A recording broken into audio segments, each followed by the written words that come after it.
Every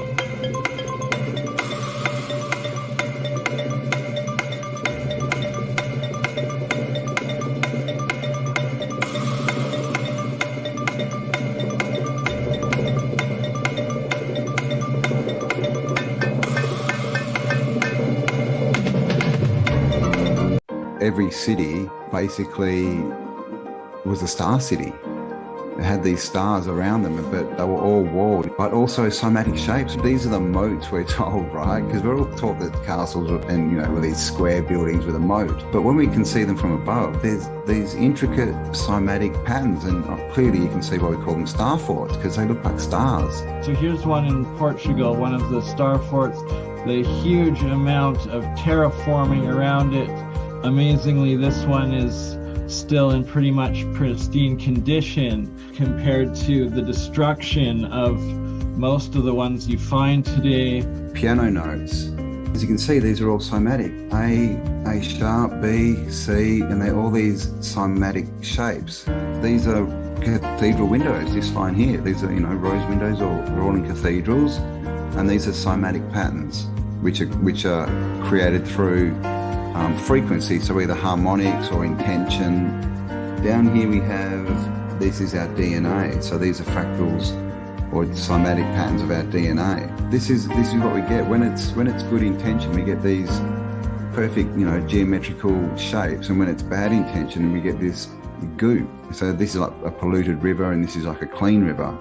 And so if we tie this back to the cathedrals that have got these windows, and they're connected to the ether with all these spires, and then what else do we have in cathedrals but these things called organs, right? And we have these things called organs in our body, and we just, the DNA, you know, somatic is the same as some frequencies in these windows. So what this is all looking like is these are you know, healing factories, or not even healing, wellness, I guess, just to keep people well. They're pumping out frequencies. You can literally Google any city of the old world from the 1600s and back, and it will come up in these star fort shapes, and every single one is like Venice, and these canals everywhere. Those were the highways of the time, but they were also so much more, with all of like this hidden technology, infrastructure, and buried history. And you can see this one again, always these big cathedrals in the cities, but here's one of the stars, right, or batteries attached into the wall. And there's even another one of these more sort of big regular shaped ones out here, but they always have these stars attached, you know, to these star cities. And again, the canals, and you know, you can see this is a big iron kind of thing as well. But the thing is with water's free energy. You know, you float a boat, you use the current, right? The current. How about the water wheels? What are water wheels? Water wheels are harnessing electrical power. Electricity just as much as it was the physical power and mechanical power that they used out of it. What's to say that windmills and water wheels weren't actually generating hydroelectric and wind power a few 500 years ago? This is a drawing. This is New York City, right? Battery Park is because this is what was there, a battery. We were on the screen. Hello, Merry Christmas. Hey, how's it going? And Andreas has got his hand up. He's all ready. And it looks like it's you and me, mate. We're on the first course of this mega Christmas marathon. Bernie hasn't turned up, of course, so he's the one who set this up. I thought. Well, it looks like you've got it going. I mean, that was an amazing intro. I loved your song, and just that powerful build up that's going on with people waking up. You know, a lot of people waking up to this information. It just feels really nice. It's a good Christmas. It does. It's been a big year, hasn't it? Like, I mean, I often say, you know, imagine being back in 2019, but even imagine being back in 2021. It was completely different just a year ago, wasn't it? Yeah. It's nice that people have kind of adjusted to the, you know, the hokey pokey game they did play for a little while. And now I think everyone's like, well, hey, that was a lot of nonsense. And a lot of people are starting to wake up. They're like, okay, well, now I'm just tired of it. Yeah. This second round is going to push people over, I think. So yeah, big Merry Christmas to everyone in the chat. Thank you all for joining us. Of course, it is, what is it? It's 2:30 p.m. where I am in Perth. So what is it, 2 a.m. where you are, is it, Andreas? No, it's midnight. It's 12:30. Yeah. But I took a nap earlier. We went to a family get-together. It was a good family get-together, and they gave me these. So I've got rainbow glasses that I wear a lot, but they got these really nice plastic ones, and it makes you can see the rainbow spectrum. It's great for Christmas lights. Wow. I don't know if I can get. I have an idea here. Shine like. Wow. It's like the LSD you have when you're not having LSD. Right, and you can kind of like turn it on and off, which is nice. That's pretty sweet, right? Come on. Wow. Merry Christmas, everybody. And it has double, which is cool. So let's say you're doing it and you're like, oh, that's pretty good, but I need more, Boom, double it up, right? That's the amount of rainbow I need in my life. So it's pretty sweet. I like it. They help you drive, because when you're driving, the rainbows they'll come apart a bit, and when you're getting closer, the rainbows come together. So it gives you extra depth perception because you have mathematically perfect fractions for how far green touches red. It's amazing. Wow! Don't drive with these unless you're me.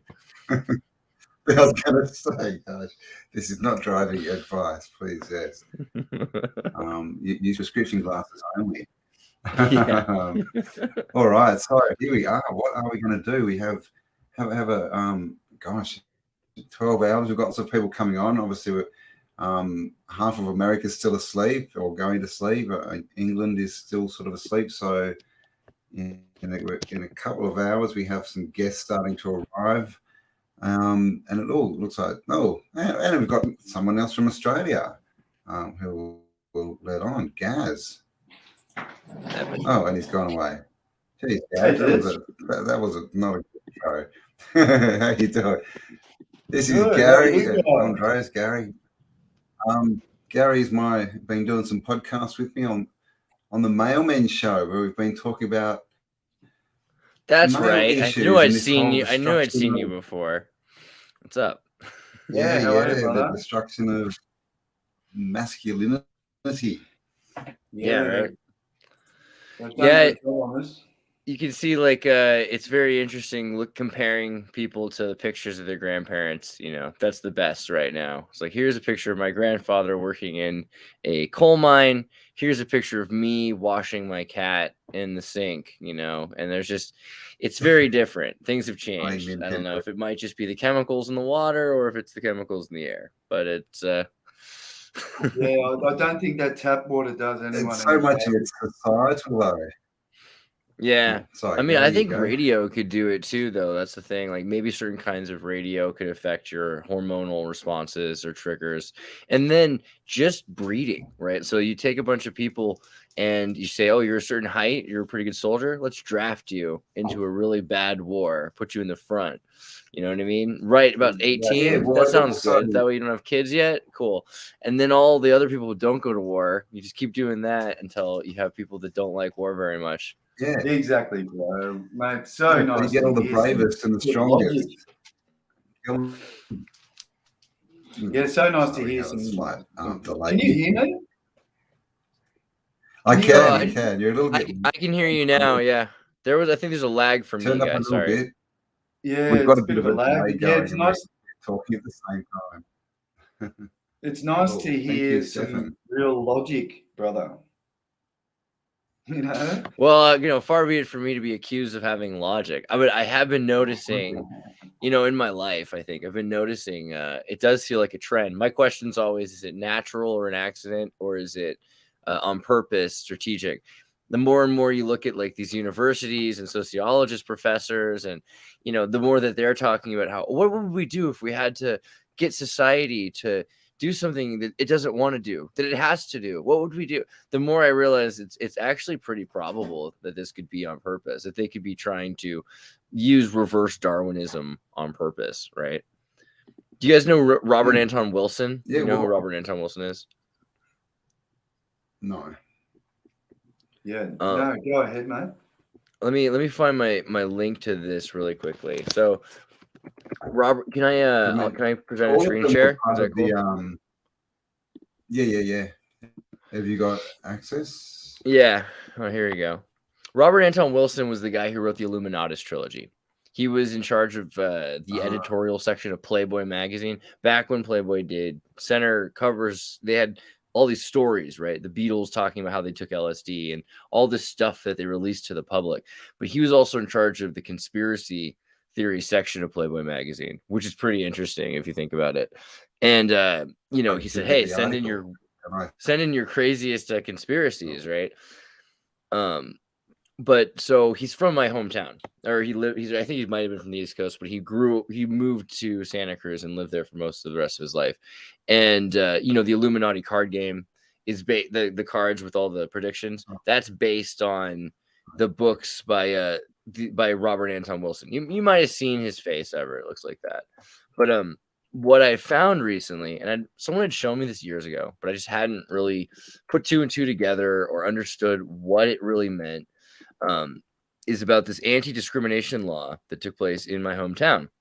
A lot of people joke. They're like, oh, and I think you guys have this also with Sunshine or something. Like there's like some hippies in a certain area. I don't know what the deal is. But in Santa Cruz, California, basically, they say Santa Cruz is the weirdo. Santa Cruz is the hippy dippy part of they make California look even more California than California, blah, blah, blah.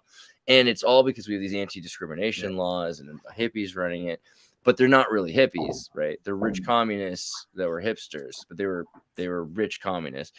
And then you've got these anti-discrimination laws that say, if you're eligible, there's really no reason for you to live here, right? If there's any way that you can pay your rent, if you've got a job, if you're standard in any way, you can get something elsewhere. That's no problem.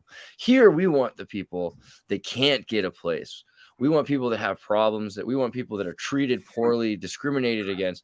And so what it does is it creates both a ghetto, but then because you own the ghetto, you can continually educate and manipulate the populace to be the way you want them generation by generation, right? You're taking the parents away. They can't afford to be there with their kids. They're working, and you program them. And as time goes on, you're able to break the spirit of the personality in the family. That's like, okay, whatever happens, I'm going to hunter and gather. That disappears. And you have anti-Darwinism. And so what you start to say, okay, I want the weirdest person to live here. I want to give the job to the least qualified person. I want the person that was forbidden from getting an education to know how to do this job. And eventually you end up with parts of California like Santa Cruz. And this anti-Darwinism can't possibly be an accident. They have to be doing this on purpose, trying to rear up societies that need the state to function, right? Like this is basically a group of people that cannot function without the state keeping it going. And that's perfect for them. Yeah, 100%. Yeah. Rich communists. I mean, that's a bit of a, oxymoron, isn't it? It seems weird, but it's like, we call them champagne communists because they're people from California. And a lot of the French were like this too. Like Lenin was a champagne communist. He had a lot more money going on than the idea of just feeding the entire populace. That was a later iteration for them. They're just trying to block our freeways. Communism's great when you're the ruler, not so great when you're one of the peasants. Yeah, I mean that is the other. It certainly ain't no accident. I was going to say this has been going on ever. Yeah, it's definitely planned, man. I mean, when I was a kid, and I'm a bit older than you, we used to just take off. Like literally, when I was like 7 years old, I'd take off and I'd be gone all day, running through the bush. Parents wouldn't know where I was. Turn back up at night time, and that was just normal. Like so by the time you were 10, you knew how to climb trees and make forts and you live on an island with dragons. I mean, you got to be careful. Everywhere and but now it's like there's so much more fear being injected that people are scared. They're scared of their neighbours these days. They don't even know their neighbours anymore. Yeah. Well, we've got a population of men being brought up. The street. Yeah. Well, we've got a population of men, like being brought up by women. Destroying the family unit was a big agenda, and it's worked a treat. It's a lot for single mums to take on to replace that role of a father. Like we said before, a lot of the men in jail now are a high percentage of them are from families where they've just had a mother. That father figure wasn't there. So yeah, this whole agenda, sending all the strong men off to war. It's even like, it's like, so could we think it's the women or something? But I think it's so diabolical because it's the person. You take a family unit and you're just like, after a family's destroyed, any movie, it's like the father or the mother. It doesn't really matter. It's going to be brutal because they're not able to work together. And you see that this is psychologically, on one level, it's the hyper trauma, and you've seen what they did, for instance, to the persons of color, the Aboriginals, the natives of America, even people in the United States, Slavic people, Basques too. They would separate them from their families, and then they would and you can see like the what is it? I think you guys, did you just say this? The 80% of like the highest statistical observation to show that the likelihood of crime in a person's life is being raised by a single mother, right? Like if they don't have a father figure. So clearly this also has to do with masculinity and how we're targeting masculinity, because they're trying to get masculinity into jail so that they can keep it away from people so that no one can observe it. So, I mean, there's no way it's an accident. They're trying to emasculate masculinity and give you the Kermit the Frog man instead. Yeah, man. Yeah, it's... But also look at who they put up as the heroes. For boys that want to be masculine, and they've got no father in the house. The heroes are all these idiots on TV, and Rambo and all this. I've got to go out and fight and destroy stuff, and that makes me a man. Man, it's been a long time though since I've seen a Rambo character. You know what I mean? And you think about Arnold Schwarzenegger, Rambo, they're up to like the old son or something. Rambo was making him, and he's like 70 years old. Mate, he's still fit. It's really bad, actually. He's still smashing steroids. But think of how these role models, like that you just mentioned, these Hollywood role models, think of how much they've changed over the years too. We grew up on guys like Arnold Schwarzenegger, like you just mentioned, Sylvester Stallone, Van Damme. These guys look muscly and strong and fit. Now, Spider-Man, they're all skinny, whatever. I know, right? Who expected this like adorable little Welshman to be like apex masculinity? Honestly, it works for me because I'm not like, you know what I mean? I'm not like an Adonis necessarily, but I feel hyper masculine compared to whatever the hell else is out there now. Like, I'm not wearing a dress. I'm a man. It's not hard. I think you just gotta. Well, that's a good start, man.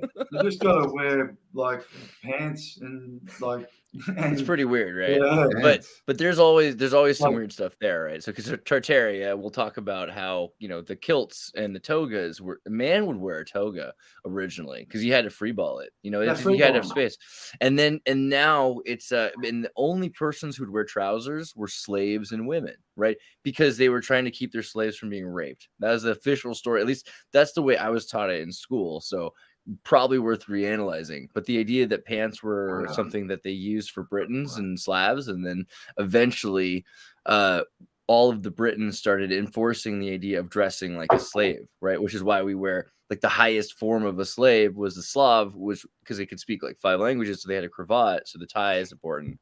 But maybe we're supposed to wear kilts.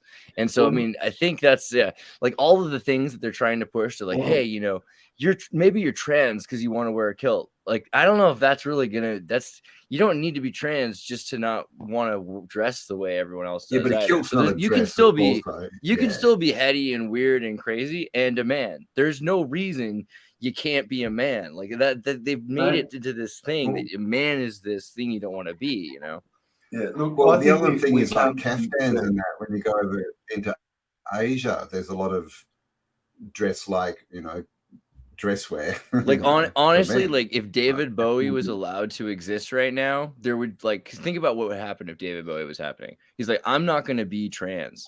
I'm just going to be myself. Yeah, I'm a man and I wear what I want to wear. We're not allowed to do that anymore because now they're just trying to create these gender roles, right? This is the weirdest thing about transgenderism. It's a right-wing ideology. It's the idea that you need to change to fit into society. The hell is that? That's not it's not changing gender to fit your needs, right? Which is the other. You could say, hey, I'm a man. I don't really feel like being the way my father was. That's fine. You can still be a man. Like we've created these false stereotypes that it's crazy. Look, I think importantly, just to remember, we come from an advanced civilization. Yeah, like it's pretty clear. Like with the buildings and so forth. Do you think that these advanced civilizations, right, were walking around wondering about fucking their underpants that they're wearing? What a woman was. God, you know what? I'm going to ask a Mormon. I think they had bigger, better things to be doing with their time, mate. You know what I mean? Like just even when we talk about the slaves wore this and the slave, like really from an advanced civilization, do you think they would have had slaves? I mean, so what I've been reading about, what I've been reading about was that the idea that the ancient slaves, like in terms of, so we use the word slave from Slav because of what happened to the Slavic people, and that was after Tartaria. That's a more recent. That's because of the you can look into the what's one word I'm allowed to use with this. It's not going to get us in trouble. You're right, bro. I get it. Yeah, it's almost not worth it. Janissary. How about that? Janissary. What was you say? Janissaries. The Janissaries. Okay. Yes. But there's a lot to that too. So the thing is, before that, if you read the African slave laws, which come from Mauritania and therefore probably from Lemuria, it looks like the difference being in slavery, you would actually have a master who had to take care of you. It wasn't the way we think of slavery today. It's like if you have a job, now you have a retirement plan because you've been working for this master. They owe you and they have to take care of your kid. And then your kid, when they're 18, they don't own their kid either, but you own the labor exchange, an apprenticeship kind of deal. You help the kid. Yeah. They get like to be whatever they want. Yeah. But what if you break your back? The master has to take care of the slave. What if you don't have food? The master has to feed you because you're working for the master. So it has to do with an exchange of two mutually agreeing parties. Very interesting, right? This is not the way we look at slavery today. So everything's thrown out, but basically it looks like everybody now is a former sovereign. We would have all been technically on king level, and then we've submitted to some sort of in slavery. But this is a social contract, and it's the worst contract in history. It's diabolical, right? It's like worse than your iPhone contract. Yeah. Yeah, I mean, the law is interesting. Like, what do you think happened? Obviously, something big around, the 1660s, 1666, all this kind of stuff. Like, have you been tripping out about whales yet? Whales? Dude, blue whales? Are you kidding me? Blue whales have been freaking me out. Okay, let me pull up a thing for you really quick. So this has been freaking me out. All right, so blue whales. First off, here's a picture of a blue whale next to a person for size comparison. Is this to do with the pressure that they need to come up and down from the? You're already jumping on this. Whales are giants. That's my theory. Whales are giants. They're 100-foot long, finger and toe skeletoned persons that can't stand up because of the environmental changes that have happened. And we're looking into whales, finding that in the last 60 years and probably longer, but we've been recording whales since then, that whales have dropped the frequencies of their communications because we're filling in those communications. Well, they won't admit that, but that's our theory, because we can see we are filling in those frequencies and whales are dropping. We can't say for sure it's because of us. That would probably get us in trouble. But yes, whales are every year and over the decades, their frequencies get deeper and deeper so that they can get out of, because they can't hear themselves think with our radio frequencies and our sonar systems. With white noise. Wow. Yeah. So, but yeah, the idea that they're 100-foot long. Well, they tell us that with dolphins, don't they? Well, and whales, when they beach themselves, they say it's, oh, well, they got, misdirected. They can't even. I've seen people like a baby whale on the beach, and some people were trying to like roll it back to sea because they were like tourists and didn't know that you can't do that, because a whale will, if you flip it on its stomach, its guts are so heavy they'll crack it, they'll crush its spine, right? So you cannot just roll a whale back to sea. But this is probably saying how different was our environment. We talked about the water vapor canopy theory, and this might be, we're talking about how giant things were. Here's something that's left over that just has to lie on its stomach all the time.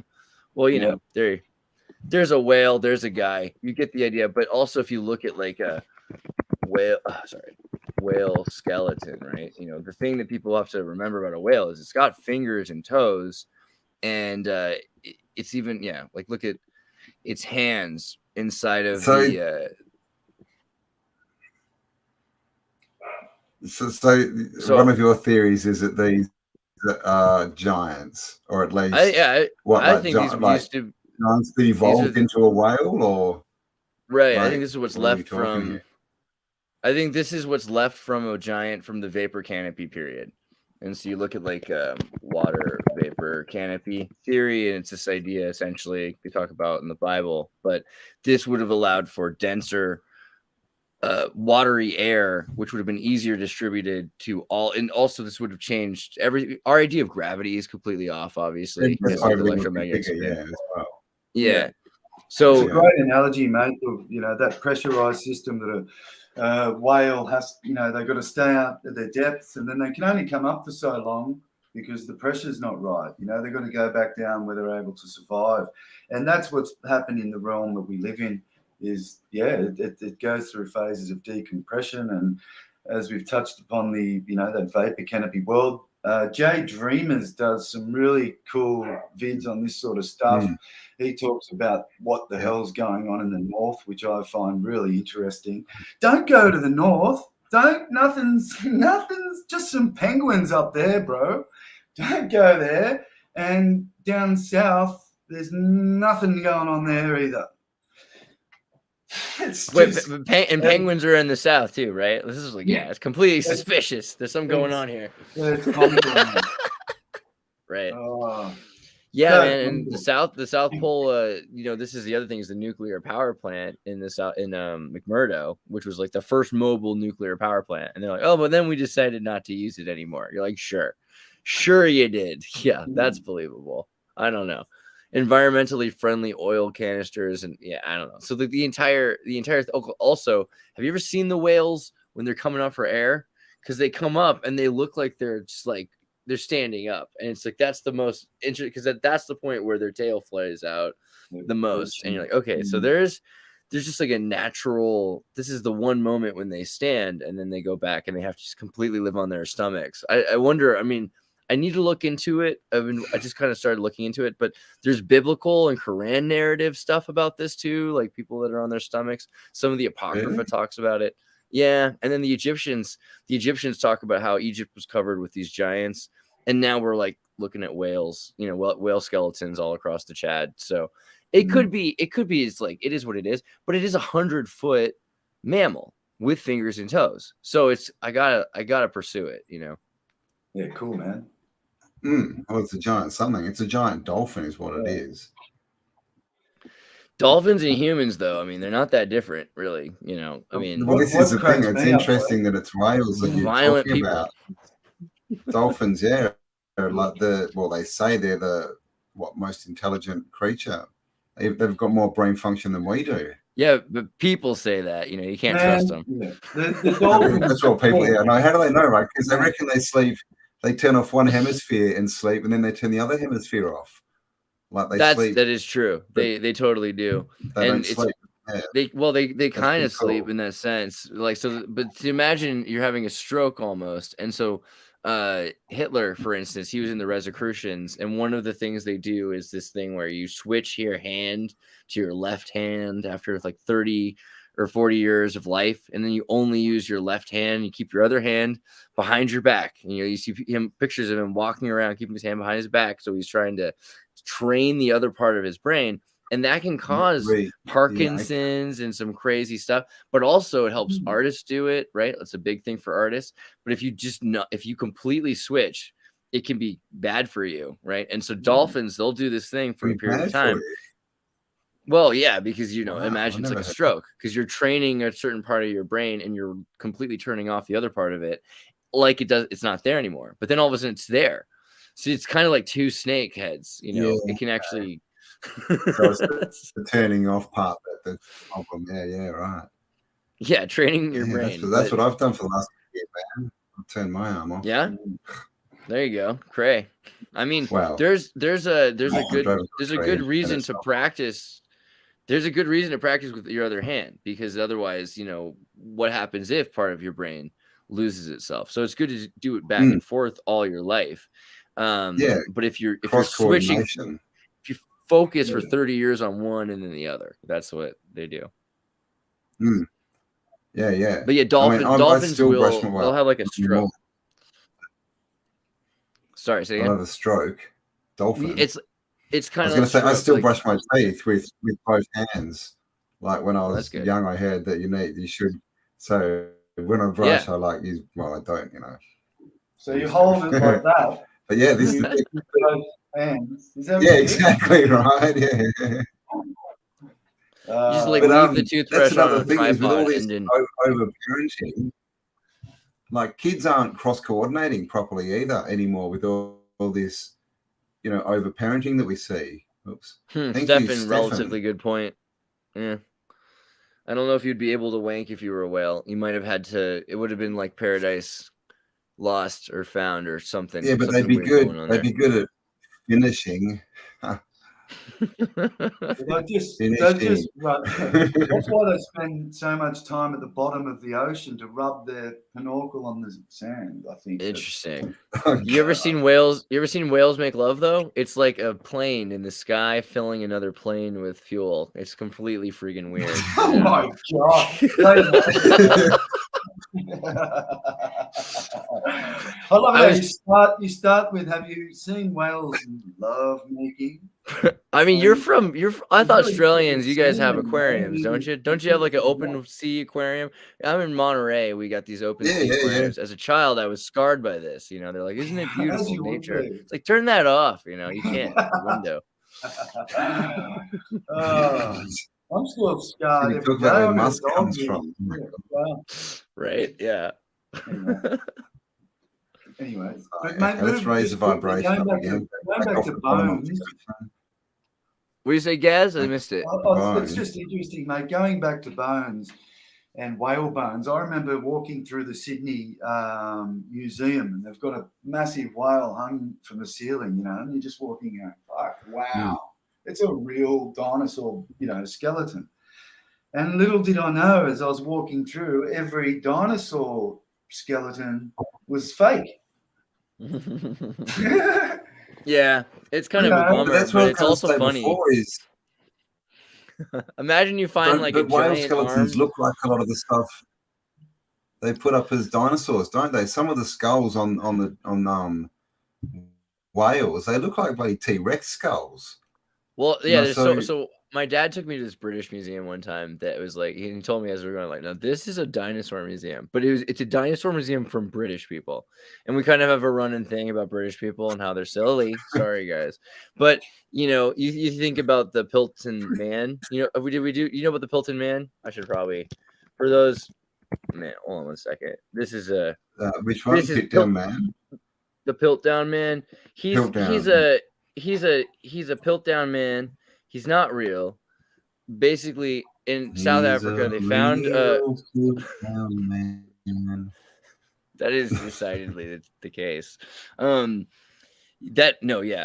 levels of Tavistock to hear that was so eloquent. Thank you, Campbell. The South Africans find a evolutionary link to humanity, and they're like, okay, well, it looks like humanity. We've got like a kind of hominid related to hominids that is here in Africa.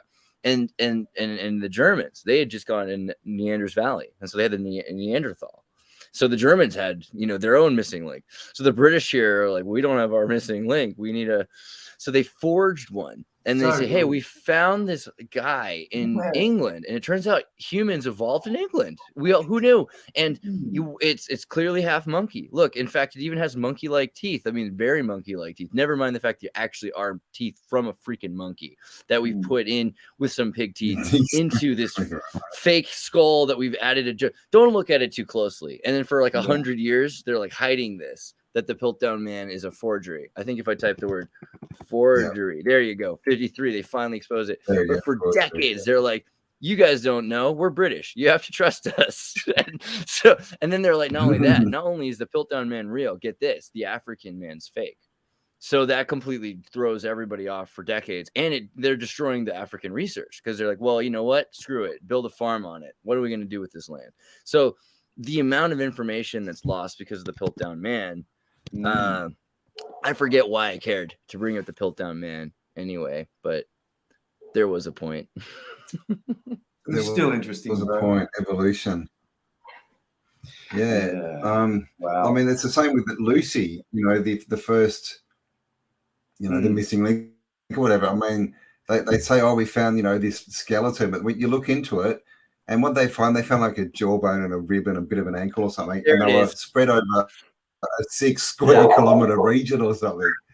There it is. It's not like they found this like skeleton. It's like just. So random. I go to this British museum with my dad, and they've got because that was it. That's literally what happened. It's like they find a thing and they tell you which way. Like, well, imagine that this pinky bone is actually part of this giant vertebrate. You're like, how much meth did you smoke? Crazy.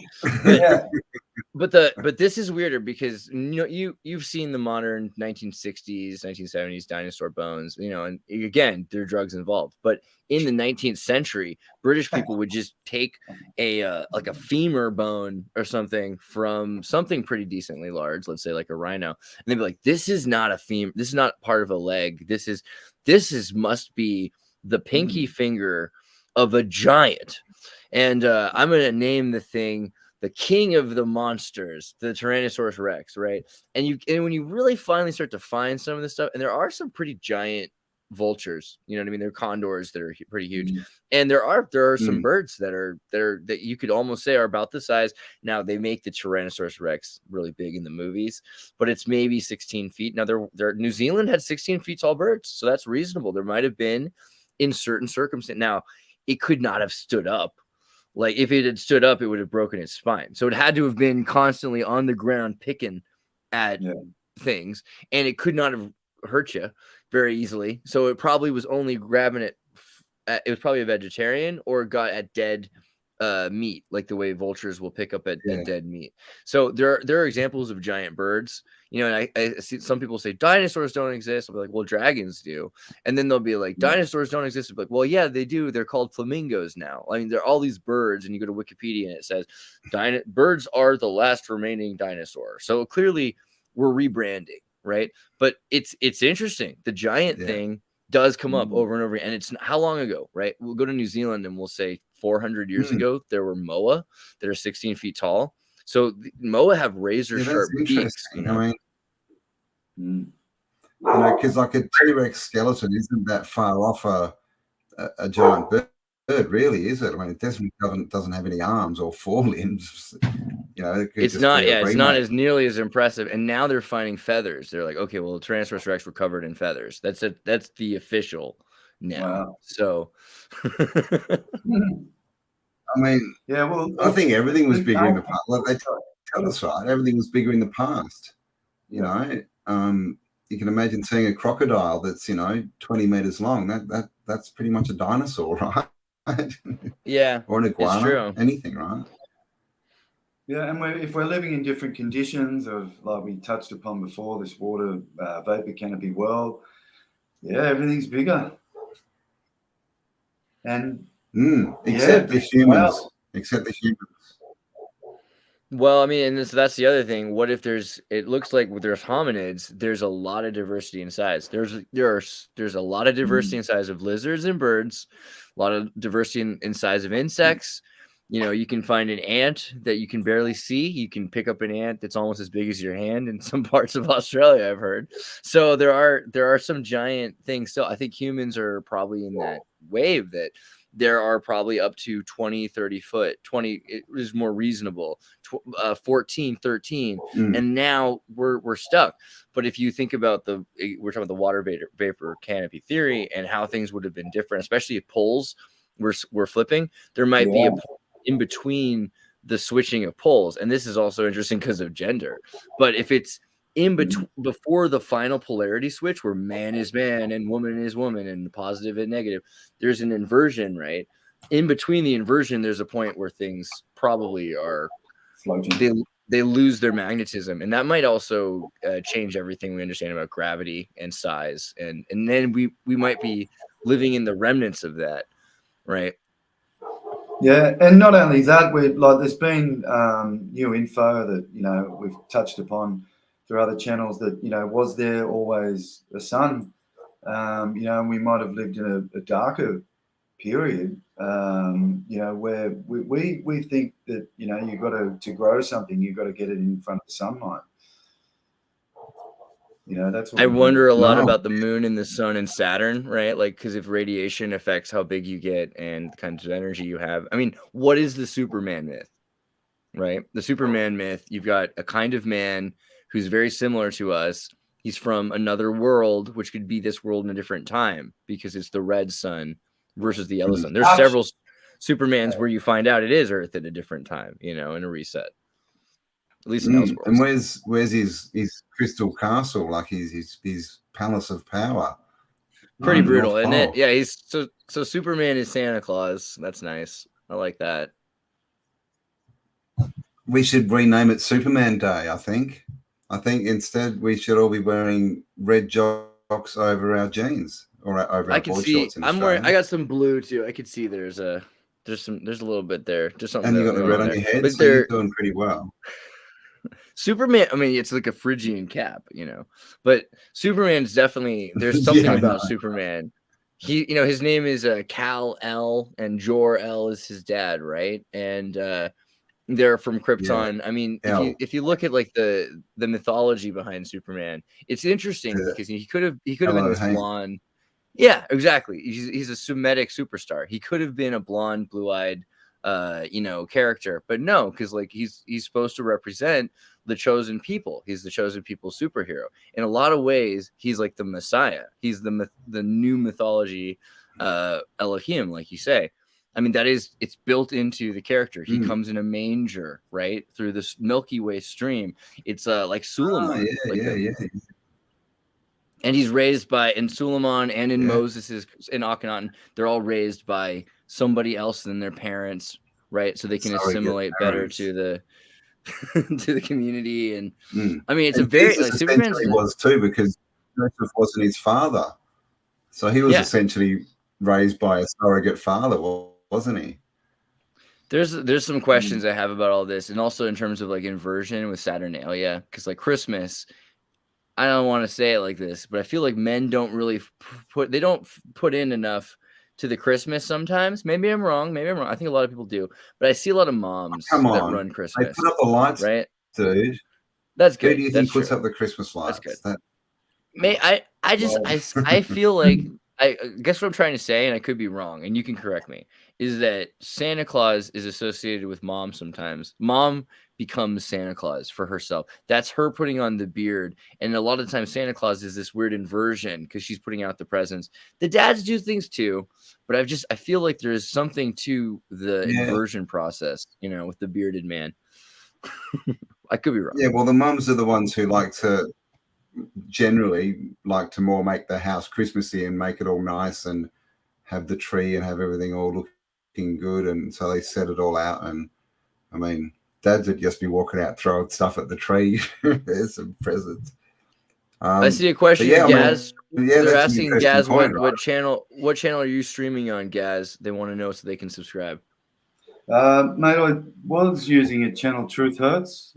I was doing some cool vids on there with the likes of everyone. It was great. We're getting Santos Bonacci. We had Dave Weiss on, Tom Barnett. It was just real. So if you get over that channel, you'll see some good interviews, but they just shut me down like I don't know why they chose me, mate, but anything I post now just doesn't. It's hard to even post it. Half the time it won't load, and then when it goes up, it gets like a couple of hundred views. So it's really bizarre what they've done. They did the same to my Instagram channel. Check me out on there, Walton Guitars. But yeah, it's interesting, mate. Like they don't like people who just speak from the heart. Yeah, it's been. I saw on Twitter the other week, YouTube posted, who's your most inspirational YouTuber that you follow? And I had to respond. I was like, why would I tell you? You ban every inspirational person that gets on your platform. Like, what would you do with that data? Magical Treehouse, what's up? Yeah, well, I was expecting to get in. There's a little bit of echo. We didn't warn you. You want to switch your headphones? Well, no, I'll put my earphones on. Hang on. Like, have you noticed like the ads on YouTube lately? Do you get all the scam ads? Like I get so many of these ads. I don't see ads anymore. You may know me. Best Christmas present I ever received was YouTube Red. You know. Oh, YouTube, they're so bad. They're all like, and literally the ones where it's like, cancellation. You want to make $1,000 a day? Just call us. Yeah, 5 that minutes guy. And we'll just do all the work and send you money.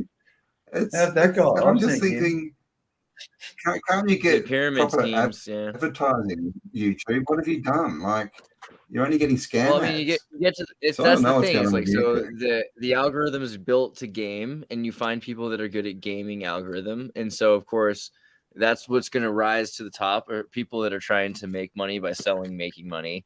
And yeah, I mean, I just think that the scary thing is that people are watching YouTube ads, and there are ways around it. Like you should probably, I think if for one thing, they have these things, you get a Raspberry Pi and it just doesn't let any data through it besides the data that you selected. You can completely filter out all ads with a Raspberry Pi ad blocker. Wow. And, there's also apps for that. And there's plugins for Brave. And if you use Kali Linux, you don't ever have to watch another ad again. And yeah, God forbid you pay for, YouTube Red but maybe I think watching the ads is dangerous. I would pay for YouTube. Is it Brave? Brave, yeah. Brave is the guy who started Mozilla, which was Firefox. I'm using Brave.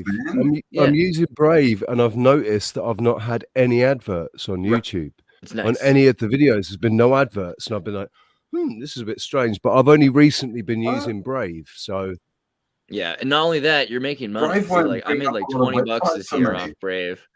So wait, say it again. You made 20. A lot of websites, when I'm using it, they just won't bring them up. And for some reason, so that's funny. Brave. So I get Brave the has URL and I put it in Chrome. I got a backup. I'll use Firefox or Chrome, but I almost never have to. Like earlier this evening, I was trying to make an account to get this like plugin for audio thing. I had to go and make my account on Safari or on Google or something.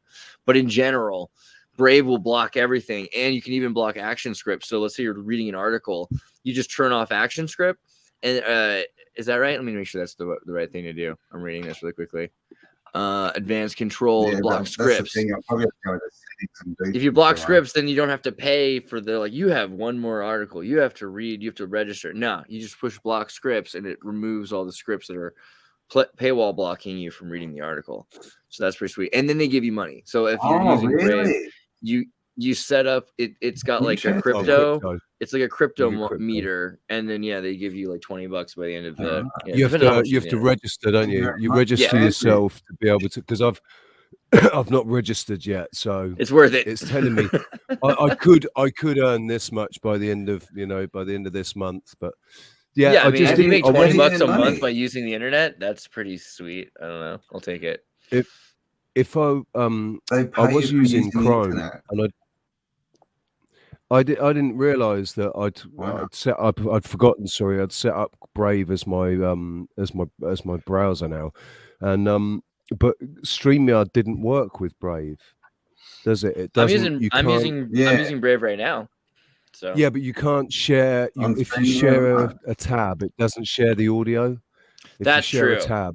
That's true. So that's I have the only thing about it. Fun fact. Thank you for telling me that. So maybe I should be trying to use StreamYard and something else when I share a video. Okay. Interesting. Yeah, but isn't that nice? Doesn't that mean that they're not hacking into your microphone all the time? Yeah. I've got a VPN as well now, so that's good. I feel a bit more protected. Listen, Merry Christmas, people. Merry Christmas. Yeah, Happy Christmas. Andreas, we've never met before, mate. Magic Treehouse. What's your name? It's a pleasure to meet you. Richie, it's Richie. My name's Richie. Richie. 007. Everyone quick. Richie. Pretend we're on. Gaz, so I've not met yourself or Gaz. Obviously I know Cambell. We've had a couple of streams together, but I've never met you before, Andreas. I've been watching your channel for a little while, and we've never actually met. And Gaz, awesome. I don't know. I've not met Gaz before at all. So oh yes, you don't know Gaz. Hi. Gary, Richie, meet you. Cheers, brother. Go. Gaz has been absolute pleasure, and yeah, Gaz is interesting to meet you as well, man.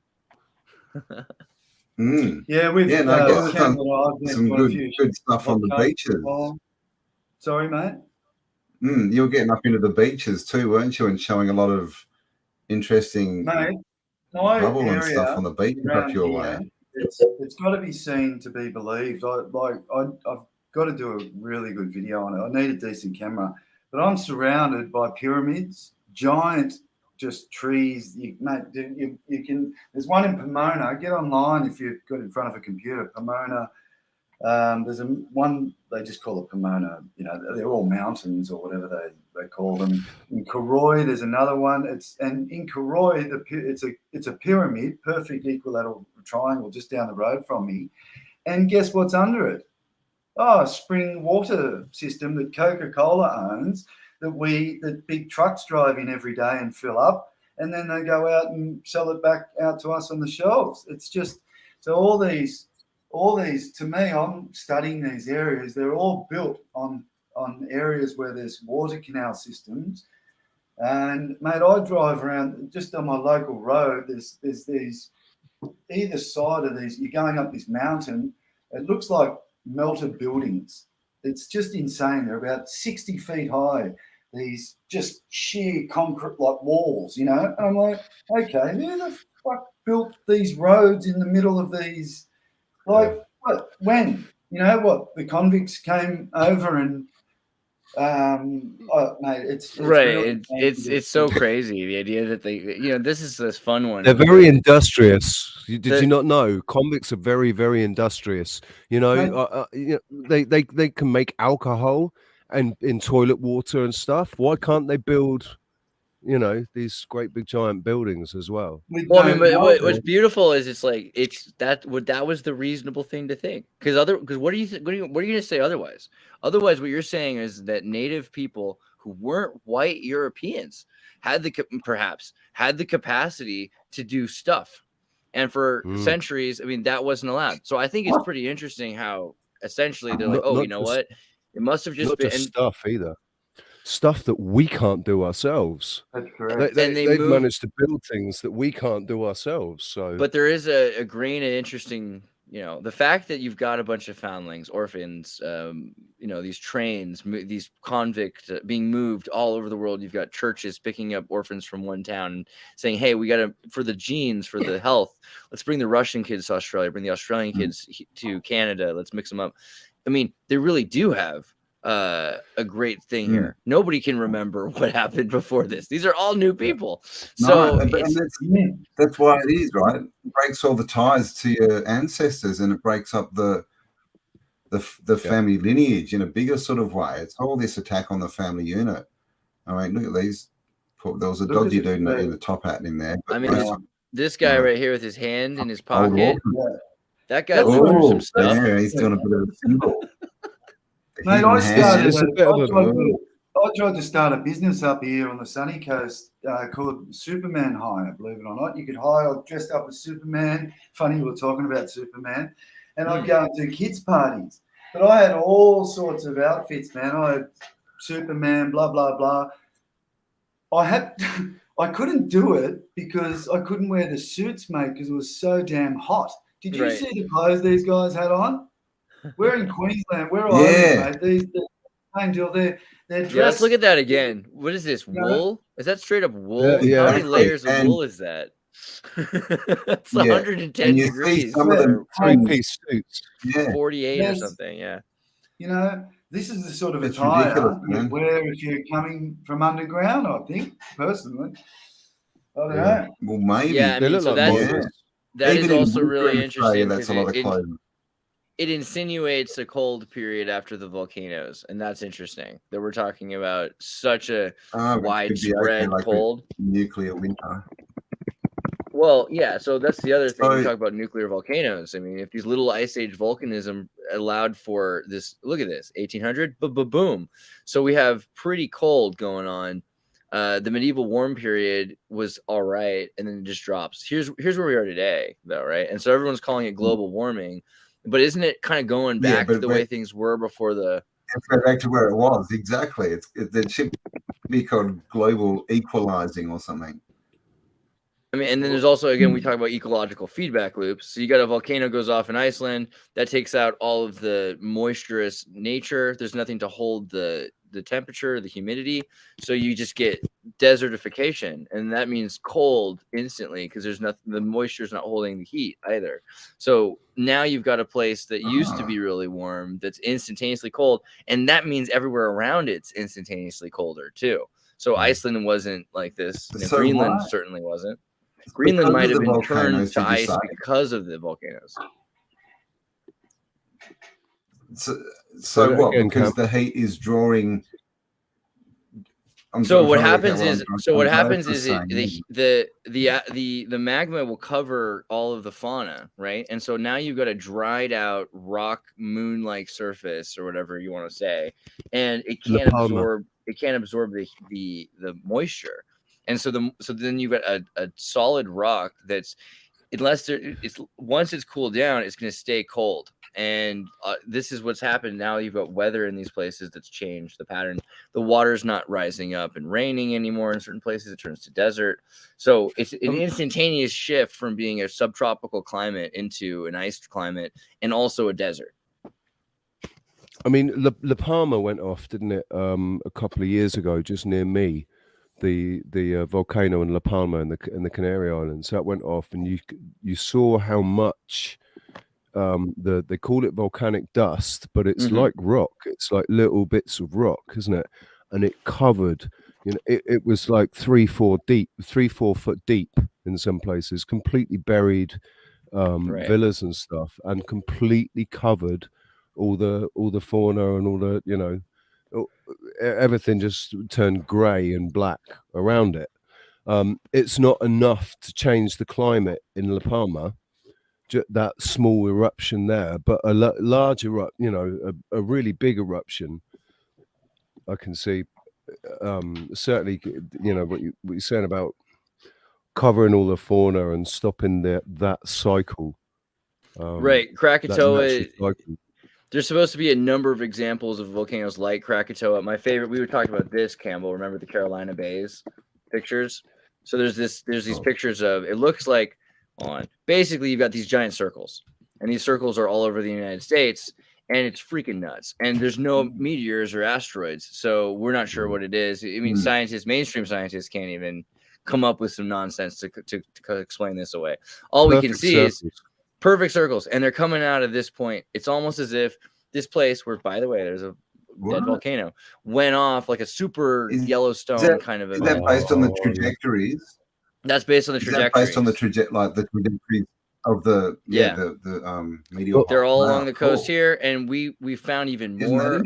Unfortunately, you can't see a lot of them because some of them are even further. So it looks like they spread out into the Bermuda Triangle. But yeah, and so is that an actual star in the middle? No, that's a star. But there are star forts there actually. The LIDARs, St. Anne's star. I thought maybe it spun around like a firecracker, and spitting out bombs, but no.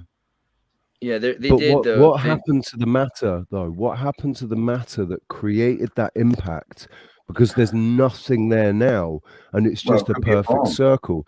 If it was rocks, here's the riddle, right? Here's the riddle. So you walk into the building, and you see Jack is a riddle. You're walking the building, you see Jack, and he's hanging there above a wet floor. I know. Right? I know. How did he hang himself? Ice. So the glacial ice. Yes. Glacial ice. Blocks of ice. Frozen volcanoes. Yeah, if the entire thing is covered in water that freezes, and then when it freezes over, it pressurizes and it continues to build pressure because there's enough ice there that it continues to glassify until eventually you have the biggest explosion ever. And it's so big, like the Krakatoa explosion is supposed to have been heard around every part of the world. People were like, what was that noise? For 7 times. Like you'd be in England and all of a sudden you'd be like, wait, what? And then again, over and over again because of the reverberations. So if this is it a reverberation that's causing that it's like an echo, or where there's 7? Well, so either it's going around the globe or it's bouncing off the ice wall. But if it's bouncing off the ice wall, all the more interesting because then you've got shattered ice, and there's a lot to that story too, and how that changed our climate. So what caused the ice to what caused the freezing, do you think, like in the first place? Because we've got all these maps and it doesn't look like the poles were frozen, right? We've got everyone's heard the story of the woolly mammoth, with the tropical plants in its stomach and all this kind of stuff. So it looks like it was at least temperate, and then it froze, and it froze quickly. You look at places, so maybe like Ethiopia, right? Ethiopia, the Nile runs down from the mountains of Ethiopia and it freezes, and so you're used to the 3 seasons. And so in the old days there wasn't 4 seasons. You have a flood season, a dry season, and an awesome season where everything's growing from the flood that you've stored the water from. But the freezing season is the 4th season. That's the thing that happens only in the highest climates in the mountains. And there's the difference between saltwater and freshwater. So if you're surrounded in an area that's super cold and it's still able to function because it's all the saltwater, particularly in the North Atlantic, then ice can accumulate. And so there are, probably there were giant ice accumulations of fresh water, and that's a natural and awesome thing. However, it probably got out of control because of geoengineering or something. And that's where it's all hypothesis. If we look at the Tartarian stuff, it starts to look like humans were messing with nature, right? Even Grant Hancock kind of is like the starting story, isn't it? The Atlantic is supposed to have fallen because they were messing with stuff they shouldn't be messing with. The stuff that we're messing with now, yeah. Yeah, exactly. We're back there again, right? And I was going to mention it when you were talking about the orphans. Have you seen this? Ectolab, is it? Oh God, you're right. The Ectolab. I love Ectolab. God, what a poignant video. That is some people see that business, and I was going to call it room for improvement. It took the shock out of it. I really want to wonder about who made the video. Was it really to try to stop it from happening? Because I think all that's going to do is encourage people. People looking at it, they're like, yeah, this is the thing. And you look at Raelianism, right? And they've already been doing this for 20 years. They've already had these human gestation clinics in the Caribbean. So this is just trying to make it more like, hey guys, like this. Are you talking about the baby things? Right. Synthetic wombs. Yeah. The baby pod things. So it looks like the bloody Matrix. It's basically it's the Matrix. Yeah. I imagine it won't look like that. So, I mean, it's interesting how they did it because they've got all the babies in separate vats, which is probably better. But I imagine them in a big horse trough or like one just giant pool, and they've just got all the babies growing like Cabbage Patch, all attached to, right? World Fair style. Look at the World Fair incubators. Yeah. That tech there looks very, that's that real steampunkish tech. Maybe the emos and the youth of today wouldn't like that look. They had to change the look to suit these, the modern look of the fashion. So there's a video I saw a few years ago that's this AR video, and it's someone walking around and they're looking at this city, and it's got ads that are personalized for them, and they go into the store and the price is changed just for them, and it's very nice. But then the trial ends and then all the glasses turn off or glitch for a second, and you look around and it's just this empty, barren kind of steel and iron facade ready for QR codes, ready for your augmentation. So unless you have the augmentation, everything's ugly. But then from there, they project what you want to see. I think that might happen sooner than we expect. Oh, that's scary. That's like the store is your favorite color. He wasn't. Yeah. Oh God, dude. When I was that's I remember as well, isn't it? When Google Glasses came out, one of the things that you could do, and we did, was you have a QR code on your shirt. So if you're walking through San Francisco, all of a sudden somebody walking by you wearing the glasses, it projects an image above you. So you're walking and all of a sudden they see this giant freaking bear or like this Jaws shark that like, so you could kind of just freak people out as they're walking by because you could basically hack their system to project whatever image you wanted them. Google Glasses were these glasses that Google made.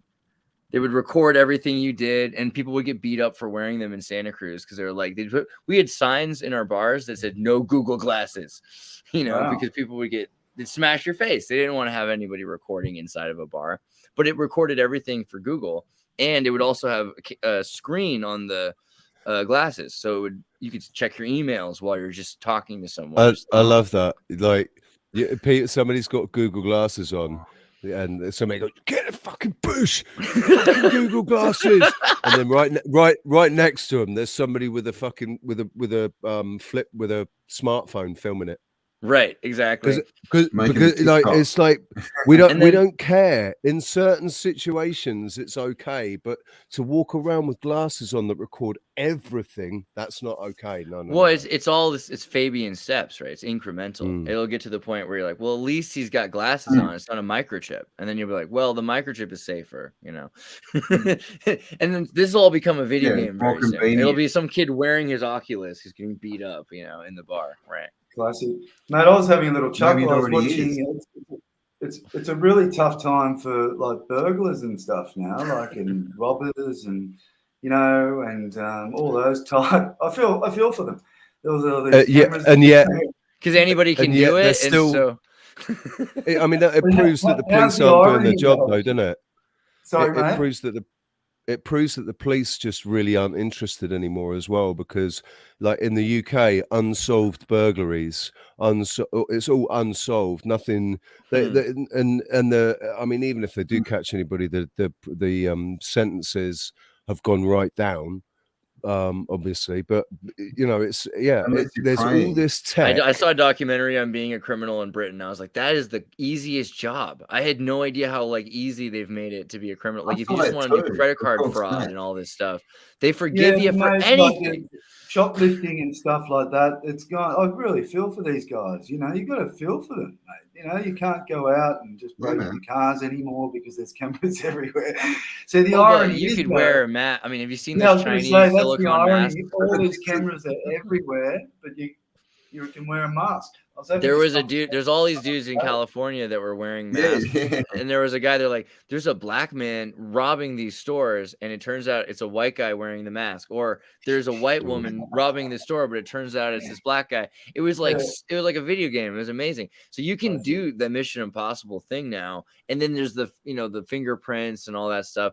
I think the thing is nobody cares because you go into a store and steal a bunch of stuff. They've got like a minimum $2,000 or something before they care in California now during the COVID thing. So they're just like, I feel for them because let's say you really honed your skills as like a jewel thief and you call yourself a criminal, you know what I mean? And now there's all these guys on the street that are like robbing socks and they think they're criminals. It's like, it's kind of like when you used to be a prostitute and now everyone dresses like a prostitute and you just can't, how do you know I'm selling this, Dude, here in Tenerife, right? It's one of the things. They can't find their gangs, so they can't find their gangs and then mates. They're walking around looking for the masked dudes, and everyone's masked. They're like, "Geez, man." Yeah, that was the funnest part of the whole COVID thing. I was like, "Okay, Democrats, clever." All right, sorry, Magic Treehouse. What were you about to say? Clever. No, it's the word. That's your comment about the prostitutes here in Tenerife. There's 14 and 15-year-old girls that go out, like their parents go to the restaurant and they go down the strip, they go down the strip looking more like prostitutes than the prostitutes that are working on the streets. The prostitutes working on the streets don't really make much effort at all. They just wear normal clothes. They don't. I mean, there's one or two, but the girls going out, Jesus. Right. It's amazing what Instagram has done to the children. Yeah. Teen fashion, you mean? It's disgusting. Yeah. It's really interesting when if you've ever followed the lives of these girls when they start to get a little older, you know, because I've got friends that are, you know, like they've lived through the last 10 years of social media. And so you see every other girl doing it. So you think you ought to do it because, you know, they're getting likes. You're not getting likes if you're not doing it. You want these appreciative likes, which is it's a simulation of what it used to be, which is people caring about you, right? Bringing you flowers or showing affection. That's all gone. What they've done to the girls, like they've demasculated the boys and they've turned all the girls into prostitutes because I mean look, they all worship Kim Kardashian, who literally made her name by being a porn star. Yeah, I mean, men are supposed to peacock. Men are supposed to peacock. We do this thing. We're supposed to be pretty for a moment, and then women. I mean, it's weird, right? But women are supposed to actually be, you know, really responsible. I mean, that's a weird stereotype. But the idea of like female lions, right? They're hunting and stuff. It's like it's part of nature a lot of time. And so we've kind of built this society backwards, and the saturation of it isn't just gender based. The market's designed to, you know, they do it to YouTubers. Like you get a bunch of views for a bit that gets you into the gambling mentality. Then they lower your views because it was all just a mirage of, you know, suggested feeds anyway, and keep you feeding into the system. Whether you're doing like real life changing truth or just making videos about, you know, soap or cooking, they screw with you that way too. Women are getting this with the hearts. They're like, you get a bunch of hearts, and then they give you less and less hearts, and then you're 30. You know, the worst thing is though that it's sad if you put a suggestive thumbnail on your video, you put a suggestive thumbnail and a suggestive title, you will get 10 times more views than if you just, you know, if you do it normally. If you put a girl with a, you know, with exposing just enough to be able to put it as a thumbnail, but enough to be suggestive, you'll get thousands of views on that. But you won't, you know. We really need to start doing that more. There should have just been a picture of big red lips on it. That's all we needed. I need more female co-stars, man. Jeez. I mean, it is interesting though, because like the fact that people, what does that mean? Humans are still interested in looking at pictures of pretty girls, but dudes don't know what women are anymore, you know? So it's so weird. Like how, you know, that's that experiment where they take a monkey from its mother. Would that give me more views, you reckon? I'm a little scarred. I think that'd go viral. That was nice.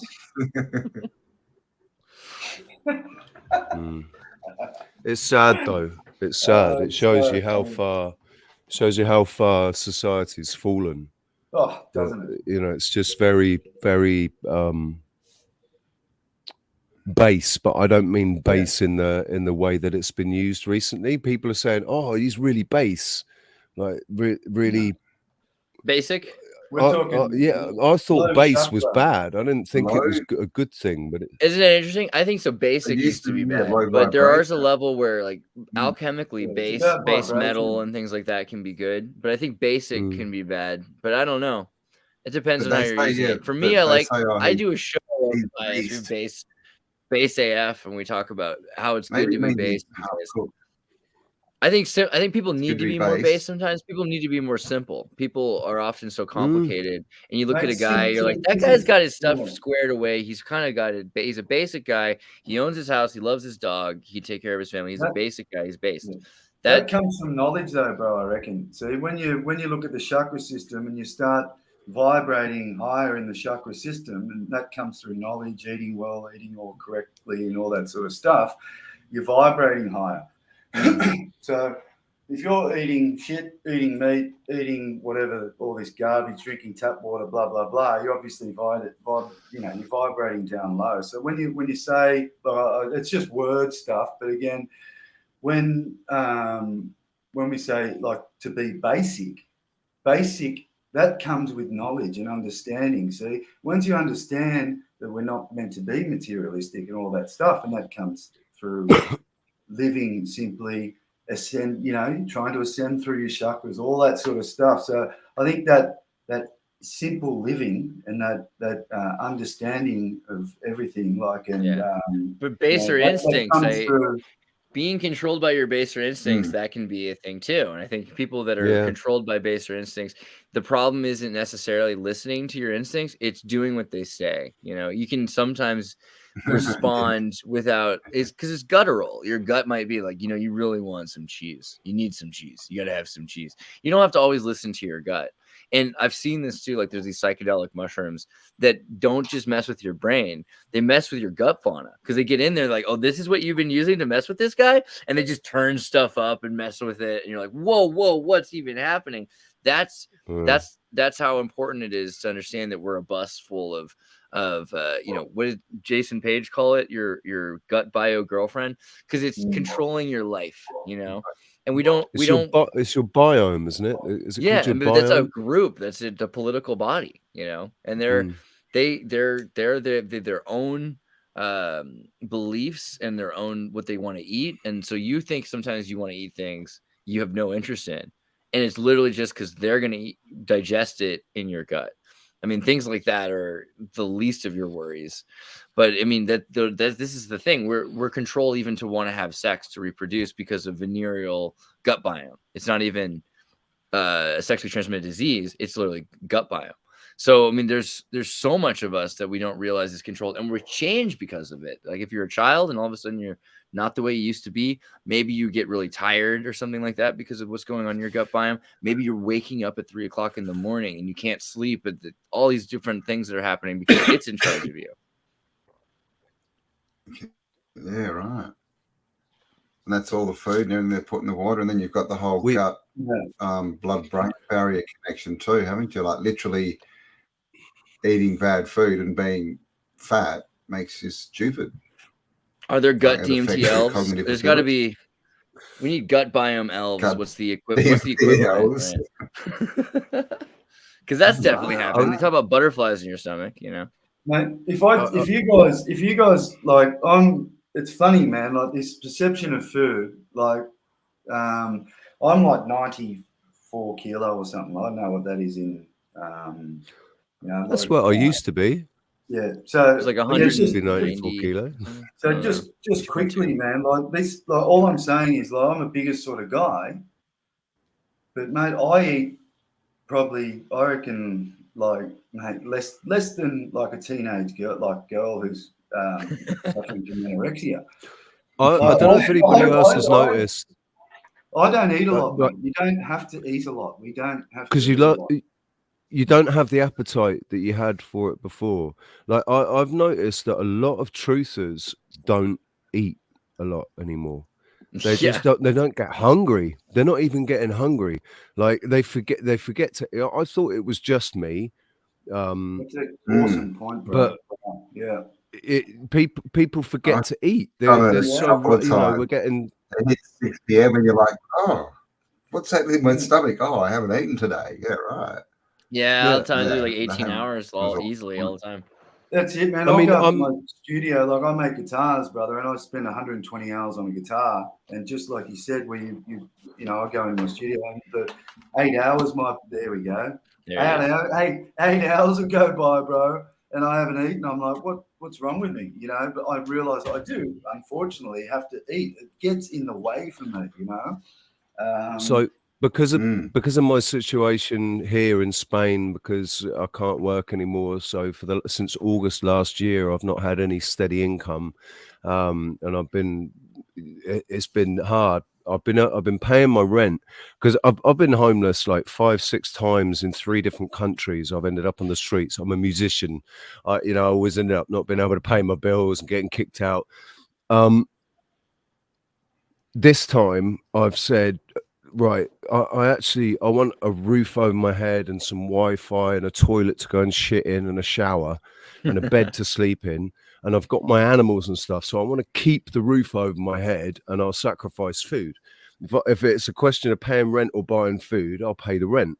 And I've lost 30 kilos. I was 95 kilos and now I'm 68 kilos now.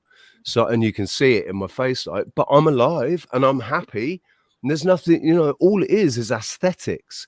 Aesthetically, I've lost a lot of weight and I don't have as much energy. I can't do the stuff. I wouldn't be able to go to the gym or something like that. Well, you might have also just like killed all the parasites in you. You might have just done, mate, I've purged. They're all like, you know what? Screw this guy. He's not even into cake anymore. Yeah. That's it. I don't like. Well, I have sugar. I have condensed milk. I have that.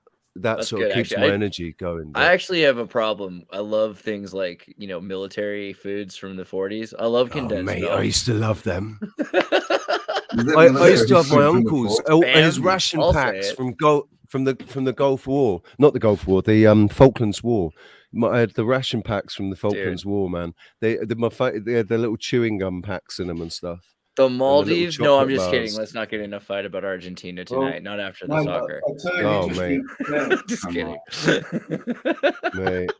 We don't have to eat a lot of food. You just got to eat the right. You don't have to drink. You don't have to drink all that water either. My body doesn't need the water that it says. They say, oh, you're supposed to drink 3-4 liters or whatever it is a day of water. I drink a tiny amount of water, and I don't get headaches. I don't get dehydrated. I know what being dehydrated feels like. I'm not dehydrated. I don't get dehydrated. You've seen the Zulu. I mean, you remember what's that movie with the Sans people, the Bushman movie? Oh, the gods must be crazy. You've seen the gods must be crazy with the Coca-Cola bottle, and they show like the water that the Bushmen drink. The Sans drink like a drop of water at a time, and they're probably. I mean. Yeah, but that's basically about fatting. It's something to hold the water. They've literally adapted, man. Well, just quickly, man. I like just so what you can do if you're eating really well, mate. I go to the gym. I sometimes twice a day because I love the way it makes me feel at the end of it. I just eat like we talked about a little bit of stuff, but all I eat is fruit, veggies. And water, like I only drink water and juice and stuff like that. Real simple, basic shit. And just remember, there's 4 seasons, So we're only supposed to eat like naturally. There's only certain period, like sort of types of food that are available to us at certain times of the year, right? We're not meant to have access to fucking everything all the time. You know what I mean? Like this whole like smorgasbord that's been presented before us, mate. It's just all wrong. It's all wrong. And like I said, I've got the energy to go to the gym, to train. I'm not losing weight. I'm still maintaining 95 kilo just from eating fruit, veggies, and drinking water and training, mate. You know what I mean? So, bro, I think we're being spun some porky pies, mate. I do think. Do you know the thing about the seasons though? I don't think we've always had seasons. I really don't think we've always had seasons. And they're different. Where I am here, the equator. I mean, Tenerife. We don't have seasons here. It's either hot or it's really hot. Like winter now, it's just started to get cool now, and I can wear a hoodie now. Yeah, that's why I'm from Santa Cruz. Santa Cruz is a lot like that. It's like climate. What's it called? Tropical, or it's very palatable all year round. You can grow fruit all year round, and there's a Santa Cruz here. Santa Cruz and Tenerife. Yeah, man. That's right. I mean, what's weird also is we were having the other day, like in places like England and in New England, in America, places where there's weather, right? You've got the seasons, you got these acts of God everywhere else. So where you got a season you're preparing for, you're like, it's fall, It's going to be winter. We have to prepare because otherwise we'll die. You have to live for today. Seasons do that to you.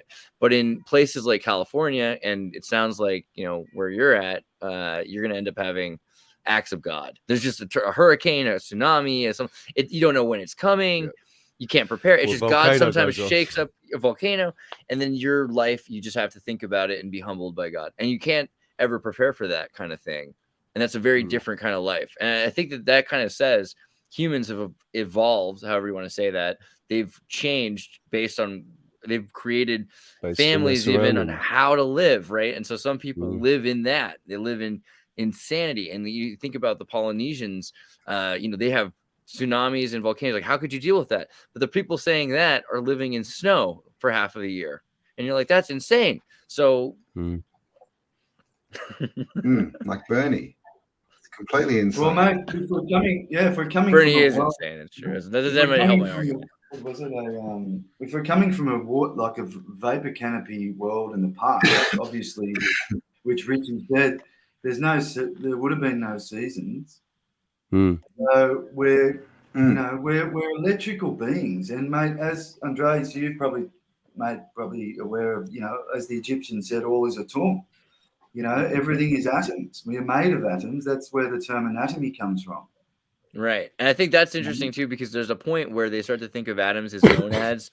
And so when we look at atoms now, people get upset because, like, wait a second, now they're breaking down atoms even into smaller things. Well, that's what the Egyptians, the Adamu, it meant into many, it meant to like a collective or a milieu. It was this is all of it.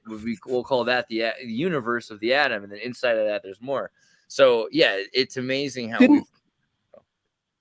Didn't they break down the atom years ago? Like when I was about 14 or something, and they said that they got down to the quark. I think it was the quark. Well, but then what's in the quark, right? What's in the quark is metaquarks. Yeah.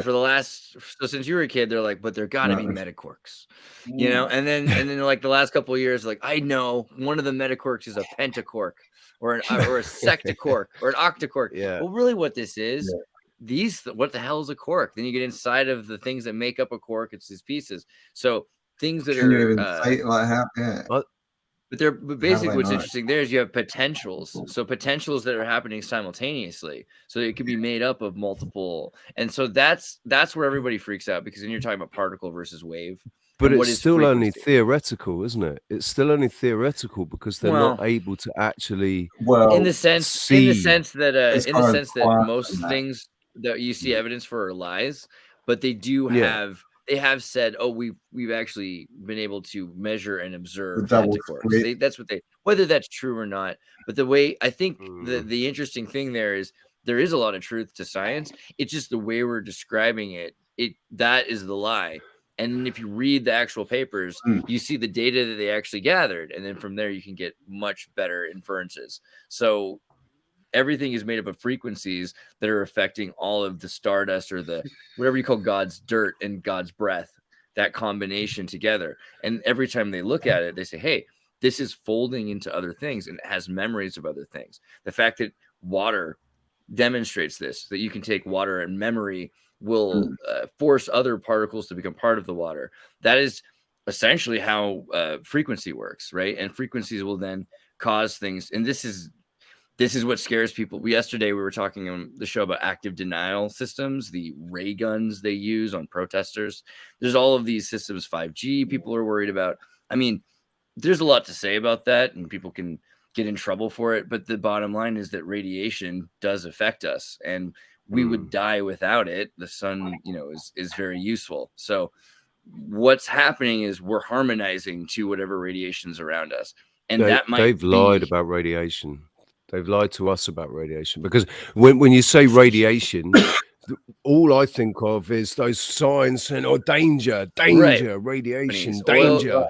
British Petroleum and Beyond Petroleum, they didn't want anyone to switch to free energy, which is geothermal. A lot of the volcanoes are radiation, right? Geothermal radiation. And Cam, what did they used to use? What was the in the old fireplaces they used to use? The peacock electric thing in the fireplace. No, there was a type of material. Campbell will know. You'll remember it, mate. Radium. Yeah, it was radium. Radium. Yeah, radium. Oh, they used to have adverts for that, didn't they? Yeah, fireplaces. How interesting. I mean, the fact that there's so many, and now the fire,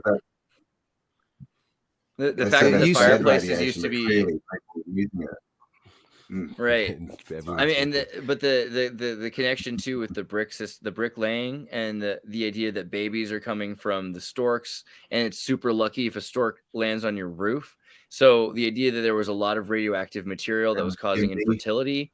And so the luck of, this meant that you weren't in a radiated location after something, because it looks like that's the other issue. We keep trying to come up with natural excuses, volcanoes or whatever, for why people were infertile. And, radiation isn't as toxic as you're told by the oil companies. That's pretty good. Uranium isn't dangerous, man. I don't think uranium's dangerous. I mean, technically you could drown in water, but it's not what it's not what they're telling you. It's not There's a way. I'm pretty sure if I just hit you with uranium over and over again, it wouldn't be good for you. But it's not what they tell you. Mercury, we're told, is fucking nasty. Mercury. I used to sit there in science class, like with it in my hand, and then I took it home. And I was doing it in my bedroom. I remember my brother came in. He was like, "Mate, you fucking idiot!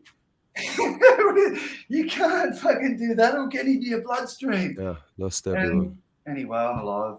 I mean, yeah, I don't know. 207 pounds, and I'm pretty sure I wouldn't want to fight you in a rugby match. Wait, we missed. I'm sorry, I should have read. What's it? Merry Christmas from Brittany. I don't know how rugby works, but I'm pretty sure there's no stopping, and you just kind of push at each other. And she says, "Take off your ugly sweater." Yeah. Who's the Queensland team again? Been quite rude. All Blacks. Broncos. The Broncos.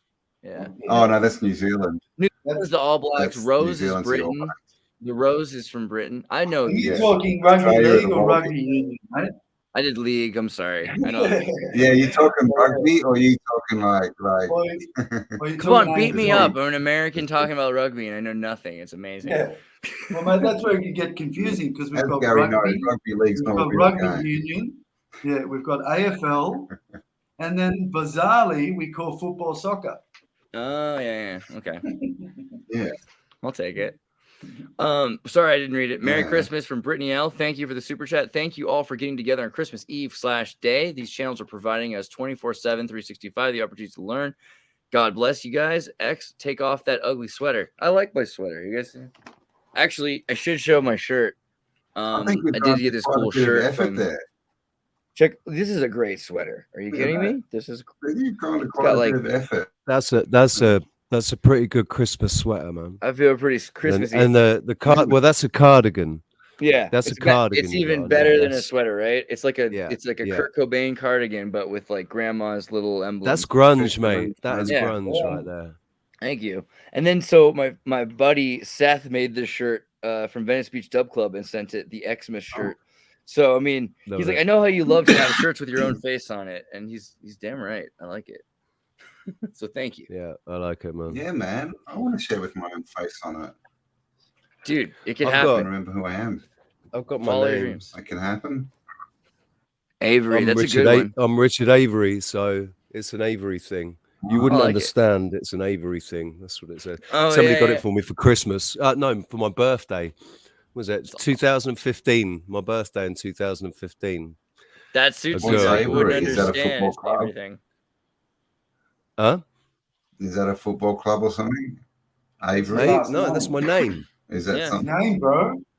Oh, that's my name. I know your surname, Richard Avery. Oh, I didn't know that. I didn't think his name was Avery. So there you go. It adds that's your last name. Adds like a whole level to it. It's like, dang those Averys for generations. You could never understand them. It was always an Avery thing. Dude, Avery's there's been a curse on the name since Henry Avery, the pirate, went and ripped them all off for 400 million. Avery, the pirate. Oh, where's your cut? You know, 400 million. I did a video about that, man. I did a video about that. I'd love to watch that. He's quite something about it. He's quite a. They've done a whole they've done what's that game? on the PS5. Oh yeah. No, Uncharted. Yeah, I literally knew what you were about to say too. I love Uncharted. That's all about that. That's all about Henry Avery. It's all about my great grandfather, whatever he is. Wow. Yeah. So I mean, because if you connect, so Uncharted with they have Francis Drake and Avery and their boats. They have the 3 boats in the East China Sea, right? And it's by a volcano mountain with all the gold and everything like that. I mean, that's pretty crazy when you look into the Barbary Wars, because they're trying to kill all the pirates who ended up making families and having their own little sovereignties. You know, it's That's a whole other story. The pirates. It's how my family became Freemasons and everything. So oh yeah, you gotta be if you want to stay alive on that boat. I mean, come on. Yeah, I'm not a Freemason though. I'm the first one. I'm the first male of the family not to be. So. It's exciting to be same here, to not have to tell to not have to keep secrets. To be able to tell secrets is kind of nice, you know. Be able to just say stuff. That's kind of a feel. Well, I approached the local Freemasons in my area, mate, and told them that I wanted to be a member. It was quite funny. Then they harassed me for about a year to join, and but I actually went into the lodge. Yeah. And, they showed me around and gave me a tour. Was it like the big Queensland Lodge? Was it like the huge? It wasn't a huge lodge, man, but it was real weird, man, and dodgily done. Like, it was like they try to make this old worldy like interior, but it's being done like dodgy, you know. Like anyway, they've got all these weird chairs around the outside. Perfect. The local lodge with the pancake breakfast. Yeah. In the middle, they've got the North Star, and then they've got the checkered board, checkered floor. In the checkered floor, they have the star, right? And then all the walls are blue, right? So I've walked in and I've gone, checkered floors, guys. And they're going, yeah. And I said, that's because we live, you know, in a flat realm, and that represents the game. And the star, that's the North Star, that's Polaris. And they're looking at me like... It also represents the black-white paradigm as well. The black and white paradigm. Yeah, it's the two pillars, but Joachim and Boaz. They love their dualism. Duality, basically. You got to fit in duality. Between the box. Yeah, exactly. Yeah. So that was a really interesting. And even, mate, I saw one of them about 6 months ago in the street, and they must watch one of my channels, because he said, "How's the channel going?" Awesome. Well, you know, I mean, they would have done their homework. They would have done their homework on you if they were thinking of bringing you into the lodge. They would have. They would have done all their homework on you. They know everything about you. Part of it, mate. Like they're going, even a guy like you who's full, you know, like flat Earth and da da da da. Like, they're all. There's a lot of. There are a lot of the first 3 degrees. The first 3 degrees of Masonry are actually. There's nothing bad about the first 3 degrees of Masonry. They're not. It's really like any people that are in the first 3 degrees. They're the ones that do all the charity work. Yeah, you know, they're the ones that give all the money to hospitals and to children's wards, and you know they do. That's why they get so hurt when people talk badly about them, because actually in the lower levels, in those first 3. Say again, sorry. Was that Cam? That's by design. That's their buffer. That's by design. That's their buffer. They have to be showing that they're doing something good. Have all these low-level people out there. There's a lot of power in doing good. Then when you hit 33, they say, "Hey, we eat baby." Oh, that's why they hijacked the word philanthropist for Bill Gates. You know, to redo his image, because he had such a bad image back in the 80s, 90s, and then they repackaged him as a philanthropist. Right. But really, you know, he looks like he's doing good. Masonry's got, you know, there's all these. Is he a real guy? Is he a real guy? You know, or is he just like? I love trans. Not a guy, no. Go on, yeah. He's not a guy. Yeah, he's definitely not a guy. I think though it's interesting to think about Freemasonry, because we're like basically aren't all of my grandfather was. My dad was the first, actually, not me. My dad was the first to quit D Malay. He didn't want to be a member as a teenager. He's like, screw this. And But most of us, right, we have family members that were Freemasons. And I think it's not that they were evil, obviously. And it's not even necessarily that they were trying to do super good.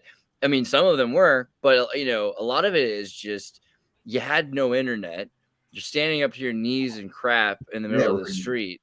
And here's a group with some books, you know, and you can join them. And they've got jobs, which if you got a family, got privileges. Yeah, so there's of course, insane privileges. You're not going to be on a boat on the poop deck and not join the club of all the guys on the boat, you know, and so everybody's going to join the group. And so the thing there is you've got Adam Weishaupt saying, how about we just take your Order of the Golden Dawn thing and we apply it to a group? You know, the Rothschilds, you're trying to come up with some way of having temples everywhere. How about you just buy out a group and then we'll have the back rooms. They can meet in the front and we'll have weird stuff in the back. I mean, that makes the most sense, right? You take care of a YMCA. They're basically the YMCA. Up until they get bought out. And that's like the same with every major group. Once they put money into it, all of a sudden it's run by the same people who've run everything forever, you know? This is what I and then they check out everyone. Absolutely everything. You don't get anything that has any merit or any substance to it, they'll get in front of it. They'll identify it and they'll get in front of it. They'll hijack it. Yep. And they'll take it in the direction that they want it to go. And it's happened with absolutely everything. I think that's what happened with the truckers back in, at the beginning of the year in Canada. That was a grassroots movement that started and they got out in front of it straight away. Thank you guys for the super chats. Let's bring it. We love you. Thank you guys. You're helping. Yeah, I like that. 11-11. I like that. Magic numbers. Yeah, I mean, do you remember that movie, The Ruling Class? You kind of remind me of Peter O'Toole, Avery. Have you ever seen The Ruling Class? No, dude, this is one of the weirder, bizarre British films that I love. You know, everyone's seen Lawrence of Arabia with Peter O'Toole, but they haven't seen Peter O'Toole as Jesus Christ. You know, and what it is, he's not really as Jesus Christ. What it is that he's. I've never been compared to Peter O'Toole, but I guess I can see it. Oh, it is not even a bad one. Peter O'Toole is cool. You're like a way straighter Peter O'Toole. Don't get me wrong, but Peter O'Toole is one of my favorite actors. I was going to say, he's a great actor. Fabulous.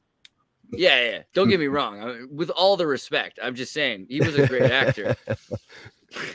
But this movie is great because you got this rich British family that are like on lord level, you know, their nobility. And after World War, I think probably one, or maybe he was fighting with the Zulus. I don't know. The father, who every night he likes to go upstairs and hang himself while he wanks, accidentally, in a tutu, he accidentally falls off the ladder, and the butler's out of the room. The butler's not. Hang on a second. Hang on. We've got a reference to Michael Hutchins in a Peter O'Toole movie in what, 1960 something? Yeah. We do. I think it's 66, 68, something like that. It's very... Jesus, no way. What is it? It's autoerotic asphyxiation. Do that as well? Autoerotic asphyxiation. That's true. And this is... And this movie is called The Ruling Class. So, I mean, you know, you can already 72, there we go. You can already see what it's about. It's about whom it's about in Britain and what they're saying the British elite are doing, right?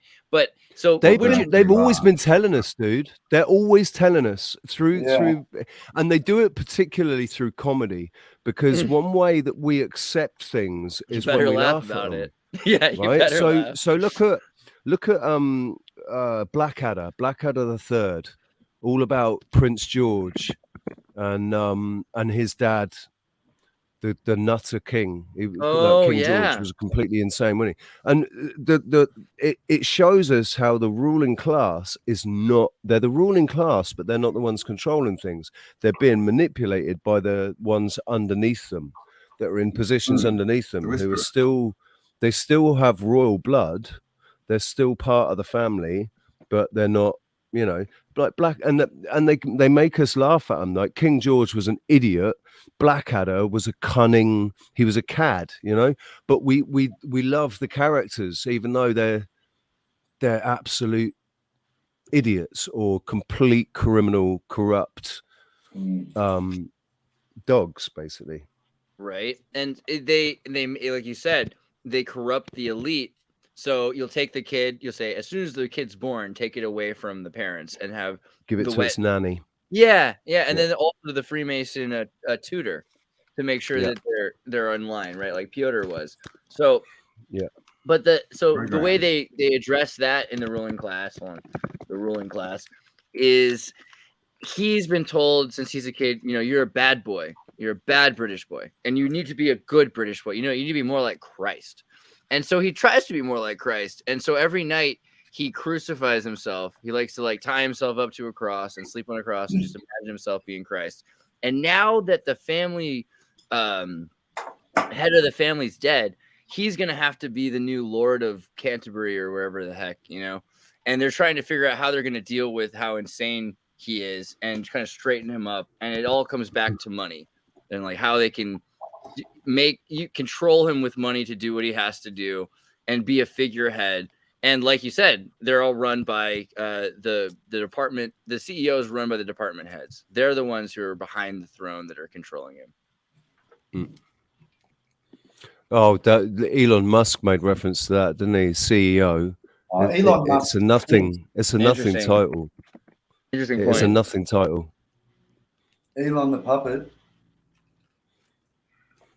Wow. Just remember Elon, right? Just remember Werner von Braun. I've said this 100 times, but Werner von Braun wrote a lovely book about a boy called Elon who travels to Mars. Yeah. Here's this character. Thanks, Elon, you puppet. I mean, Wizard of Oz talks about emerald mines too. That's the other thing. I mean, the dude he comes from the Gnomes of Zurich card in the Illuminati card game. Gnomes of Zurich. Right, and the Gnomes of Zurich, there's a reference made to them in a British comedy. It's called The Green Wing. It's about hospitals, and there's an anaesthetist who's a complete asshole. Guy, his name's Guy, and his dad was one of the Gnomes of Zurich. The Gnomes of Zurich is interesting. We talked about this already, but do you know how many in Switzerland? Do you know how many bunkers there are in Switzerland? A lot. There are enough bunkers for every citizen in Switzerland by law, and there has to be, because they have to have places underground. And so if you look up also the biggest bunkers, there's actually more than that because there's so many abandoned bunkers. It's like an anthill. But they have full-on cities that can hold 30,000 people underground. And they're all trained. They're all trained to use arms as well. They're all trained to use firearms. Pretty interesting reset culture. I like it. Yeah, man. I mean, we seem to be in the reset right now, right? I mean, all this talk about dumbs. No one really was talking about dumbs that long ago, were they? A few years ago. Now they're everywhere. There was that movie. He's coming back to save us. So the Time Tunnel. Have you guys seen the Time Tunnel? 1960 show. Austin Powers has a reference to it where they have, they jump into the swirly. You remember that? But this is a show, and what happens is they drive through the desert, and all of a sudden they just zip into the earth in the middle of the desert. And this is in the 60s, so it's clearly, this is before we knew about Roswell necessarily, but people had talked about it in 47. There's all of a sudden like 30,000 stories deep, this giant dumb facility with everything going on, cities of military personnel living in the city underground. And thank you, Julia. Gosh, guys, thank you so much for the super chats. We really appreciate you. Merry Christmas, Julia. Happy Xmas. Merry Christmas, Julia. But yeah, so then they built the super, right? They built this super city in order to have time travelers and keep them safe. Is Bernie here? Did he make it?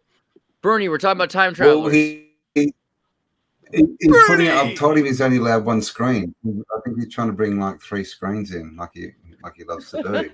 I said, dude, there's not enough room. You get one screen and that's it. So we've got Bert. I thought it was Bernie made it first. Oh, hang on. We've got audio. But people there's seem to love it because they'll look at it. They'll lurk into the video and they'll be like, "What's happening? There's like 1 million people here." Oh, it's just Bernie and his puppets, but it's great. It's just Bert Nanny. It's Bert Nanny. What about Andreas? Can you turn your mic up a little bit, mate? Is my mic too low? Okay. Just turn it up a little bit. I might need to just be bring it a little bit closer. I think that's I just suck at life sometimes. It's not my mic's fault. I'll do that. There you go. It's a nice. It looks like a nice mic, man. I've had it for a long time, and I just started learning how to use it. I forever was like talking into it, like hitting myself with it. I had no idea. But yeah, apparently you're hitting your right. Usually, you try to figure out. You bang on it, right? That's how you fix your computer usually. So. I just recently got I just recently got an interface desk, a Yamaha AG03 desk, so that I can do live music. That's awesome on the stream, and it took me 2 days to get it sorted out. I would love to have you on the show and play some music anytime. That's one of the things I've been really wanting to do is have live music too. We could have a bit of a sing along. I was thinking awesome, maybe we could have a bit of a. Mate, I'd love to. Of White Christmas or Richie. What do you play, Richie? You obviously play guitar. Yeah, I play guitar. I'm singer as well. So epic. Cool, man. I was live yesterday. I did a 2.5 hour. I finally got it when I finally got the levels fixed, and so I did a 2.5 hour show yesterday. Sweet. I'll watch that. Yeah. Yesterday, so I've just been traveling. I just got back from California, and we just flew into the eye of the storm. But I'm super stoked to be back. I have a bunch of stuff like a Moog Matriarch synthesizer, and I've got a bunch of keyboard things. And while I was in Santa Cruz, I was trying to find my delay pedal. 1 second, I got to show you. Hold on. I wish I had a keyboard, man. I was looking at keyboards when I was. You guys in the ever music shop. You probably know about these, but Electro Harmonix makes these. I have a didgeridoo as well, actually, and I'm pretty good at the didgeridoo. Nice. That's my parents came into my room one time. I ordered one on eBay or something from Indonesia. Beautiful. And my parents come upstairs to think I'm vacuuming, and they're like so proud of me because they open the door and all of a sudden they see me. I'm playing a didgeridoo on the floor. They're like, oh God. Can you do it now? Have you got the circular breathing thing going now? You have to practice with a cup of water, but yeah, I can do it. It's to do with your cheeks. You actually you just compress your cheeks. You don't actually exhale. While you're pushing out, you're inhaling. You do that. And you also have guitar you got there, Gaz. You push it out with your cheeks while you breathe in. This is my brand, Walter. This is one you made. Yeah, I made this. And you wonder why British people didn't respect Aborigines. They didn't understand at all. Yeah, they make them too, man. Oh, that's beautiful, man. Yeah, wow. That is freaking beautiful, dude. So that's made from camphor, laurel, and Australian timber. That's the back and sides. And then the top's that is bunya pine. Yeah, and then I've got a Queensland maple neck. I've got Indian rosewood fretboard with a rosewood head plate with my Walton engraving. Where is it? There we go. What are you using? Brain blank. The tuners. The tuners. The pickups. The Gotto tuners. GOTOH. What's the ratio? Oh, you mean the fret scale? No, I mean for the turns. How many turns for a full turn? How many twists for a full turn? I don't know, to be honest. Because it just means how fine you can tune it. You can tune it really fine when you've got 14-1 instead of 7-1. Wow. Well, these are the top. Everything's top of the range, bro. These guitars are $5,000 a guitar. So, so we're talking Martin territory here. Yeah, man. I'm sort of at that sort of high level. Blind spot. We wish you and your son well on the guitar. I recommend. Is this stuff called what's it called? Melodics or something? Melodics. Yeah, there's some good lessons on YouTube, at least for guitar lessons. Oh, really quickly before I forget, this is the Electro. How do I show you this? This is the Electro Harmonix looper pedal. So I can loop. What is it, 8? Oh, he's got his guitar. We can have a jam now. Yeah. This is like what Reggie Watts kind of uses. I need to go get a coffee. Yeah, the trouble is there's a lag. You're tuning in 432. We can do backup 3-2-1. Are you tuning tuning in 432, bro? Say again? You tuning in 432 hertz? 432 hertz? No, 440. Yeah, you gotta go back, bro. Gotta go 432, Rich. Work that, mate. Really easy. You just go into your guitar. My buddy just tried 417. He loved it. Yes. I've got a request. I want Wham! Last Christmas.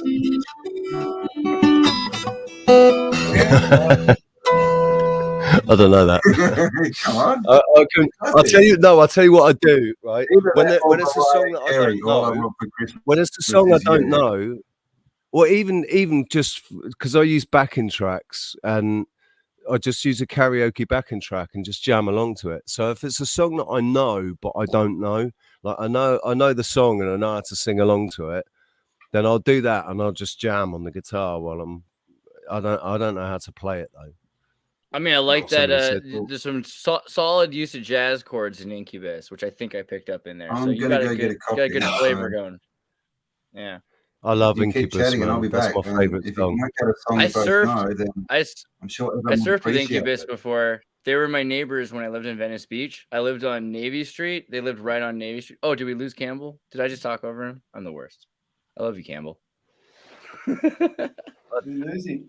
He'll be back, I'm sure. No, I'm here. I'm going to get a coffee. I'll be back. That's right. I don't think he intended to. Sorry, my bad. But yeah, so when I was younger, I lived in Venice Beach, and I lived in the house that Jim Morrison would squat in, that Ray Mazurek from the Doors lived at, and that's where Ian Crossland from Tim Pool now lived. And our neighbor right across the street, it was the green house. I think it's 55 Navy or Rose Street. Is Incubus, because Navy and Rose are other sides of James Street. No way, man. So we got to surf a few times, and honestly, really cool, nice, like good people. You know what I mean? Which in LA, that's you kind of specifying a lot when you say all that. But no, seriously, like amazing people, and they had like the greatest, like the sound studio in this brick old 19th century kind of Tartarian building painted green, and you could just the music and the acoustics and everything. Amazing people. No. Yeah, cool, nice. Yeah, I've had some pretty cool, like, fortunate meetings. There's been one I'd managed to do a record years back with a heavy reggae band that I was the singer, and we did a record with Dave Nicholas, who did all In Excess's Kick album. Nice. And not all In Excess's. He did that Kick album, and he did a lot of other work. But mate, he told us some stories like so. Dave went and he went on tour, and he had a massive coke habit, right? And he was snorting like 3 bags of coke a day.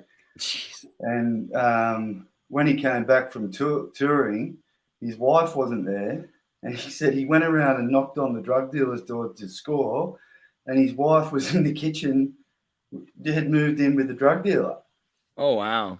And he said it was the weirdest thing. He took the money, he got his drugs, he saw his wife in the background, the door shut, and he said from that day forward, he gave up cocaine.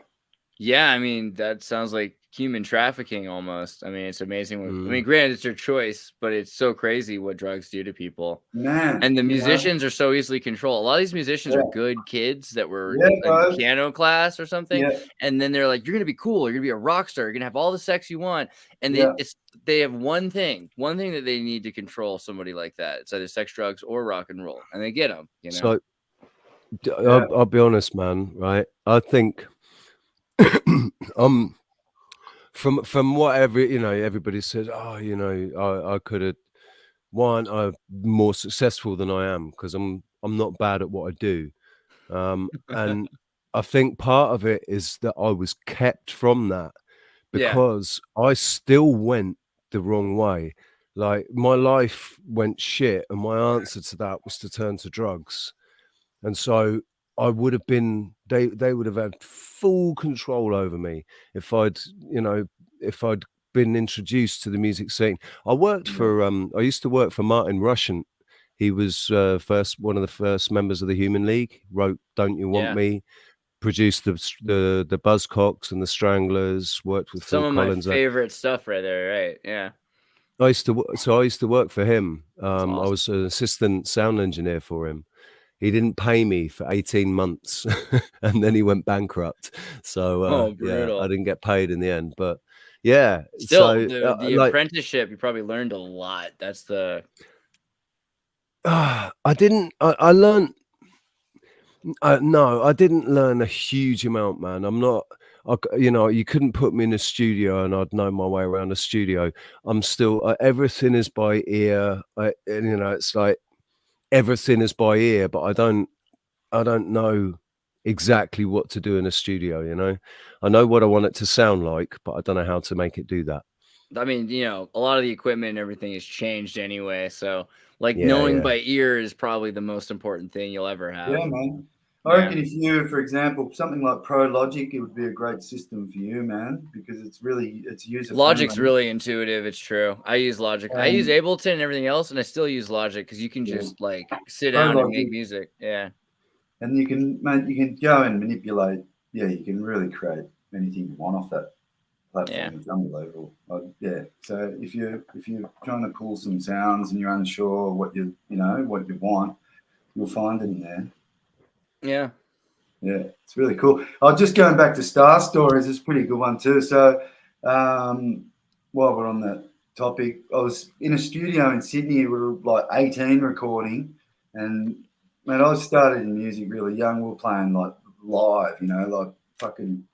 That's when you used to play. You'd have rooms full of people because that's what they used to do on the weekend. You'd go and see bands, man. We used to play at fucking rooms full of people, and anyway. Cut a long story short, this band we were recording, but the Keanu Reeves was in town with his band Dogstar. Oh, nice. Yeah, and mate, he came into the studio. So if Keanu, if you're in Tartaria, if you're in Tartaria land, say hi. But yeah, he came in and sat down, and man, he's a nice. He was a nice guy. So I think Keanu Reeves is cool as man. I really like him. I can't help it. I've heard some bad stuff about him, and I'm just I'm like I don't know, man. I like him, but I think he's a real musician as well, as opposed to Johnny Depp. Johnny Depp, who thinks he's in a band, and I've never actually seen him play. Not like a whole song. I've never seen him play an entire song. I've seen him sit there and do some really rudimentary little riffs, but I don't think he's a musician. Who's rad? I think he wants to be really badly. He wants to be. Oh yeah, it's fun to stand there. If you're a narcissist, I think that's the funny thing, but yeah, none of these people get to where they are unless they do what they're told. So, the best musicians I know are they're really shy people. Nicer guy he is. Yeah. Matt Johnson from Jamiroquai, I was recently talking to, and that guy is really cool. And nobody, Jamiroquai, but I like Jamiroquai. I think they're great. And I love Jamiroquai, man. Yeah, I mean they're real music. Virtual insanity, right? Brilliant song. And he's putting out it's dancing. Yeah, it's funk and actual. I loved that the way they choreographed that, where they had the floor moving. Right, in this big box while he's dancing. That was brilliant, man. But so Matt Johnson's open-minded and cool, and he's sharing he just basically, I found him because he's testing his synthesizers for people. He's like, I just got this new keyboard and it sounds really good, and he'll share some of his stuff out there. And he's just this really you don't know his name, you wouldn't know his face. That's what a real famous musician's like to me. 99% of the time, you've never heard of the person. You've heard of their band. Like Pete Parada, one of my favorite good best friends. He wished me a Merry Christmas today. He's the drummer from Offspring, and they kicked him out because of the he couldn't like his I know said, medically yeah. And but Dex from Offspring, he's he went to school to be a geneticist and studied DNA and everything else like that. So Offspring has a whole thing going on. But yeah, you don't hear about Pete Parada because he's the nicest guy you'll ever meet, and he's the best drummer you'll ever meet. He'll be there. His job is to play 200 shows a year over and over again perfectly. That's not what some kid who wants to be a rock star. That's not what Johnny Depp wants to do. Hey, dudes, I'm gonna have to go, boys. Most important part. I'm gonna have to love you and leave you. I've Dude. got my kids are here, and I've got to go and cook for them now. And it's Christmas Day, dude. Yeah, it's a Merry Christmas to you, man. I'm waiting for the day to start here in Minnesota. So God bless you, and goodwill to Merry Gentlemen. Yeah, really nice to meet you both, dudes. And we'll do a show soon. I can't wait to have you on. Yeah, good. Be great. I'll find your channel. I'll come and because I don't know your channel, so I'll come over. Yeah, cool. And I have a channel that I was doing some cool vids called Truth Hurts, and I was like I said before, I was getting some good guys on the show like Santos Bonacci and Dave Weiss and Tom Barnett, an Aussie guy. I had some cool cats, man. And anyway, it just seems like the shadow ban that channel or something, but I've been doing some videos with Cambell on his Spiral Up channel. So if anyone wants to see the stuff we're doing there, that's what we're up to. So we gotta do more Swapcasts. I'll try to get your videos linked into my Discord as well, so people can check out Gaz's videos there, as well as Magic Treehouse. That'd be awesome.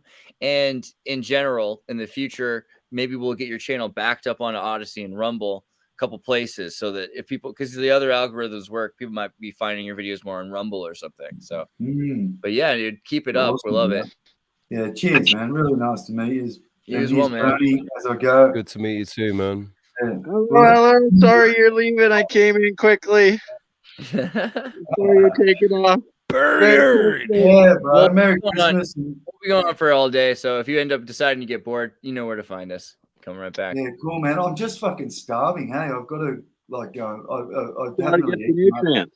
Yeah, man. I've got to get some food into me before I faint. I don't eat much, but I've got to eat something. Absolutely, yes. Enjoy, man. Right, and you're one half of the Merry Men or Mailmen podcast, correct? That's it, brother. Thanks, mate. Yeah, dude. Merry Christmas to you guys. Thank you so much. The super chats, Tech Spread, Sherry Ives, Brittany, Julia. This is amazing, guys. We really appreciate it because it helps us a lot. And thank you so much for your support. It's it's great to be here with you guys too, and you gals. Cheers, boys. And everybody in between. Cheers, guys. Pleasure. All right. Nice guy, man. Nice guy. Really glad I met him. Yeah, he's cool. Absolutely. Oh, he was welcome. I'm glad to meet you. This is a great group. So listen, Andreas, it was Bernie. Bernie invited me and sent me the link. That's where I came from. Because, like I said, we've never met, have we? I'm just really, really grateful, man. Really grateful to be here. And likewise, and thank you to Bernie. Bernie, you set up an amazing thing. It's amazing that you were fashionably able to make it. I know you're having Christmas yourself, but it's a brilliant idea, I think. Get us all together. It was actually Campbell's idea for this one, but he did get it from me, and that's how I originally met Richie. Was when I first started out the weekend at Bernie's multi-streams. I did a couple that were like 48 hours long, and Richie came in and held it down for a solid 12 hours, half a day at least. In the Azores, right? Azore Islands. Yeah, no, the Canary Islands, dude. Canaries. I always get that wrong. Canaries. Dude, the Canary Islands have got the big... The Azores would be nice. The Azores would be bloody nice, man, but yeah, it's the Canaries. That's right. The Canary Islands have the Santa Cruz. Nice. You get the Santa Cruz, and you guys have the observatory, right? You guys have those beautiful astronomical observatory towers in the Canary Islands, right? Do you know what? I don't really know much about them. I think that might be linked to the Freemason temple that's here, because there's a temple here. But I mean, yeah, this island, the whole story of how I got here is crazy. I just ended up here. Like I was on the streets in Malaga, and I got a phone call from a guy that I used to know who just disappeared off the face of the earth. He fell off the face of the earth. And then he's suddenly on my phone. He said, "Rich, mate, I've heard about your situation. I know that you'd be able to, you'd have a good life over here. So I'm going to fly you over here." So he flew me over here, and he set me up for 3 months, which gave me time to find work. And then I was working. I was doing really well until the lockdowns, and then that just completely destroyed everything. For my career, that and Brexit, the lockdowns and Brexit and the curfews and all that crap. It's just completely wrecked it. What did Brexit? Yeah. What did Brexit do? The lockdowns were just brutal on most. I'll quickly show something here, Andre, and then I'll give you the share screen here. I rushed home, and when I got home, I had to deal with all of my melted experiments as it was minus 45 degrees Celsius 2 days ago, and then now it is plus 4 degrees Celsius in the middle of the night here. So I got a lot of cracked, broken. Because freaking Canada, because you're hot and you're cold. Yeah. Right? It's like a bipolar wife, I guess. That's really crazy, though. That's a crazy temperature change, man. Yeah. Canada's diverse. Well, I was just showing you. This isn't important. I was just because I was remembering when I think of the Canary Islands, I think about the observatories because I had a friend in France and he used to love taking photos. He still does of satellites, and he'll take like 1 million photos at a time, and he'll catch. And he was in a club of people in the 90s that would catch secret satellites. Just the right angle of it at the right time as the color is shifting, and you'd catch a picture of it. And then the CIA and the European Space Agency were like, "Stop, move." And so he moved to Chile, and in Chile he's got a big set of Atacama observatories. He's got these things going on here, which are freaking huge. And you can just walk from one building to the other building. And there's no ozone over Chile, which is a whole other Tartarian reset question, right? Because there's all these volcanoes down there. And what do we know about ozone and its creation and its depletion? But basically, he's talking about like the other place to be. There's like 2 places to be if you want to look at stuff. And it's Atacama and it's in the Canary Islands, because the Canary Islands are just, where's my picture there? I mean, they're just saturated with these super observatories that can see everything, and then there's no cloud cover or whatever it is. It's not just cloud cover. It's light pollution, right, from the urbanized areas. So the altitude as well. It's the altitude. If you go to Canada, for instance, it's not light pollution from people. You've got Aurora Borealis or some other thing going on, right? I think I just said the snake that eats its own tail, but same idea. Ouroboros. So the thing is, the Canary Islands have the perfect circumstances to see everything. You can do a trip up to the volcano, up to Teide. I love how you got there. Yeah, exactly. Yeah, you do a trip up there, and it's like a stargazing trip to look at the night sky. But even down here, down at the coast, it's beautiful. Every night when I'm walking the dogs. Every night I'm walking around with my head up at the sky, looking at the stars. I've seen some crazy things. I've seen stars that move and then disappear. And me too, brother. I've actually seen that a decent amount. No, they are. It's like they are. It's a star, and it's just stood there as a star, and then it moves, and it's it's crazy, man. It's like. And the ones that look like they take a picture as well, it just goes really, really, really bright, flashes, and then disappears. Right? Or some that will move in zigzags or do a U-turn all of a sudden. I've seen a lot of things that shouldn't have happened from either satellites or stars or whatever they claim they are in the late night skies driving through the mountains of Western Canada, where there's maybe not as good as on the islands, but better than the average settled place or country. Because of the lack of light pollution, though, you go anywhere where there's no light pollution, and it's still, you can see the Milky Way.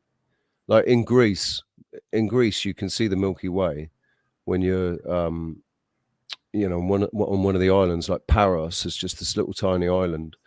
It's not much ambient light there anyway. And I was we just lay there under the stars every night, and you'd see countless shooting stars and the Milky Way and everything. Hey, Cam's back. I am. Hello. What happened to Gary? There's a big lag. Off, did he? There's a 5-second lag. He said he had to get some food, but he might be back a little later on. Cool. What's time? It's like 7:30 there now. Just going to go back inside, so sign off from my phone and be on my other computer here shortly. See you guys in a sec. All right.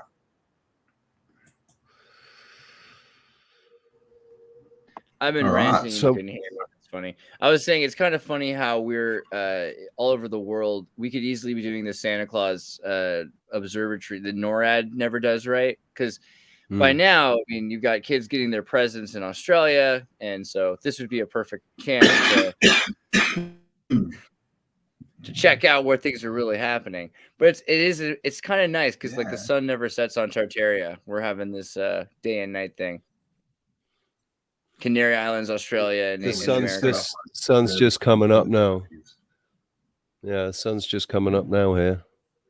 It's nice because here we get we either get like 11 hours of sunlight or we get 13 hours of sunlight. But that's it. The band doesn't shift that much. Like in the UK.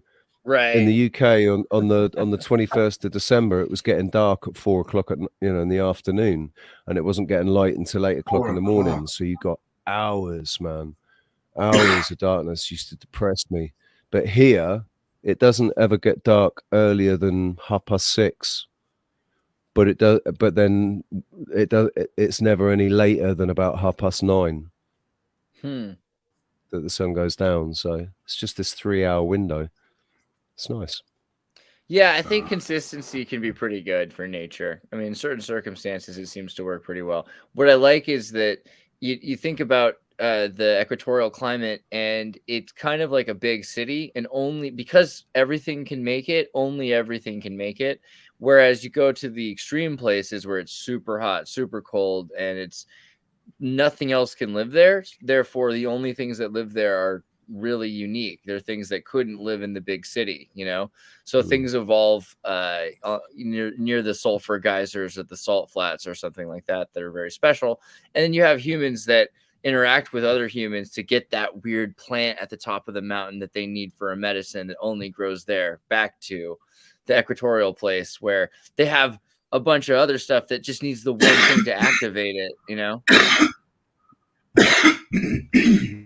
Bless the Campbell. Excuse me. Yeah. Oh, bloody cough. All right. So yes, what are we doing? I was thinking actually, should we I was thinking we could have a look at Analog's channel on Twitter. Oh, cool. That'd be fun. And go through some of that stuff, like waking up with Analog. Work out how to get Twitter. Yeah, Ben's got some great stuff. I'm really stoked. Yeah, it was a good chat we had with him, wasn't it? Yeah. I mean, so it's crazy thinking about the amount of work he's put into it for it's got to be like 10 years, I don't know, at least. And the last 4 or 5, we've had Tartaria research stuff. He's just been putting together dots that are, I think just now people are starting to care about more and more, because Tartaria might be really interesting to some people because it's really fanciful, but it's also really important because it's really practical and it's really affecting your life, that your families were shuffled around and that your lineage, there's a reason why certain people can remember the lineage for 10 generations and other people can't own a house and can't remember who their grandparents are. And they're not supposed to know where their family came from. I'm Australian, I'm American, I'm English, whatever that means, right? So these things are starting to come up, and Ben's got all the data showing like they've taken your land, they've taken your homes, and they've taken your society and your culture, and they've created this entirely new, what is English other than this weird Swahili concocted to control us, right? It takes all the different kinds of love and puts them into one word, right? We have English is such a weird way to control our thoughts. Completely engineered to do so, though. Like engineered, yeah. It's weird how it changed so quickly from Latin to Old English to New English and Suspicious. All of that. Yeah, it is. Yeah. Well, that was so I was on the plane. Yeah, well, Sorry, have you heard of the Great Vowel? What is it? The vowel shift. Yeah, Paul talks about it. The Great Vowel Shift. Yeah. Very important. I was listening to this kid on a plane the other day, and he's an Indian.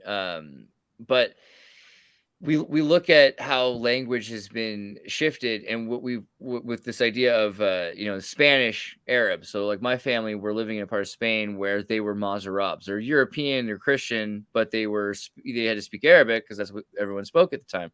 And they're very literate people, and they wrote books and stuff like that. So there's records of that in circumstances, especially if they've moved them to Alexandria or they've gotten out of the country.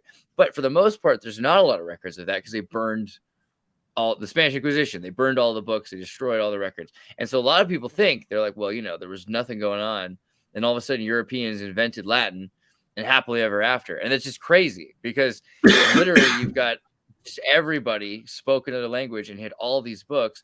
And like, well, just the books didn't exist because we can't find them. It's like, well, no, I mean, clearly the entire thing was invented. So what does that say about Latin? And I don't know if you've seen David Ewing Jr. on our channel. We're going to do a video probably tomorrow, I think, actually, another one about this. But Ladino people, which is what they call Mazarabs who've come to the West, Spanish backwards and writing on the postcards. We have all this evidence of Arabic turning into Latin. And so it looks like Etruscan. If you look at Etruscan, is the exact same script, but mirrored backwards because these guys were looking at something that was designed to be photocopied or to be duplicated. You put a press of ink and you have the backside of it and you can make 1,000 copies and you can give it to 1,000 different troops. But instead, they don't share it. And they've got one group of people and they're learning to read it and they're reading it backwards. So Latin is this weird concoction of backwards Etruscan, not just backwards, but like inverted, like satanic levels of backwards. And that's what they were burning people at the stake for doing what? For praying backwards, for doing the crossing backwards, so everything about Latin seems like this crazy invention. And who spoke what, right? Because German was spoke mostly by the French and the Spanish. French was spoken mostly in Holland and in Germany, and it's just a bunch of nonsense. and then we have Hebrew, right? Then we have Hebrew, a dead language for thousands of years, and then they decide that they're going to bring it back. How does one bring back a dead language? 1700s, 19th century. Yeah, it was like the 1800s that they start really. I got pictures of them in Ewing's talk where we show these pictures of them designing the Hebrew language, and they're using the symbols the best that they can find from Egyptian Coptic, but they're totally basing it on Arabic. And they have you can see them with the Uthman Quran literally and looking at the old Arabic, trying to use it to figure out what, because here's the weird Ian Crossland again, he'd mentioned this and it almost got him banned, I think. I like Ian. Yeah, he's a decent human being. I love him. He's like been my friend for years. Like definitely trust the dude. Like he means what he says and he's thinking the truth. But he's asking about what does it mean to be Jewish, right? And they're saying, oh, the Hebrew alphabet, the culture. Well, at the end of the day, he's saying, shouldn't it be a belief?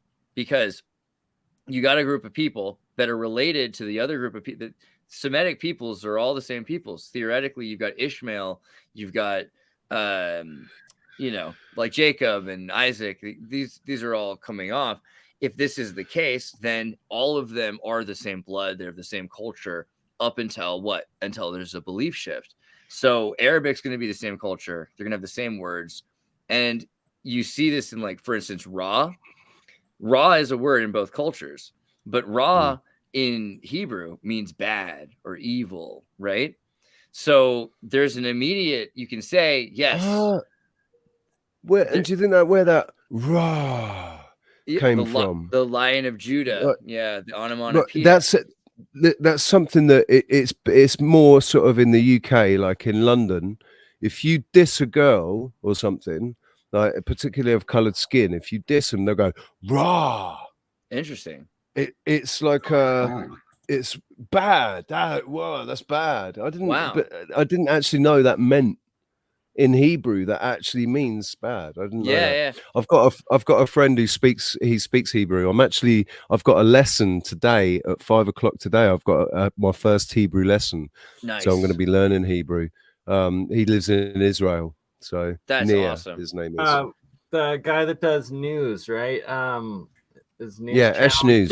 13th monkey jumping in. Merry Christmas, 13th monkey. Merry Christmas to everybody here. Mike jumps in. He's Merry like, Christmas. "Come on, Germanic's the root, not French." Is that what he said? I think I don't want to screw it up. To the root of Dutch. Dutch, yeah. And buddy Kyle, what up, Kyle?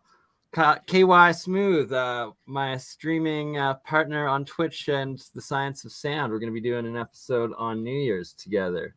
And what you're talking about right now, Zertis, is absolutely crucial and key, and like blew my mind the first time you showed a lot of that. I saw you talking about it, especially the pictographic language of Arabic, where it looks like barcodes and it literally looks like it's something that should be mirrored, and that it's essentially all backwards meanings from the older. Kufic is crazy. Yeah. If you look at Kufic, so let's go down a bit to, if you look at some of the older Kufic, so this is, more recent, arguably, and you're seeing it in the swirls. When you look at the original Kufic patterns, you start to emerge this kind of stuff. And these geometric, look, it's very QR code, right? Obviously, you can see the example there. And there's a symbol there that the Germans got in trouble for. But really, this is for Muhammad's and for Ali's written in spiral. So this symbol used to represent Muhammad and Ali. Oh, really? Muhammad Ali. What are your thoughts about Freemasonry, about the Freemasonry that exists now and the Scottish rites and everything, about that? Basically, they are the Moorish sciences. It's the Moorish Masons that they were the original Masons, and then so that they're like the ones that rejected the stone, and then these ones from the Scottish rites are accepting the stone that the builders rejected, kind of thing. It's like they're the bad guys. The good guys and the bad guys. If you want to split the Masons into black and white, good guys and bad guys, it's the original. I'm always against putting things into black and white, especially because it's actually blue and red. And if you're a blue lodge or red lodge, right? Isn't it male and female? That might have been a better way to put it. The thing is, you've got the Berbers and the Berber culture, and what is left after the Spanish Inquisition and the destruction of the Arabic culture. The British.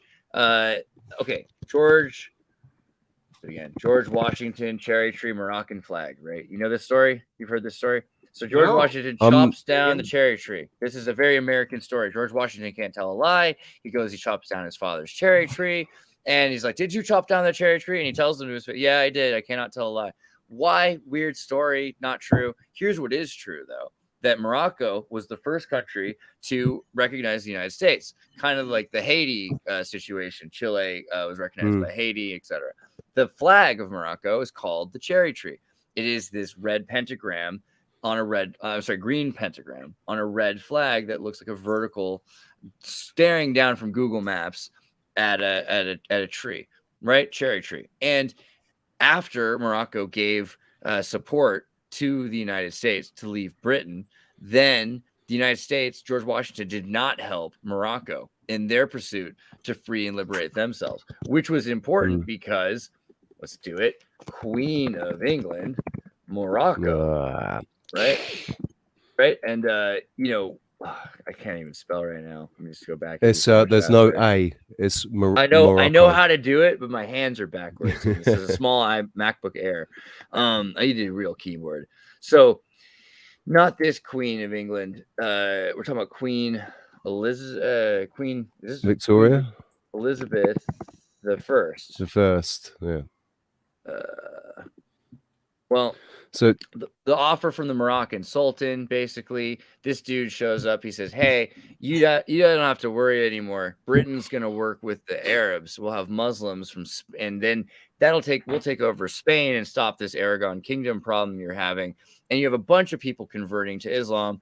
you've heard the story. The Queen of England is descended from Muhammad. Here's why. And yeah, all of a sudden there's a major push to take over the lands controlled by the Berbers. This leads to the Barbary War, which is then right back to the Averys, because you've got the captains of, as soon as they finish the battles in Africa with the Berbers and they start the Barbary Wars, they go looking for any of the families. These are fusions of Europeans and Berber Africans and Arabs and Asians and North Americans that have built these little empires. So, do you want to hear the crazy thing that kind of links me to this even more? My granddad on my mum's side, he was from Morocco. He was born in Algeria, so he was Algerian, but he grew up in Morocco, and then he fought for Hitler. He flew for the German army in the Second World War. Quite a resume. He's got that. My blue eyes and blonde hair is because of him, basically because of the recessive gene. He was black. He was a black man, but because of the recessive gene on my mum's side, which is a Berber, whatever that gene is, and my dad had blue eyes. So I ended up with blue eyes because my mum's got really brown eyes. So I should have had really brown eyes, but I didn't because of this recessive gene. So yeah, it's like all the way on my dad's side with the Averys, and the Freemasons, and also Gramps was a Freemason as well. Obviously, he spoke 11 languages. He was like really, really well educated for a guy from Morocco. Well, a lot of the people I've met from Morocco are very well educated. So that's the other funny thing. We're taught to kind of believe, and Algiers, for the love of God. I mean, you look at the Battle of Algiers and you see what happened to that place because of the French. I mean, it's changed a lot. If you go there, you don't like when you go to Morocco though, it's like it's like being in Iraq or something. It's dirt streets and you don't see any women anywhere, and if you do, they're completely covered up. Like all you see is their eyes. And it's Morocco, just men everywhere on all the corners. You know why? It's because Moroccan women are beautiful. Or still controls part of like the West Sahara or whatnot, and then there's also Shabab or Al Shabaab, I think. Yeah, like the Islamist separatist like terrorist group. So it's like it's just still in a crazy state of war all throughout Northwest Africa there. Yeah, I mean, if you consider the Battle of Algiers. It's totally intentional keeping Africa in this state of state of flux as well. These freaking guys show up and they stampede through. And don't get me wrong, I'm a kind of a Francophile. Like I love Johnny Holiday. But at the end of the day, they destroy Africa, and you've got for generations people stealing women. They see a woman, they think they're beautiful, they just take the woman, right? So wouldn't you, at a certain point, if you're sick of your women being taken, saying, you know what? From now on, all our women have to hide their faces. So they're not kidnapped anymore, by these colonizers.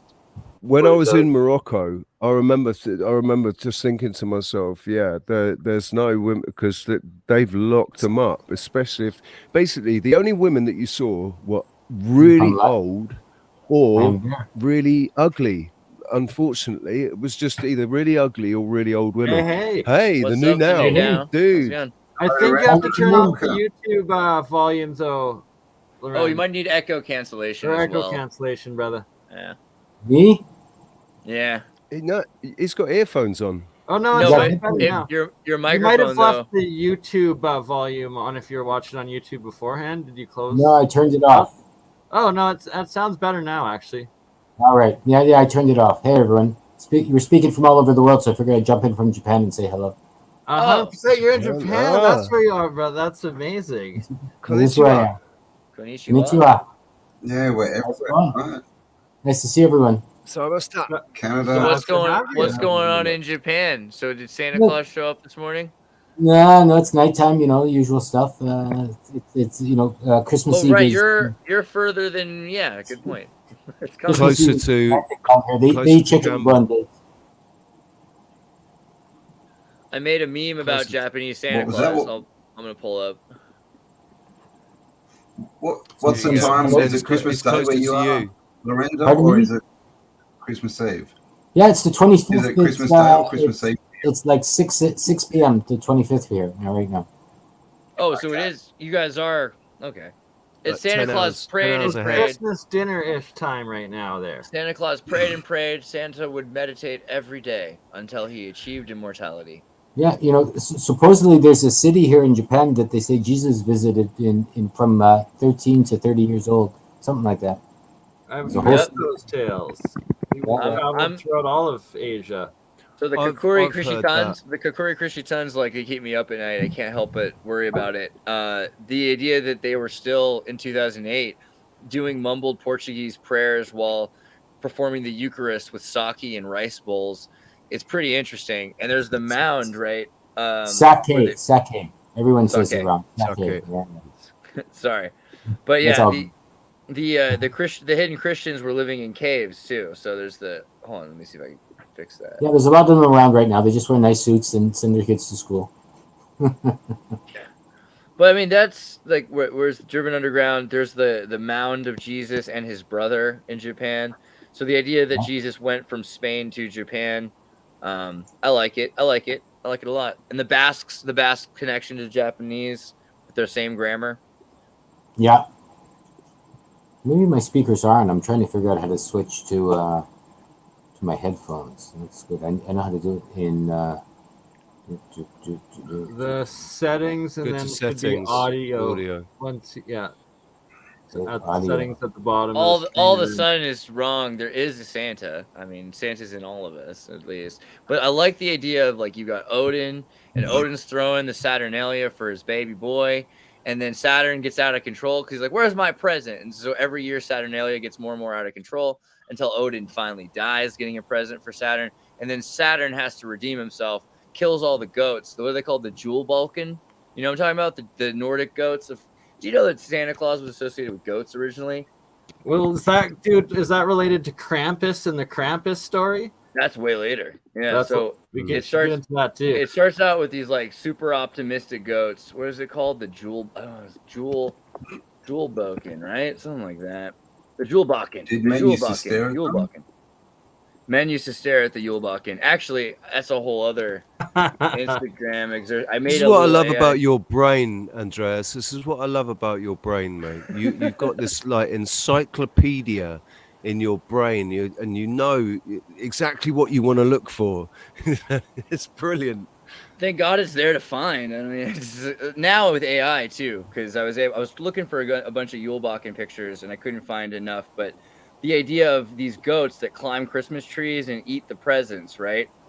And they give you presents, but then eventually the Yule Ball. I mean, that's the white Baphomet. That's a really interesting origin that the Nordic people were interested in. But then the Saturn character wrestles the goats, right? Let me see if I've got my weird video I made of it.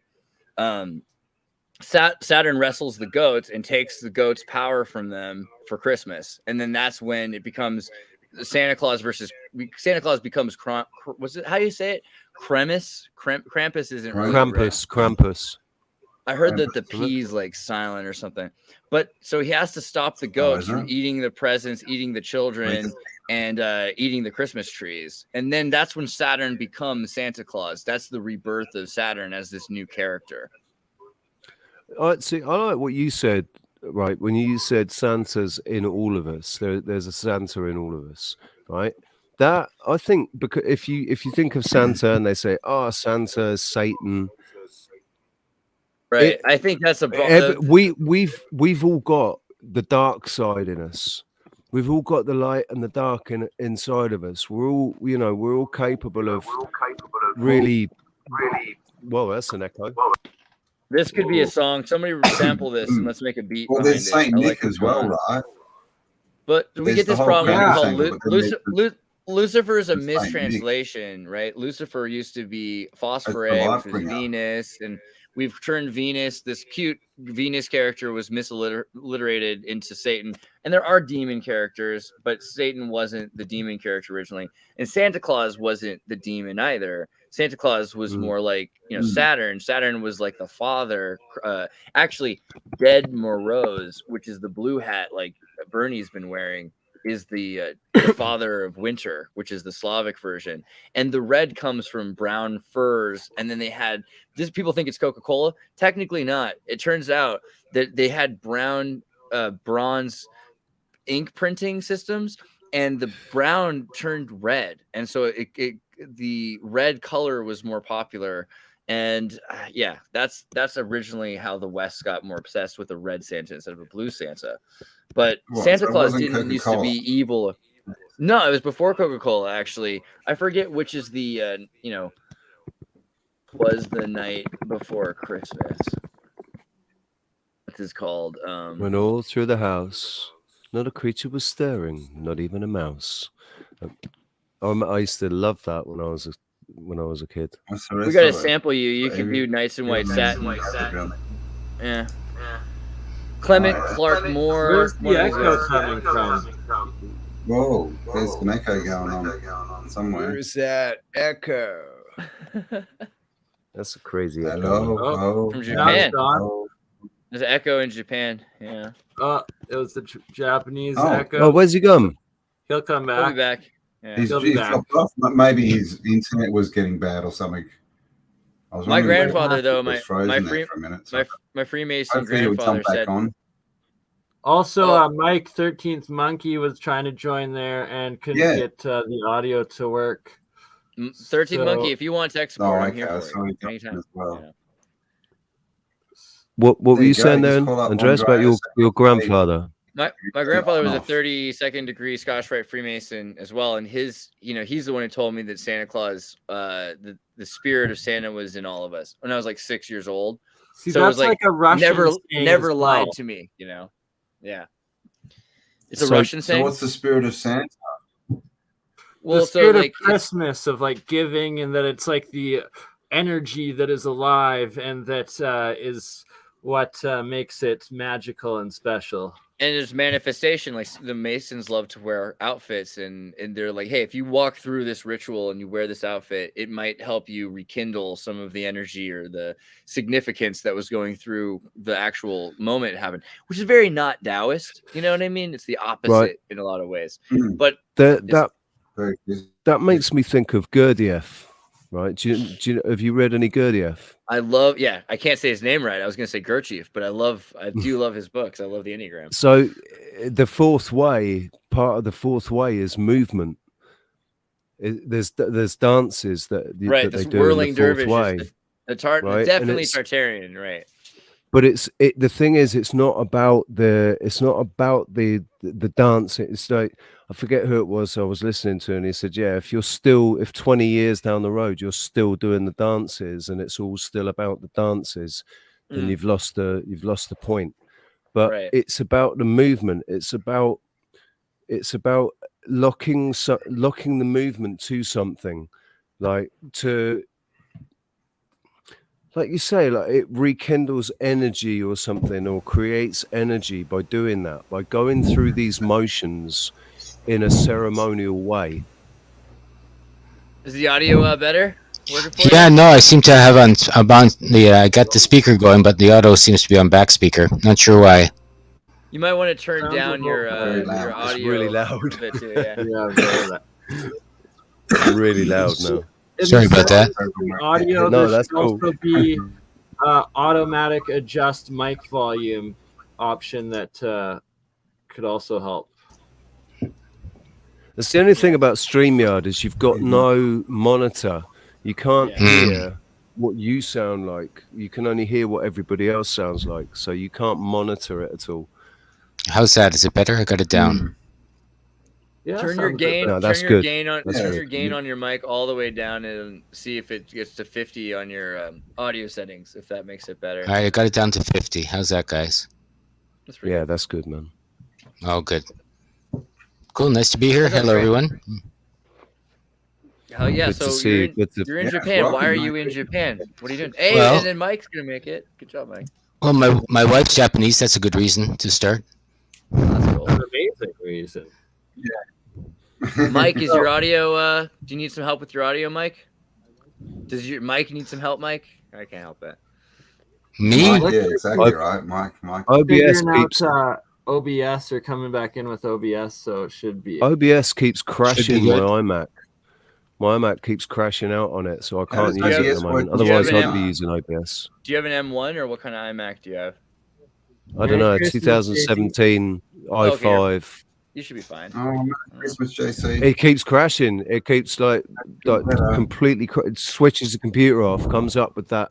You know, an error has occurred, and we've had to restart. Let's walk through it later. It might be something to do with the GPU. You know, it's so weird. All these little settings. I'm not technical at all. I like the fact that you've got Mac though. You've got a Macintosh, so. I do. I use all the things. I use Windows. I use Linux as much as possible. But like the new Macs, the M1 chip is just so freaking efficient. And if you get the cheapest Mac, and you get like $600 for a Mac Mini now, so that's enough to run everything I need to do, basically. I've got a steal with this, mate. My laptop, it got malware in it or something. I got locked out of it. Couldn't switch it back on again. And the same day. My mate bumped into my mate, and he just bought a new MacBook Pro, and I was like, "Oh, mate, what are you doing with your old one?" And he said, "No, you can't have that, but I've got an iMac for it. My i5, if you want that." And he's got sweet. He put it's got 24 gig of RAM on it. Oh, there you go. He put an extra 8 gig or something in a RAM. But yeah, it does the job, man. But OBS is crashing it. OBS keeps crashing it, and also it's not. Anytime I try and stream if I stream straight to YouTube using OBS, it drops the frames. But it says that it's not sending enough frames per second, but it is. It's 60 frames per second. But I look, and it's going from 600 to 4,000. They're getting caught in your buffer. It might be that you're not using your GPU. So I'll show you a button you have to click on that says use your GPU instead of virtual memory, something like that. Okay. There's always always a stupid button. Yeah. Yeah, I got a new laptop, and it automatically saves everything to the bloody cloud and not to the hard drive. What scares me is that this is going to be associated with masculinity. In the old days, you had to be a hunter and gatherer, but someday they're going to be like, "Oh, Andreas, that guy's manly. He can fix a computer." That's scary. We got to fix this society. Dude, soak it up, man. Soak it up. For the 5 minutes before it all crashes, yeah. I was raised in Y2K in Silicon Valley. It's like some of my first memories. It's all fun and games. First memories are internet. I'm born in 1989. Okay, so the first memories I have are the 1989 San Andreas earthquake. Well, 1989. Well, it is what it is. But the 1989 earthquake, the earthquake was. So you're 33. I just made it into the Matrix. You know what I mean? But yeah, I'm Christ what year I left hopefully I make it. You're 33. What about you, Cambell? Illuminati confirmed. Man, 33. I left school in 1989, dude. That's when I did year 12. Oh yeah. I left in 90. I left in 94. Technically, though, I'm on the time back. I'm pretty sure I'm from the future, and this is my retirement lifetime. You know, I worked on Saturn or something. Who knows? Yeah. But the way things are going, I think we're about to hit a point where entire society collapses. And as a child, the first memories are the San Andreas earthquake, which was all of Santa Cruz collapsed. And we used to have 1890s style Santa Cruz. It looked like Victorian. It was a beach, a vacation town in the 1800s. And you would take the train to Santa Cruz, and we have the boardwalk, and it's like the oldest roller coaster in America. Pretty clearly, like the lumberjack rides, like the entire thing is built on a mining rig above Atlantis or Talos. I reckon. Yeah, mines have got something to do with these. But so my first memories are the entire place falling down, and then geodesic inflatable domes. The entire city was replaced with domes. So all we had, you'd walk around, you'd go into Burning Man for like domes. They didn't have any buildings, and Santa Cruz was collapsed, and there's an earthquake zone. So they took years. I think I was in my 20s before they finally rebuilt downtown Santa Cruz properly, where there's like the Paulie Shore must have loved it, man. Dome City. Oh, Paulie Shore. I have stories for days about him and one of my buddies, but it's not PG rated, and well, I wish I had Paulie Shore stories. For another I do know a person. I do know the singer from the movie Biodome in the scene where they throw the party, because the band Wax plays Wax, where they're running in the fire music video, and that's Joe Sibiondo, my mom's friend's son, and he runs Sidewind Dummy Records, which is the indie record label, and they put showers in, which if you know bands, man.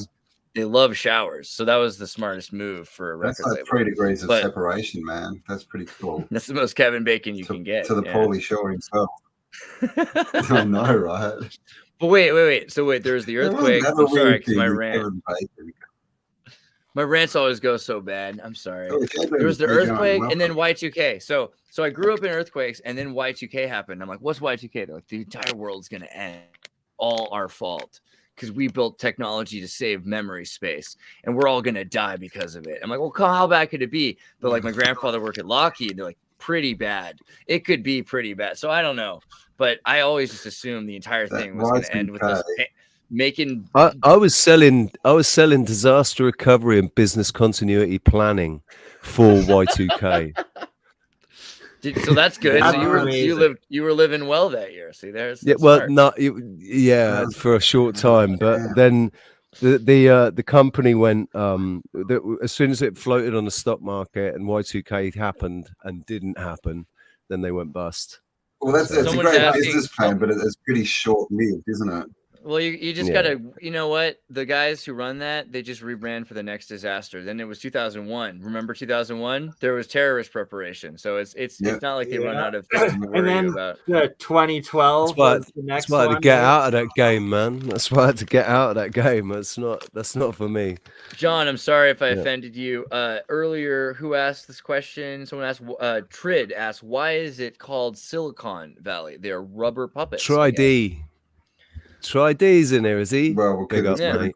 How you doing, man? It was called the Valley of the Hearts of Delight. I don't know if you ever watched that fun and fancy free Mickey Mouse cartoon where Mickey Mouse and the Jack and the Beanstalk and the harp. Remember that?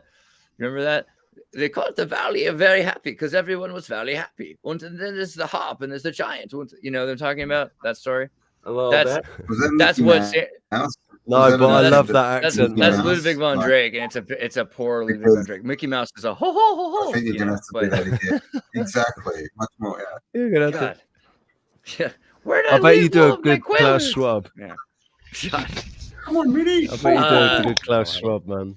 Valley of Hearts of Fourth Industrial Evolution. It was called the Valley of Heart's Delight, and then they realized they could tear up. It had the most fertile soil since the Fertile Crescent. There's nowhere besides maybe Israel that's kind of similar, hence the value. And people were constantly finding there was minerals there, so they tore it all up and they destroyed a lot of it. And now they call it Silicon Valley instead of the Valley of Heart's Delight, which is interesting. But Silicon's cool because if you go to the beach in Santa Cruz and you step on the sand that they brought into the tourist beach, it burns your feet. But if you go to the Silicon beaches, it's cold to the touch, right? Because the silicon doesn't absorb the heat. Huh. You now, were you saying you had to jump off or? Yeah, I got to go off soon. I just wanted to say hey to everyone. I was only here for a few minutes. I'm on my way out, visit my wife's family. So I just wanted to say hello. Say hello to Andreas. Bernie, finally get to say hello.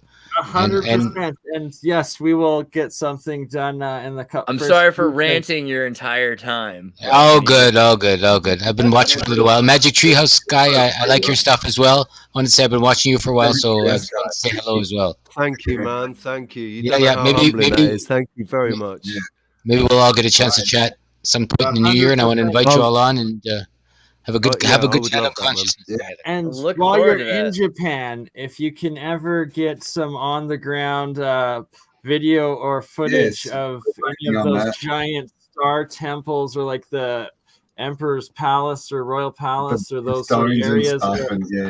I've got Cambell and I are going to do something in the new year. Yeah. We've got lots going on. Like I'm in the Kansai region, Osaka. So anything around there, Kyoto, Kansai. I'm going to look into it and we're going to talk about it. Is that where? Yeah, I can get it covered. Yeah, some strange burial mounds are. Yeah, some strange alien stuff going on around here. No doubt. Yeah, good point, Mike. We got Mike, and all right. Origato, sayonara. The now song. Well, good dinner, mate. Merry Christmas. Merry Christmas. Wanted to say hey to everyone. Thanks so much. I appreciate everything you guys are doing. I'll talk to you soon. Guys, check out the new Now Appreciate you. channel. Night, the link mate. should be in the description. Merry Christmas. Thanks, Campbell. Nice to see you, man. Yes, Merry yes, Christmas. New Now. Everyone go and subscribe to the New Now. No, the New Agora. That's what it's called.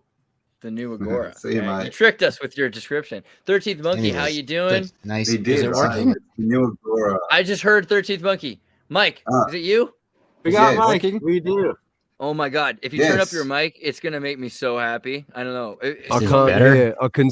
Yes, there he is. Yeah, You need just more mic, new mate. microphone.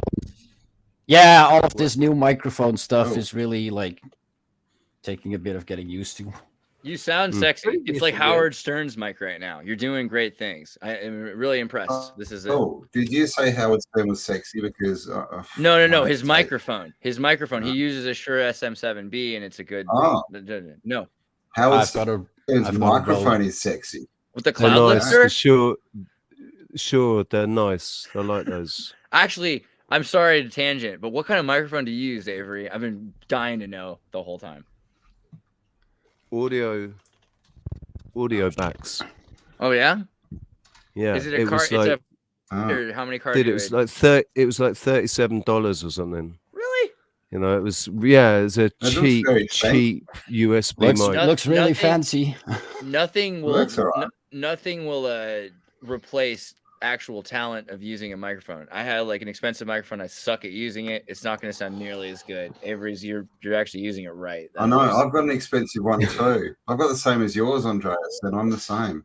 I only just worked They're out not if you bad. turn a knob, it like record different So, angles and stuff. And I'm like, I went to that's YouTube fine. and I looked it up. I looked it up and there's like 4 features of the cardioids here, right? So the microphone can record in every direction or in infinity, but there's one that looks like a heart or a butt, right? And that's the one that aims the cardioid just directly at me. And that's the.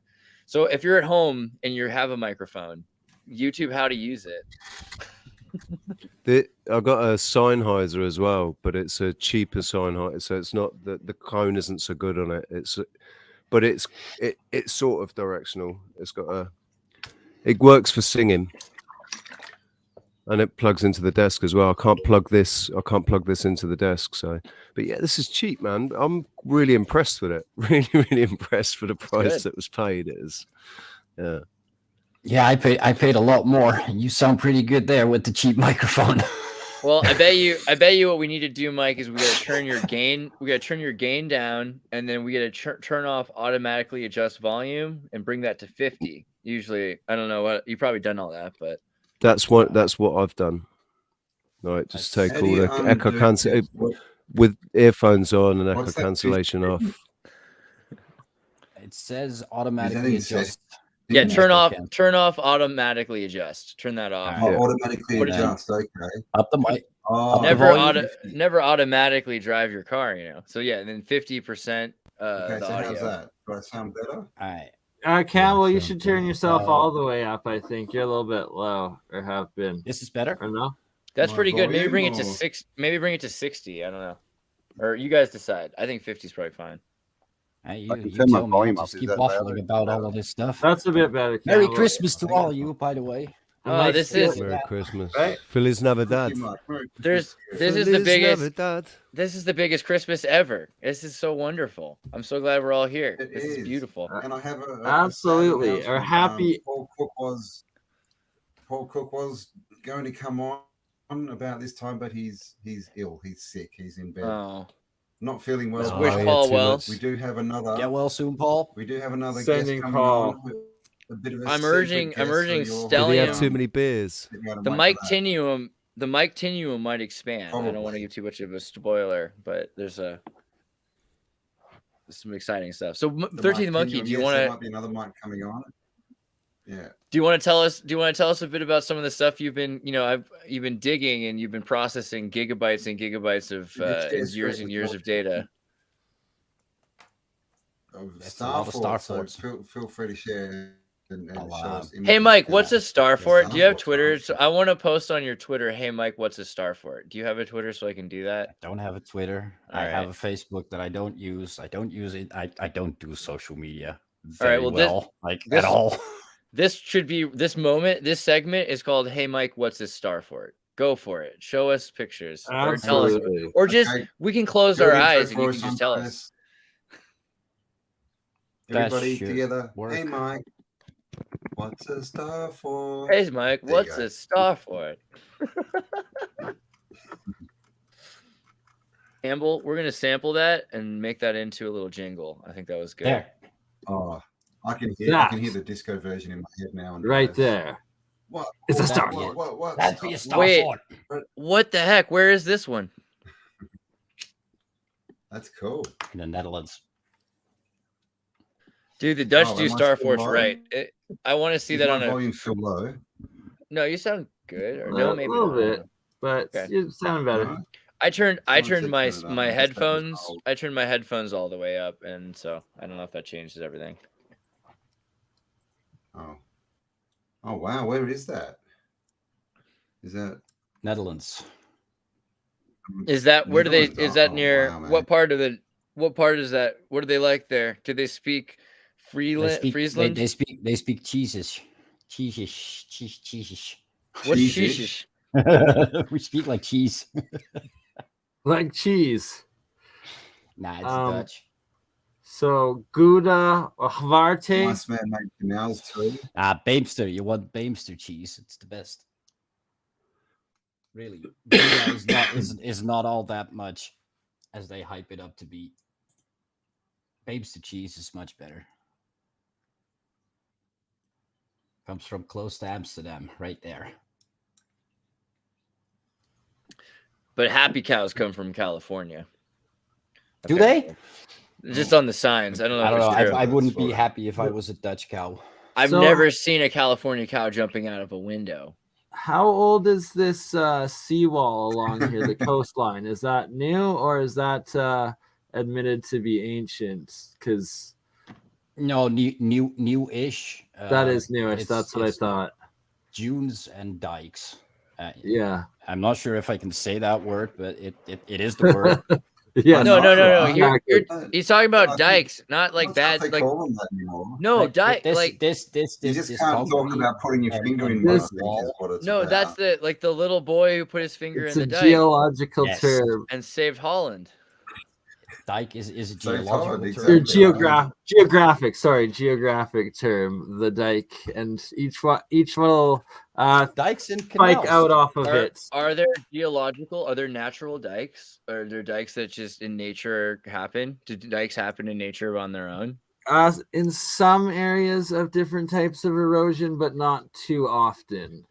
But like a glacial dike, like a dike made of ice. Exactly, you got it. Or so they claim. Who knows? Although it seems like it for the great glaciers I've seen around my area, and them receding. A glacial dike. Wow, that is one cold woman. That's one cold dike. Yeah, exactly right. That's what the Dutch do. They build a dike. The Dutch. This is what the Dutch do. They build a dike around a lake, and then they empty it, and they build houses in it. So they're the exact opposites of beavers. I'm currently 3 meters below sea level. The Dutch are anti-beaver. The anti-beaver. All right. There's something going on here with dikes and beavers. God. we've got a thing going here, right? Take the clip at 3 hours and 2 minutes because that was gold. Yes, Zertus, you got this little soundboard thing going, hey? Little mixer, is that you? That was not or is that me. Richie or Campbell? That was my phone. Okay. We can hear it. I like it. Man. I do have a thing for that, though. That's the future. The future is going to be bright. The future is already here. It's off a phone today. Next time, the mixer. Wow, the only future is here. time is now. Super true. Look at that bad boy right there. So some of the remnants of it. At least once a week. Well, okay, so the Dutch not were necessarily for the fact that it's a star city. But is that one just across from it as well? You could see that other moat. Sorry? Can you see that just across from that star? There's another moat which has got the bastion shapes in it. Just to the right. It looks like there's one to the bottom and one to the top, essentially. Right there, pretty much. Oh, you mean this stuff? That one I see is one, and then Campbell's talking about the one on the other side of the river too. There. Yeah, right there. Yeah. Just there. Yeah. So it looks like remnants of water in some areas, and then new development over top. So that would have been left over. This is where they had a castle. So I use a color system. You can just see the footprint. You can just about see the footprint. They had a castle here. I use a color system to indicate what's what and what's where, because a lot of this development, like this is new. Oh wow! And it's inspired by star forts. Yeah. This isn't completely new. Yeah, right. When I got to live in this, I live in this city. Fibonacci spiral and everything. That's fascinating. Yeah, this is they call this the city of the sun, and this is where you can see it. Oh, do they? Oh, look at the pyramid on top of it. Yeah, there's the Eye of Horus kind of. Yeah, it's all in there. All of it there, man. It's all in there. Fibonacci. And then this thing is called the Bastion. You can see why. There's a Bastion here. Because it's literally there's a Bastion here. There's a Bastion there. There's a Bastion everywhere. They have development projects inspired by star forts as well. I'm glad, Oh wow. Heritage, Without. That's a 4 point with Bastion. So that's new. That's interesting. Wow. Yeah, this is absolutely new. But is the moat new, or is no? Everything here is new. Really? You can pretty much assume that most of the stuff that you see in the Netherlands came out of a field. It's all it used to be a swamp. Most of it is underwater. If you remove the dikes, it all turns to sea. 60% of the country. Wow. Yeah, right. See where that bit where it looks like water. Country there. This is water. There where where it's dark, where it goes dark in the middle, right? I'm sure I saw, if you go in a bit more, going a bit closer, I'm sure I saw there's something buried there. There's something. That wall. There you go. It just looks like there's an island. There's roads. It looks like there's roads and stuff underneath. Oh, they're creating land here all the time. They're messing around a lot with this lake. It used to be sea. This whole light-colored area was made in the 1940s during World War II. This whole area, this island, was made in the 60s. And they closed off the sea with the biggest dike in the world. Roseanne. I'm not making it up. I think that was early 1900s or late 1800s that they closed off. They turned the whole sea into a lake. Interesting. So when you say lake, is it a salt lake? Nope. Wow. It's fresh water by now. Wow. It's now fresh water. Wow. Yeah. It would have to do that, salt, then it turned brackish. The land wouldn't be. The land would be saltified. And the words of Nolan, damn. Good point. Yeah.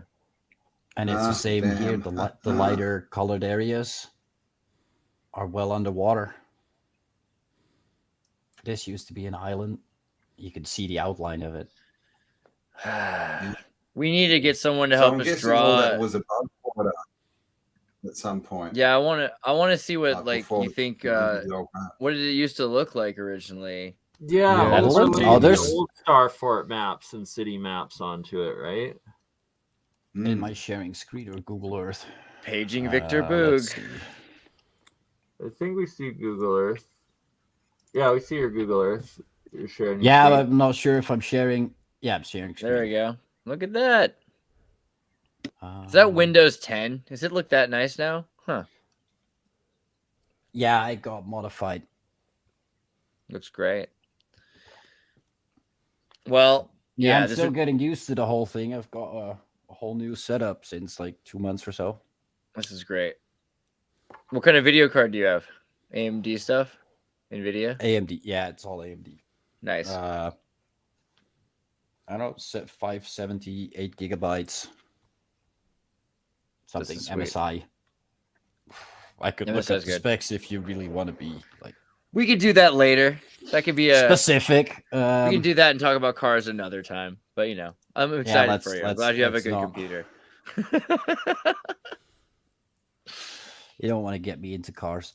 Never ends. No, I do, but it's going to probably be about electric cars and the history of Tartaria. Please not. You know.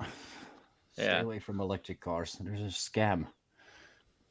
Electric cars, they figured out in the 1800s. You know, electric cars, they're really nice in the city, and for pretty much everything else, they suck. Right? We got to get people off of oil for some reason. I think cars tend to be best in cities in general. Then you have to build too many roads, and then the rest of the time you use trains, right? I mean, that seemed like the 1800s approach.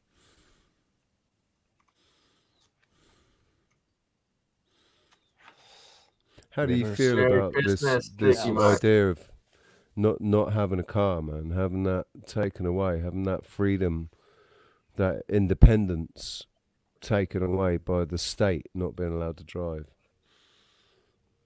What are people's thoughts on that?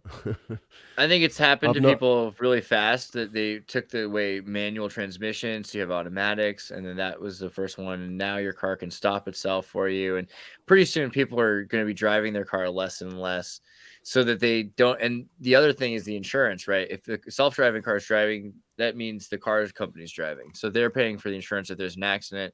You have to pay for it if you're responsible. So they're going to make it so expensive to make your own choices. And that's been my main we were talking about whales earlier. My main thing is I think they're forcing us out of the frequencies because those frequencies are also thoughts, and they're keeping whales and birds and humans all within a range of restriction of frequency that allows us to think. And yeah, it's good. Imagine how people used to fly. People used to be able to drive cars. Kids used to run machines. We're becoming simpler because we don't have the ability to think in those ways. Do you think that can be connected to tinnitus or tinnitus or to the ringing? In the Jay Dreamers just did a video. I noticed Jay Dreamers was in the chat. I think I saw his name. What's up, Jay Dreamers? And he did one just recently about ringing in the ears because loads of people are experiencing it. I'd love to watch that. I have a whole thing on that. My thoughts on tinnitus a lot of time were associated with CERN experiments, Mandela effect, Schumann resonance, when something is reality shifting. And this is not from science. This is from as a child. I used to just have this intuition. I was like, something just shifted in reality. That's the only logical explanation to me for why I'm hearing this ringing. You know, I don't know, as like an 8 to 10-year-old. And I remember thinking like, oh, wow, I turned on the TV and they're talking about Paris Hilton. And it was like the Back to the Future 2, where they're talking about Biff Tannen. I'm like, this girl just clearly sold her soul yesterday. And she was in a trailer park and she said, I want to have all the houses in the world and my dad to be rich. And here he is. They're making a fake show. Like, this is a reality shift. And they got, so I don't know. Is tinnitus associated with that, or what do you think? I don't know, man. I mean, I've had it since I had a car accident in 2000 and I was in a coma. When I came out of the coma, I felt like I'd shifted realities, and I put it down to the car accident. I put it totally down to the car accident. It was a really big deal. Somebody died. I was nearly killed. It was massive, and but I thought I was in a different universe. Like, I was having Mandela effects in 2001, and it's been since then. But I don't know. I just thought it was just because a combination of listening to loud music in clubs and having a really serious head injury. What's that movie? It's All Gone, Pete Tong. Yeah, I always thought that. I love that one, man. And I actually know like a majority deaf DJ myself, good friend of mine, and it's just fascinating how they're able to resonate and feel.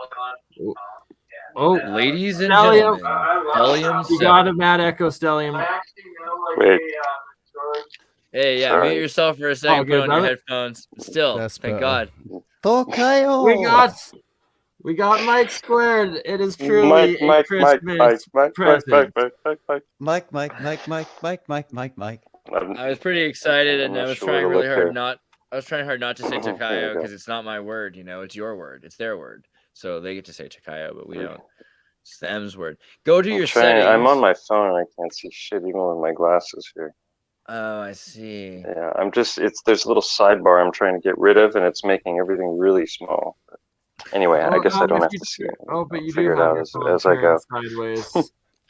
I've just had to start wearing glasses. So just a disclaimer, this is reading. not an advertisement for recent Tartarians. I was actually sleeping in this shirt, and when I woke up this morning, I thought, well, there's no need to change. That's base, bro. That's you're a man after my own heart. That's exactly. Hey, Sherry. Hi, Sherry. I'm so glad. Well, it kind of covers everything, really. I love this shirt. It's from Brittany. Or actually, I kind of stole it. It's from Britain. It was meant to be. No, Brittany. Oh, Brittany. The Secretarian. She's right there. You know, she's. It's Christmas time. We were talking about. She's over. What do you think? Okay, guys, it's Christmas Eve, and Santa Claus is about to come. You know. Right. Hey, wait. There she is. There's Brittany right Are they there. still doing that scam NORAD Santa tracking?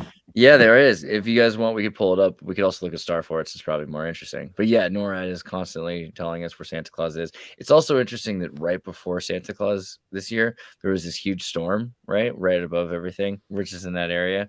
I don't know, but wait. NORAD is capable of continuously telling us where Santa is, yet they were incapable of downing 4 planes September 11, 2001.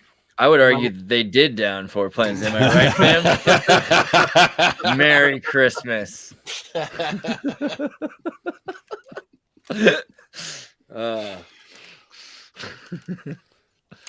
I smell something. No arguments here. Man, I'm not a denialist. I love this map of stars. It just reminds me of the Mario Brothers game crossed with the new Zelda. When I think about Holland and I think about how Holland was part of Spain and think about how Spain was part of the Cordoba Caliphate and how the Caliphate was Arab and the Arabs love stars, this all makes a bit of sense to me.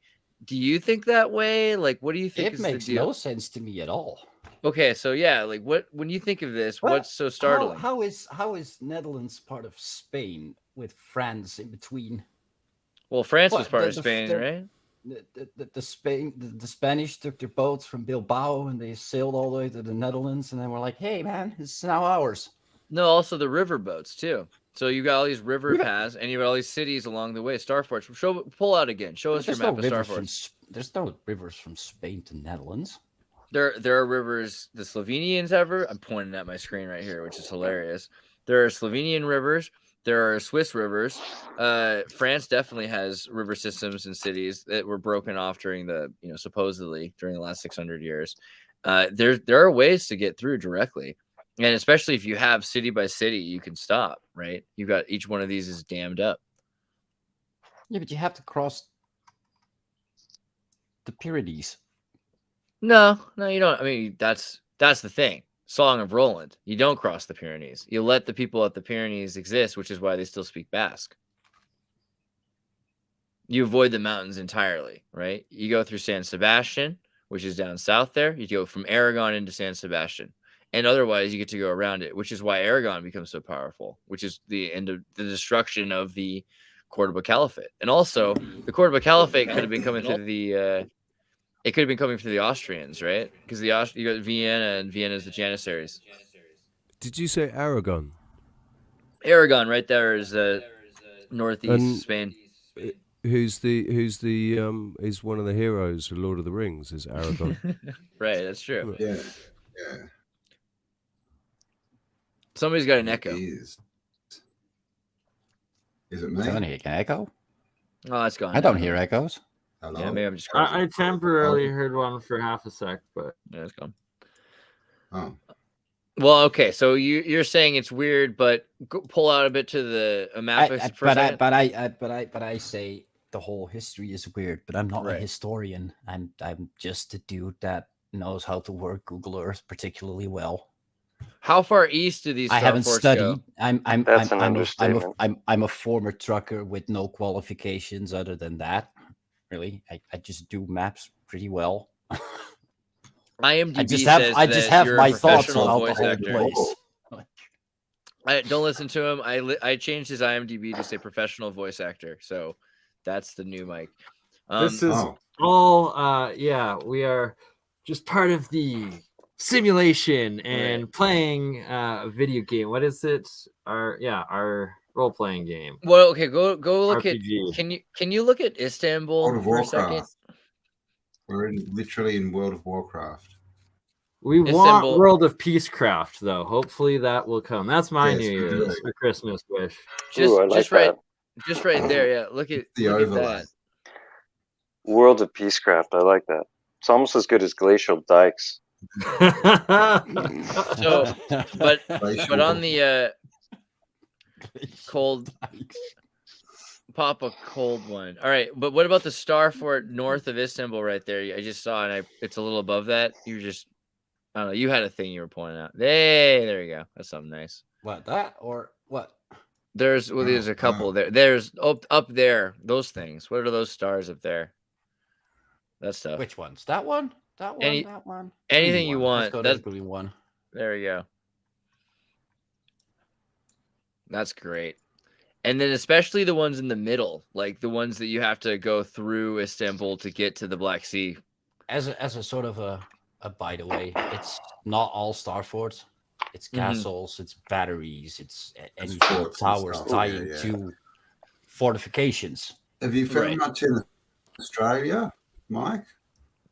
No, Australia is weird, Campbell. No. Sorry. There's a few. I've found we've got I'm up to like 7 or 8. It's such an anomaly because even New Zealand has a bunch. Literal star forts, and like all we have in there's one at the tip in Hobart, at the bottom of Tasmania. There's one. Right. So is it possible to get a LiDAR? There we go. Is it possible to get a LiDAR over Australia? Because that. Oh, okay. Those are batteries. That's interesting. Yeah, you see them a lot. In Australia, those. Just for battery alone, they're interesting. Why do you call such a thing a battery? With all the stuff LiDAR is revealing, they should change the name to TruthDAR. Yeah. That was good. Thank you. Yeah, I know, right? Dude, sometimes people use dad jokes for good instead of evil. Thank you, Mike. You're welcome. Well, with great you're familiar with this one. Comes great responsibility. Yeah, that's in Perth where I am. This is a bit of double whammy, right? Because you were like, hey, you don't know me, Dad, Mike, a second ago. You're saying, hey, they're not all star forts. Some of these are castles. And that was like 4 castles in a star fort square. And a partridge in a pear tree. Oh, that's so Christmassy, right? Yeah, that's Rottnest Island. Have you got the roundhouse on there in Freemasonry? Is someone roasting a chipmunk over an open fire? No, it's a clocker. Just its nuts. Just the Christmas nuts. I'll meet up. Because I was like, I know that sound. If you go I'm down, sorry, Campbell. What was that? The roundhouse. Go across to the mainland again. Yeah, if you go across to the mainland, or even if you can't, straight down. Pretty much. I got it marked as a. Yeah. I gave it a black star because I didn't. I'm pretty sure that's the remnants of like a satellite as well. It's got a big tunnel that goes underneath it as well. I use a coloring system to try and indicate what's what. if it's a black star, it's just a good guess. I don't have any further information. Okay. It's a guess. So it's a black star. This could be. Oh, there it is. It is a battery. Yeah. Look at that. It is. Yeah, look at that. Huh? There's tons of things like that in Australia. Guaranteed to find more every time we go. David, go peacefully and David, go peacefully and cheer on politicians' captain. Just sent a tweet for us, which is pretty funny here. And it says, people talk a lot of S about Max. During the raid on Jeffrey Epstein's island, Macs were everywhere. When one has the insane money necessary for running a worldwide elite child sex trafficking ring, they go with Mac. Which is a weird advertisement, but nice. Yeah, that's a good one. I've got that one too. I'm pretty sure that's a star, but a lot of people sort of say, "Well, is it a dam like a dam like for cattle?" Not that there's much cattle out there. But That's a thought. That's a thought I had, but the shape is a bit peculiar, right? For just a dam. I mean, I believe I believe that since then there have been cattle there. That's fair. You probably bring your cattle there afterwards. But also, in that part of Australia, there's not a lot of cattle.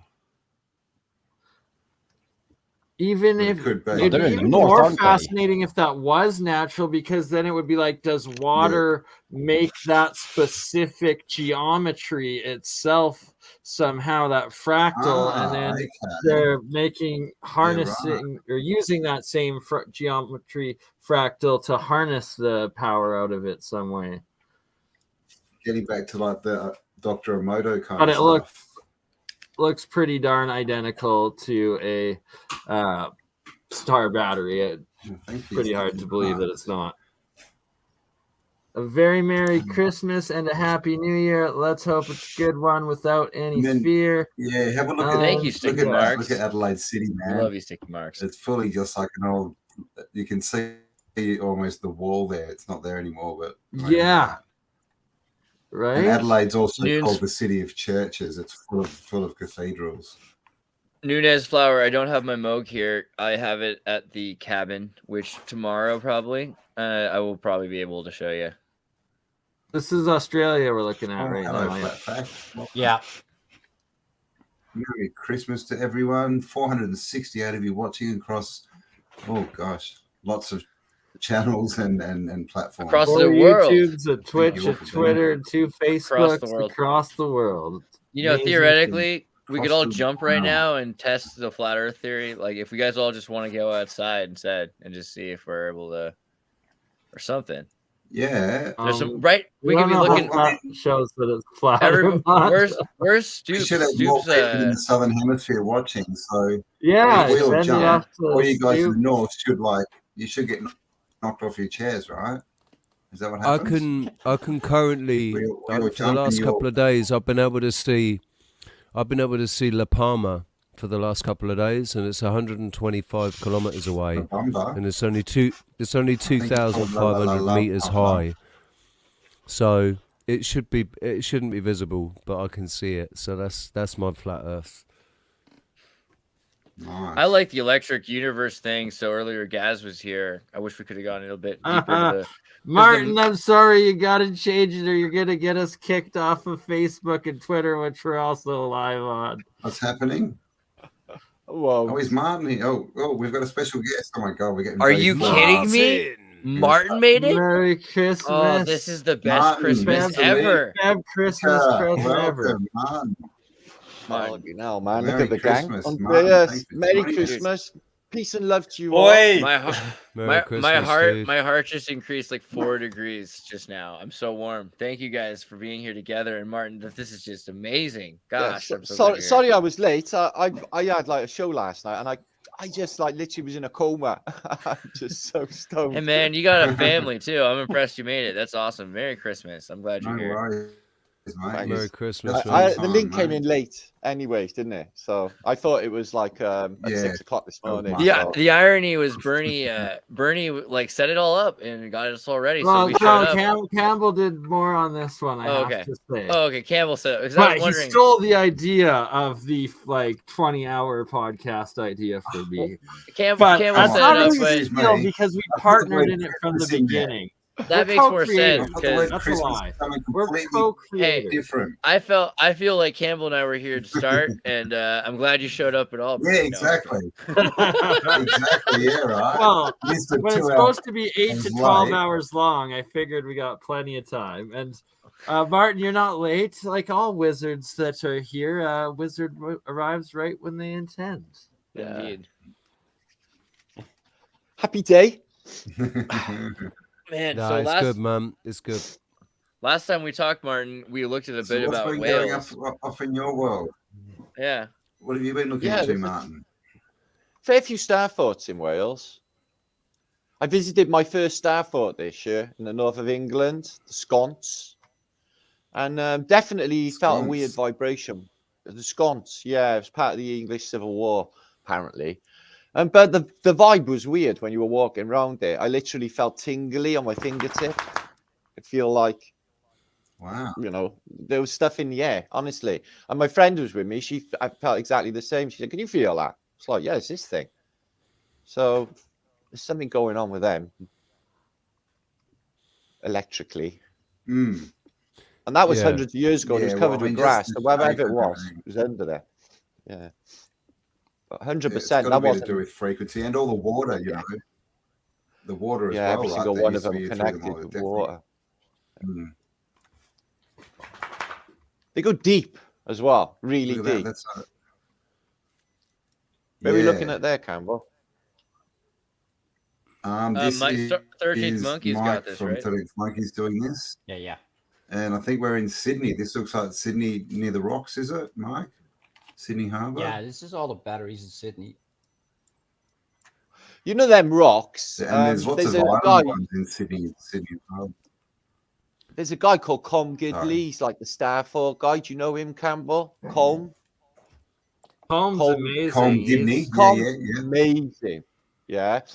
He was looking at them rock formations off of Long Island. And then when he magged down on them, he found that they were all just massive megalithic stones. Just being like buildings at previous times and now used as sea defenses. It's like really impressive. That was years ago he pulled that up. So that them rocks on the beach now. He's done really good work. Maybe need some. That's a good one. That's a good start. Look at that one. Shit. I'm glad you bring that up because both Paul Cook has found a lot of the same sort of megalithic foundations in the ones in UK where he's visited, as well as Dutch Sense has really been finding that. And the funny thing is Dutch is known for his earthquake models and predicting, and that he got into star forts because he kept finding forts, old battery star forts at most of these earthquake pinnacle locations. Mm. You also that's an interesting point. Were they somehow to level out the frequency to stop earthquakes, maybe? Some of them ones Dutch is showing are like literally hundreds and hundreds of miles across. You know, the one in Southern California. Have you seen that one? And it's got the impression of a star fort. It's just the scale. It's just No, the ones I'm talking about, I was confused at that at first too. So he's got two different types of star forts, those massive sized ones, but then also just like the little tiny battery ones, the most common battery ones. Those ones he's now also been finding buried old ones at a lot of these earthquake spots, precisely on the earthquake pinnacle spot. Right. It's just bizarre, isn't it? They were. What was there? Do you know what was there before, Campbell? Yeah. Is that that like weird pile of dishes in Australia? Macquarie, wasn't it? Yeah. Mm.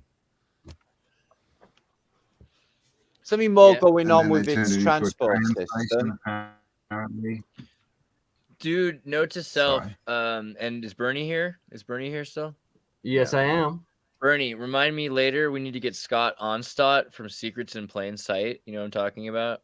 Yes, you've mentioned before. I haven't seen his work yet, but I definitely will remember. Help me reach out to him, because like this keeps pulling me back to the idea of if everything is set up. I mean, remember, these coasts and volcanoes are producing islands. You look at China producing islands. These things could change day and night. You go look, all of a sudden the coast is gone and there's a new coast there. The ocean rises and falls, unless, like Holland, they have these cold dikes set up with these boys putting fingers in them in order to save society. And so these coastlines are basically built, and they're Masonic, esoteric, hermetic, whatever you want to call it. They're geometric. They have some sort of sacred geometry that's deciding where they want to keep the coast, it seems like, in a lot of places. Yeah, that's a good point, especially spot like the entire, seems like at least the majority of the coasts of like Alaska, Siberia, Northwest Territories of Canada up to the mainland, they all seem like these giant artificially shaped coasts with the breakwaters, the dikes already in them.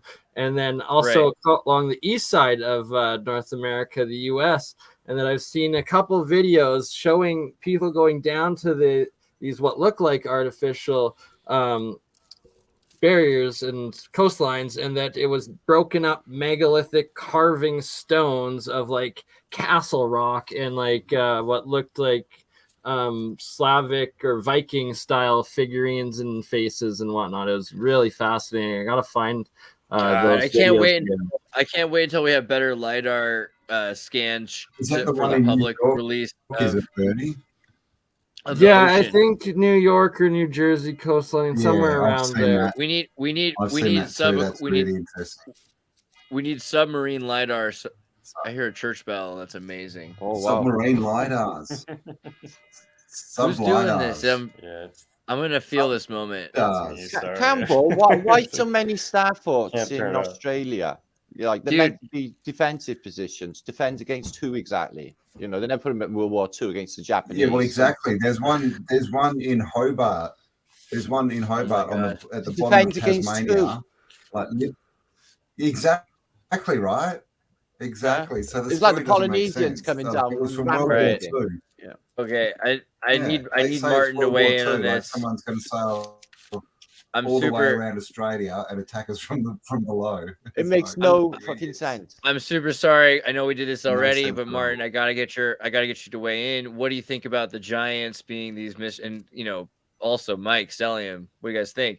The blue whale is a giant. It's got fingers and toes. It's this giant 100-foot titan, and it's from the water vapor canopy period, and now it has to lie on its stomach basically, unless it's coming up for air for a second when it stands up. Otherwise, this is a giant. I love it. Every time you say this, it might be the clue. Someone say Titan. I didn't mean to take away anything from Mike. I'm sorry, Stelly. 13 Monkey, get your screen back up. I'll be right back. It might be true. It might be true. Have you ever seen Douglas Adams, Hitchhiker's Guide to the Galaxy? Amazing. Away from the sky. Might be true. I mean, wars with giants and everything like that, it starts to kind of come together a bit to me that maybe we're talking about war. Were we fighting the Japanese? Probably not. Speaking of Titan, it was a completely different world. Forget the world we're in now. It was nothing like this. Right. But I keep hearing that bell, and I feel like it's God trying to tell me something. You know what I mean? Yeah. Like that's we're talking about the Liberty Bell, the idea that they destroyed all the bells in 1812 because they were keeping the world safe and harmonized and the frequencies in line. And it could be that that's connected to, when we had giants in the water vapor canopy period, when everything bells didn't was have hammers, did they? Bells didn't have hammers. No, they had when no they were first clangers. designed, they didn't have the clangers. No. So that definitely suggests that they were something that vibrated because of frequency. In the air, it was something in the frequency that was making them ring without being hit percussively. And the ones with the old type of brass, when they rang, they sent the sound out sideways. Oh man, I'm gonna get freaked out with my whale theory. This is to the bottom and out sideways. This is gonna sound ridiculous, but I don't know. You watched Attack on Titan, right? The giant show, and then they build these walls to keep out the giants, basically. long story short. So the bells, whales have these sounds and they have to reverberate. They hear the pitch and then they sing that same note that they're hearing. So it sends this, and it's basically every whale is a transceiver that's keeping this tone going. And that article is showing how whales are not able to make their tones in our current conditions. They're moving lower down. Bells, though, similarly are producing this tone. And then if you have another church, it's ringing the same tone and it's carrying this resonance. So maybe this was some system to keep giants or some, who knows what, but like away from the land, some kind of thing. Yeah. Anybody wants to see something specific? Well, I mean, then you've got Stellium 7 to talk to us about all kinds of things. I've seen pictures of elephants swimming. I don't know what you think. Giant elephant swimming is terrifying if it's coming towards you. Yeah. I often worry about the one in my backyard waking up. What, the giant elephant? Especially after seeing the movie Troll. Oh my God, right? Don't want to. Have you seen the game? Have you seen the game Ragnarok? God of War Ragnarok. Oh yeah, absolutely. I love that game. I like the idea that the giants to go into hiding, to hide from Odin. Man, essentially, they put their souls into the giant snake was originally a giant, and his soul was put into the like a Horcrux style, but almost like a daemon from Golden Compass, also now continued as his Dark Materials series sort of thing, where like the human soul turns into an animal soul giant, or no, different. Sorry. Well, I mean, that's always been interesting to me. So Golden Compass, Freemason is F, right? That is the most. They wear aprons in the friggin' movie, and they have it's called a Golden Compass. I don't know what do you want to do, but they also have the Egyptian Hermetic soul, Rosicrucian soul thing going on, where they have these the Egyptians have the soul has a separate. There's 3 parts to the soul. One of them is an animal. You know what I'm saying?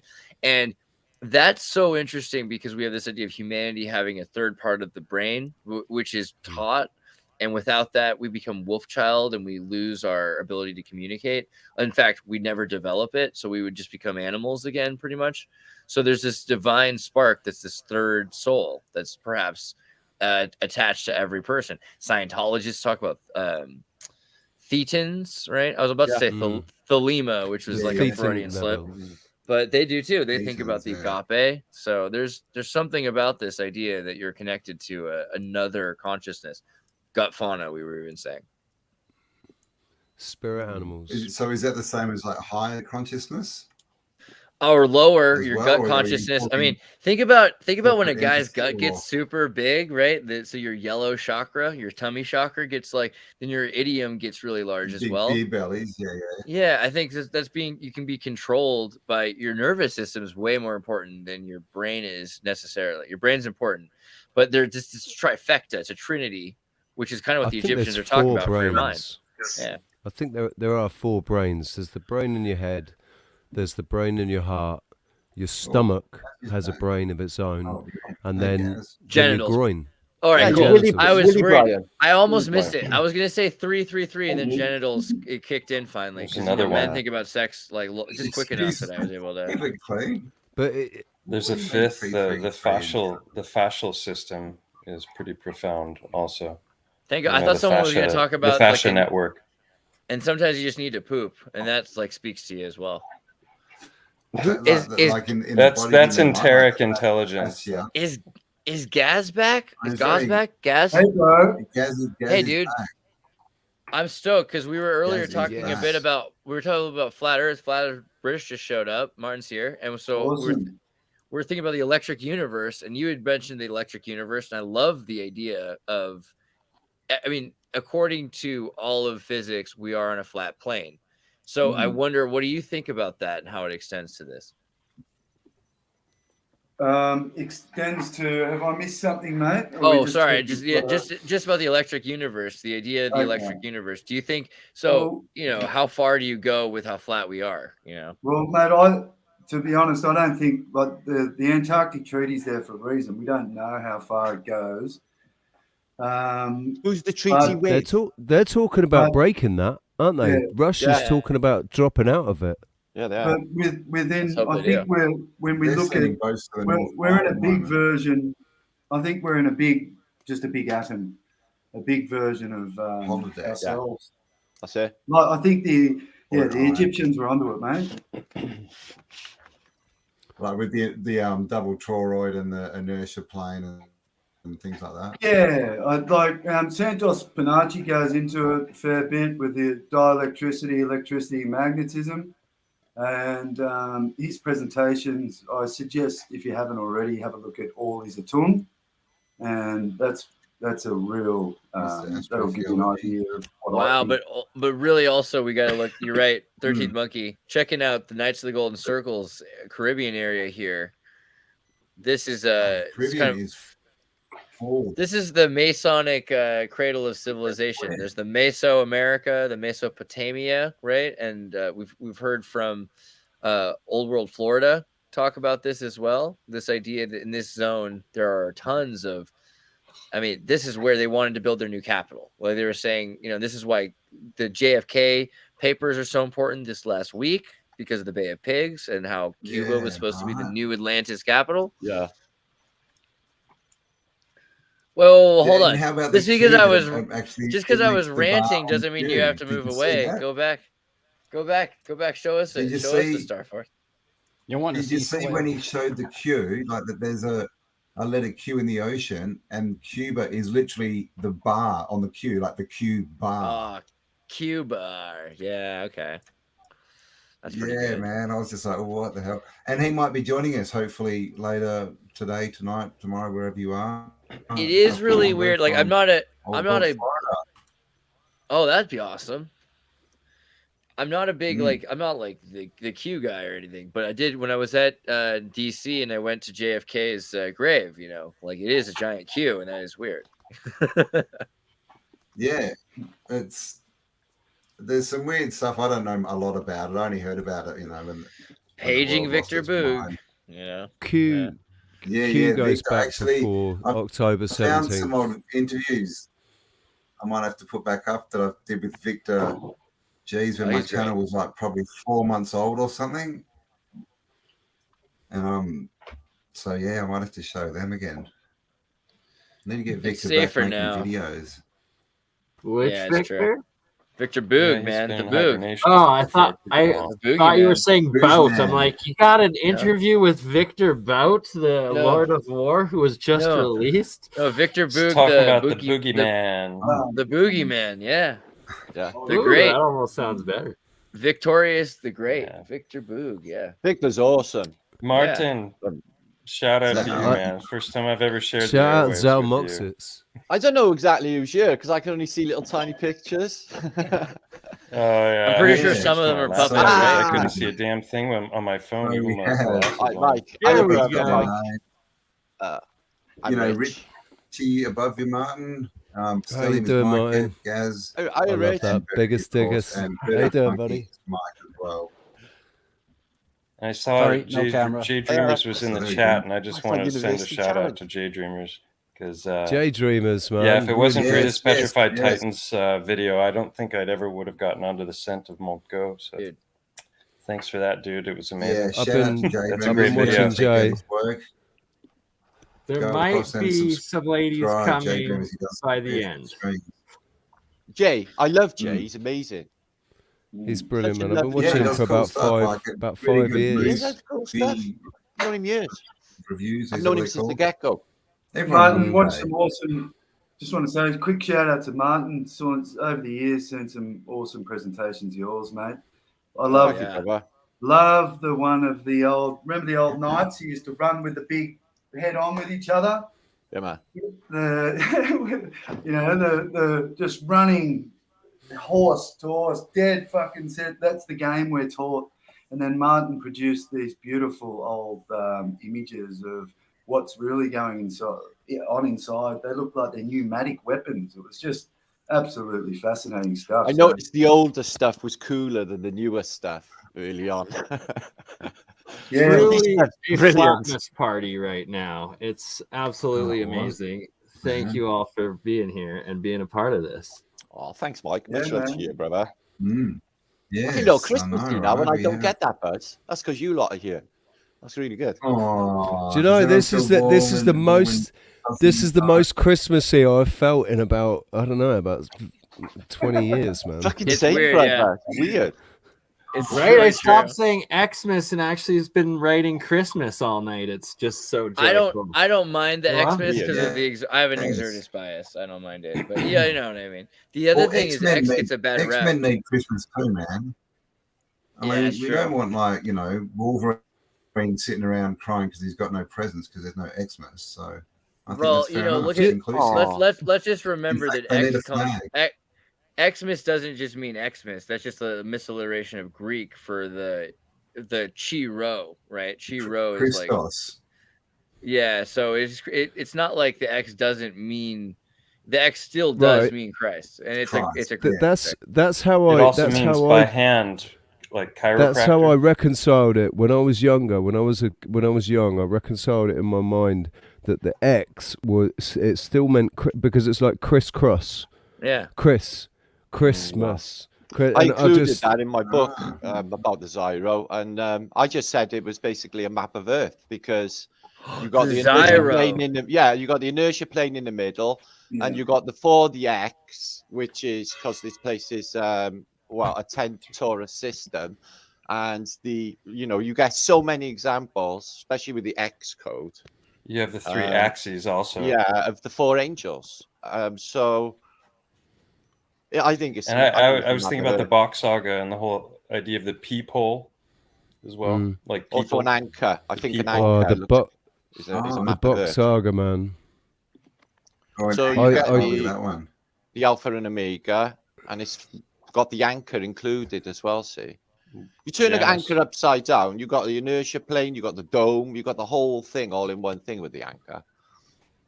So. Yeah, it's like like the umbrella. Oh my God, paging Old World Florida. Guys, you remember his ancient stone anchors? Oh yeah, the Atlantis shipstones there. Oh my God, life changing.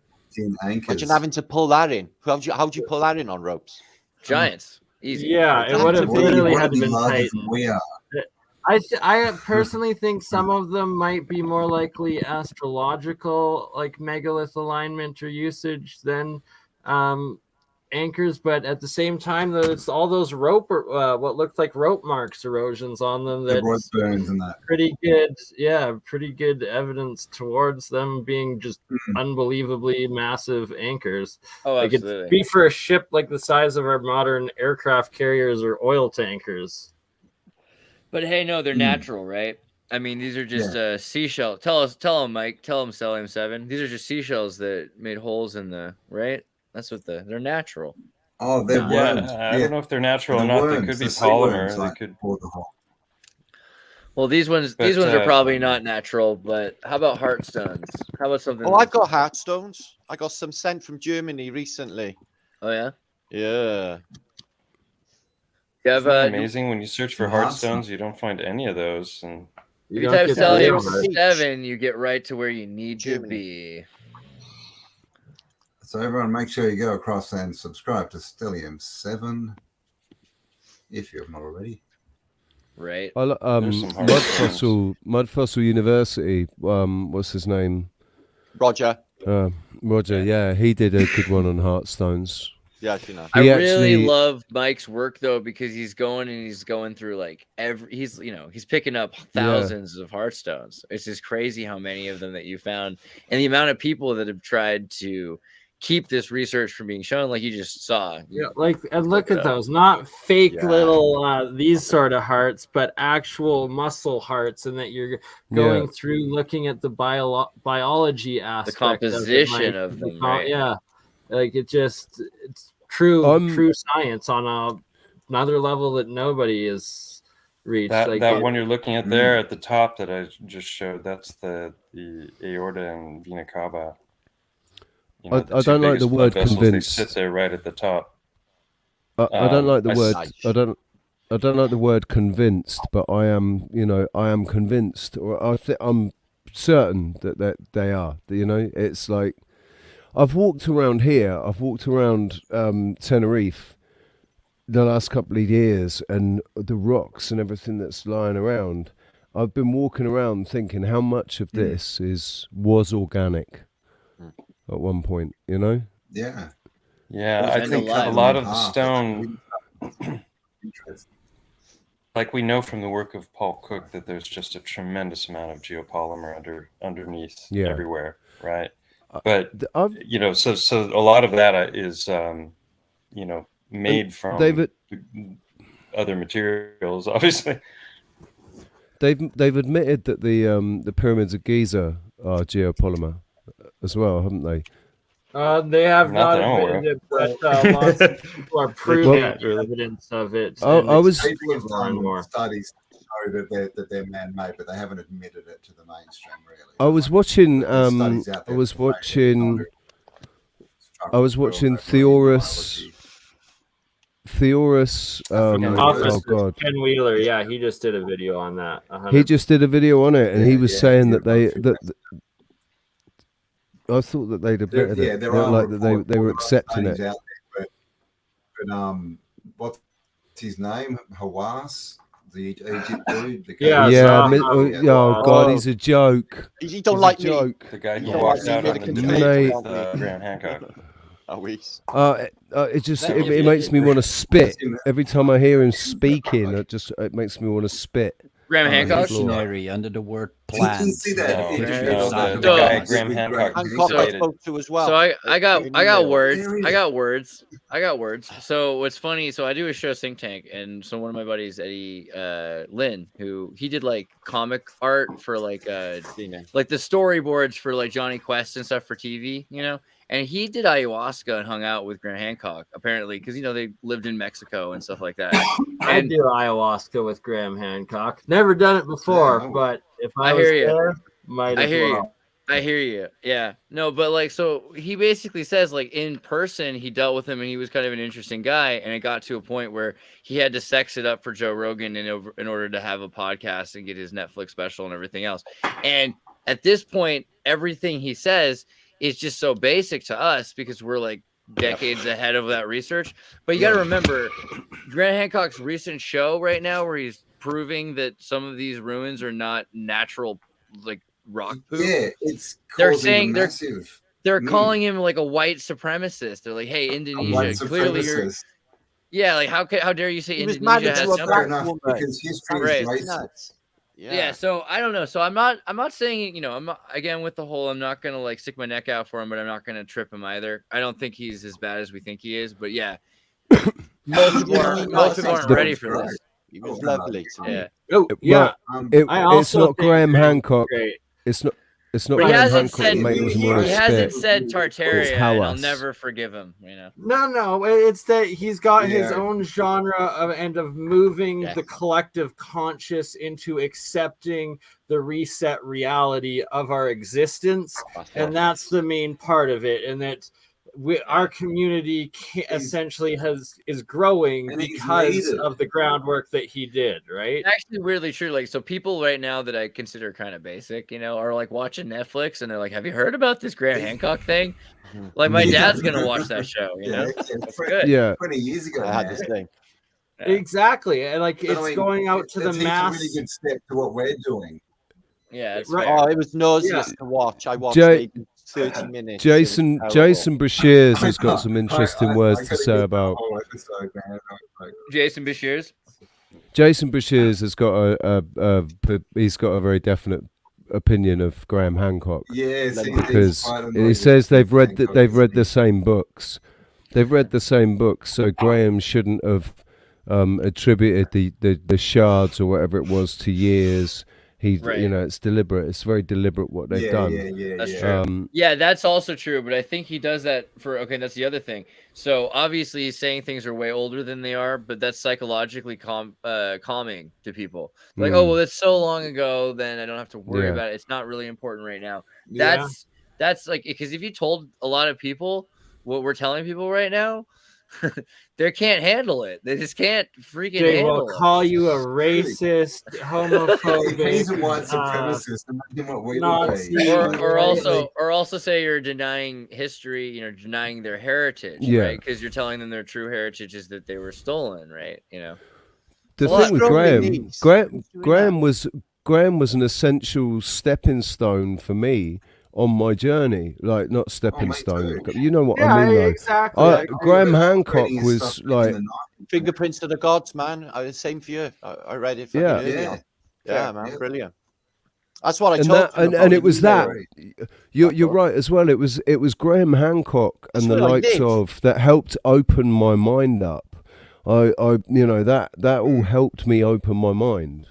Dude, I had such a David Icke moment. So I used to love David Icke when I was young. I was like, this makes so much. I was like a teenager and I was on acid, but I was like, this makes so much sense. And then I saw David Icke speak one time, and he's talking for 10 hours. You know what I mean? And part of the thing he says in it, he's like, if you feel like energy vampires are sucking energy out of you, and you feel less energy from something. And I'm like, you know what? And it wasn't originally, and maybe something happened. Maybe the queen sucked his soul out or something. But I started feeling like all of a sudden he was sucking energy out of me, like being there. And I was like, oh my God. And I felt like that. Yeah. But now I hear him talk, and I think he's awesome again. So I think that there was a time there where they, you know, controlled him. I don't know, or something happened. I watched the interview that when it happened with Terry Wogan. I was sat with my dad, and we watched the interview where he came out and he said everything that he said. Right, that moved me so hard and changed my life. Right? Same here. I remember the way my dad reacted to it. You know, and it was like, oh, this guy's lost his mind. He's come out here in a shell suit, and like chatting absolute. So he was written off for me when I was young. Did your dad like him as a sports announcer before then? No, my dad wasn't into football, so he didn't really give a shit about him. Got it. So yeah, that was the other thing as well, because he came from sports. My dad just completely disregarded him because he was a businessman. He was a Freemason. He was going to be king of the world. Bruce, thank you so much, man. We love you so much. And guys, thank you so much for being here with us. Yeah, man. Helping us. Big up. Thank you for this. This is fab. Merry Christmas. Wherever you are. Or morning or evening. I'm supposed to be doing a Christmas gig. Like a music gig, or I'm gonna do a little. I'm planning to do a little Christmas gig where I'll sing some the songs that I sing, but I'll put some Christmassy songs in there as well. Dude, awesome. I thought you and Gaz were going to do a bit of a concert for us. I'm still waiting for your rendition of White Christmas. I'd love to do that if there was no lag. Yeah, it's the biggest issue with internet. You know what? You could do on the internet, right? You could do a blues thing though. I could probably figure. We played the song. Guess he's going for it. Yeah. This last Christmas. Welcome to the Last Christmas.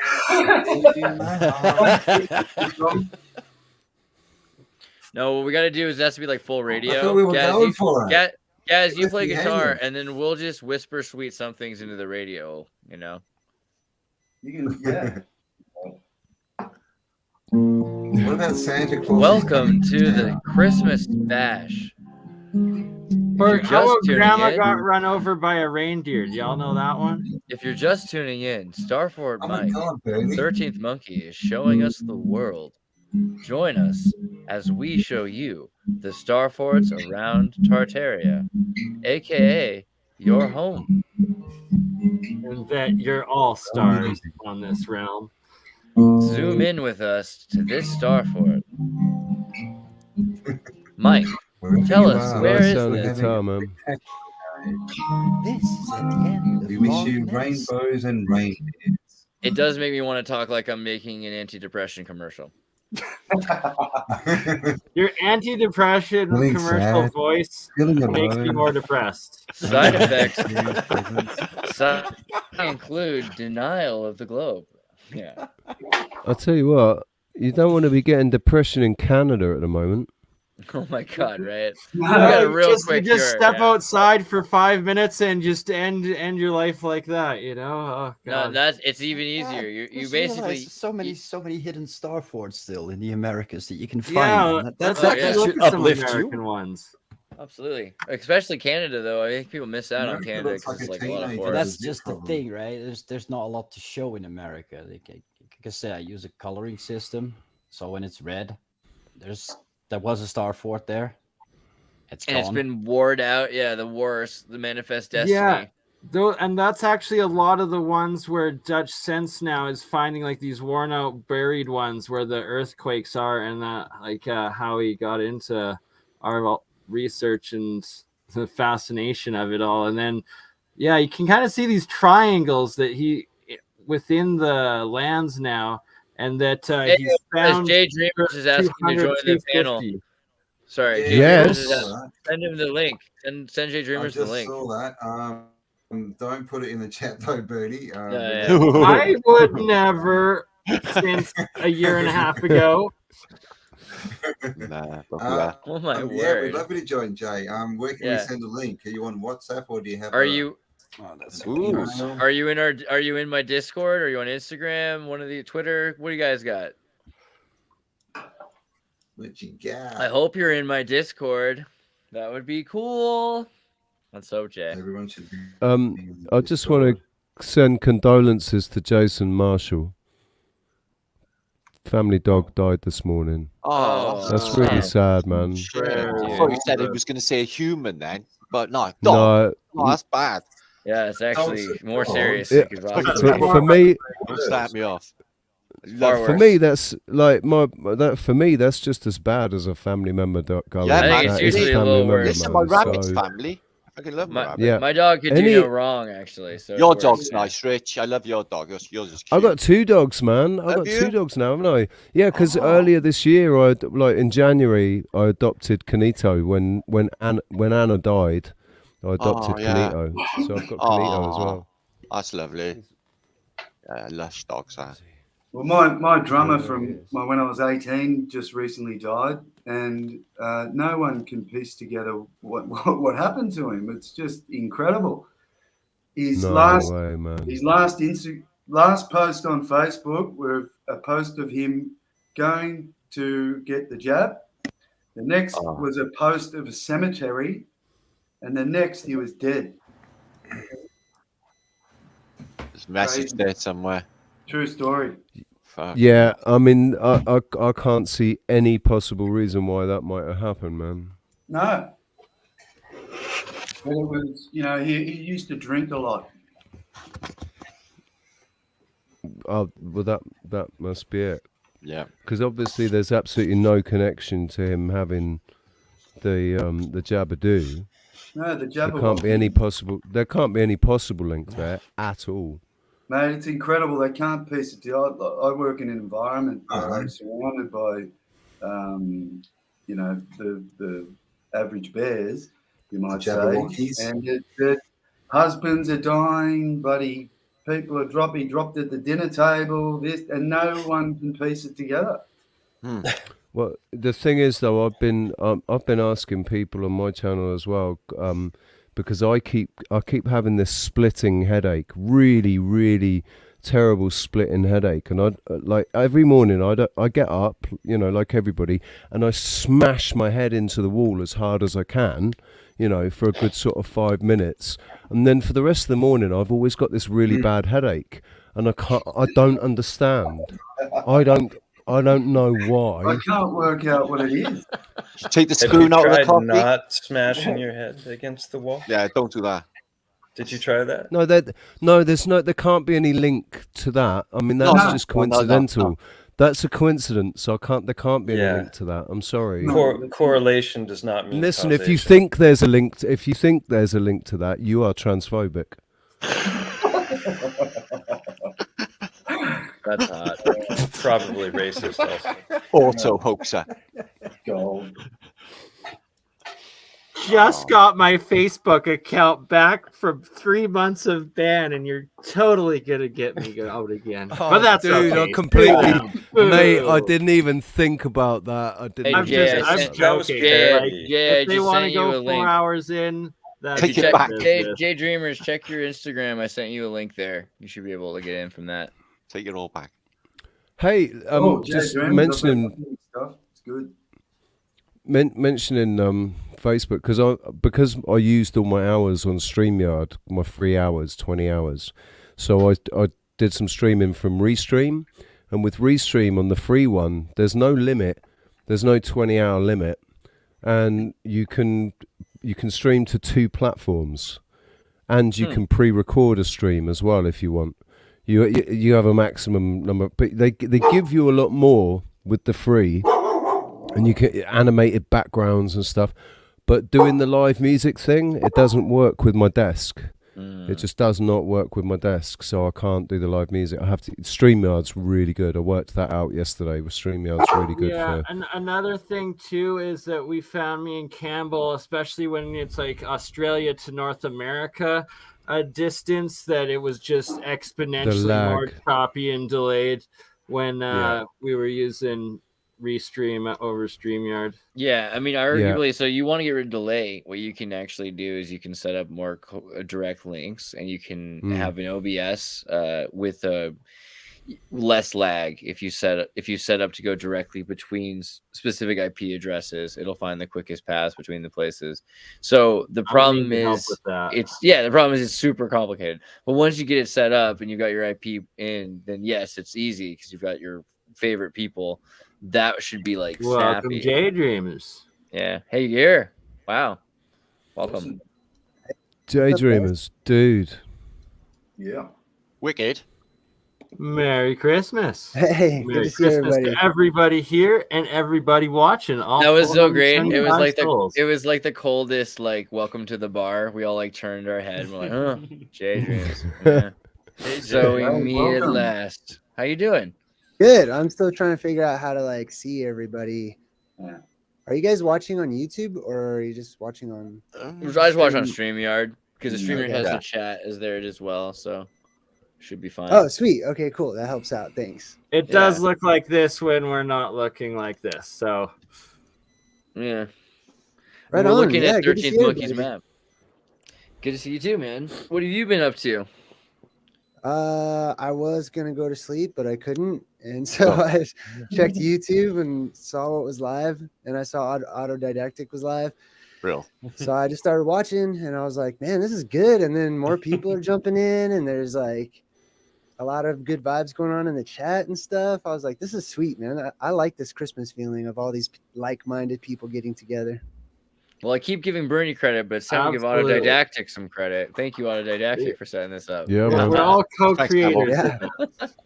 And yeah, we're live on Autodidactic, on my Crypto Alchemist channel, on my Burn Eye, Mind Third Eye Science Guy channel, and on Zertis's Andreas Zertis YouTube channel right now.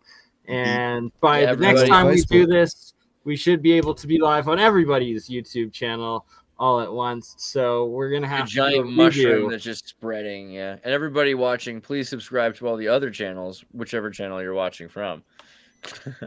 Exactly what Zertis said. I'm gonna shut up and quickly run to the bathroom and let all of you amazing panelists, beautiful souls, tell your research and stuff.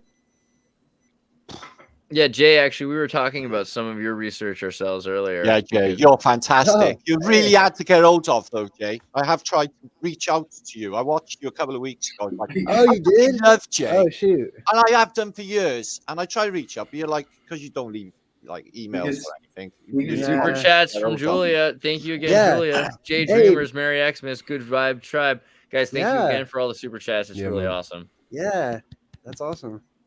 Yeah, Martin, remember whenever, like, you know, a while ago, and we were all in this little group together, and everyone was literally doing videos addressing each other. You know what I mean? Like it wasn't just a general like, here's my presentation to everyone in the world. No, there was like, some psychos in this is for Martin, like to answer your question about yesterday. You know? Yeah, Jay. Yeah, it was good days though. I love the early days of Flat Earth. It was absolutely always. It's still euphoric now, you know, but I mean, then it was so exciting. It was like a kid with new eyes in a new world, and everything was like looking at everything for the first time. Yeah, you know? Exciting. It was really exciting. Still get that now, though. Still like it now. But completely dumbfounded as to why nobody else could see it. No. Well, that's the whole point, I think. There's two separate worlds going on, yeah. There's the world of the woke and the world of the asleep, and they just don't seem to want to wake up. Whatever, a spell, hypnotism, whatever it is. And they will address the truth, and you can see that they know it's true, but they will fight you to protect the Matrix. They're like, you know, the agents. It just isn't their time. It's not their time yet, man. That's the way I think there's a thinker with some sort of test going on, and I think they failed, and they just like fill in space until this thing's run its course, which is like happening now, isn't it? Real time. So, you know, people say they're NCPs, they're without feeling, they're narcissistic, they're greedy. You know, it's the MO is for the majority of the people. You know, and like sociopathic narcissism. Yeah, exactly. You know, our sorts, you know, we've all banded together because instinctively we know there's something down the road. Oh, yeah. I just keep wondering about like how much they can really control you with that, because if you think about how much of your choice is based on, you know, the energy of thoughts, and that they can control energy to a level, I mean, this is what the FCC is all about, then it could get to the point where, you know, everything about us, even we're talking about earlier, whales, you know, what if humans are, that was awesome. yeah, I'm thinking like pretty weird stuff can happen with humans just through thoughts and evolution, even whatever we're calling that, just like your life is an evolution as you change throughout life. The augmentation that's going on right now is going to be even more critical, because we can have even more say over what's going on in our lifetime. We have less say than we used to, because it used to be that you fall in love, and then every generation you're selecting and producing your children, you know, and God bless every one of you, because a lot of you have been able to do that. Martin, Mike, you know, I think, you know, you got Avery. Did you get in on that one? Daddies. Yeah. Yeah. I haven't done that yet. So I'm always interested, and I think we're so excited about the idea. But I think a lot of people don't, you know, we don't have the control that we used to have over our destiny through being able to have, you know, say in our children. Right. And if that they're telling you, okay, well, now what you can do is you can change yourself, you know, through your lifetime. I see it as an evolution of consciousness, man. I think the whole thing is about the evolution of consciousness and rising out of this realm, you know, as in our consciousness. Oh yeah, frequency. Yeah, the clairvoyance is picking up. There you go. Yeah, telepathy. Yeah, definitely a part of this, which they wouldn't talk about. But I noticed my dreams again last night, and you know, the psychic connections syncs all the time, number frequencies. It's just. Do you think we signed up for this, guys? Say it again. Say that again, guys. Do you think we signed up for this? Yeah, probably. Feels like we might have signed a contract before we come in. The meat bags. I hope so, but then again, do I hope I was that stupid? I mean, well, you know, the other place was though, Campbell. Might have done anything to get into the physical realm. Yeah. Yeah, exactly right. This meat bag option sounds all right. It has good stuff down there. They'll show you pictures of beaches and women and stuff.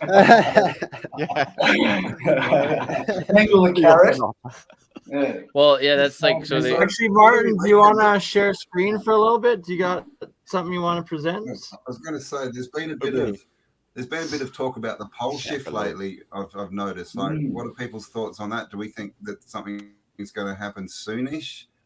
Jay Dreamers? Laterish. A lot of people. You're the man. I mean, like before 2040. Yeah, for sure. Like I calculated, I tried to calculate like when the world was going to end a while back, because I'm very interested in knowing that. I'm drawn to that, and I have been for my entire life. And it didn't matter what group or background I found myself in. There were certain elements to those, and every time it was these echoes from the past that shaped my path to take me to where I am today, where I'm studying the cyclical end of things, and how one of the most crucial things, elements and purposes for while we're here, at least, is figuring out how to make it past the event that comes and goes. I'm sorry, I'm so excited right now to be here. Oh man, you give me you bang on. That's it, Jay. That's why we're all together. That's exactly the thing. You know, it's funny because we spend a lot of our time worried about the end of the world. I've been training for Armageddon all my life. You know, people used to ask me, "What are you doing, Matt?" I'm training for Armageddon. Yeah. I was obsessed with it at school. All of my art projects were about Armageddon, the apocalypse, the 4 horsemen of the apocalypse. Every single art project I did, I tried to work the 4 horsemen of the apocalypse into it somehow. I was obsessed with it, and I never knew why. Dude, the late 90s was so cool. It was just like Marilyn Manson, and like they were like, "Come on, bring it! Open the gates of hell. It'll be fun." It was a really weird time to be alive. And again, I had like earthquakes and the destruction of society, Y2K to consider. But in general, everyone kind of expected that we would take our laptops and eventually the only music we'd be making was be banging on the things, right? We had AIDS, man. That's still rhythm. People, we went through the AIDS ads where they had all the people standing in the bowling alley and they were bowling balls, and everyone was like getting knocked down, dying from AIDS and stuff. When I was like 7 or 8 or something. It was just like, what the hell? But like after a couple of them, my right? first thought was that I was here for a war. Like I had this recurring thought when I was a little kid. You're here for a battle, you're here for a war, and I'm like, I hate war. I'm not going out and killing. What are you talking about? But after a couple, it's a war up here, man. It's a war in the heart and the mind, isn't it? Yeah, exactly. We battle not with flesh and blood, but with powers and principalities. After a few radio apocalypse warnings, they're like, in this year there's going to be the apocalypse, and these guys think the apocalypse now. Jehovah's Witness, 1997 was supposed to be apocalypse. I was like, wow, it's tonight. And then Y2K doesn't happen. Here's that my bell. Birthday. Here's that bell again. There it is again. There it is again. Jingle bells. So bass. God is great. That's pretty good. I like it. It's 11:15. Yeah. It's the resets 11 in the morning. The apocalypse. Every time the apocalypse comes, don't you feel better afterwards, right? Don't you feel more refreshed after 2012? You're like, you get a stretch in. So because it's an apocalypse, it's an unveiling. Apocalypse, like a lot of people think that's a really bad thing. It's not. It's a revealing of stuff. It just means the world as you knew it. The world as we knew it ended. That's gone. So. Is that real? Who's at the bell? That was the most interesting too. I don't know. That every time I hear that, it reminds me of sorry, I just bells have of to St. share. Clemens, or what was that? Share the nursery view. rhyme? That's what's making the noise. Mike's in Habia. This is right in front of the church. He's in front of the Spanish cathedral with the church bell. Oh, that's not a soundboard. That's really loud. Making that noise. Wow. Oh, cool. It's the middle of the night where I am, so it's cool to see. It's instantly also daytime. Like, It's crazy. In the future, my family you're are looking in into Sweden. the future, Jay. Yeah, right. Time travel. Mad, my family are in Sweden, and I'm on animal duty. But it's podcast, isn't it? You're watching the pets while they're in Sweden. Isn't it like super snowy in Sweden right now? It's snow there, and it's like 25 and sun right now, and I'm in a t-shirt. Yeah. It's bizarre. The contrast is crazy. Oh, it's beautiful, So not fair. dude. What am I doing? It's beautiful. Sorry. I don't mean to gloat. It's about 25, 26 degrees here. Luckily, it's cool in my room, but if I go outside, I'll have to take this off. That's like my morning wake-up slogan. I'm like, I gotta go back to Spain. Well, mate, Queensland, the first day of summer in Queensland, Australia, we had our fires going. And, mate, the heat. Yeah, same in Perth. Queensland we just got hot about 2 weeks ago. Yeah, Queensland weather's notoriously hot. Had fires going the first day of summer. Like, they're really fucking with the weather. And you used to have the like in Perth, we used to have the Fremantle Doctor, which was a wind that came in every summer's day, sort of about 2 o'clock, and cooled the city down. in Brisbane, they used to have the same thing, but with rain would come in, and it would rain every sort of afternoon at like 3 or 4 o'clock, and they've just both. They don't happen anymore. They've gone, those weather patterns. It's bizarre. Yeah, hailed here like crazy hailstones too the other day, like very unusual stuff. Yeah. Wow. Hailed in Queensland. I love that. Do you guys also love those channels that show you all the world's crazy weather that's happening that they don't put on the news? Wicked. Yeah. I love it. They're like showing you stuff. They're like, pretty look at these hailstones this big. And you're like, oh my God, this is all happening. They don't show it on the news anywhere. The earth is opening up in places and sucking things in, and ice. It's insane how much cool stuff's happening. You're excited. And whenever we see all of it more and more, it just paints it paints a more convincing picture of how close things are. Hey, some of these videos are so convincing for the mud flood theory. Like you see mountains coming down. Like, what the fuck is happening? Oh yeah. Oh, I wanted to also throw something in real quick too. With the, how like there was the mud floods, right? I kind of started with like mud fossils, and then mud floods came next, and then Tartaria kind of came after that. But then somewhere in there was like the melted building stuff or whatnot, and then I also started. There was a piece of me that's like, that sounds very hard to grasp, is like buildings just melting or whatever, like my old self side that just wants to say that sounds ridiculous. Yeah, hey, steel can't melt beams, or I heard that. Right, yeah, that sounds right. You guys familiar with Wise Up's work? Sorry. Yeah, I liked watching him because that's a puzzle bit a long time ago. You got the melt, but I think what he's saying is also accurate.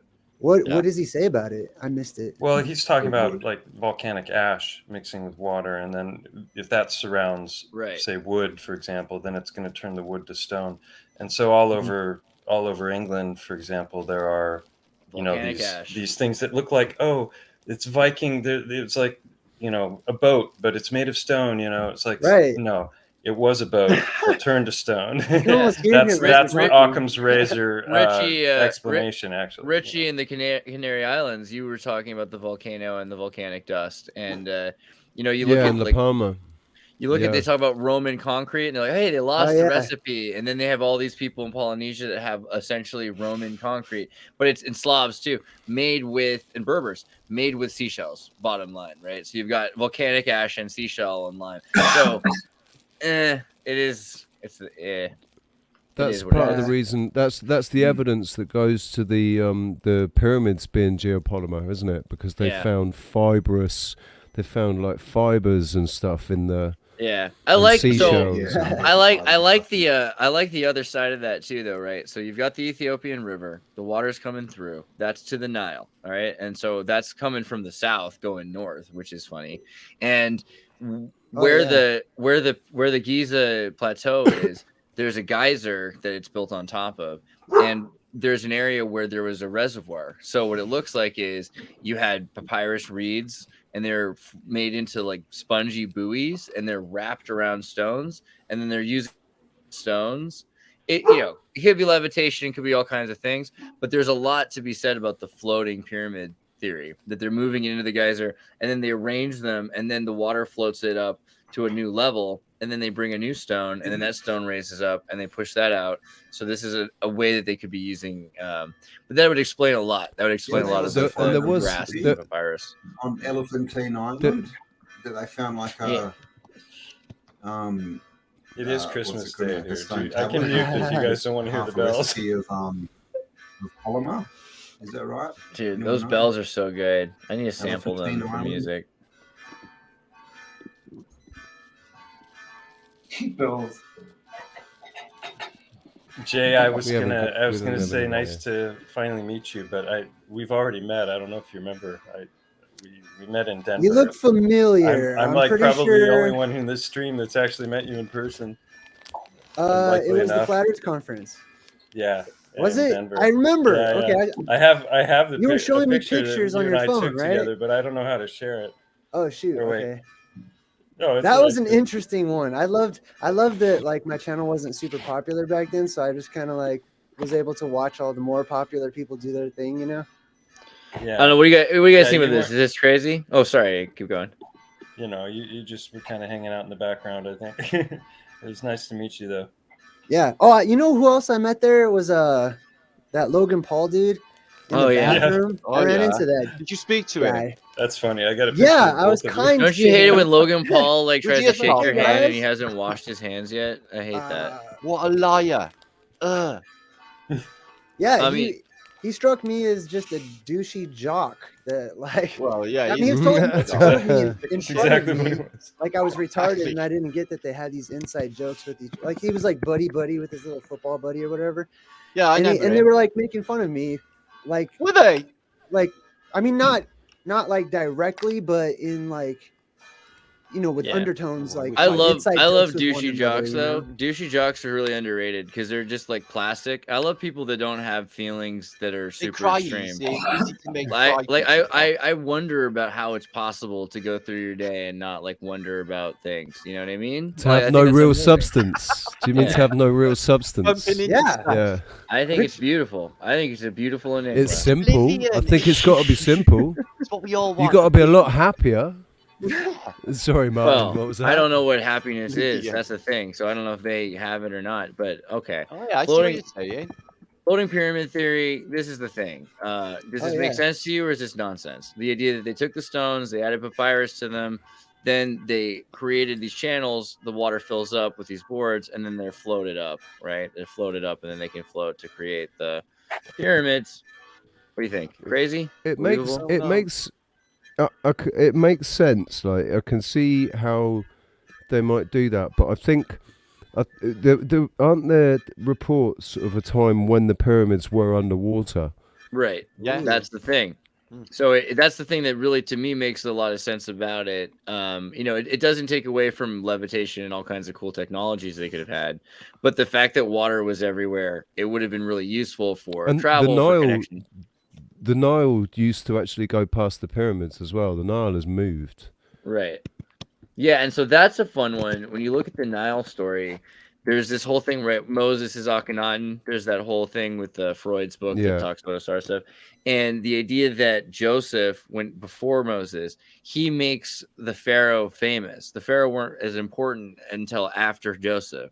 Joseph blocks the Nile, causes a famine, and then allows the Pharaoh to tax the people. Essentially, people will take loans for the grain of their land and then their cattle. And so after that, the Pharaoh owns the land and the cattle, but the people get to use it and they just have to pay a tax on it. And that's how sounds like standard government practice. but beginning, well, maybe it doesn't begin there, but that's where Egypt gets it, is from Joseph, who is Yuya, right? Joseph Yuya.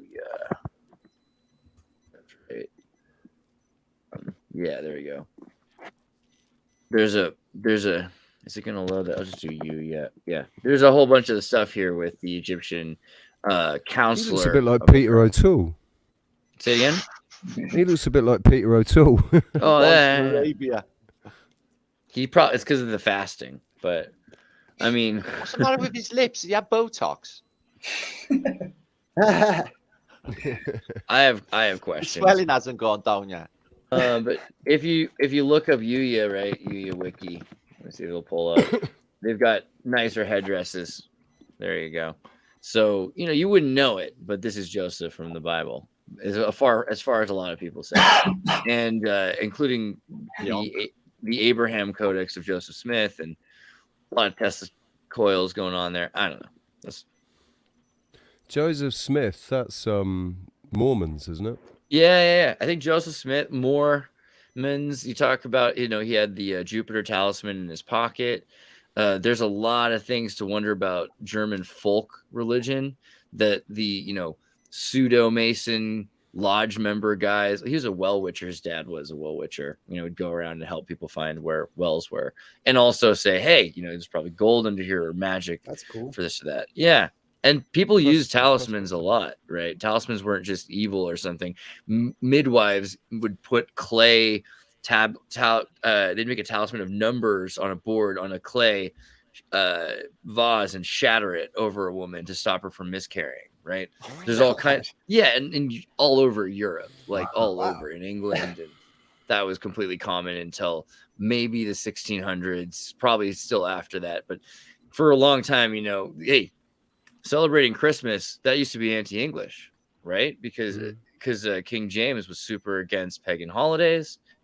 So I think it was until the 19th century, Christmas was forbidden from 1600. Illegal. Right. Yeah.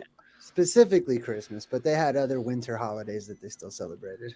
True, but I mean that's pretty right. It's pretty nuts. And then the other one, what was the one we had recently? Okay, so Thanksgiving, right? That's about the fast. Do you know about this? So the English government, there were these witches, right? And so King James is coming back from Scandinavia, and there's a storm, and they have to go to Norway and hang out there. And they're like, well, the storm is because of these witches that are bringing up these storms, right? They're doing this magic. So we have all the witches we got working on that. But you got to take your magic ring, King James, and stop it. So he goes out and he hunts down some midwives, and he kills some midwives, and he takes a bunch of people. And then he says, you're going to be the witches that are in charge of the royal witch, whatever, coven. And the rest of them are going to die. And no one else is allowed to practice this stuff. Simultaneously, the Moroccans and the Moors are working on invading from Spain. So they're coming up, and there's the Spanish Armada. I don't know if you've heard this one, but it doesn't go well for the Spanish Armada. There's a storm, and they all die. But that storm, so they're saying is that they made the witches do the storm, and they forced them to. Said it was divine providence. He forced them to do the storm and forced them to fast. And forced all of England to fast to save the king and to create this storm.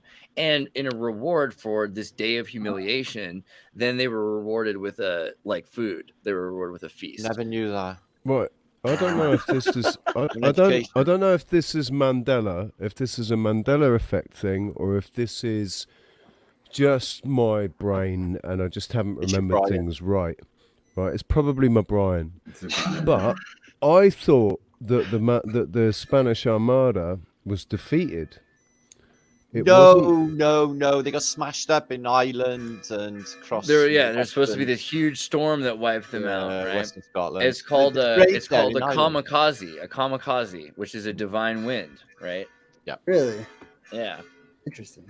And of course, the Japanese have the kamikaze because they created a magical wind in order to stop. It's going to happen because Drake didn't give a shit. Drake's playing bowls down in Plymouth, and he's like, "Well, your Armada's sailing past. Don't you think you better go and fight him, yo?" And he's like, "No, I'm going to finish my game of bowls," because he knew that they were all going to get smashed in this storm. It's like they knew they were conjuring weather, so he had no worries. Wow. Yeah. So that is pretty interesting. Or did they have actual weapon machinery? I mean, that's the question, but also the idea that magic was involved. They had meditating, like warrior Jedi monks or whatever, and they're fasting in order to do this. I mean, that's. So, but that might be a magic atonement or something, Warrior Jedi monks. Oh my god. I have a theory about perception, right? And I say that perception's the key to your reality.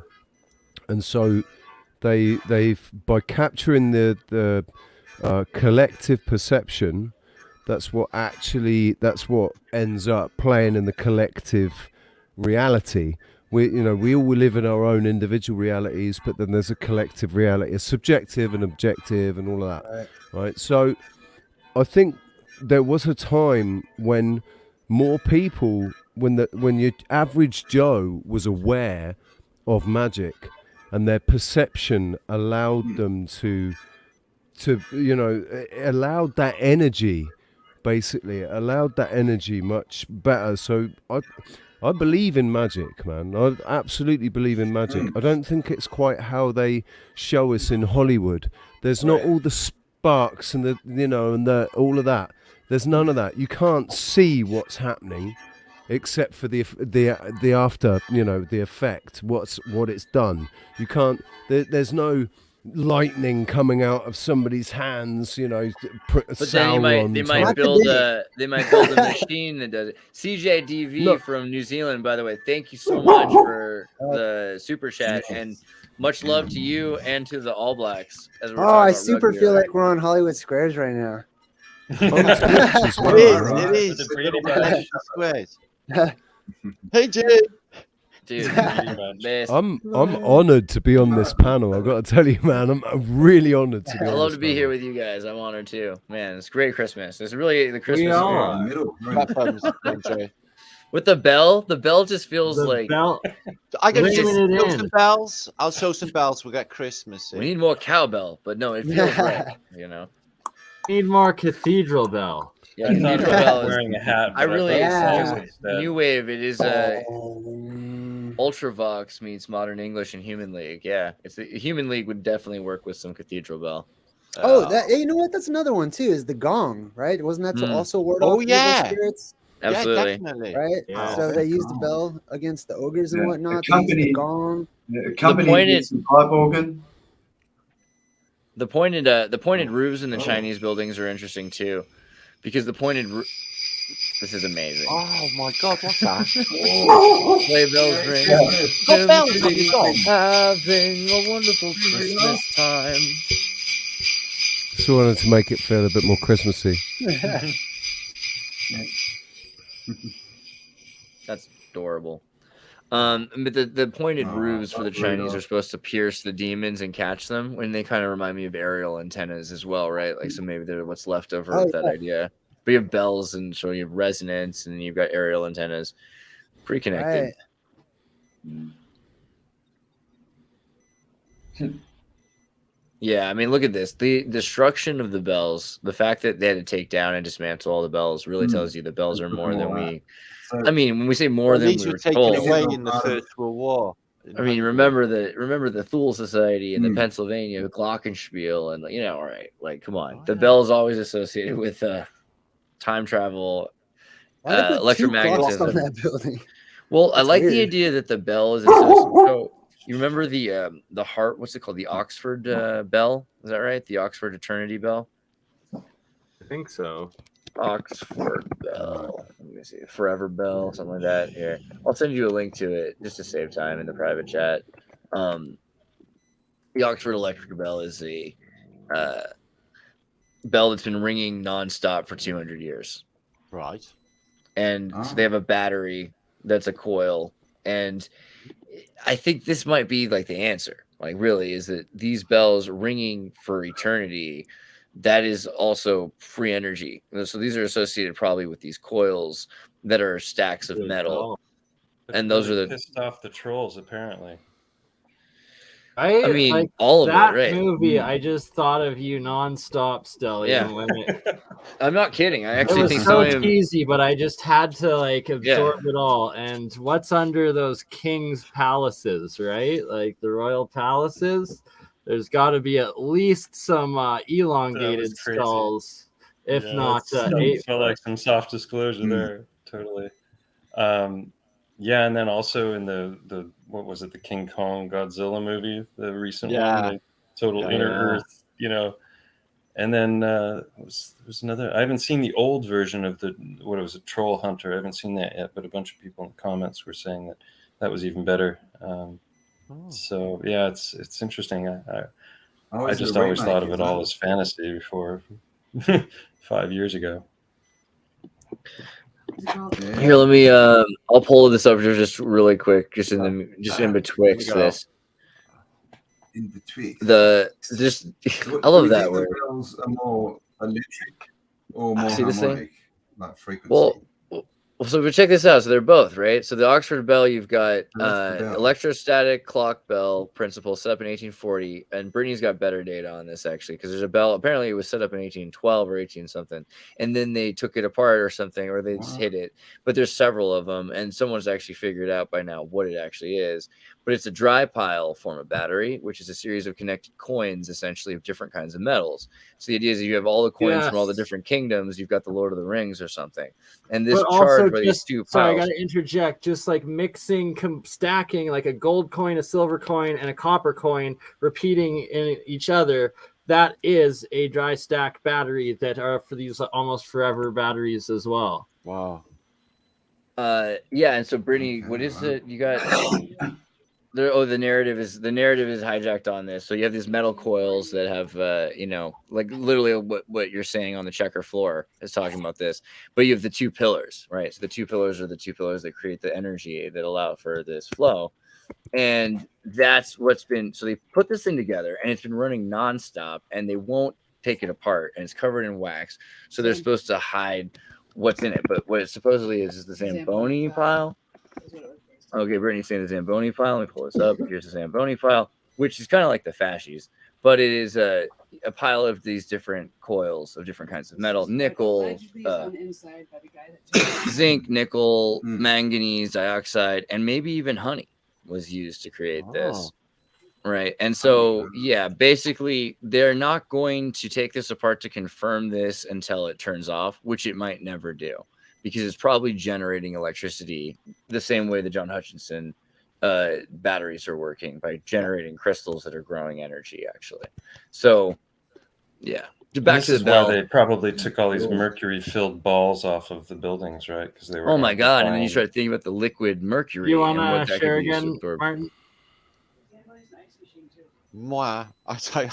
Oh, I'm sorry, Martin. If you don't want to, you can always go back to discovering more star forts. That is Chinese walls. Ooh, yeah. Let's take a little look at the walls. I'm sorry for my detour onto the Zamboni. Isn't a Zamboni? What is a Zamboni? Zamboni is a Canadian thing where you drive it around the ice rink to get fresh ice for hockey. Yeah. The Zamboni pile, man. Ice. Or figure skating. I used to love watching those going around the ice rink. And then it's like a nice sheet of glass. If that bell is ringing, producing the right resonance, so it's continually telling the crystal how to grow, then it's probably never going to die, because it's producing more power in a vacuum, which might actually be over unity, like the literal over unity that we keep talking about. It's not just like field energy, but in a freaking vacuum, which is the craziest thing about bells. Exactly, and I'm glad you bring that up. Like, never a straight answer, or not a space agency. One thing they have admitted or came out with was their little warp drive thing, and it's like this big hunk of metal that is an exact shape of a bell, and it's like it puts out just a little bit more. I think it's like the ionic wind drive or something they call it, but the point being, it's putting out just a bit more energy out of the empty side than you're putting in or out of the 0 point or something. It's essentially an over unity device, just the bell shape or geometry. You've got the Nazi bell back in World War II. The Glockenspiel, yeah, Glockenspiel. No, just die Glocke. The Glockenspiel is a plural. That makes it more clocks. And that's the instrument, isn't it? The Glockenspiel. But they have a bunch of them, and so I saw where the base of one, the main Glocker, Die Glocker, is in East Berlin, near the man-made lake, which is a quarry that they filled in. But then there's the Pennsylvania one, right? The Pennsylvania it's like a circular Greco-Romano thing you've seen, is it, Andreas? Like a circle. It's so in East Berlin, there's actually a giant octagonal square of concrete that's near a quarry. That's where their Glocker was. But there's another set of those, because NIMSA, the non-Prussian, Germanish, nationalist-ish group from the 19th century, they've been working for air flight, UFO, etc. stuff, like flying saucers in Argentina and Sonoma County. They have bells too, and they have landing pads too. So in Pennsylvania, they have this giant one, and it's been taken supposedly and replaced with this giant figurine of it. But everyone talks about the other bells. And then you go to Indonesia, right? And what do you see? These giant things that look like bells that are made of concrete all around the temple. Yeah, for sure. An upside down bell just resting. They look exactly like it. I mean, there's definitely something to the shape and to the material. I bet you that those bells do exactly what they're supposed to do. Technology, like you just like an expanded version of what you just showed us. Like what Jay was saying with the stacking 2 Ps, something like that going on. And it ever decreasing, all of them, same as the pyramids. It's always ever decreasing.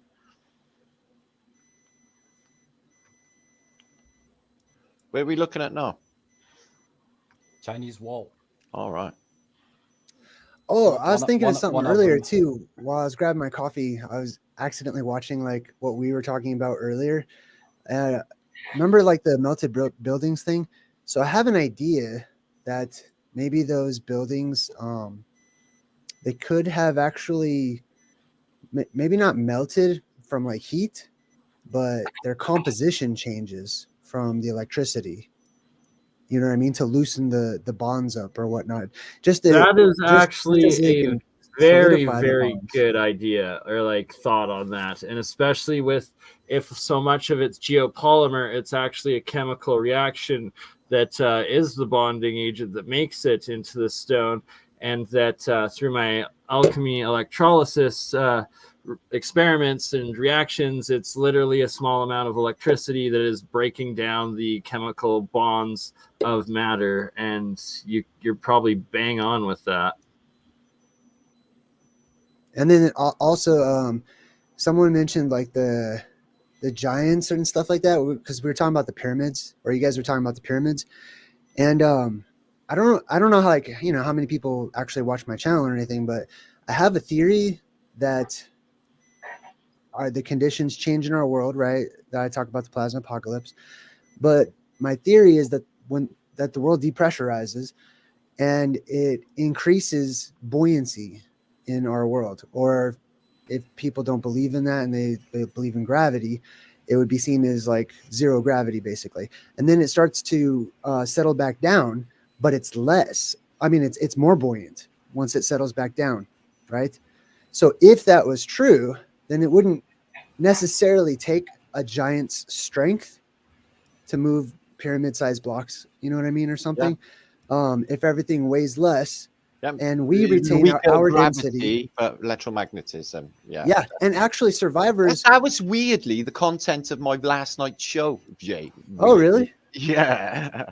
But how we could fly in the past, and we will again, because in the past it was a completely different world. The magnetics were completely different, and we were able to just soar, just a little bit of a jump, and we were up. Yeah. Mm-hmm. That would make sense in like the descriptions of the different demigods that could supposedly levitate and whatnot. And then is that kind of like going off of what is the Russian guy's name that did all the books? I always forget his name. Filosofsky. Yes, exactly. I mean, go full. Yeah. Do you want to talk a little bit more about that, Martin, or Jay? What, Manuel Velosovsky? And yeah, just like what the different Earth environment, like the megafauna, essentially, what would have been the time of the Titans or in between them and whatnot. You know, this thing's an atom, and like, you know, these torus fields, and you know, the magnetics are definitely doing one, and the sun is giving off ion radiation, you know, a lot of it at the moment. Things are shifting. It's obviously natural. It's obviously happened before. They're marketing it and climate change. But things are definitely shifting. Hottest days, coldest winters. It's just all at the same time. We can't ignore it. And the magnetics, the declinations, you know, they report that the North Pole is supposed to be on the move, and you know, the geomagnetic North Pole apparently is on the move. So something's happening. So, you know, maybe this is just caught part and parcel. It happens. Maybe there's some sort of flippage that causes a catastrophic event, something like that. Some sort of but like the of the torus fields, sort of thing, maybe. Well, the plasma apocalypse. Go ahead. That's my best guess for compression. For my findings. Right. So yeah, plasma is key to everything. Yeah, for sure. The survivors, like if the world were to depressurize, like I was talking about, the survivors would retain our strength, but those born into that world, while they would increase in size, because there's less pressure and whatnot, they would not be exercising as much rolling weight around as on their we are belly. I agree. today. That's it. I reckon they'd be whales. I'm sorry. No, I mean, they'd be whales flipping on the beach. I would not be surprised if whales drop down out of the sky. I mean, that is back to Hitchhiker's Guide to the Galaxy, right? Yeah, man. The quantum drive changed into a bowl of geraniums or a whale. Yeah. Coincidentally. Honestly, though, that's kind of what I'm starting to feel. I think Jay, you're probability drive. Anything can happen daily. I know. It's mad. Another, do you know a synonym for whale is monster? Oh, I live in Wales as well. Dinosaur means land monster, right? So saurus is monster, right? So it could be like a marinosaurus or something. That's interesting. Kind of. Soar traces its root back to just two letters. It's S and R, and together they meant like well, the S is teeth, and R is the head. So teeth on the head equated to like royalty, basically, or having pointy. My, how far we've come, right? Yeah. So that's why people would be called sir or senor. I thought it was Saurus. Yeah, dude. So paging Dr. Longo, he's gonna love this part too. Yeah. I mean, the more I think about it, the more interesting it is how much language adopts new meanings over time, right? Mm-hmm. And how we kind of change our understanding. But yeah, somebody at the beginning said, hey, this is going to be a dragon. They're going to say this is going to be a dinosaur. And the idea of Jonah being eaten by the whale, that's coming up in my mind a lot tonight as well. And Arthur C. Clarke, right? Because he talks about his science and he's got his ideas. But 2001: A Space Odyssey, 2010: A Space Final Odyssey is 3001: A Final Odyssey. It's the last book he wrote about the series. And the guy who is created in the upper city, which is like some sort of it's like a Tower of Babel that he's living at the top. He cannot stand on the surface of the earth. It's part of the deal. Like when if he visits, it has to be like once in his lifetime, and they have to give him air pressure because he just can't deal with the pressure of being on the surface of the earth. Yeah, so, me neither. I can feel it, man. The pressure. I know we can feel it collectively, man. Yeah, people fair. Are, that's huge. But so I don't know if everyone has a good grasp on like this theory, right? But it's tied into like the whole rapture concept and people getting sucked up into the sky and Kronos eating his children and whatnot, right? Are you guys familiar with Archimedes' principle, where he was like Eureka and he jumped in the bathtub? Totally. Okay, so our world buoyancy. Thought about buoyancy. Is everybody here like a dome person? Are you guys on board with the dome, or is that like a psychological? Oh, you mean that? Well, like the Earth Dome. The Earth Dome. Yeah. It's okay if you're not. Yeah, I mean, there's a firmament. Just ask or a container of some kind. We don't live in a box. We don't live in a box. Separating water. How firmly are you into the firmament? You know what I'm saying? Me? Yeah. I'm pretty. I mean, it was I'm always growing, but at the moment, I'm pretty. Well, we don't know, do they? We just know space is bullshit, and the rest is like, guesswork. I think it's water. Looks blue. That works too. Yeah. So any kind of a container, basically, in order to put pressure in here, right? Something is keeping the pressure in. How about the accretion disk of a toroid? That works. Right? That works. Could be crystalline water too. Or flat fact is a flat skyer. That's fair. A circuit board in a skull. Yeah, that's interesting too, because if the plasma does come down to ground itself and dock, it's going to go through all of these things that we've been looking at on the maps and stuff as a circuit board. It's going to energize. I think we're so if you take a piece of paper and you try to flatten it in half and double it, and you fold it and you fold it again and you fold it again and you fold it again, you fold a piece of paper like 1,000,000 times, I think it will be wider than the universe. There's some kind of number, so the amount of times you fold something. But then if it's able to be completely flat, it doesn't matter. So if all energy we're talking about density here, is all in one zone, then everything we're experiencing in terms of space and time and distance and measurements of perception of any dimensionality, that it's occurring in a flat plane, like flatter than Flatland, flatter than Pac-Man. And from there you're like, oh well, that's Mars, but Mars is really just Earth in another sense, and so is the rest of the universe. It's there, but it's here. Look at it. You live on a circuit board. Yeah. North America. Well, they definitely want you to live on a circuit board, so that's the other thing. I mean, isn't this more about they now you claim live? that they cut turned it these into a circuit squares to map it originally, and it's like it's just so impractical and ridiculous. But it's like when you teach, they first teach this to me. It was like in post-secondary geography. I haven't class. studied this. You're gonna have to tell me this. You're telling me that there was a grid here already. That they laid that's what grid? they claim. Like in the late 1800s or early 1900s or something, that they had to make this grid to map out. But wait, you're saying it was already? You're saying that there was how did this? What grid we're get looking here? at right now, it's just those like grid lines. They go right up to mountains and then probably under the mountains. Yeah, it just seems like the grid was there first. Yeah, it's like how topography doesn't even come into it with these boxes. Yeah, you don't see it aerially until you zoom in, and then you can see their perfect 1 mile squares. Crazy. But all the fields are different shapes, so you don't make out the pattern. I mean, on Google Earth you can spot it when you get in close enough like this. But so in other words, mind bending. Miles matter because look at that. Yeah, just stuff on top of it. But if they're measured in miles, it'd be really interesting if I play this video game Legend of Zelda, and they have like a map of the whole shout land. out to anybody who owns a Switch right now. So you can track everywhere you've ever gone. It makes a little line where your character's gone, right? So imagine if you could do that and superimpose it on top of like, whatever country, and you can actually pattern out people's energy where the people have gone, like all of them collectively time-lapsed. Basically, you can see little rivers of energy represented by people and how they're moving throughout those cities or spell forms on the earth. Isn't that the whole point of 5G? It definitely could be. For the American one, they seem to have an explanation, but people actually inquired with the Russian government what these lines were about. This is in Siberia. And the Russian government, no idea. We don't make this stuff. And it's there.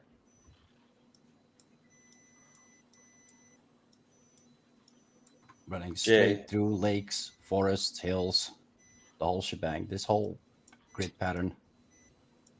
Right, and what I really look forward to after I finally get my first interview done with Dutch Sense, Michael, and everything he's found is to set up a second one where we'll have the 3 mics of Stellium, 13th Monkey, and Dutch Sense together to go over to combine the 3 of yours because someday I'd love to get Hangman. Will really go in depth with what you guys are going, and I think it'll make some major like leaps and connections of real undisputable evidence for all sides of the theories here. Well, Kim says I sound like a drunk Rex Bear, which is pretty funny. And shout out to League Project. We do love his spiel. Yeah, League Project's cool. Jay, are you familiar? Have you gone into Hangman 1128's work? That sounds familiar. Let me double check it here. He's like Colorado based, and he's presented the best. Oh, the tree guy, best right? Data, yeah. Okay, yeah, guy. I totally have. Yeah, he's also named Mike. I just want to say we're 5 hours in, and I'm pretty impressed with you guys. Merry Christmas. Okay, yeah, I totally remember this. Dude. Merry Christmas, man. I was going to ask Jay. I don't know how familiar you are with my research or. Oh, is that you? Me who? What? Are you him? Sorry. No. The tree guy. Because it's all tiny. Oh, it's me, Stellium. Okay, 7. Sorry. Yeah, no, Mike from Hangman 1128's channel is just amazing. His footage is self-evident. It's undeniable in my opinion. But I just, your plasma apocalypse theories, obviously they dovetail with Archaix's, Phoenix events and so many other mythological tales. I think you've done incredible work, but I mean, the findings that I've found, I mean, your research and your theories, those are some of my best, explanations for how I'm finding the things that I've found. Good. Awesome. Yeah, I feel like it helps to plug in a lot of missing pieces to the puzzle.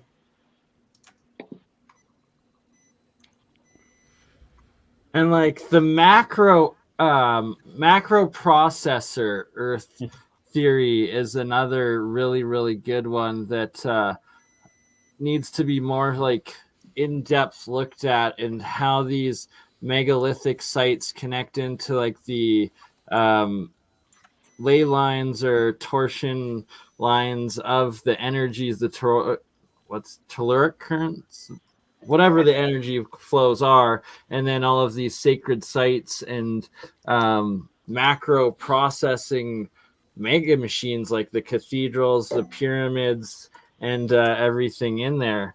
And especially now that we are starting to understand geopolymer and the nanotechnologies that are mixed into it, and that these things are essentially just giant macro processing boards and radio waveguide geometries built in and everything. They're designed for transmitting, collecting, and moving energy. Thank you, Brittany. Epic. That's cool. Does it let you just draw on Google Earth? Yeah. And save it? That's pretty awesome. Yeah, that's how what I just showed the well-known dragon of Roger. Yeah. The fish. What do you think about there's like scrape marks off of the west coast of the United States in the Pacific Ocean? Have you seen that?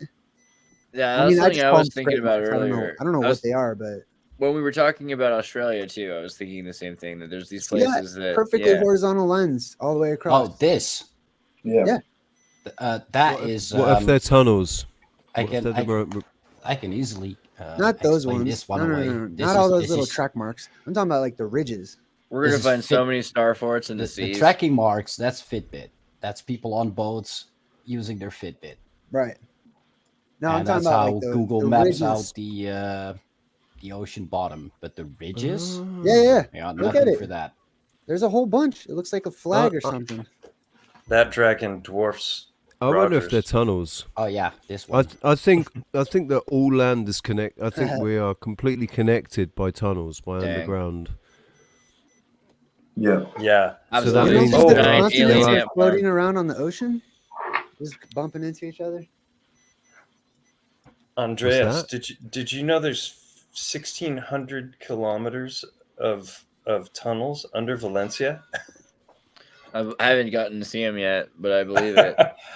You were there digging around, and I don't think you went underground at all. Not at all. No, I have to go back.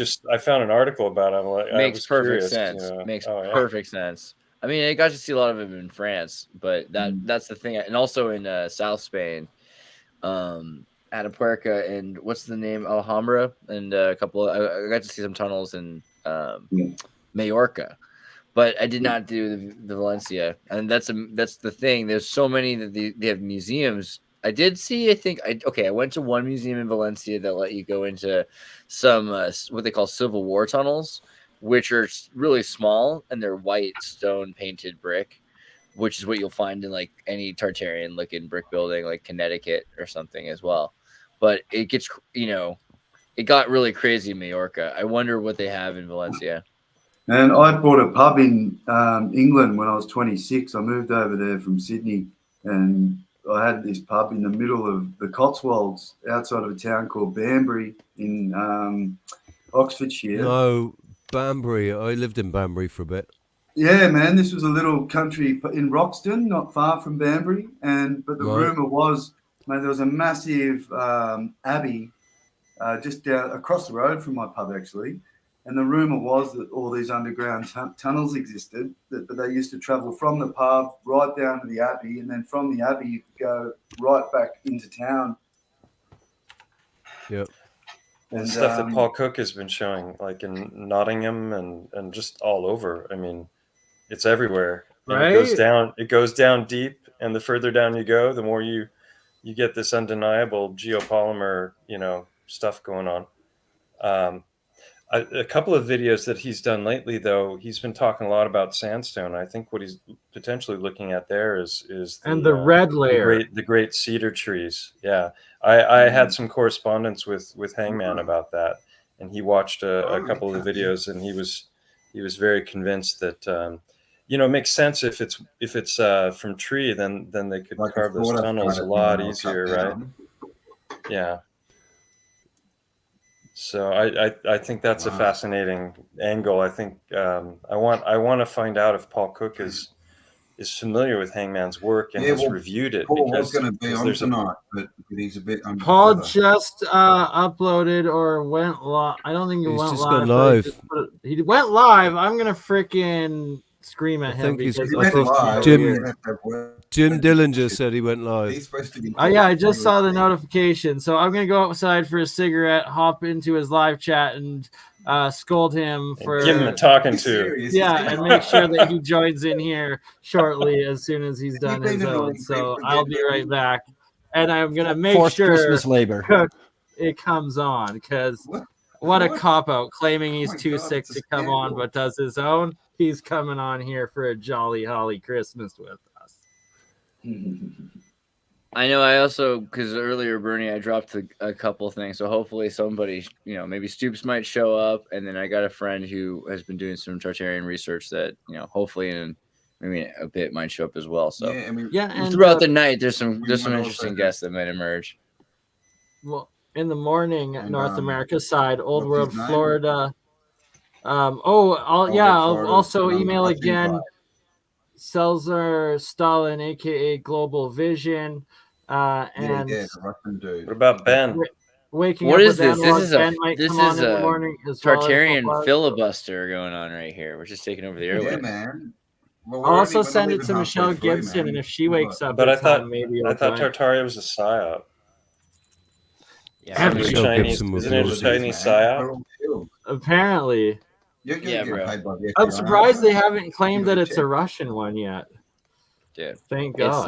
It's like the most Russian Chinese, the most universal psyop. It's like an all-inclusive package deal. You know, the truth is we're all just Russian bots, right? So we might as well tell everyone.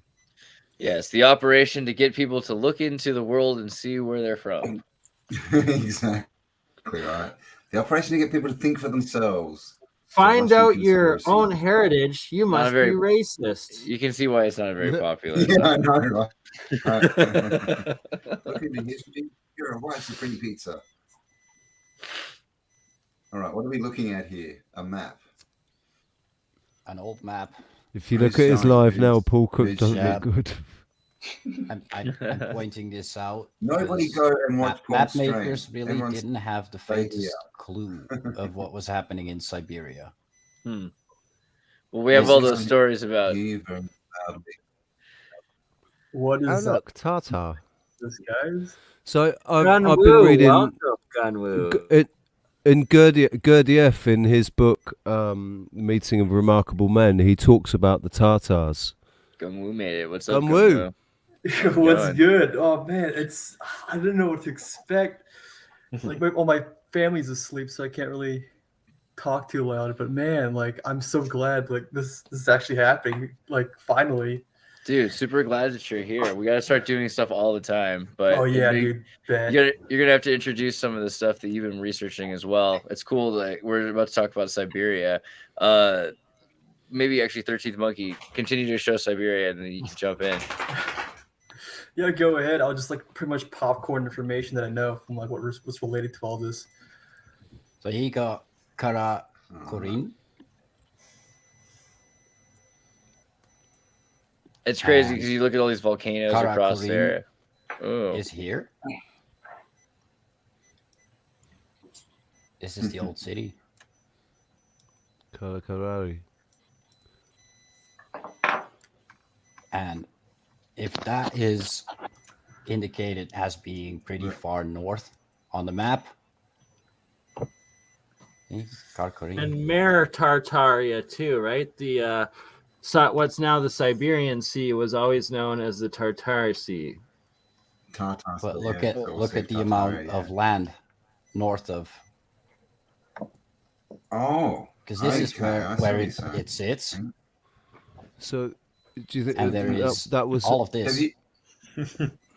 It's just not on maps. Wow, man. It only starts appearing on maps somewhere in the late 1700s, 1800s. That's when this whole part of Siberia starts showing up all of a sudden. And then Gung-Woo, you're from Korea, right? Yeah, I was born there. So immigrated to the U.S. in 2002. So check out Korea, like, and then look at Siberia and look at the coastline going up, right, following it all the way up the coast to Siberia, right? So, I mean, what do you think about some of these things? Because you've been looking into Tartarian connections in Eurasia, right? What do you think about this whole idea?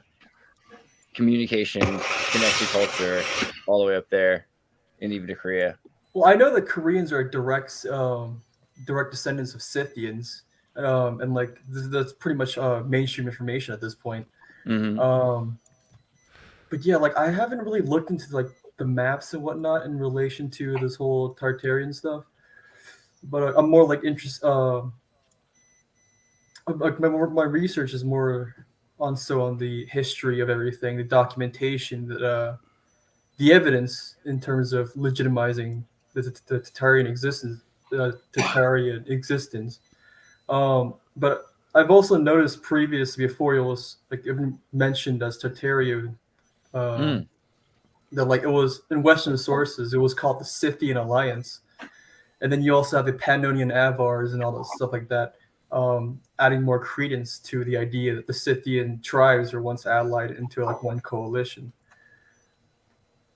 Right. Wow. And then, so the other thing that's interesting is this idea that the sun and the moon symbol are so important to these kingdoms, and they switched it to being Sunday when it was maybe Moon Day or Saturn Day, depending on what was important. Yeah, all these cultures that celebrate lunar New Year's and stuff like that. I mean, so what's the deal with the Korean? Isn't like the moon? I remember this movie as a kid from Korea that talked about like ancient Koreans worshiping the moon, or the Koreans come from the moon or something. Is there something to that? I don't know too much about that. Like I'm personally having to research like the cultural context of sorry, I'm a little bit tipsy right now. I wasn't expecting to be on. Oh, by the way, Merry Christmas and thank you. Yeah, Merry Christmas to you too. Very impromptu. But yeah, I'm not really sure too much on like what the Korean relation is to the moon. But I know we celebrate like Lunar New Year's, and like we have like all sorts of things surrounding lunar cycles. Yeah. And it tends to be a common theme within Tartaria, within Scythian cultures. It used to be all about the lunar calendar, though, didn't it? It used to be 360 days to the year. And Jason Brashears goes into it, the Archaics. He talks about they counted the lunar cycle, and then when the vapor canopy dropped, the sun appeared, and it went to solar. So we went from matriarchal to patriarchal. Yeah, and 360. And the moon is associated with the feminine as well. Moon is associated with the divine feminine because women's cycles have something to do with the like the menstrual cycle has something to do with the moon, doesn't it? So yeah, so it's the same 28 day. All the stories say that the moon was, artificial, right? It was either brought in, or it was rolled across the sky, or it was an egg, all these stories, they say it wasn't there at the start, basically. So, it's interesting that what if that's a psyop? Exactly. Perhaps it's the other way around. Who knows? Well, yeah, if that sounds like their classic MO is to turn the good bad and the bad good. So lunatics, right? Lunatics. Yeah. I like it because the idea that the moon was the thing that kept our not just our menstrual cycles, but kept our nature in line, our human gestation period. The amount of time for plants to grow. The Kundalini is all the whole thing about the sacred oil and the. That's all linked directly to the lunar cycle. You start on the new moon, and you go through the whole cycle, and then by the end of it, the oil's travelled back up your spine, and you're anointed by the sacred oil and that's all about the lunar cycle.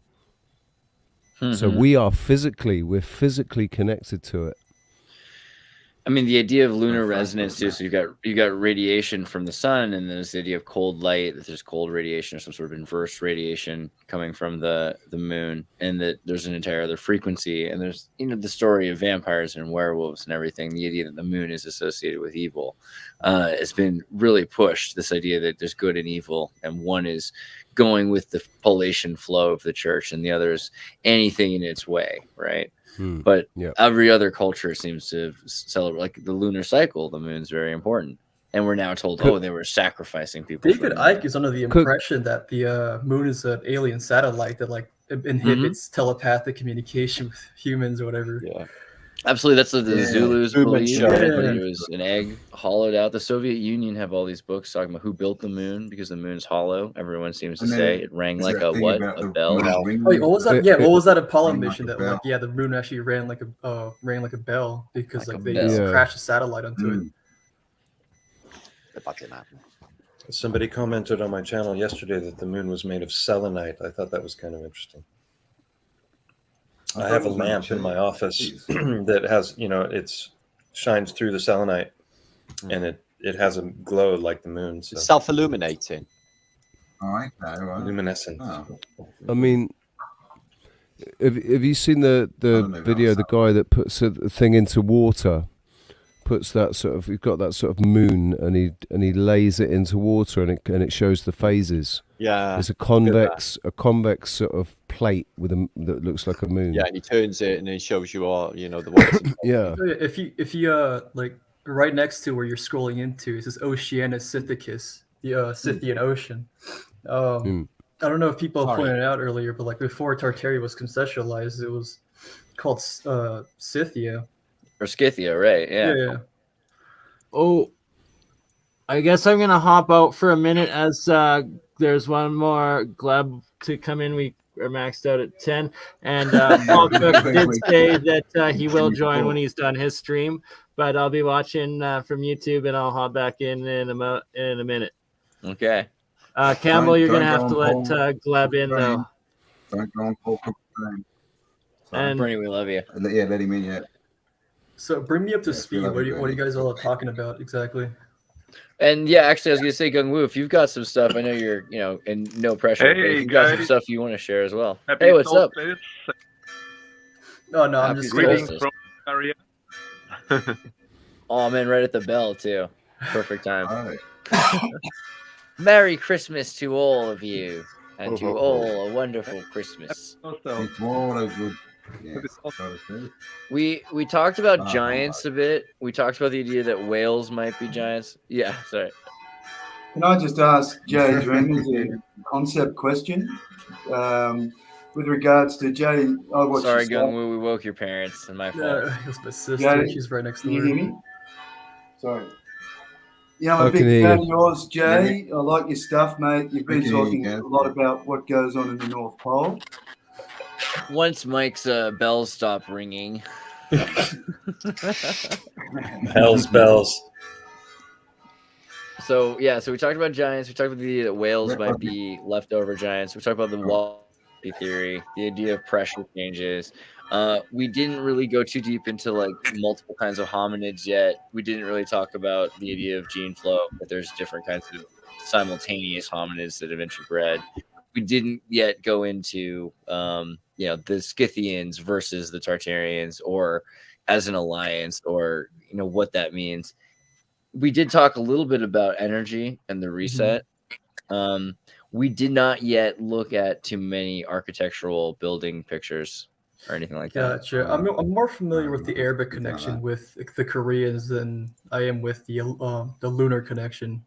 That's interesting. Yeah. Yeah, because it's my interest in that started with David Ewing talking about that on your show, and I haven't even considered that until he brought it up, and then I watched your video and.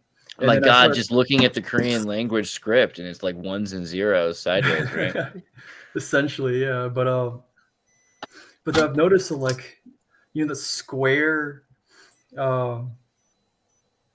seals of like the royal seals in like Asia and or just all pretty much the East Asia, like China, Korea, Japan. Those square red seals are like resemble almost the Banai script of Cufic. Mm-hmm. I remember like sending you pictures of those on Messenger. Yeah, I gotta figure out if I could pull them up. Otherwise, actually, if you want to pull them up, you're welcome to as well. I'm gonna see if I can pull up Sabian script and Etruscan script because you have some amazing pictures of Sabian, which was amazing. Like I hadn't even looked at Sabian yet. So like I remember watching one of your videos talking about the rape of Sabine women. Right. But but nobody like really put the connection that Sabine and Sabian are like the same people. Like if you compare those language scripts, they're essentially the same. Right, and it looks kind of it's like a Nordic Etruscan, like it's very straight line oriented looking. Mm-hmm.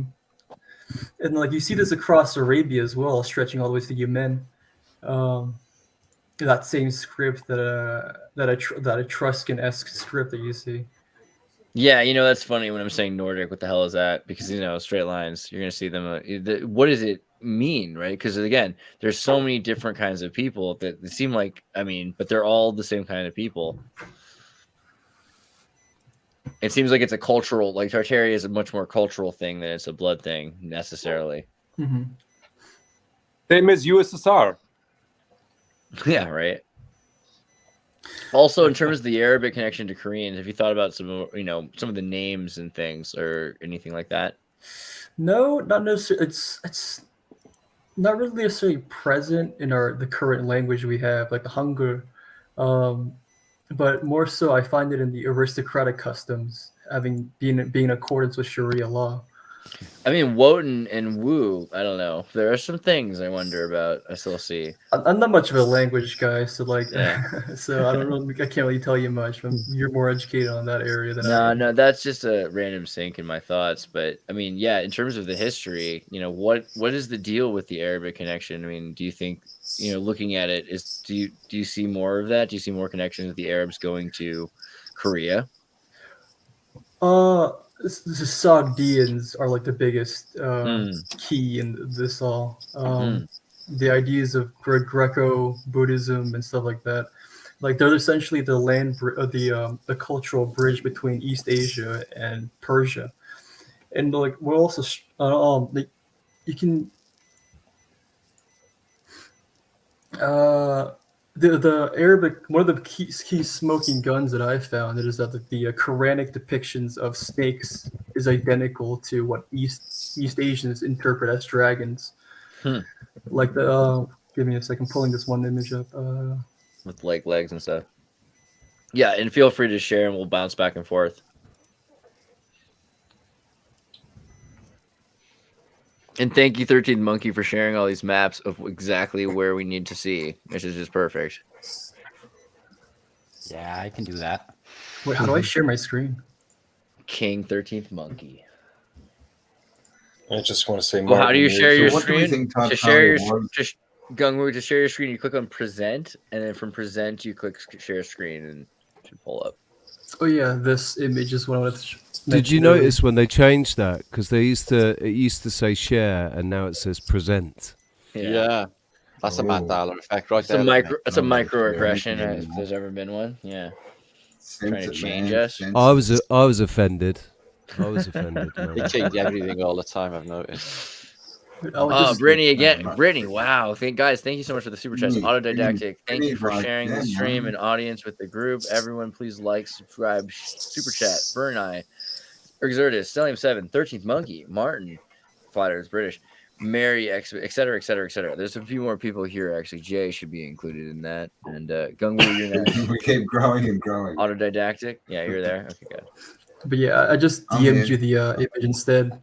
Oh yeah, you couldn't get the screen share won't work for you. I mean, like I'd rather not just interrupt the flow of the process, Oh, that's why I brought you in. I was like, I'm gonna make this guy interrupt flow of process. It's the only way to get him to change the world, make it dent.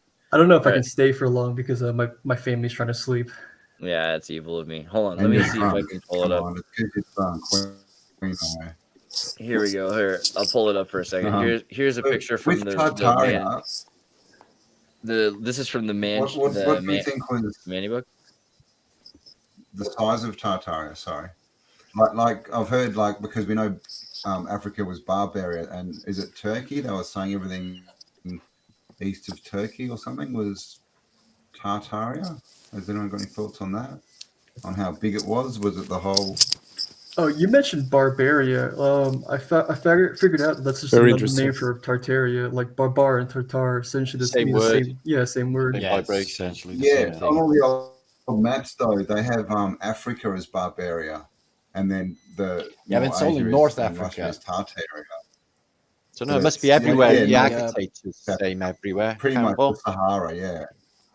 Yeah, it might have been Cha. It might have been Cha or Za or Ja. Like there could have been the Sha sound, but like we've often this is what Kek and Ha.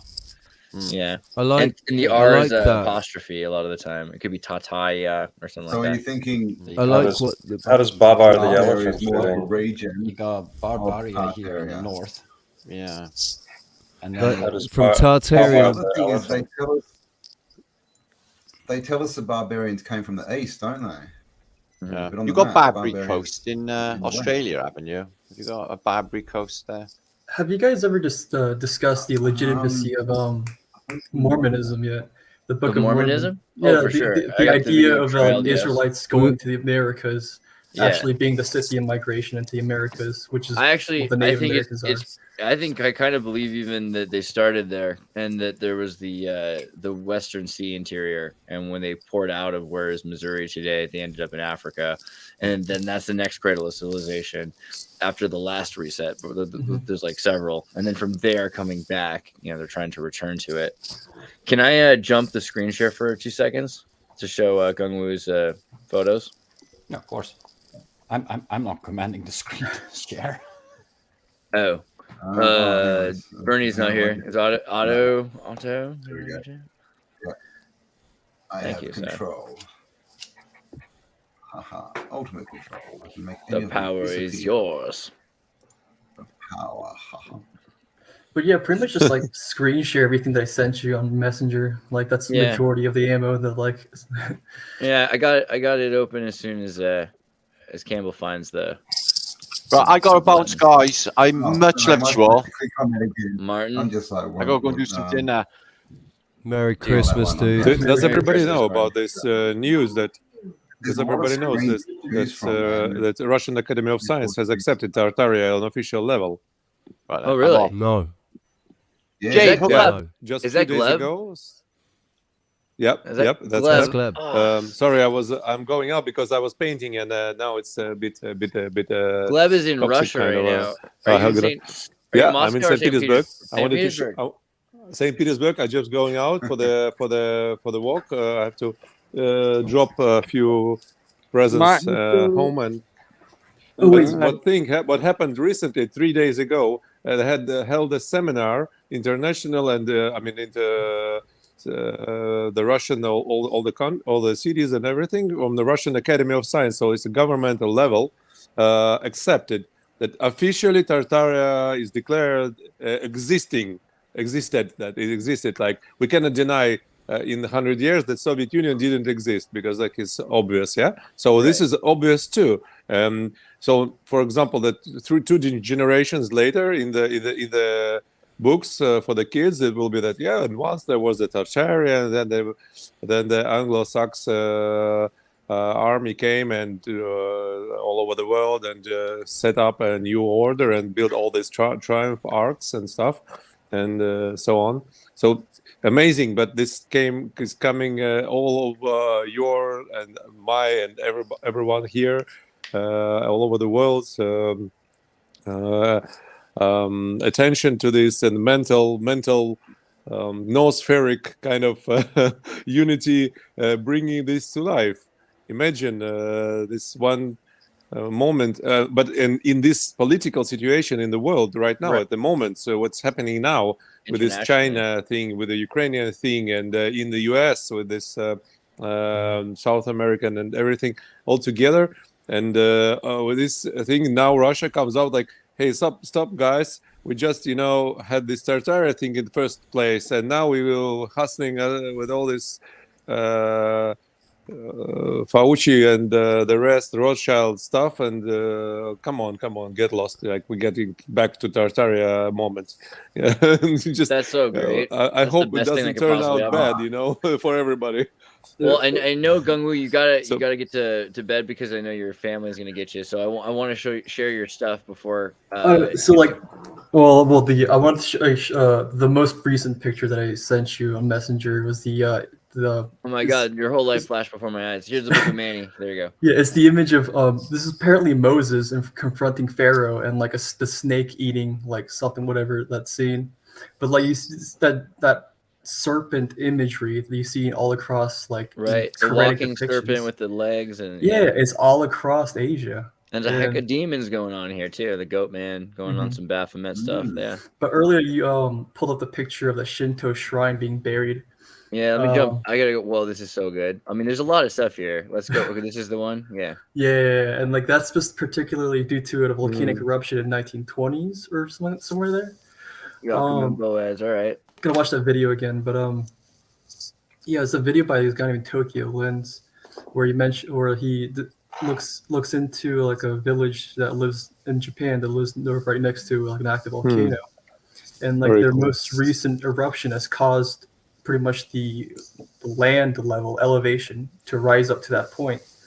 And then like digging further deep into this, I was discussing this with the guy named Hedy Busan or whatever his name was on one of the Tartaria groups. We figured out the mud flood wasn't necessarily a deluge, but like rather a simultaneous volcanic eruption across the world around the same era or same, like the same. The consequences of the eruption. Yeah. Okay.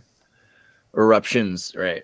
And like that, that small little village in Japan, I like to use that example as like a microcosm, essentially what happened to the entire world, as these simultaneous volcanic eruptions have occurred, burying the world in the layer of ash that have pretty much raised the elevation of the land. And change the environment. We're talking about how Mexico's cold and dry in places, right? But also the Korean, this is interesting, the Uyghur, right? Is that how you say that? Because it's like Uyghur or something. What's Uyghur? Is that right? Uyghur? Oh. The Korean book seized by the French. Wait, let me check again. Uyghur looks like Uyghur. Uyghur. Yeah. Okay.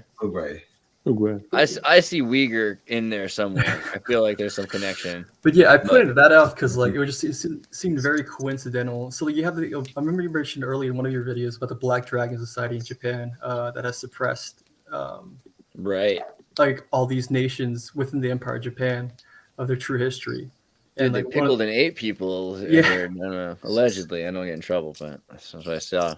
But yeah, they particularly made the effort of pretty much burning every evidence of Hwanguk, the Korean syncretic of Tartaria, that is evident within our origin lore.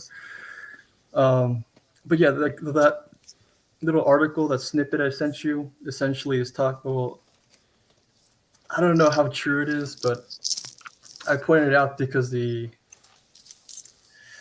Tartarian within Western sources is mentioned within the 14th and 19th centuries. And then it is just very coincidental when the French came into Korea that they seized all these books from the 14th and 19th century.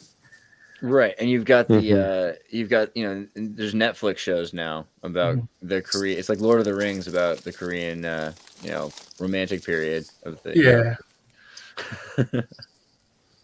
But yeah, also that Catan caves I was pointing out is pretty much exactly what you see in Turkey. Yeah, exactly. It's that alien ant farm again. Wow. The Khitan nobles. Wow. But and this is interesting because looking at the old script, because the Manchu script. Oh, this is one of the very interesting. The script. This is one of the most interesting.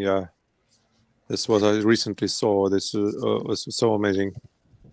It looks a lot like it's a beautiful script. Tibetan, like Tibetan. It looks a lot like my abstract writing when my painting practice, because I used to, but now I understand where it's coming from. Maybe it's a genetic. It looks a bit Arabic. In the small window. Yeah, Julia again. Thank you. It looks a bit Arabic. Thank you so much. Merry Christmas. if you look into the Manchu Well, this script, is a very it clearly interesting states thinking. that it says the Manchu script is a Semitic script from the Aramaic group of Semitic scripts and is written vertically from left to right. That's like the opening line on the wiki books. The alphabet of Tartarian. I mean, I see Crim Tartar, so I'm thinking Crimea right there, you know. And then you've got Tongut, so Tongguk or something. So here's the that's link pretty clear about the Manchu script. And then, oh yeah, Alphabet of Tartars. Let me just jump also to this one. Wow. Cha cha yashka. Okay, well this is really interesting right here. So right here, you're using Sanskrit consonants, right? And I can even see some Sanskrit consonants somewhere, like here are the vowels. Yeah. So pa, yeah. Cha cha yajkara, afa sa sa ja, ta ta sa cha. Yeah. So this is like you have a hard consonant and a soft consonant. This is identical to Sanskrit. So that's kind of interesting right there. Wow. Okay, keep moving along. You want me to go to the very front of the pages, you said? Huh? Anything you said, or no? I gave you the link on the Manchu script, but this is Changwoo. Dude, my favorite hat is this hat, by the way. The Korean hat. Yeah, It's similar to Chile, though, isn't it? They wear hats like that in Chile, don't like they? derby. Well, the Bolivians got the derby from the Irish, but I think the Koreans still win. Like the Pilgrims got their hat from the Koreans. It used to be. It used to be you were considered like in Britain. You were insane if you went out without a hat on. You were considered to be insane in the 1800s. Well, because a lot of times there's mercury, right? Isn't the mercury spray in the inside of the hat? I have no idea, but honestly, nobody's even addressing this lady here. Like, what's going on? I pulled with up this image mainly to specifically point out the how Korean customs are in exact accordance to Sharia law. Because you have that almost hijab-esque clothing, and like the white clothing that the man is wearing is very similar to what you see the pilgrims to Mecca. Yeah. And like one of the suburquents. You can see in the small window here. I mean, that idea that we were talking about earlier, the Dutch had star forts, were part Tartarian, we're connected to the Arabs. 13 Monkeys, like, for what? But I'm hearing it now. I see it. But yeah, that link of the Manchu script. Oh, yeah? Hold on, sorry. Right there. Right there. Yeah. Boom. It's a Semitic script from the Aramaic group. Of course. So that we call Kai Fang Jews. Hold on, this is fun. The Kai Fang Jews are the Jews Manchurian. in China, right? So when we find out, this is not the first Christmas that Chinese have had. Jews have had Chinese food, right? Is the way to remember it. But the Kai Fang Jews have had in their diaspora. You know, we've gone across India, and so they've continued the language. So we think of Hebrew, but really Hebrew is. We've got Yiddish too, and so there's a Chinese equivalent, and it has a lot of Sanskrit or Urdu, at least. I'm just around my place here in St. Petersburg. Anybody can see that or hear me? Earl Grey is in St. Petersburg as well. Really? It's just one of the houses, you know. This is the cream of the story right here. The Phrygians, the Sabians. I'm gonna open these bigger here for a second. I want to look right here. Not Norse Phrygians had contact with the Kievan Rus in Anatolia. Later migrated. The Etruscan language connection. So you were saying this is Gungwoo. You were saying this is kind of the. Yeah, I'm very much convinced that the Phrygians built Rome, and this is like the smoking gun for me was the migration of bagpipes. I better put my Phrygian cap back on. Sorry. Do you know that all the Venice canals, that all the buildings are standing on these trees that were brought from Siberia, so like thousands of kilometers away. So the ones that are very hard to be rotten for the waters to break, and so this is the one used for this kind of St. Petersburg also built on this Siberian tree trunks, and somehow Venice and Veneda and Veda and Veneda and all these Etruscan roots for this Slavic, or I mean pre-Slavic culture. It's very interesting connection. Yeah, like I could try and find something for next time. People, these Tartarian groups now always I'm on the credit go the Phoenicians for the Druids, but then like Gleb, you have to take off. You said. Sorry. Did Gleb, you said No. I'm just. Oh, okay. Yeah, I'm going home now just to bring presents, and then I have to. I mean, to get for the next time, I'll be ready with the materials to load up. Yeah. And show. Yeah, that's what I was saying. Cool. Yeah. You're talking about bagpipes. What's the deal with the bagpipes also? Yeah, from what I know, and according to mainstream, the narratives, that like the first evidence of bagpipes starts off in Anatolia, and eventually makes its way into like Italy and then to the Azores, which is the exact migration pattern of the Phrygians. And then like I had seen bagpipes from Africa, because goatskin bagpipes were brought from into Europe from the Botswana, and even the kilts, right? If you look at Botswana and Tartan, they have plaid in Botswana, and so I don't know for sure, but I like the idea that it goes maybe into Anatolia from prehistory. Yeah, for sure. I mean, like you have the caves of Atlantis. I'm also convinced that so the way I see it is the Phrygians started off in Anatolia, went to Rome, and then made like a port colony in that African region, what we know as the Rishat structure. Explain why they have great guitar and awesome music. Yeah. And then eventually they somehow circle around into Ireland, essentially becoming what we know as Druids. And I mean, and they still have the boat. Yeah, the Celts in Portugal. I feel the Atlantis thing definitely like holds weight, like that there was this, and the Ricard structure is very interesting, of it being the actual city or location itself. The Brighter Insight, Jimmy does great work on that one and showing it all, but it was probably a global like civilization, seafaring civilization, the same as what we are today, where there's a little bit of every country living within the nation sort of thing. And that once the huge catastrophe happened, wiped everything out, you'd have everybody like stuck again in their areas for like 1,000 years, 2,000 years or something. And then you're back to seafaring, traveling for the last 10,000 since, and it's always been like co-inhabited. I've been reading as the other way. This the guys, the contemporary world government. I mean, this UN and stuff. They use these moments for changing this kind of orange revolutions all over the world. Japan, China, and Russia.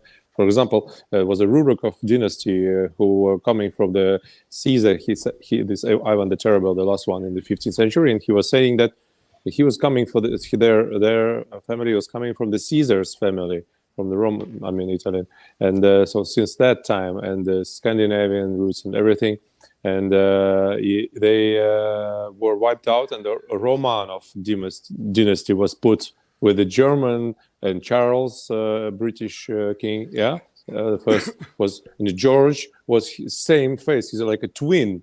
So how come that Russian emperor became a twin of British emperor? This is just pointless, and just cannot be explained. Only one thing, that all over the world they use this cataclysm and all this hustle with the food and probably the roads and destroyed buildings with this mud flood and everything. So they set up the united governments all over the world with a family trade companies, United Nations, and the trade, and the West Indies, West Indies. They use where the money were coming from. They were already pretty rich for this exact moment. So they had accumulated enough sums of money that they can deploy their troops all over the world and quickly overthrow the government, because the peasants were unhappy with the moment happening, and nobody I mean, the connections were lost between the cities and countries, and they established Destroyed the bells, right? all over the world. But like, yeah, exactly. This and then it such destroyed all the one technology. after another. Yeah, Gung Wu, do you want to walk us through some of these tower pictures? Well, this is amazing. Yeah. So the spire of pagodas all over the east is called the Sorin. Well, that's the Japanese name for it, I believe. But then I figured out that like they're just lightning rods essentially, and like, and then you also see that in the modern use of it in that picture that you scrolled back to earlier. Yeah, that exactly. Helen Vetrova posted that picture. It's from like some German book about architecture, but then like as soon as I saw that, it's like, holy shit, that's exactly what's on top of these pagodas, giving more evidence to the idea that like that the ancients have utilized these low atmospheric clouds, these storm clouds, for electricity, because the ionized particles in these low atmospheric clouds that create lightnings also give off coronal discharges. Right, like there's just no doubt about it. And if you find a science book from like 300-400 years ago in Germanic or French, and probably also throughout like Asian and Slavic, but they have the diagrams and show the entire science of their atmospheric electricity energy harvesting. Wow, look at these people dancing around under the moonlight or the electric lights. Like the maypole. Maypole with electric maypole. I'll be darned. And the maypole is a symbol for fertility, for good harvest. But then if you consider the idea of electroculture in farming, it just makes more sense.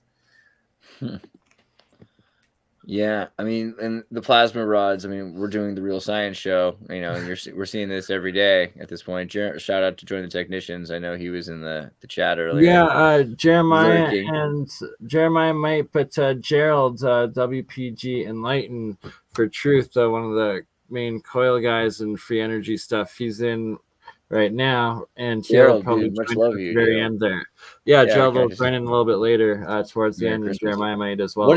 What is this flag? So this is the flag of Chundoism, the native. Well, it's like somewhat of like a nativity movement in Korea that followed the Tonghak Peasant Revolution.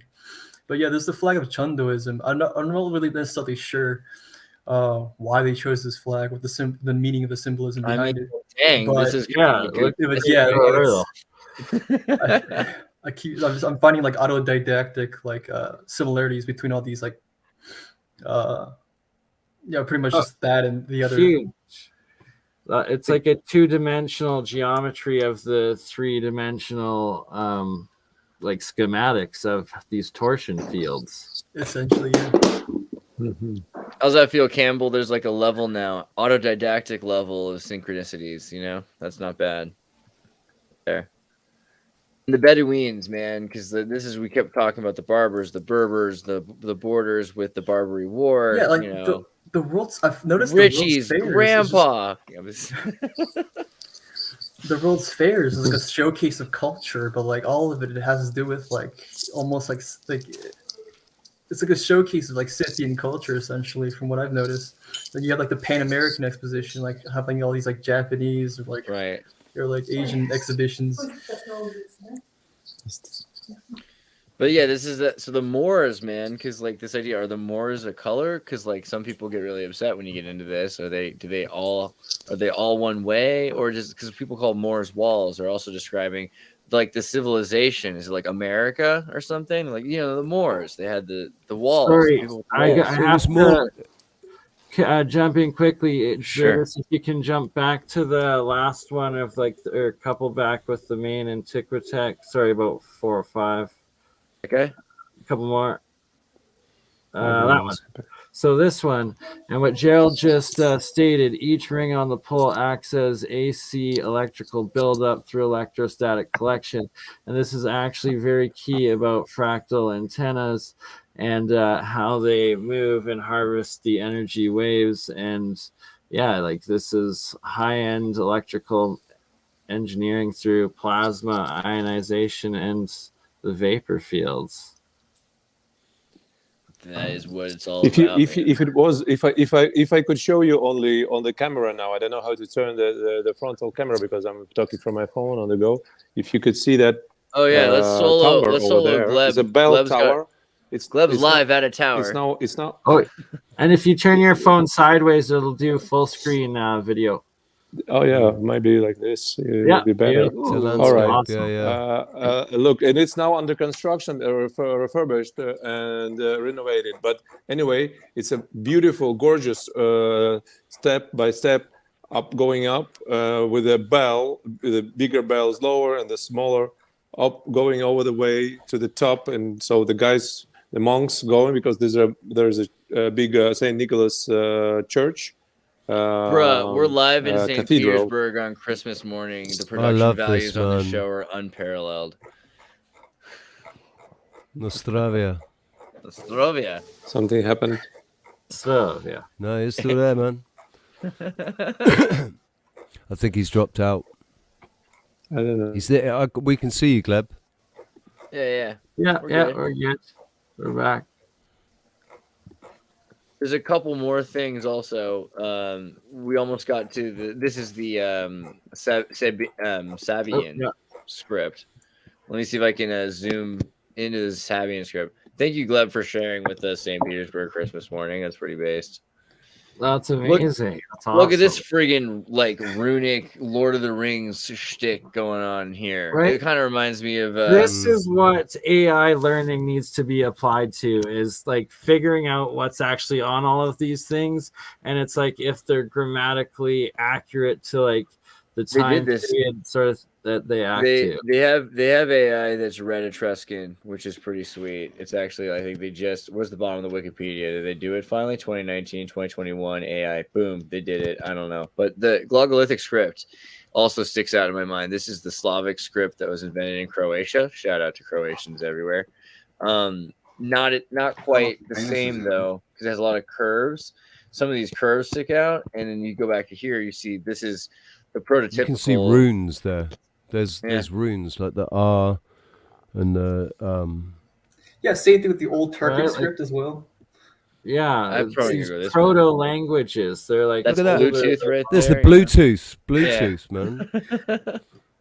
There's a that looks like a tuning fork. I saw that too. Thank you. I'm glad that we're on the same wave about that one. That is really, yeah. There's a boomerang. These are energy symbols within the character. They have multiple meanings within it, and that these ancient that one's straight alchemy symbols as well. Sorry, that's straight electrical symbols as well. You've got electrical symbols up there like that end in a circuit and stuff. Isn't that what that is? The triangle up against the line. Yeah, absolutely. The phone ringed and knocked out me from the. Okay, I was afraid. Glad to have you back. You see, this is the minuses of the phone translation. I will be going out now to come closer. And cool. Yeah, so I show you in. Dude, St. Petersburg Christmas morning live. That's the base. While you're jumping on that, Gungwoo, you want to explain while he's getting there what the Sabian script, what this is? All right. Well, like I just noticed oh wait, give me a second. Going back to our messages earlier. Oh yeah, my main theory. I'm not sure. Not like a main theory. Sorry, I'm a bit tipsy right now, so it's hard. Theory that you got, I'll take it. But I have a theory that. Oh wait, and Gleb's with it. Hey, put on the camera back for Gleb for a second. Sorry. I have this personal speculation that like Rome was founded by the Phrygians. She's not Mongolian, but all right, that's fine. How's it going? Nostrovia. Okay. Hello. I'm going for the walk with you. All right. Is that your girlfriend, Gleb? Only me your now. Girlfriend? Sorry. Yes, it's my wife. This is my wife. Yeah. Your wife. Oh, cool. Tartarian wife. Okay. Thank you. I love Russian girls. Like. Well. So you guys don't have Christmas for like another week, correct? Because of the change of the 7th of January because of the changes, because of the mistakes collected by the calendar. They decided to, I mean, for the 2000 years, they added all this extra year, every 100 years to get one day. So for the 2000 years, they collected this kind of change to the 7th of January. So the Gregorian calendar. Yeah, so we celebrate on the other date, but I mean everybody celebrates both. So wow, we finally got so many people. We have to do this. Gurdjieff talks about in his book that New Year's Day, New Year used to be on the 13th of January. Mm-hmm. He talks about that. In Russia, New Year used to be the 13th of January. Yeah, we've been looking at also like noon is 9, right? The idea that noon is in the morning, it used to be dawn, and then so now it's all out of whack. We're like 6 o'clock in the morning you get up. Why not just get up at 12 and then go to bed at 12? Like the sun cycle we've shifted. Mm-hmm. Mm-hmm. Okay, trying to go into more the Sebian script. I have this personal speculation that like Rome was founded by the Phrygians, like they were the original inhabitants of it. And Anatoly Fomenko goes about how Etruscan is actually Cyrillic. And like we know that the Kievan Rus have made it all the way down to Anatolia, and they definitely had contact to an extent. So with the 3 images that I sent you in regards to those runic alphabets, the Phrygians, the Etruscans, and the Sabaeans all share pretty much an identical script. Mm-hmm. Giving credence to the idea that Rome wasn't an isolated civilization, rather like an overall, like a part of a much bigger Phrygian civilization. Mm. Yeah, right. I wanted to show you something interesting here in this. I mean, I live in the next door, but in that after the war it was destroyed. But here is they kept it. So these are the marble benches in the entrance. But the thing is that here you see these people and the kids. So, but you see the cows, and very small, and the lion is very small. This is a very interesting thing. So you see the kids. The kids are standing just aside. Of course, this is kind of a mythology, you know. And you see the pine bloody naked. And you see the pine. Freaking live museum tour of St. Petersburg. Beat this. Come on, I dare you. Amazing. It was warm here. Probably it was warm here. Ozzy, thank period. You. This is the same that you're just talking about. That this is shift about the shift of the poles, and this is warm here, and you know, so you could the shift of the poles, and then you've got Pan with the flute. Look at that. So you see these are very small because you see these giants, and the kids are bigger than the. Oh my god, it's like Bacchus because he's got the grapes, and then you got these 2 guys. That's what I was thinking of was Bacchus. Wow. We got cramp. So oh my god, I want to sit on this bench so bad. Every day for me. Like to lay on the bench. It's really welcoming and inviting. It's as inviting as like the Ronald McDonald statue seats that they have right now. Ronald McDonald seats.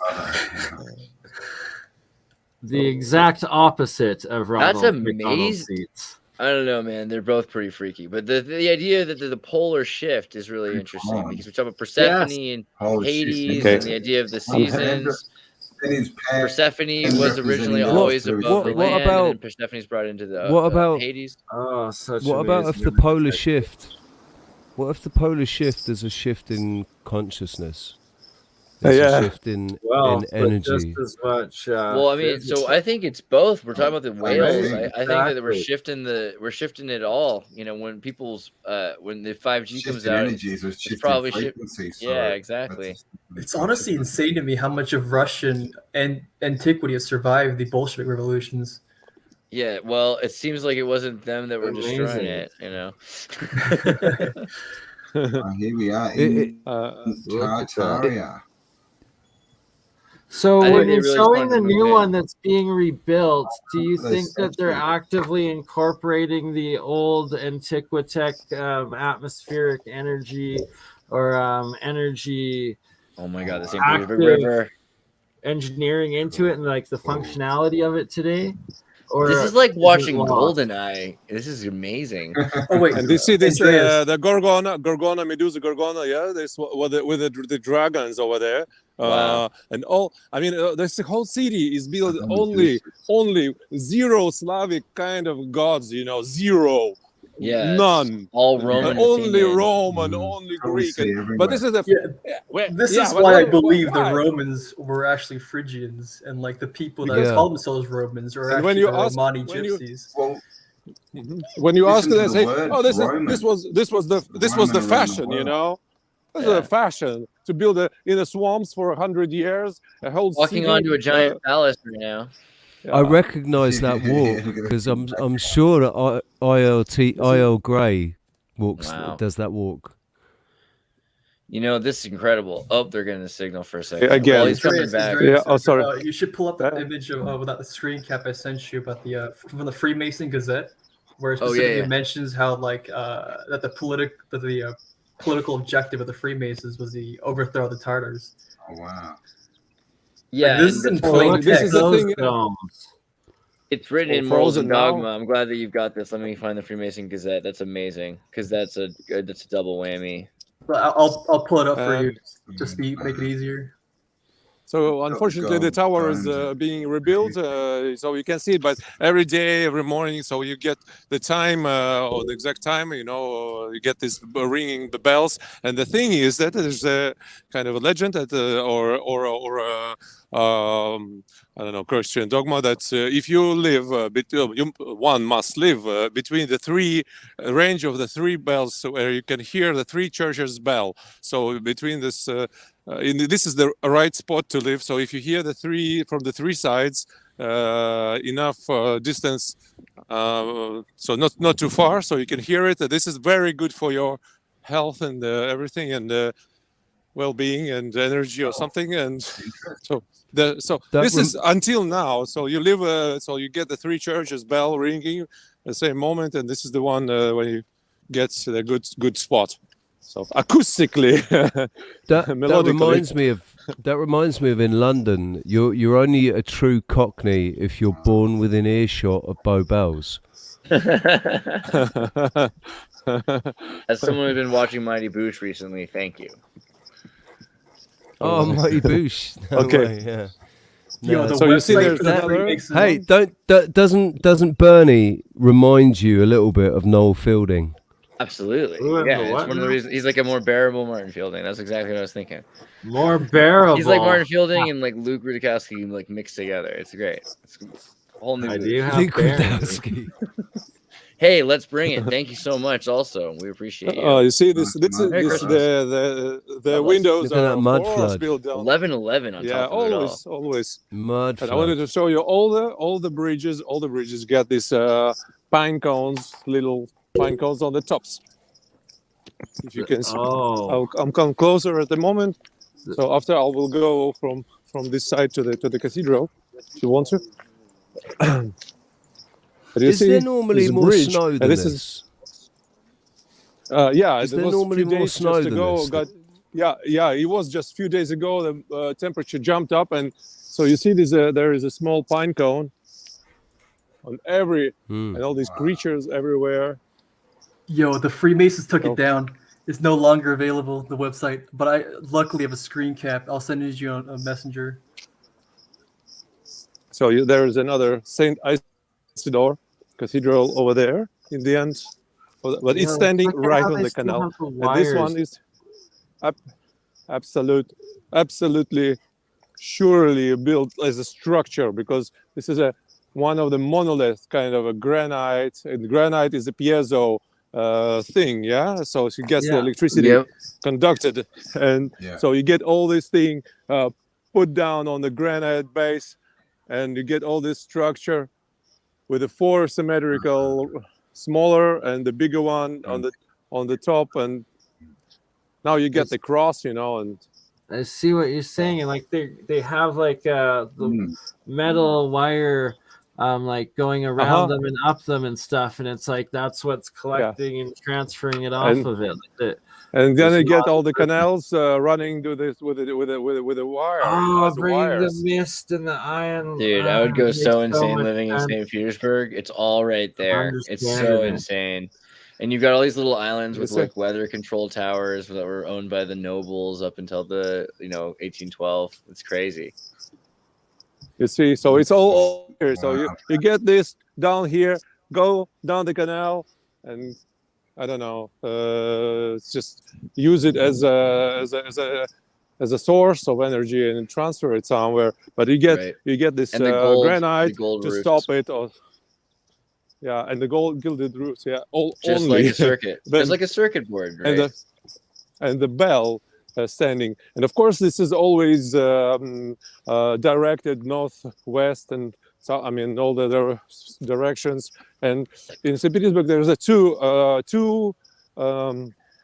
types of building. This just behind this on the other side of the river, there's a river behind this building, and there's whole used to be it's called Alexander Meridian. So now we have the Greenwich Meridian, right?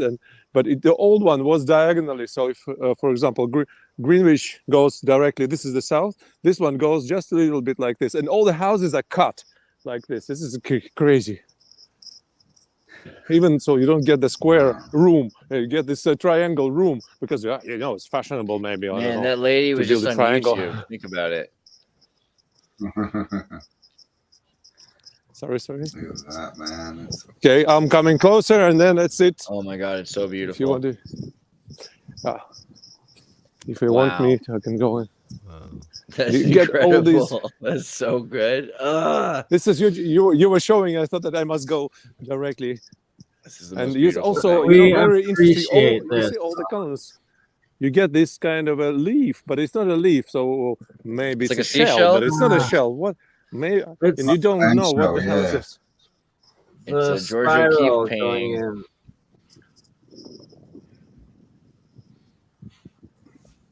That's absolutely epic and amazing, dude. And the baby blue, it's just like yeah. I know, right? So you see the directly tower for the entrance pointing. God, it's like the inverse color of the gold, right? Yeah, it's beautiful. If I could only turn the frontal camera, I don't know how to do it. Okay, because it's a church. It'd be settings at the bottom. Look at that stuff, just amazing. Thank you for sharing. That's beautiful. Absolutely. Wow. I'll be quiet. I'll be going for my favorite part. So, because in this church you can look at the behind because you get this area. Wow. Use your friend. It's stuff like this that convinces me the Asians have alchemical methods of actually creating gold. Because there's so much gold artifacts all across the world, and like there's not enough quarries to compensate for it. Well, and the stories that was the first thing the conquerors would steal and take off of like the pyramids or like the cathedrals or the local temples and stuff. Yeah, like you see a lot of these pagodas and like these temples across Southeast Asia and India, where it just looks barren. Like these, fuck. Being stripped. I was talking with a friend of mine, like how you had that one case where this, that pagoda in Notice Thailand. the irons still hanging down, and looks like there was a couple from the roof, or no? That was a big part. Yeah, the pagodas are definitely connected to the bells. The more I see the Indonesian bells, sorry guys, the guard didn't let me shoot. Good. That's totally reasonable. I feel like we totally invaded people upon Christmas. It's awesome. So there's also there is a second story, which is even more amazing. They both are, but anyways. We'll do a more planned, quiet, professional tour with you coming up one day if possible. All right. Oh yeah. We I should go definitely for the love same. this and appreciate there's the it. same. Yeah, thank you very much and for inviting me. And I would be glad to go once for the, if I know in advance, for the colonnade of Saint Isaac's Cathedral. It's amazing, absolutely amazing, because this is one of a kind. Because when you have this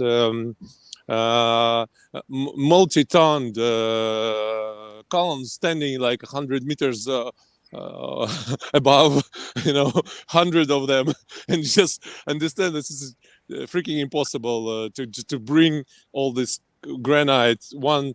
And even cut them and bring it next yard, not bringing it upstairs over there. It's just absolutely nonsense. Even now, because I'm 40 now and I haven't seen anything built like this in my life, and they can't even clean it, not that refurbish it. Right? Like Philip's always going around in Moscow, and seeing similarly, like you find a building and half of the building's underground, and it's just the entire thing. They just put some stucco on it, hoping to hide it, right? This is the residency of the main guy of this church, and my friend knows him, and we're celebrating this Easter with a night party. It was a crazy one. All the monks and amazing. Oh my God! Look at the flooring there. Look, see there, the windows. See, this is kind of that we're talking about. He was giving a little smirk. This is what he was talking. This city is getting. The city is just not getting flooded at the moment because they built big, huge dam, multi-billion-dollar kind of project, and that's. But before the water would go like several meters up, just like by any occasion, and but you never build stuff like this with this kind of a flooded city. I don't know. This is all the sort, but. And you get so much evidence, but still you get so much written kind of explanation that this architect, he came, but nobody knows this Rossi guy, one of the main architects of St. Petersburg. He disappeared, but before he was like planned like hundreds of buildings, and managed to finish them because we see one thing like Gaudi temple is being built and you can't do anything with it, can finish it in 100 years. But all of these houses were built in 100 years on swamps, and he came swamps, here. Right, yeah. It was a swamp, and they came here and said, "Oh, let's build a nice city here, very stylish kind of." Dude, shout out to Beagle, right? Beagle's always talking about the what's the name of the land bridges? The viaducts. This is all. Yeah, you're standing on a viaduct, bro. Right. And Paul, how the underground layers beneath them. Again, I'm just gonna have a real respect for myself. Like, we're live in St. Petersburg right now. CNN can't do this. They weren't invited back. But here we are. Right? We're getting private museums. Like, this is absolutely beautiful. So they've got the idea now of smart cities, and there's all these cities that China's built. Like, there's these completely derelict, nobody living in them cities, empty cities. Do you know? Yes. I sort of get the feeling that these were the cities that were built, like they constructed, and it was back in the style. It was just their style back then to build like that. But they built it to cram everybody in. It was like the beginning of thinking of these cities, cram everybody in one place, and then they're easier to control. I also think there's something to like building the Star Fort around the river, because the river then it pulls in water, and then it causes smooth. Yeah.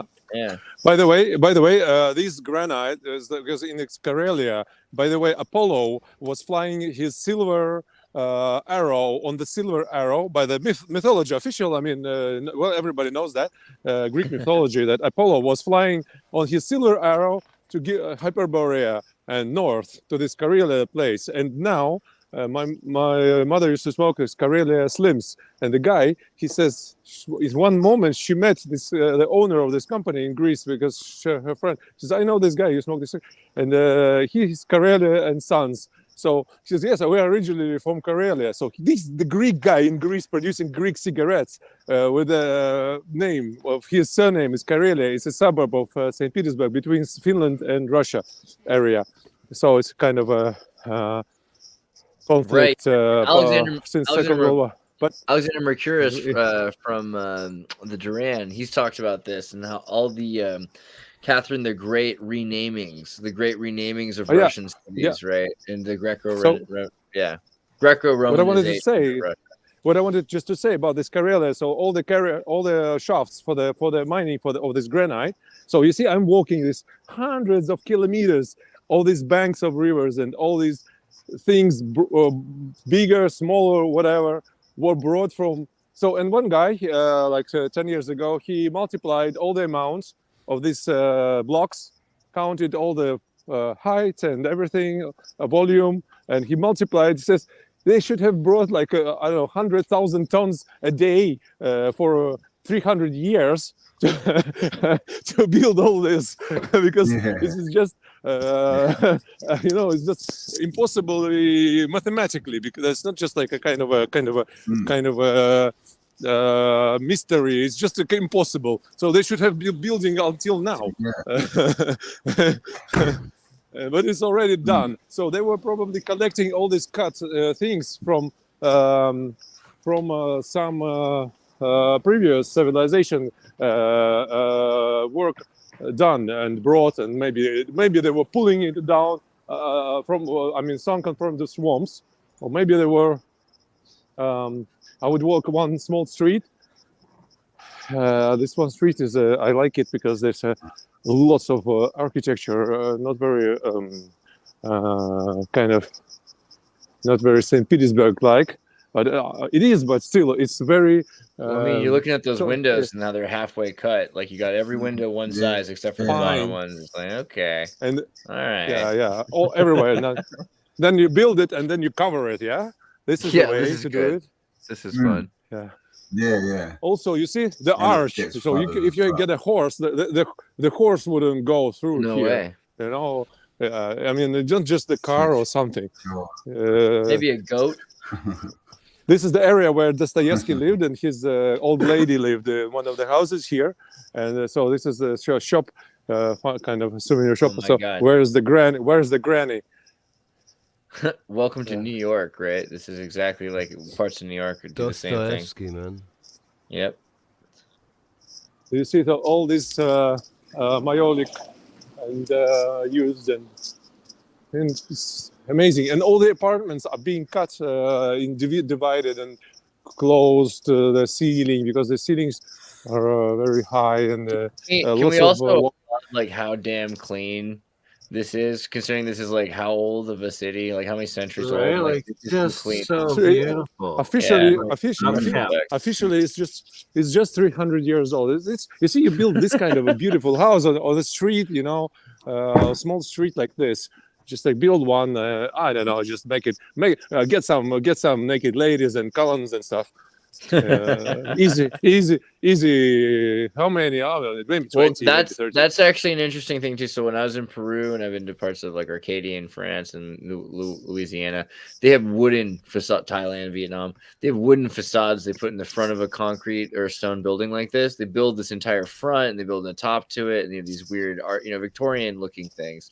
So any of these buildings might have had into the street. A front like with the balconies that were wooden set up, right? Yeah. So some kind of a story about some kind of a feast or something smaller scale. But this is a kind of a governmental cultural thing. I don't know. I've never been inside, but you see the gigantic windows, and especially that in Russia. It's a very cold. Now it's warmer, but it used to be much colder winter. Even when I was a child, it always was very snowy and stuff, and never was like +1 in December. So if you could see this, so you don't build these. Imagine being able when to it's blow cold, that kind of because you have glass. And the glass too, and the cold you get in these gigantic rooms. Right? Yeah, that'd be insane. Yeah, the super cold. So it's pointless. So you get like lots of wood and stuff, and just to keep it. And you see always the meander. Meander is the Greek, swastika kind of thing, and the pine cone. Was it super symmetrical? You see, this guy was getting the mushroom for sure. I love the camera underneath it. It really adds something. Yeah. Banksy kind of thing. See, but the guys have the Roman style everywhere. The naked titties.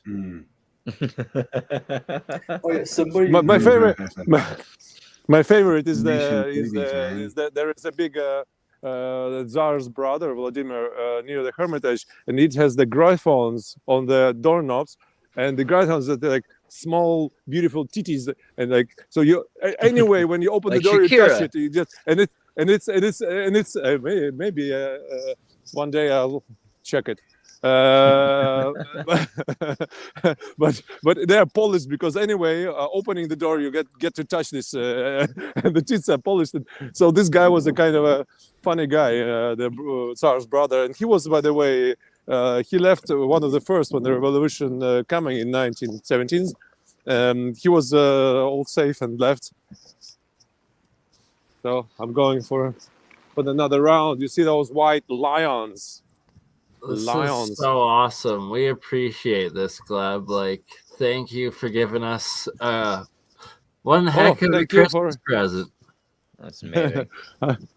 Any day. I try to walk more and enjoy. And there's so many years I live in this area. 15 or 17 years I live in this area, and I used to live near the fortress, Star Fortress, before. And every time I was walking on the Star Fortress, Peter and Paul's Cathedral is called, Peter and Paul's Fortress. So it's originally a Star Fortress, which was just built after Peter the First came and decided to, Speaking of Star Forts, Paul Cook did an amazing video about it, how the Cistercians and like whatnot, like how essentially cathedrals were water towers placed in the center of these Star Forts that run underwater. And the people that kept the sources of water was called Cistercians. Interesting. Yeah, I'll actually message you that video by Paul Cook. And you keep water in a cistern. Mm-hmm. That's what they call Cistercians. Yeah. Right. And it's interesting when you think about Make a wish. The aquameters, right? That they have. We wish for primal water. Look at those lions. In the new year. Global peace. Yeah, global peace. And the light towers. Man, my grandfather had a couple of these on his property. With a pine cone on the top, always a pine cone. He had some that were from like the old 19th century middle of town that had ended up in like the dump or something, and he set them up in his garden. Wow. Yeah, make a wish and touch it, and then it can come true. Wow. The Lions of Judah. What do you know? Yeah. So I'm going down this other side, but it's just a small area. I was walking by. Actually, I can join if you want to. We can speak. We can discuss something else until I get down to the St. Isaac's Cathedral. Yeah. While you're walking, actually, I can show on my screen if you want to split to the side. I have the magazine article from Gung Wu, which is from the Freemasons magazine and Masonic Mirror, and yeah, it gets weirder than I thought. I thought you were just gonna like throw a little bit of like reiteration of what we already knew, because Albert Pike does say that the Masons were against the Tartars about like 13 times. He calls them lazy and etc. But I didn't see the Korean connection coming, I'll admit. So you want to elaborate? Triad. Oh yeah, the Korean connection into Tartaria is our origin lore. It's brutal. Called the Hwandan Gogi. So in our language, we call Tartaria as Hwanguk. That's like the biggest key evidence in proving the legitimacy of Tartaria ever existing.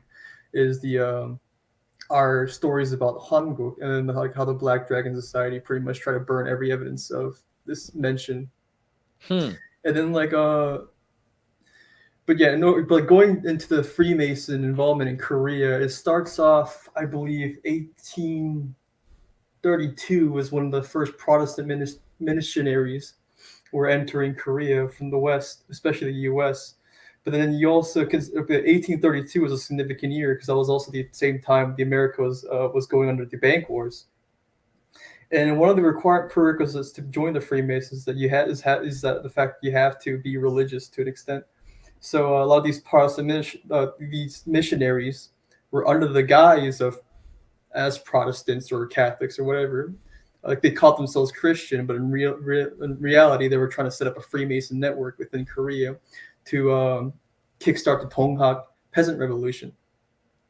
So the Donghak Peasant Revolution, just like the Taiping Rebellion mentioned here, if you go a little bit above, mentions how like how the Freemasons are speculating whether or not Huang Xiuquan was part of it all, or whether he was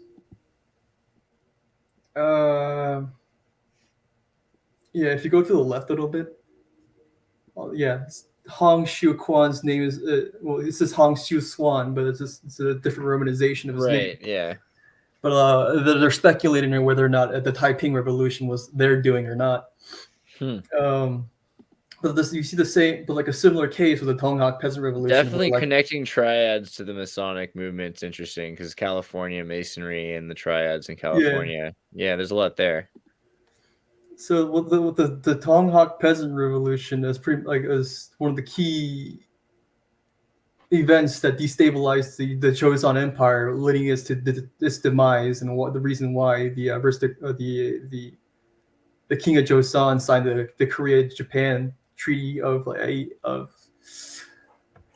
what year was it? The Japan-Korea Treaty. Oh yeah, 1905. And right. Oh my God. Yeah. You remember that movie 2105? Korean movie. It's like 2105 Lost Memories. I haven't seen it, but I remember you sending me the link to it.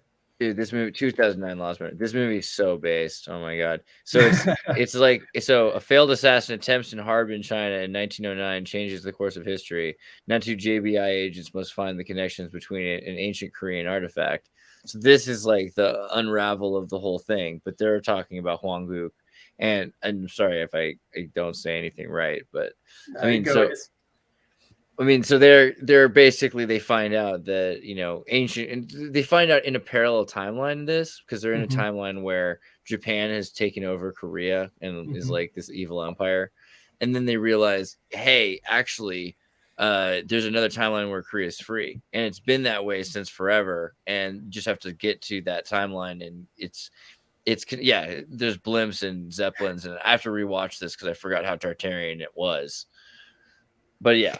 But the main connection with Korea and in U.S. interests has to do with the trying to make Korea into accepting the international bank, essentially, which is why 1832 was so significant, because that's the same year as the bank wars in America. So when the Rothschilds were trying to seize America, they were also doing the same thing across all of Asia as well. Places where had significant Scythian ancestry, Ukraine being one of them.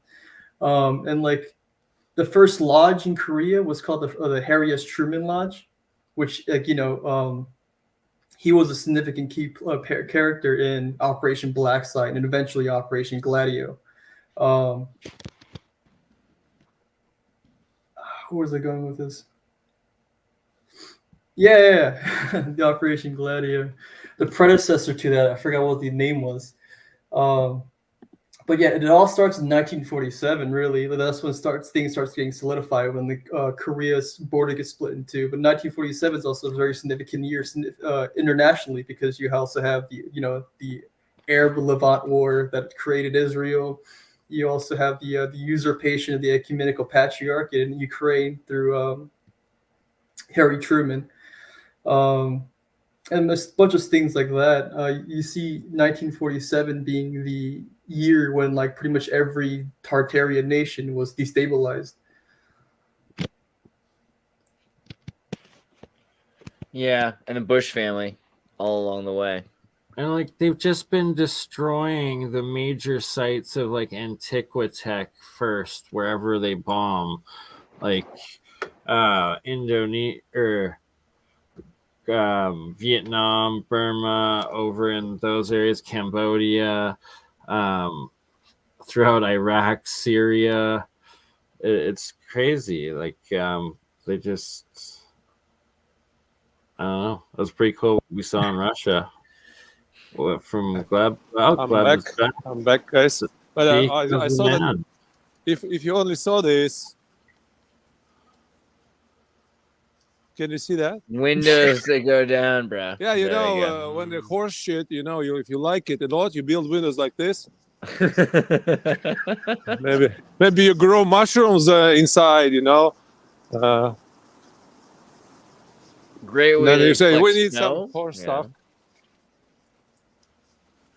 So this is the say I'm heading for St. Isaac's. If the phone will run off because I have only 20% and it's cold. They're super great at building buildings. They're great at doing all of it except for the bottom part. But you know what? You start with a bad foundation, no big deal, right? Just ignore it. Don't worry about it. This is a first new hotel, and you see that.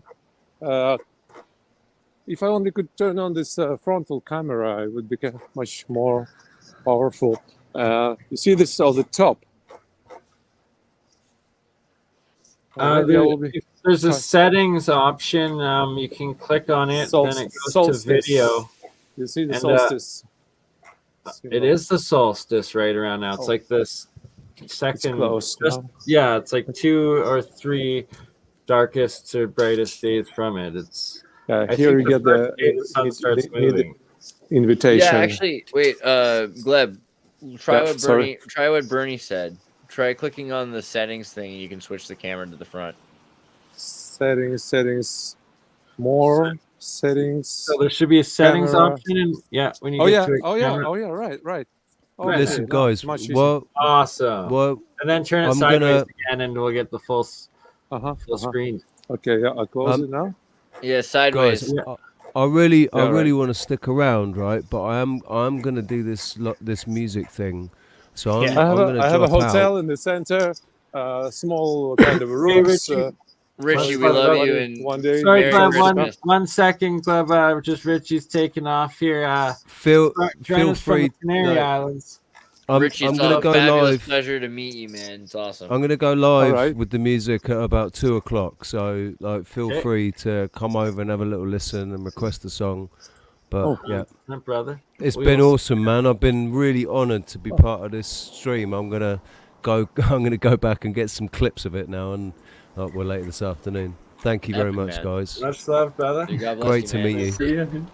Guys, let's check out his music too. After this, I'm gonna go listen to it. We will play 2:00. 2:00. I'll go live on my channel. All right. We'll see you there, Richie. Thanks, guys. See you later. This is the Nabokov's mansion, where the writer Nabokov, if everybody knows, the Lolita, with this pedophilic kind of book, novel favorites, where he gets this young girl. And he was picked up from this mansion and brought by Mercedes from his family house. Of course, he wrote this about shagging little girls. He was probably depicting something happening in that time. So you see these gigantic windows and. Guys, people are asking about Gunwoo and Gleb's channels. Do you guys have channels yet? Oh no, I don't have a channel. Where I'm just researching as a personal hobby, and I just found you on Facebook and decided to just DM you all my findings. But you will, and we're gonna have some social media things, and you can get in touch with them through me for sure. Definitely in the Tartar Discord. And this is the first of many things. We're gonna be doing many things coming soon. So, but yeah, the thing is, it troubles me how much Korea is involved with all this overall Tartarian agenda stuff. It makes me feel way better, honestly, because ever since I saw that movie way too long ago, I've had questions. So, specifically that part, when DM'd you that meme that I made, how like U.S. interests from 1866 have somehow led into MK Ultra and Fort Detrick. Yeah. I mean, you look at K-pop, you can't stop. The K-pop is a direct byproduct of Soros. Yeah, and Tavistock, but also, you look at the South Korean military base and the kids in Berkeley and San Diego, and the connection to Berkeley and San Diego to the Freemasons and Blink-182. Yeah, and it doesn't take long to see how K-pop happens. It's amazing, really. I mean, a lot of those guys went to school in Berkeley. Yeah, it's just much like how the Great Depression happened. Certain key investors into the Korean economy collapsed the Korean stock market in 1997, seeing that like the Korean won was almost surpassed the US dollar or leading up to it. Yeah. So they crashed the stock market, and then the only way they recovered was receiving a bailout from George Soros at a 20% stake in the Korean economy, and through that is how K-pop was created. Essentially, which is why like K-pop contracts are essentially slave contracts. They're all debt contracts. And why K-pop always worships 1997. And and very interesting because I was just thinking that a few K-pop cafes opened in St. Petersburg, but it's of course more of a stupid trend, I guess, in Russia. It's not that deep. Don't get me wrong. There's some pretty amazing Korean music out there, and I have questions about GD and Top, and 21. Niga che chalaka. But I was trying to invent K-pop back in 2001. I remember because I was in school and I was saying, "How do you say Ice Ice Baby?" The Korean immigrant student. Like, Oran Agi. I'm pretty sure Oran Agi is the way to go. Agi, yeah. All right, we're now going to the Saint Isaac's Cathedral, and you see these are crashes from the bombshells in the Second World War. But you see this gigantic staircase over there, and here. I mean, all of this is for me is big. I'm a tall man, and but this one is like, one is like 1 meter footstep. So it's as big as a redwood. I'll tell you that. Wow, people are just like walking around. Oh, it's beautiful. Okay, put some more of those over there. Oh yeah, like put some more over there. Yeah. when this guy was planning all this, and here's this circular kind of staircase. Look at the size of the door. So there's a so you see the steps, the original steps over there. So it's like tiny for the human. If you weren't here earlier, Mike, this is Gleb in St. Petersburg. He's walking around St. Petersburg live right now, showing us, these doors. So this door, it looks like San Pietro in Rome. It's the same kind of size. But it's St. Petersburg in Russia. So you see, I'm just like half of this square. Right. Wow. Oh, it's are those bronze? Reminds me of the bronze doors that never mind those angels with they have a Venus seashell behind them, and they're 50-50 Roman, Greek, and and there's swords over the. This is some hardcore stuff. Hardcore. How hard would it? But the thing is, on the top of this cathedral, there is the same colonnade with this kind of. If I walk around, you will see.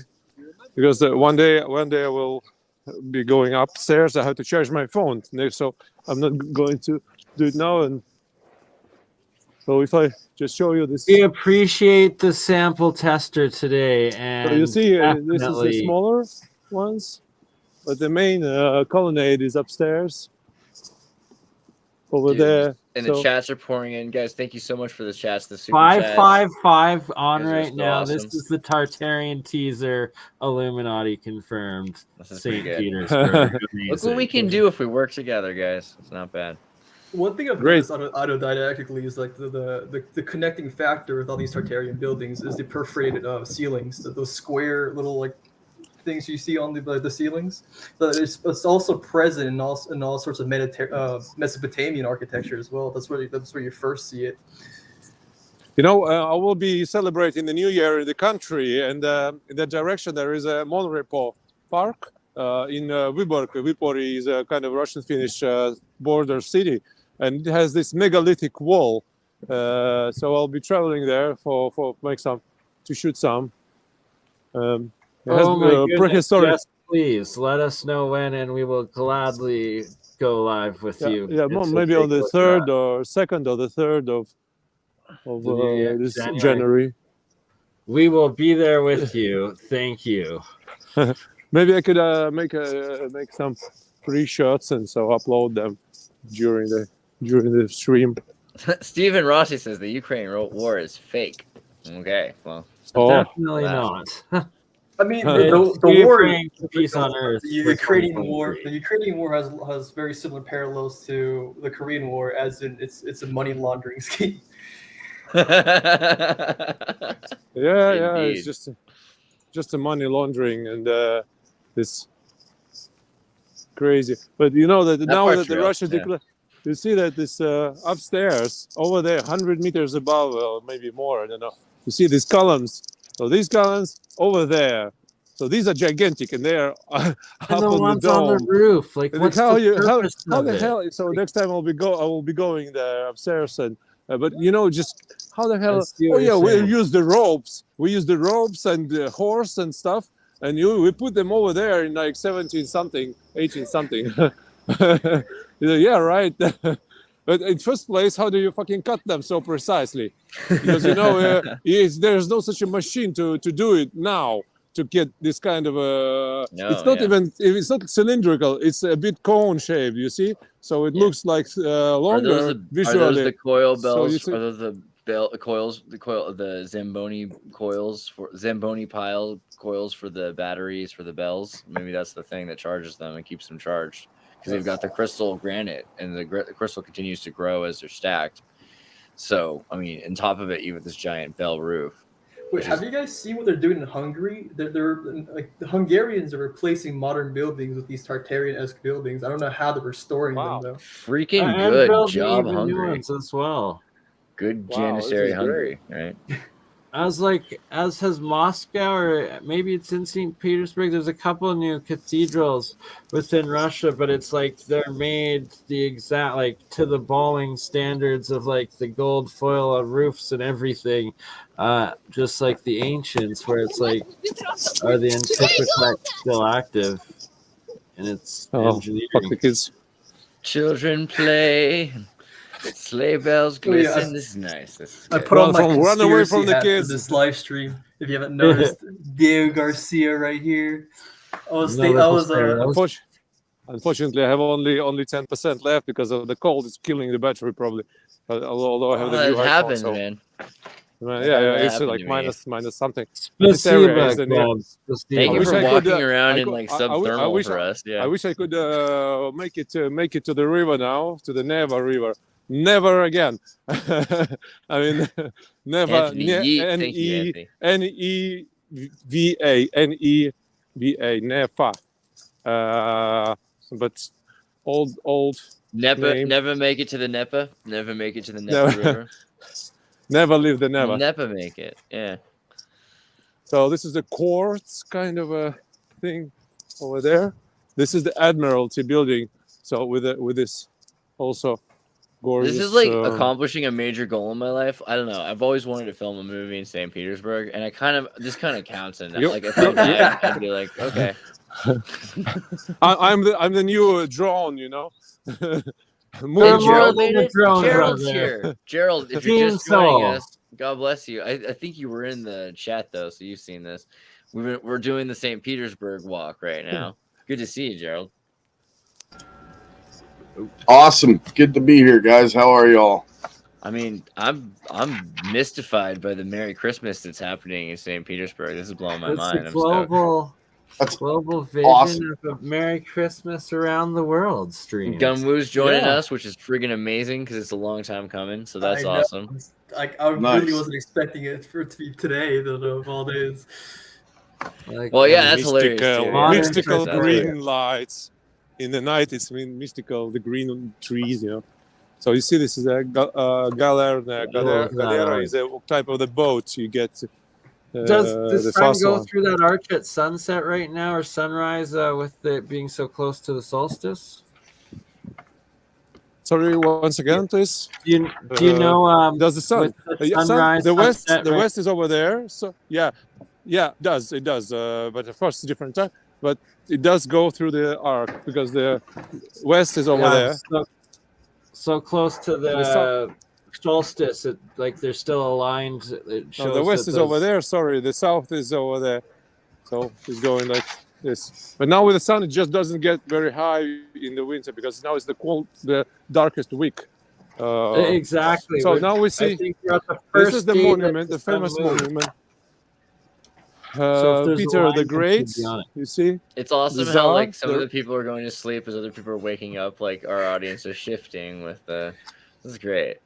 This is great. So this is the monument of Catherine given to her father and Peter the First. So it's a Petersburg, and so this is one piece rock brought from this. Which Peter is this? Is this Peter's son? The one Catherine? who based, the one who based the city, kind of in 1703. Yeah. Right. So he's from the Roman of distance. So not Catherine the Great's son, but her grandfather. Easy Tigers, welcome Yeah. Paul Cook. Hey, Paul Cook. So Oh, now- is this Paul Are you Cook kidding himself? me?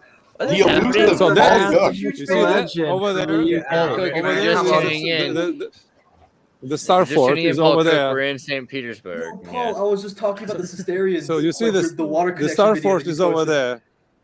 This is the smaller. There's a cathedral sticking out. Right on the edge of it, yeah. I But would this look is at some the Antiquitech porch. for fun. And look at the lights, even how the It's shape. just like- Just amazing architecture. And you know, we were about to pull up. Actually, it's ironically, we have a Paul Cook video that's linked that we were going to show after this. It's kind of. Oh wait, I in this forgot way. my mic was muted this entire time. But yeah, Paul Cook, I'm such a huge fan. I was just talking about your. Yeah, there's a But thing this is the related lamps to. and everything. And this thing is, you know, Well, we wanted to it see would be some all. examples. It would be all pretty fine if it weren't like tens of kilometers, like miles and miles and miles of the and same. miles of these canals, of these big bridges, hundreds of palaces, thousands of palaces, and million of these lamps and stuff. And Yeah. it's like too much. I mean, you don't build stuff like this in 100 years. Exactly, and the Nope. iron connections of like the fences and the chains, and that carries like the magnetic telluric currents more too. That is still in that original engineering of it, And then the water would act as a grounding rod.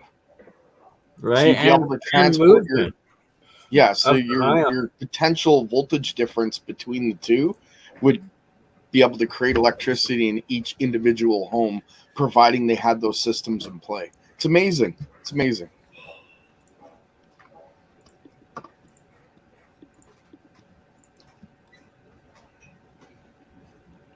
I was trying to remember Grand Duke fascinated by it. Mikhail Pavlovich, right? He had he has his own castle on an island in St. Petersburg, and it has the same situation where it has a gold orb on top of the Antiquitech Tower. Yeah, gold is it's significant. It collects electricity really easily, very conductive. So that grounding. Go ahead. No, go ahead. Sorry. I was just gonna say that ball on top would just allow more of a flow of electricity to hit it, and as it's going down the grounding rod, the pictures that we saw earlier with those plates, or yeah, I guess it'd be sort of like plates, more like bowls. They would be like an AC current as that electricity goes down the grounding rod through the center. It's electrostatically connecting each plate and acting as an AC current, allowing you to use that energy. It comes into your home through a step-down transformer, and that transformer is what powers your lights or whatever else you're using. So it's amazing tech. I'm surprised we're not using it today. It's the same thing that I Tesla figure we are, right? I mean, and also Gleb here is showing us some interesting stuff, to be honest. Right, it looks like the Russians might still be in some ways in some in a the lot last, of the other Eastern right, the Asian Pavlovich Tower is still functional, and in the last week the Russians have accepted, I think actually in the last couple of years they've been saying it, but in the last week they've fully said Tartaria, they accepted Tartaria is real, you know, and it's like a international state that existed that was made up of a confederacy of places, and they've associated with Turan, which, you know, we've talked about before with Dugan, but awesome. This technology is clearly coming out. The one thing I was going to say though is, Paul, you've got some stuff on, you know, cathedrals and water, right? Mhm. And a lot of this stuff, this is kind of reminding me of that, the water power. When I was for instance, in Spain, you see these water wheels everywhere, and that's connected to the idea that, you know, the Dutch have water wheels. What do you think about this idea of energy and water and cathedrals in these St. Petersburg? All right, I just want to make this crystal clear quickly. I'm not well at the minute, so I may be a bit crispy. All right. So, by the way, Merry Christmas and thanks for joining us in the middle of. Merry Christmas to everyone as well, by the way. Such a huge I've got fan a of number Paul one Cook. fan in here called Knuckles. I just want to big this geezer up. Big up, mate. I know you love me. But I thought I'd just say hello to him because he's watching. But what do I think? I think that was the. I think that's what's happened. I think the churches and cathedrals, because obviously you know about the monastery of disillusion. You aware of that? No. The monastery of disillusion. What's that? Wow! This is going to knock your socks off. This is going to knock red your pill socks us, Paul. off, mate. Right, I'm sorry, I'm not too good at the red pill for Christmas I'll have a go. Day. I'm sweating. I'm Paul, you are a champ, Tiger. Thank you so much for like powering through and being with us, and we are really wishing you. I'll pull up a healing picture really energy. quickly of the monastery of disillusion for you. Here's what it looks like. I guess is the ruins of Glassbury. Yep. Dissolved Right. in So 1539. yeah, this is pretty much what happened to all of the cathedrals and monasteries in the United Kingdom. Yeah. I'm not sure. I'm not sure if it was Henry VIII or someone. Basically put a stop to everything. I said, obviously, we know that when you look at what do you call it, monasteries or cathedrals, if you look at them on the LiDAR, you can tell that they're designed. Not all of them. The older ones are designed for water to pass through and go around. Mm-hmm. But with that being said, even pyramid. Yeah, definitely. So they're obviously using the water for power. And to live and stuff like that. But my point is, these monasteries, these cathedrals were either generating power or doing something with the water, right? And then Henry VIII come along in the 15th, 16th century when it was, and said, no, get rid of all of the monasteries. So that's why when we look at the cathedrals and that, there's only one or two left, and they're like, they're not really as good. If you go and look at the older ones that Like triple the height, and then mate, like the one you just pulled up then in Glastonbury, they're phenomenal. And when you look at them places on the LiDAR, you can literally see like little islands that have been made. You can see channels for water going in places. Yeah. So going back to that, I think that was how we got power back in the day, and I believe that we worshipped water back in the day, like because we need it. It's number one, really. If we haven't got that, you're knackered. So they built these places where you could go and do that. And if you look at all church symbols as well, a lot of them symbols are water. There we go. Yeah, right. And again, like looking at the vaults, they look like places where you'd store water underneath as well. The And these true are abundant holy everywhere. water. Back when the organs actually probably Dude, your videos are so ace, by the way. I love what you're doing here. These are the things. So when I was in Spain and I'm seeing these giant water wheels that are still spinning and that they've torn out when you go to places where there's giant moments of iconoclasm, right? They've gotten rid of these water wheels. And you see all the things that they have, these like architectural books, and the Arabs have all these books on things you can, make lights that run with the water wheels back in the 1500s.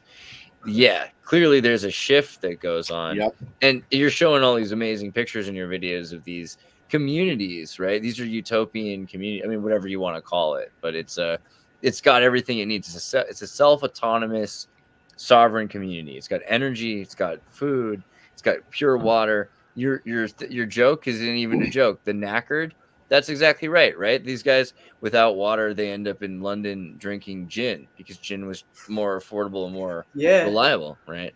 Mm-hmm. Going on to the English connection to all this Ontario stuff. Do you guys have you heard about Capability Brown? Who? Sorry? Capability Brown. No. Well, I just like the video talking about that stuff. Like how a man named Lancelot Brown is responsible for making all those English gardens with the groves and stuff. Essentially with the singular, the Tartarian building in the center of it all. But in reality, it was like one of England's largest landscaping projects. It was actually a military operation, where they evicted all these serfs and the middle class, or just people in the surrounding areas, to just level them and like to make it look like a natural landscape. Essentially, like what those areas should have been were just entire cities in itself. But all these people that lived in that area were evicted and forced to move into the cities. And they just leveled the entire. So if you go to these areas with LiDAR scans, you will actually find remnants of villages. Wow. Definitely. Well, I could say this from my experiments. Water being used as a grounding rod, negative potential. If you were to make floating gardens above said water, your food would grow 30% faster, more lush, more vitamins, nutrients, minerals, the whole 9 yards. So if they were building gardens on that same principle, they had more than abundance.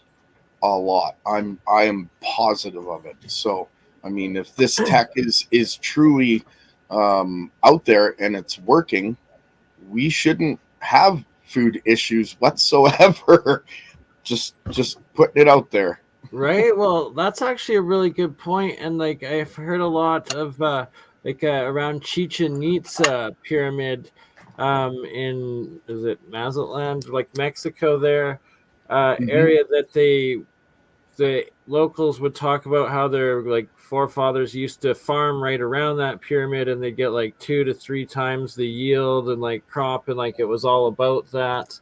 And they think it was Richard Hoagland or Dan Winters that explains the science of it through the geometry of the pyramids.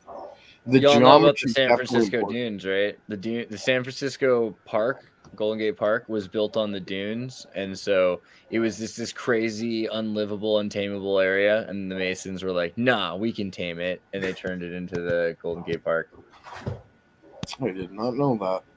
Yeah, a grove is an artificial part, like an artificial nature, right? That is like what a grove is. It's not even, we call it like like a redwood grove or something, but even that is something that's like afterwards we've cut down redwood trees, we felt bad, we've allowed them to replant because it's honestly insane how much of what we consider natural landscapes to be artificial. Yeah, I would say like that's kind of the thing here. I think all of it is, maybe not all, but like pretty much. So majority, looking at the coastline, right? So Scott Onstott's got his Secrets in Plain Sight, and we talked about that. And he's got a great series that shows you all of the amazing Masonic architecture and how they do the Google Maps. Okay, we got that. Yeah. It's like 2009 Illuminati research. But it is. He did this back in like 2001 probably. But now you go deep. Now you go deeper, and his later stuff, even back then though, he's talking about nature, groves, the earth itself, the distance between places. No, not just the grove, but even like the architecture of the landscape, different places. I want to find a better picture to show you. But like the distance between, for instance, like the river to the Ishtar Gate of Babylon, the actual coastlines themselves, the idea that coastlines are kept on sacred geometric values. Like these are probably moving land masses. We're looking at China making a bunch of new islands. It's not impossible to think that places are placed where they want them to be, and that the coastline has to be protected, or else it would just disappear, or a new coastline would develop, right? Which would explain Australia's lack of star forts, because they're probably there. There's just it at sea a bit or inland. Well, star forts have something directly connected to Australia's sea. shape energy. Where did you say Australia's sea? Because Campbell literally has a couple episodes showing how the sea, inland sea in Australia, dried up. And sorry, Right. Gerald, please continue. Oh no worries. Baltimore and Baalbek, that's too screwed up. Sorry, keep going. I'm sorry.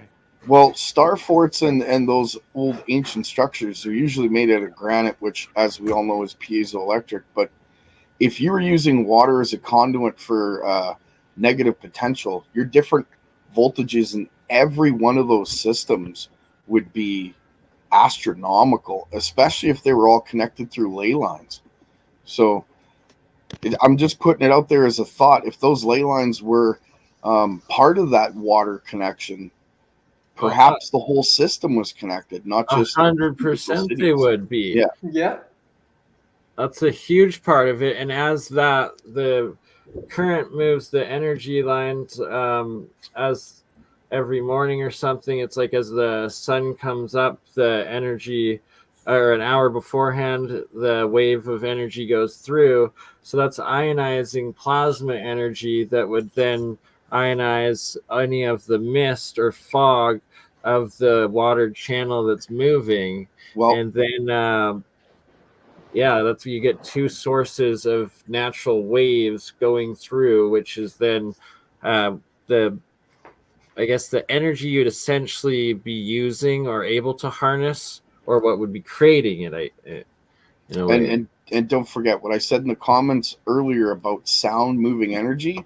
Pyramids in the structure that they are create an infrasound that humans don't hear because our ears only hear up to 20,000 hertz, and it's beyond that. So that sound would move the energy as well.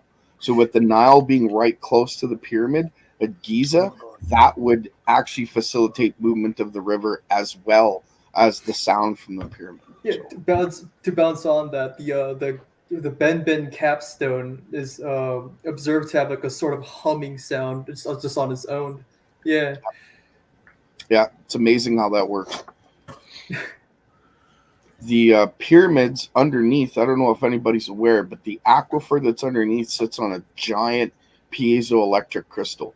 The pyramid itself pushes down on it, and as that water increases from, say, the moon waning or waxing, and the water goes up and down, it puts more pressure on that piezoelectric crystal, breaking the water, turning it to hydrogen and oxygen, and as that electrostatically through sound gets brought up into the rest of the pyramid, because the pyramid was insulated, it acted somewhat of a power generation system.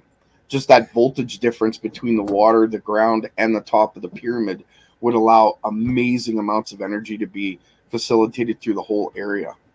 You just need a huge capacitor to facilitate in between the ground and the actual positive voltage at the top of the pyramid, which is thought to be the Ark of the Covenant or something of that form. Well, the Ben capstone has like a resonant characteristics, so I'm assuming it's that rather than the Ark of the Covenant. I wonder. Also, the Bosnian pyramid the same as well, where they've got the stone over the water. Yeah, that's Paul, exactly the same.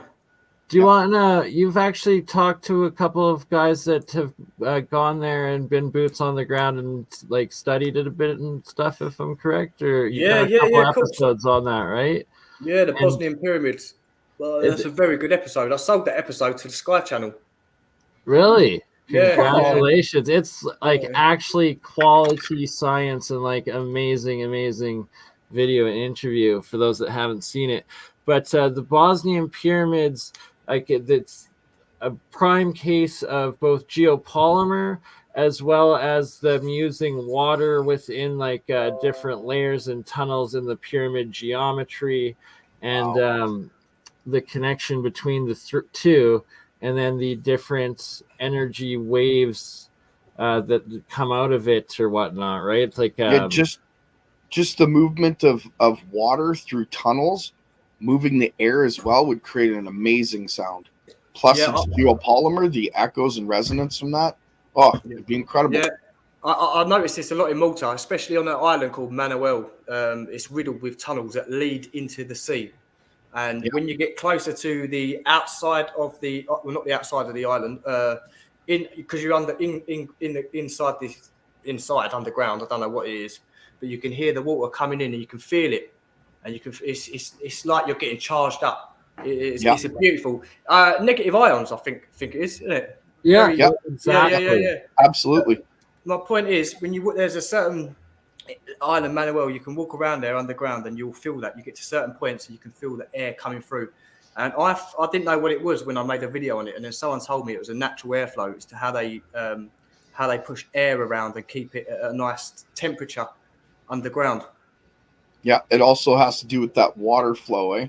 So like when you're, say if you're on the ocean and you're closer to the water, you're feeling that breeze, right? That sort of movement. It almost feels like its own wind source. It's not, though. It's just the movement to the water itself. It's unreal. I love it. I love science.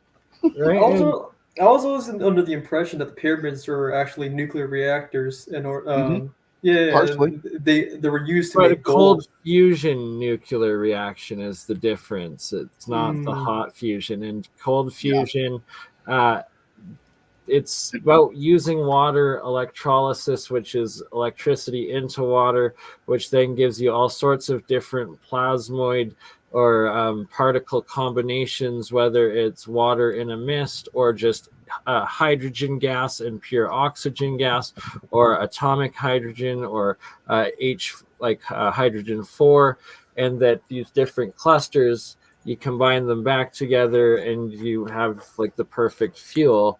And the ionization, or connecting the ion of the earth energies, the sky energy, atmospheric, and just it seems like they were able to use and tap nature's natural exchanges of electricity, like we see with the lightning bolts, one going up, one going down. Essentially, that's what these massive structures. Well, they were using like about 4 or 5 different scientific principles to make that work. They were using ground pumping. So basically, the pressure from all that electricity, it would pulse because your capacitor would fill up and then it would release. And as it's doing, your pressure is building up underneath the aquifer and then releasing. So it's like a pulse every time it's going. So they would use that along with the ionic wind from the air moving from the water movement, plus the breaking of the oxygen and hydrogen, so the breaking of the water molecule, and all that gas pressure and build up electrostatically, all that movement. They were using, shape power, conduction. They were using electrostatics. They were using electromagnetics. And let us not forget, the pyramid was at a certain height. I believe it was 1,700 feet, might be 1,100. I can't remember, but it was at a certain height, so that the difference between the ground and the top of the pyramid were electrostatically, I think it's every 3 feet you gain 100 volts, I believe it is, at every meter. So if you do the math between the top of the pyramid and the bottom of the pyramid, and you add all those other principles involved, you're talking nuclear reactions on levels that we don't even know about yet. So yeah, you're right. It is a form of a nuclear reactor. And Moses, there was a on the top of Mount Sinai, there was like a laboratory almost found, and Moses was highly active in making monatomic elements through gold and other precious metals. And it's believed that the Pyramid of Giza facilitated that. Because remember, Moses was a pharaoh and he was taught in all the ways of Egypt. Akhenaten, right? Yeah. And Moses took the Ark of the Covenant, and that's something we definitely have to talk to John Hutchinson about the next time he's back on, as he literally built a replication, I watched that of it, and we can't play it because it's like the rights are owned by like a Japanese TV station or something, and he did it over in Japan, but like he was getting a lot of energy out of it and different stuff, and The sparks coming off that were amazing. I watched it on video when he was first doing it, and then it got stripped. It disappeared. So right, exactly. I remember watching it like 10, 15 years ago at least too, and like can't find it since. Yeah, the Ark of the Covenant, the very size, the way it's built, all the materials, it's a giant high voltage capacitor to like 1.5 volts or more. Who knows? Right, yeah, and it's amazing. It's so how do they weaponize it? Handling and using or turning into using or usable electricity from the outside that you were saying on the scale of the. How did they direct that into an energy weapon? I don't know how they directed it other than the two angels' wings that form at the top of the Ark of the Covenant. They form a plasma ball in the center when everything's operating properly. Yeah. So maybe some form of sound or chanting would allow it to be pushed forward. That's the only thing I could think of. I know that. Go ahead. Oh yeah, sorry to interrupt you, but like there's that one biblical story of how they circled the that one city like several times using horns. So I'm assuming they used horns to direct the energy. So in that story, they took the Ark of the Covenant and they walked around the town for, I think it was 7 days. When they did so, they were building up an electrostatic movement around the whole town itself, and they were blowing a certain frequency as they were doing so. On the 7th day, they blew a different frequency, and when they did so, the walls crumbled. It all had to do with resonance. So they were just charging that thing up.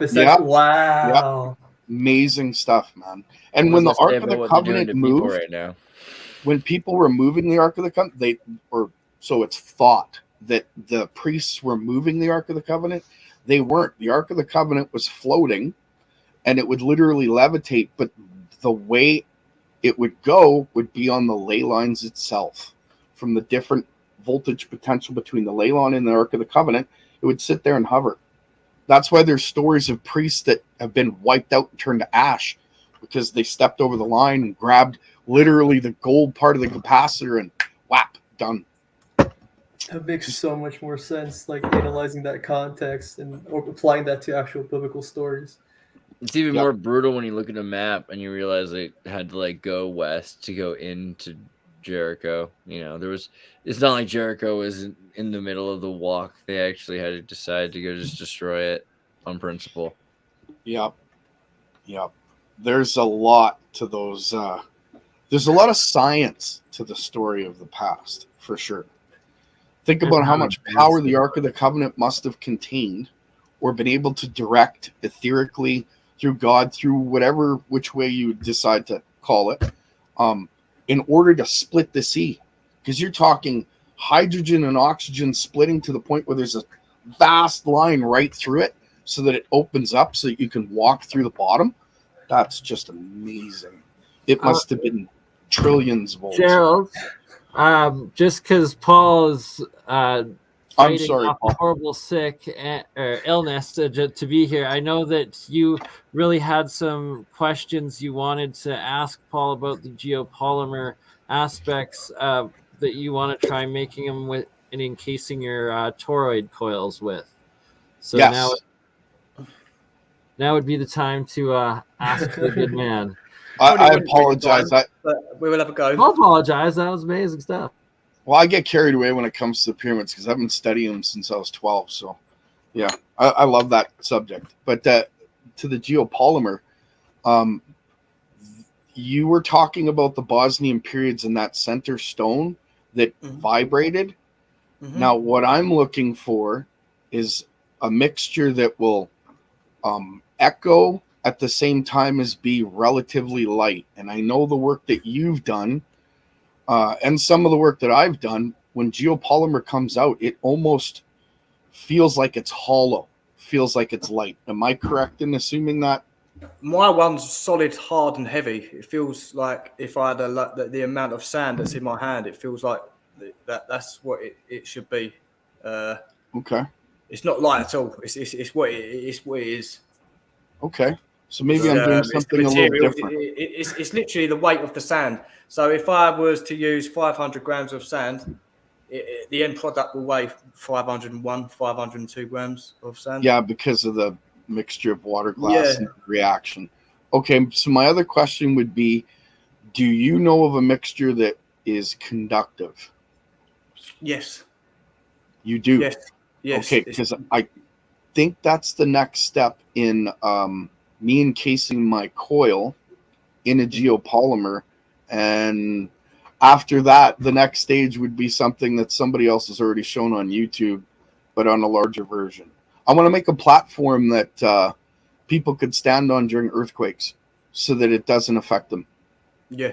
Very good. And that's the geopolymer I'm looking for. So I don't know if you want to connect through an email and work on a formula.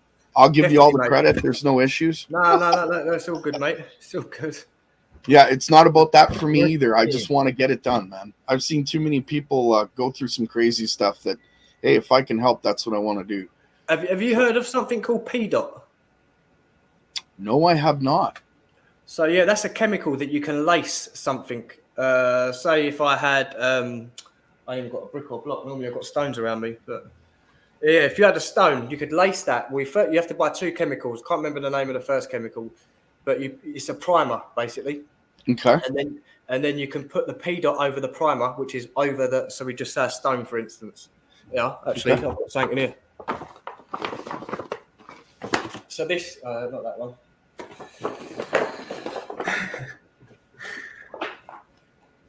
This sandstone one here. This is sorry, Mike, I'm absolutely mind blank. What was I saying? PDOT coating it conductive, yeah. Yeah, right. So you literally lace this in the primer, and then you apply the PDOT, and the PDOT allows this to turn into a capacitor. It creates pockets to it creates little pockets to hold charge. That's everything I need right there. Yeah, but that chemical is extremely expensive. For 30 mil of that chemical, it was I think it was £50. So again, what I'm trying to say is, if you want to lace a brick with that, it's going to cost you hundreds, just one brick. Wow.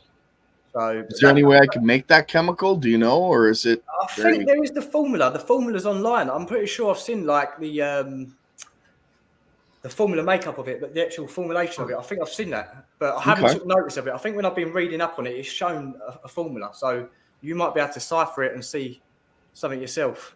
But that's what they do. PDOT, that's what it's called. PDOT, yeah, PEDOT. So you can turn bricks into batteries. That's fucking crazy.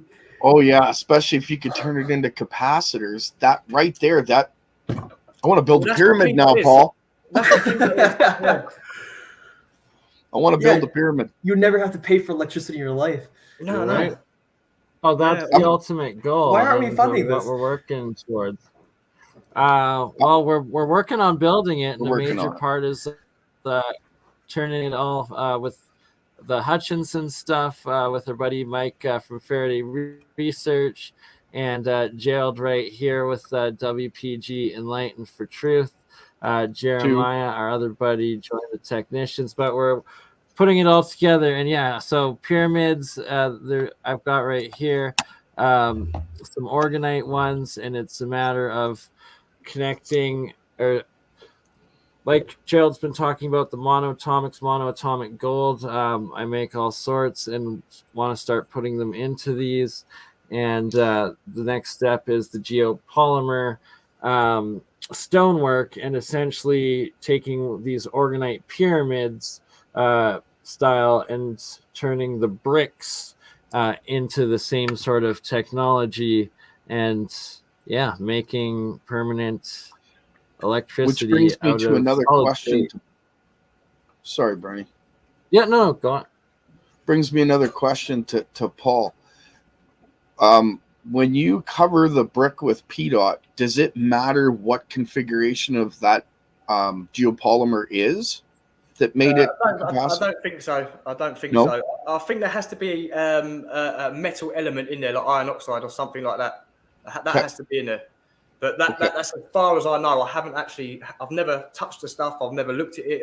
This is all a lot of research. So I haven't perfect. had to play with it myself yet. I nearly bought it about 3 months ago. But the guy told me not to buy it. He was a nice guy. He said, "Look, what you're trying to do is going to cost you hundreds." So yeah, I didn't bother doing it in the end, and that was going to be one of my experiments on the live show. Well, I'll try and make it. I'll try and configure something or other to get this working, because that's my goal. Well, if you could put your email up, I can send you the links that I've got where I found out about the research. There's a couple of PDFs as well about PDOT. Oh, that'd be awesome. Yeah, I'll get you guys connected, send you both of each other's contacts and stuff, or just post them in the private chat. But regardless, we will be bringing you together in one of many of our future Real Science episodes, and that will be there'll be a few of us trying to make these together and teaching everybody else who wants to do it too. And it's just a matter of community coming together, doing arts and crafts, but it's towards free energy for all and for ourselves first. Paul, if you passed it on. Speaking of monatomic, yeah. Paul, I'll send you Gerald's contact in on WhatsApp here, and get it all arranged. I know you're suffering hard, battling through a heck of a sickness. So quickly, if you're up for it, we'll play your video on water and cathedrals. Crack on, man. Crack on. A few questions. Cool. Before we play this video, you say you make monatomic gold. Do you have anything for human consumption? I'm going to also be doing an episode with Paul and Cambell on how to make your own monatomic gold, silver, colloidal waters, and we're going to do that in the next few days. As soon as Paul is feeling better, well enough, and rested, that will be the very next episode we do. Because I've just done 4 days in bed. Right, so we'll let you rest up, and my heart goes out to you, brother. Like. Yeah, I hope you're feeling better, man. That sucks. I'm better than I was yesterday. Well, that's what matters. And even better. That means you're on the uptake at least, eh? Yeah. Exactly. Early on, when I was a kid, around like middle school, high school, somewhere there, I've read about the stories about the Anunnaki having like monatomic gold mining operations in South Africa.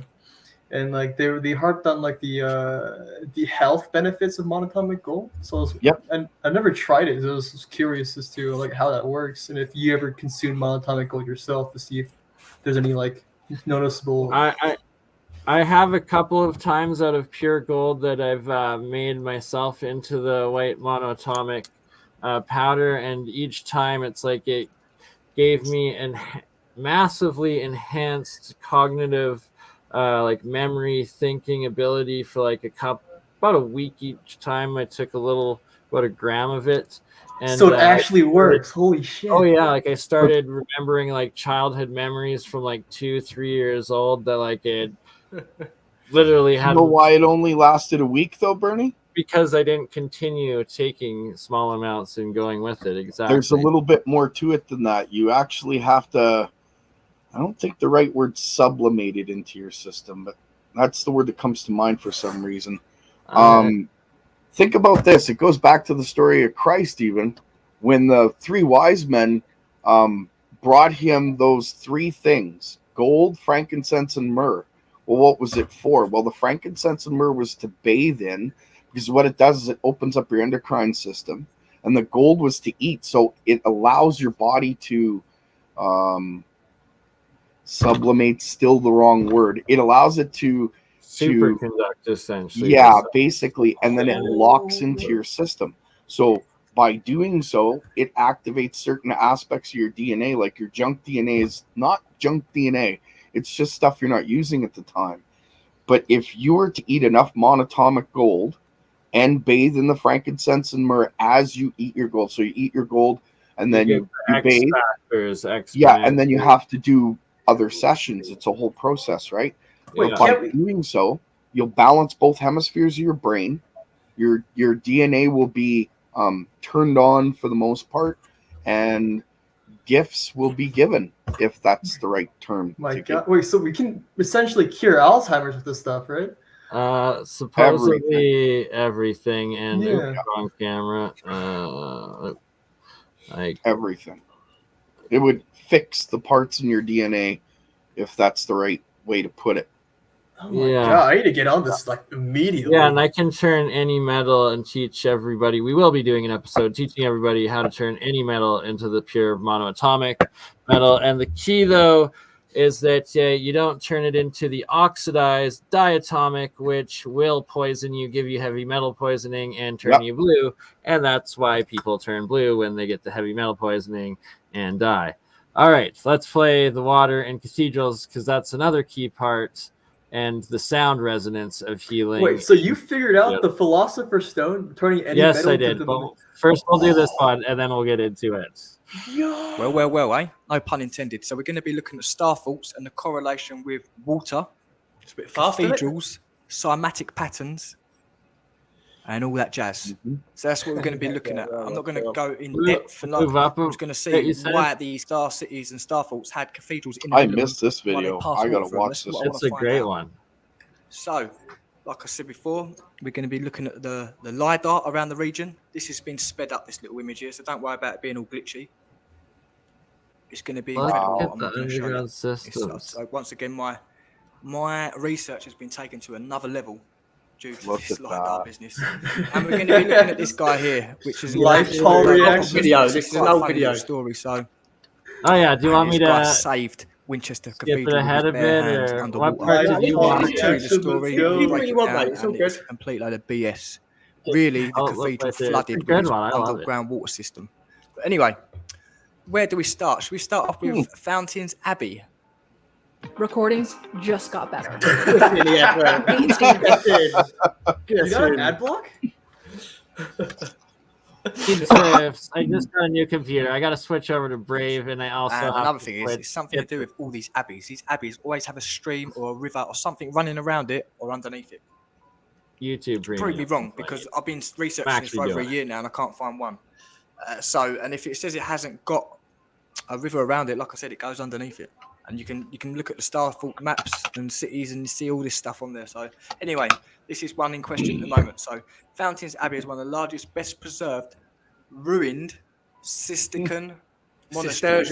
Now that word's very suspect. Cistercian. This is why I never listen to myself. It's located approximately 3 miles southwest of Ripon in North Yorkshire, near to the village of Adfield. Founded in 1132, the abbey operated for 407 years, becoming one of the wealthiest monasteries in England until its dissolution. I love this, considering the fact that I'm such a huge fan of you. Henry VIII, or this story has something to do with this. Live reaction to your own video. That's the key, right? Exactly. It's even better, and it's like if you can't laugh at yourself, like the best Christmas ever. You're doing something wrong. It's amazing, and we always sound funny listening to our own videos. It's wild. Review. I should watch it back, and then I can check myself and say what I can do and what not to do. But rid of all these places. Oh, it's me, all of you, Paul. It's fine. No, I think he must have been like right now. They're not having all this powerful water or healing centers or anything like that. It was down to that. Like I've had a couple of or should we say he was the face that ushered in these restrictions and stuff like that. A report stated that the abbey is at risk of being irreparable damage by flooding, with several instances in recent years, particularly in 2007, when the 12th century. And let's not forget these system monks, or whatever you call them. I don't even know how to pronounce that word properly. Right. I'll call it system because it sounds like a. What's that, Paul? There's a certain part of this video where it talks about a guy that went underneath the cathedral and was blocking it up. Some scuba diver. Yeah, we passed it. It's on the earlier. It's on the earlier parts. Oh, yeah, right there. My bad. Yeah, right there. Right there. Yeah, try that out. Yeah, tell me the key parts to play. This might just be a little bit of a juicy, get your juices going. It might be at the end, but just play it because basically this is about the guy. Yeah, this is it. Yeah, where you are now. So if you can go back. So right here. No, back a little bit. Like you know where house price is, just underneath there. Boom, right here. Yeah, there we go. The mess. Yeah. So you can keep going back until it stops. Keep going back because this is actually a really interesting part. This guy apparently. Yeah, this is it. Play the Capability Brown video next. You guys haven't seen that one, so it's from here. Sorry, Ben. Sorry, I should have said something, mate. Go on forward From a bit. here? No, a bit more forward. Till that guy starts with the scuba diving gear on. Yeah, well past this. Oh. There we go. Right here. William Walker. Here we go. I like to do a bit of comedy, so I thought I'd throw this one in there. William Walker, diver who saved Winchester Cathedral with his bare hands. So this is the guy. It was in the early 1900s. A diver whose work saved Winchester Cathedral more than a century ago has been remembered at a commemoration service 100 years after his death. William Walker carried out repairs on the foundations of the cathedral to stop it from sinking into the ground. He had to descend into murky waters, 235 feet, each about 6 meters or 20 foot deep, to dig out rotten foundations and shore up the walls with concrete. It goes to say that Mr. Walker died aged 49 during the Spanish flu epidemic in 1918. He was buried at Beckenham Cemetery in Bromley, southeast London.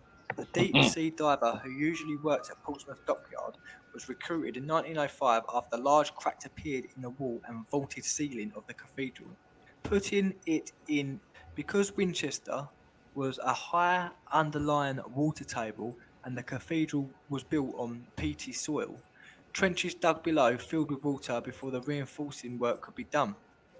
Mr. Walker worked from 1906 until 1911, spending nearly 6 hours a day underwater in darkness, working with bare hands and only just by his touch.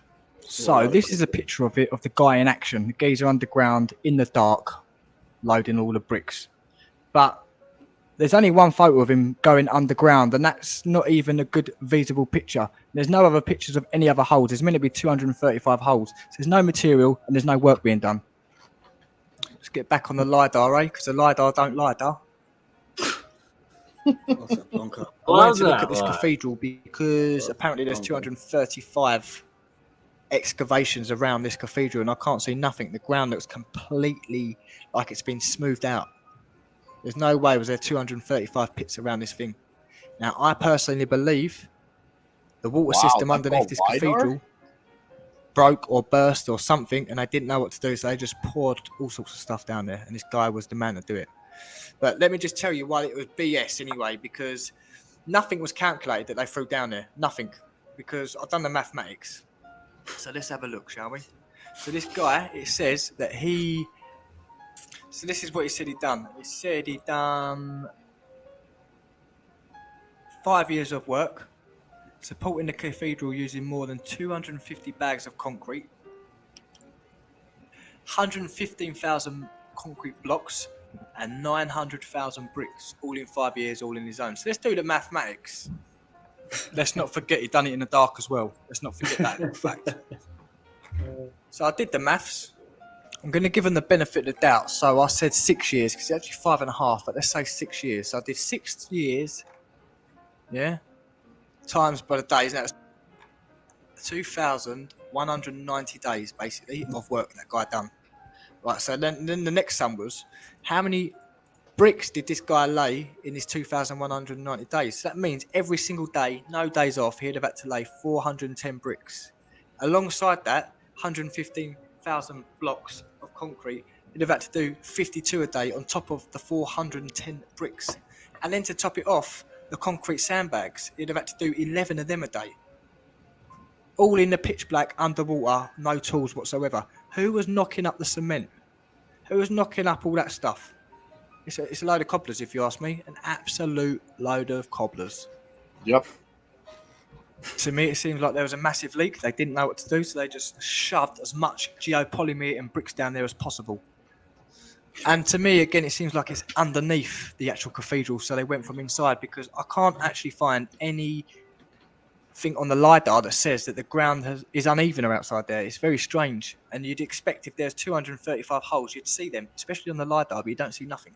So I believe, like the churches in Southend, the wells are inside the church, or the cathedrals or churches are built over.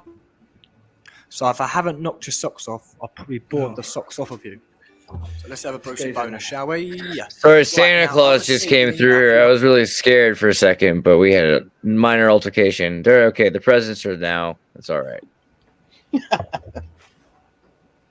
Alrighty then. But yeah, the next Paul Cook video I wanted you to show is the Libyan ruins being fake. Because that ties into David Ewing's theories about like how certain civilizations are phantom civilizations. Yeah. This was right, like such.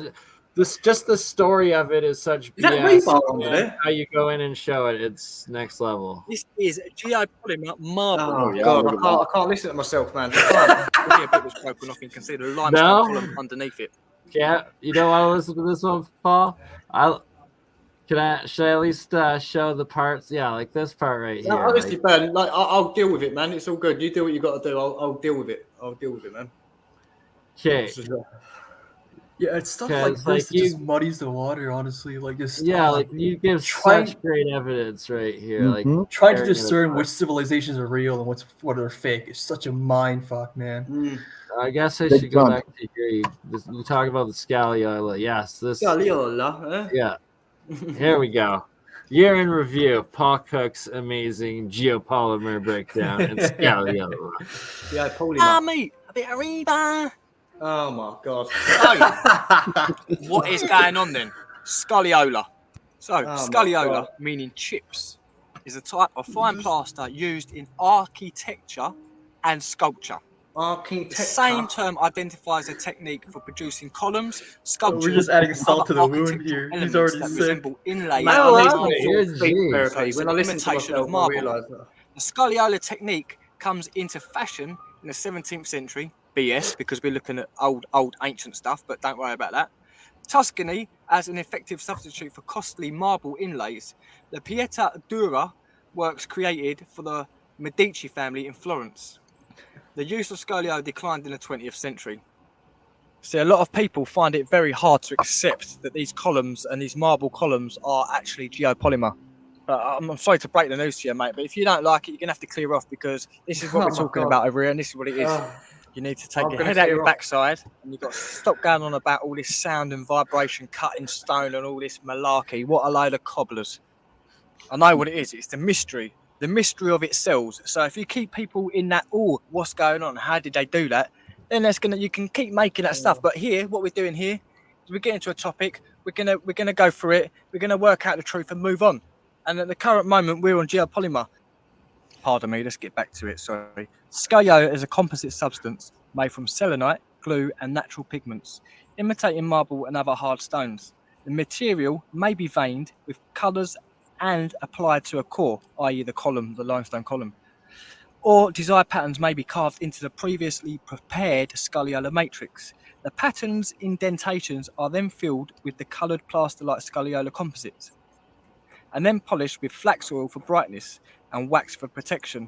The combination of materials and technique provides a complex texture and richness of colour not available in natural vein marbles. So at the minute, I'm just giving you examples so you understand. So when I show you the ruins in Windsor, you'll clearly see Wagwan. But here, you can see the scoliolas come off, and you can tell this is not that old. So this makes me think that they were practicing at this site, and then they've used it as a prop to give false narrative of the history. I don't know, because if you look at all this, look at all the bits that are falling off the bottom of the columns. So I digress. Anyway, let's go to Windsor and see Wagwan. So the narrative of these says the gift and transport from Libya.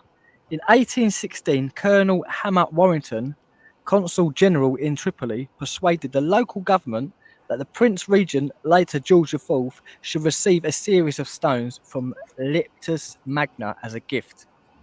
Further reading states that it has 22 granite columns, 15 marble columns, 10 capitals, 25 pedestals, 7 loose slabs, and a few other bits that have just been scattered around.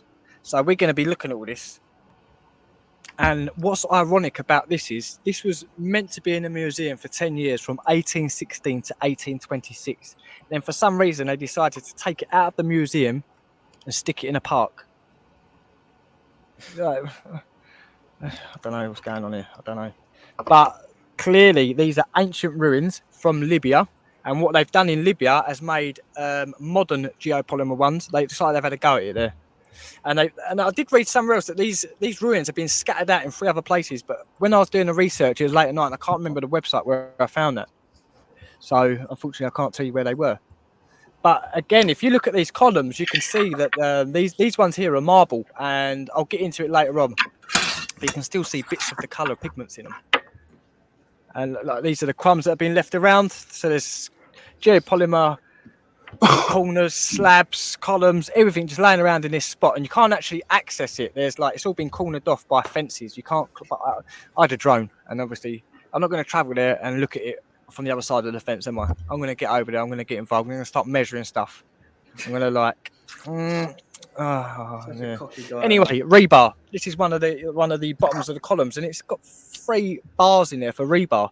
I guess that'll shoot up the column. No, I don't know. For support, but this is going to show you that a lot of the old world is geopolymer. I muted there, but just to give a little, because it's going to hit an ad any second. You're showing that the scagliola is 1 layer outside, and that these columns are actually not made of granite like they claim, and are in fact have rebar in them, which is just ridiculous. They're probably some sort of concrete or limestone or sandstone blocks, in column blocks, and then they'll have the scagliola wrapped around it in sections. Yeah, if you analyze the videos of ISIS destroying ancient ruins, you all see rebar inside of them. Well, that last image, all over, right? Yeah. Sorry. The last image that was shown, there was rebar poking out of one of the columns, 3 bits of iron. Yeah, and there's so many different sites that they actually break down, and I don't know why that gazer popped up, by the way. I do not know why that gazer popped up. Oh yeah, this is completely off topic, by the way, but Andreas brought me on here to discuss more on the Korean connection with Tartaria and all that stuff, and I just remembered the book To the American Indian Reminiscences of a Yurok Woman, talking about how there was supposedly a light-complected race of people that were highly civilized and moral or whatever. They were called the Wagas, and funny enough, so haplogroup N, the East Asian Han race, essentially, as a singular culture, was called the Yamato people, or the Wajin, as in literally the Wa people. So there's that connection with the Native Americans. Yeah, it's everywhere. Do you know much about the Korean pyramids and stuff that were? Oh yeah, the pyramids in China and whatever. Yeah, specifically Harbin specifically has a huge plethora of Korean artifacts there, mainly because it used to belong to the Balahae kingdom. And then then you go further back into history, our origin point was the Buyo kingdom, which was the Manchurian area, which is how I tied the whole Arabic connection with the Sogdians, because we the Korean people come from the Manchuria, and the Manchurian language, like we've seen earlier, is that Sanskrit Tartar language. Yeah, and also pagodas and if you want to just keep going with the overall description of the different types of Korean Tartarian architecture and your thoughts on it. Pagodas. Sorry, go ahead. No, go ahead. I was just gonna say pagodas. Their structures are very interesting. If you take into consideration coronal discharge and the way that their roofs are literally, they look like multiple plates. I think they had electricity as well. That's my opinion. Yeah, it's essentially a Tesla tower. Yep, exactly. But yeah, let me share this real quick if you want to pause that video. Share screen for sure. Settings, present, share screen.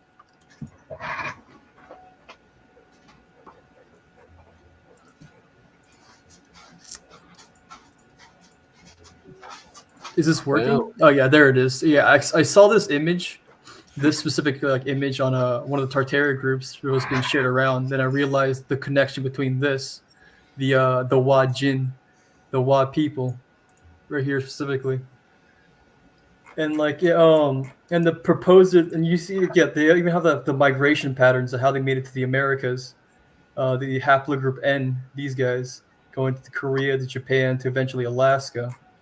And also, if you look at the distribution of haplogroup N, the distribution looks like this.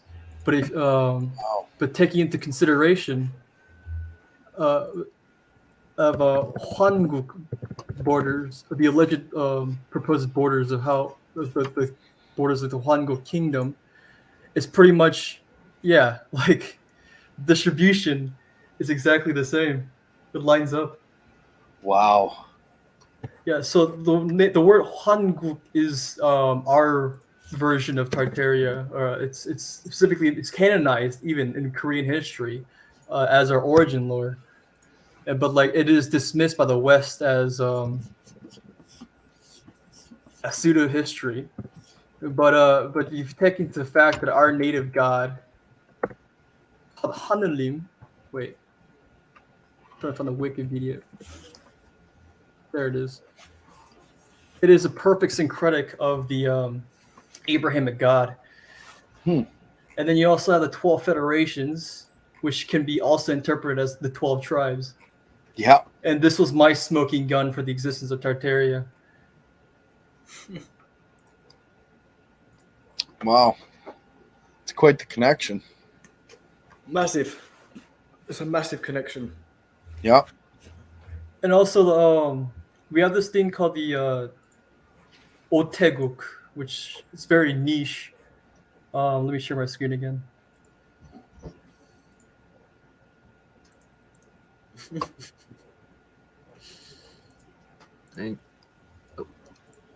The Oteguk. It's a very niche version of our yin yang or the original Teguk, because usually our yin yang is only 3 of these little spiral things.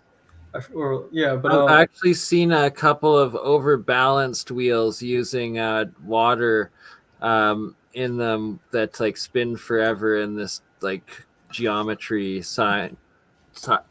shape, if it's not fake, but it looks legit from what I've seen on them. So it's I forget where I found this exactly, but it's in some kind of ancient temple. But I also noticed autodidactically that it is the same thing as the swastika of Yinglism, the Slavic nativity religion. Right? It's energy geometry. Well, they say swastika was it was a stolen symbol when it was used in World War II. It's essentially. Ancient. Well, it wasn't necessarily stolen. It was really rather inspired because Hitler was part of the Thulian Society. So they were huge on occultism and whatnot, and the Heinrich Himmler missions into people completely neglect that part of history back in the 30s when the U.S., the USSR, and the Nazis had an esoteric race to find all these ancient weapons, and then that's where you have the Rourke expedition into Shambhala. Well, the United States had the search for those ancient weapons too. They had when the whole war was going on with Saddam Hussein, they had raided a ziggurat, and nobody knows why, but rumors state that they were searching for a certain part of a weapon, and from there it led them to 2 other different places that they gathered these pieces for some ancient weapon that they're searching for. I don't know how true it is. Take it with a grain of salt. I'm more so convinced that that the nuclear weapons was reverse engineered, because you have that Rourke expedition, and supposedly they failed, but then subsequently following the Rourke expedition, they had the Rourke Pact with Roosevelt saying that they would never target cultural sites. Yeah. And then but the main reason for the Rourke expedition was to find the Bhagavad Gita weapons, that was mentioned, and we know that the Bhagavad Gita was an ancient nuclear war. So, like, where else would they have gotten these ideas of nuclear weapon techs from? Yeah, no doubt. That makes a lot of sense, actually. And like, considering that Oppenheimer and pretty much the entire Manhattan Project crew were theosophists. They weren't even really like actual scientists, so they couldn't have possibly provided the breakthrough scientific knowledge any more than any more than what Heisenberg achieved. Makes a lot of sense, doesn't it? Yeah. It's like they had access to some sort of a library or a grimoire, or call it what you will, that gave them that insight that was just enough to make it work. I don't know. And the thing is, Roosevelt was the one that signed the Roerich Pact. So, like, after he died, Truman had free reign on how to use it. Like, he wasn't bound to any political. Wow. Yeah. Wow. And now everybody has one, or 20, or 2,000. That's insane. And then, like, how USSR had managed to attain their nuclear weapons programs because the KGB was also in connection with the Roerichs. Yeah, weren't they part of the Thule? Yeah. As well, yeah. They were actually heavy into it for quite a few years, as far as I remember. That's interesting. And also the stories about how the Thulean Society contacted, like, supposedly aliens to get into the development of V2 rockets and whatnot. Yeah, it all ties together. Some sort of entities, right? They channeled that information, as the legend goes. Yeah, and then after that, El Duce or El Doce was built, or somewhere around the same time it was being constructed. From my understanding, I don't know if I'm getting my timeline correct or not.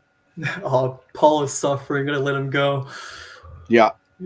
Paul looks rough. No offense. Absolutely, brother. We want to wish you a Merry Christmas. Hey, man, take some knack. Healing energy. NAC.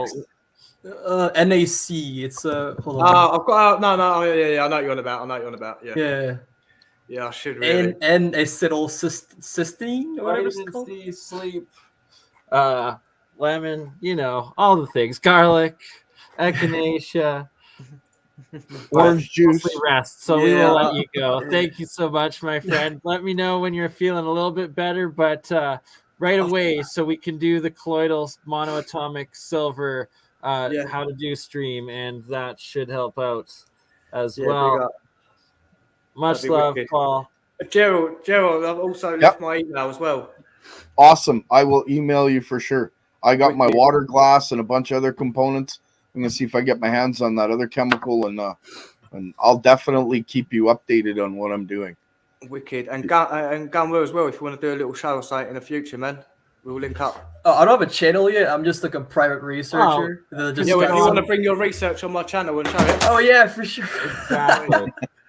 Paul's definitely having a rough day. Well, better day once you get some more sleep and wake up, hopefully. Rest, definitely, for sure. Like, get my contact information from Andreas. Yeah, if you want to do that, then you can put it on here, man. That'd be all gravy. For sure. Big up. There's going to be many, many more streams Love coming your work, in 2023. Paul. Yeah, love your work, bro. Sorry, love mate. you. That way. Listen, I'm knackered. I've got to go. Yeah, for sure, man. Take care. Have a good one, Paul. Easy Tigers. God, I'm such a huge fan. Like, I was not expecting this live stream. Oh yeah, it's epic as heck. It's we're almost 8 hours in. I think we might go for 9 or 10. I just have to check my email here. Taryn Earthling's going to be joining right away. But also, I got to go on Instagram, see if Old World Florida, he was messaging me. He might hop on get here Mud. right away. You guys in contact with Mud Fossil University?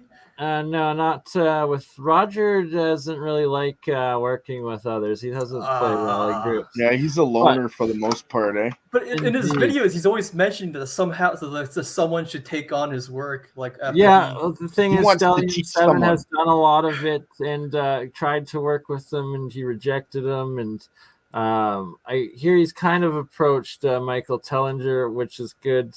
Tellinger does a lot of the same stuff. We're going to try to get all three of them together over on Leak Project with Rex Bear in the new year.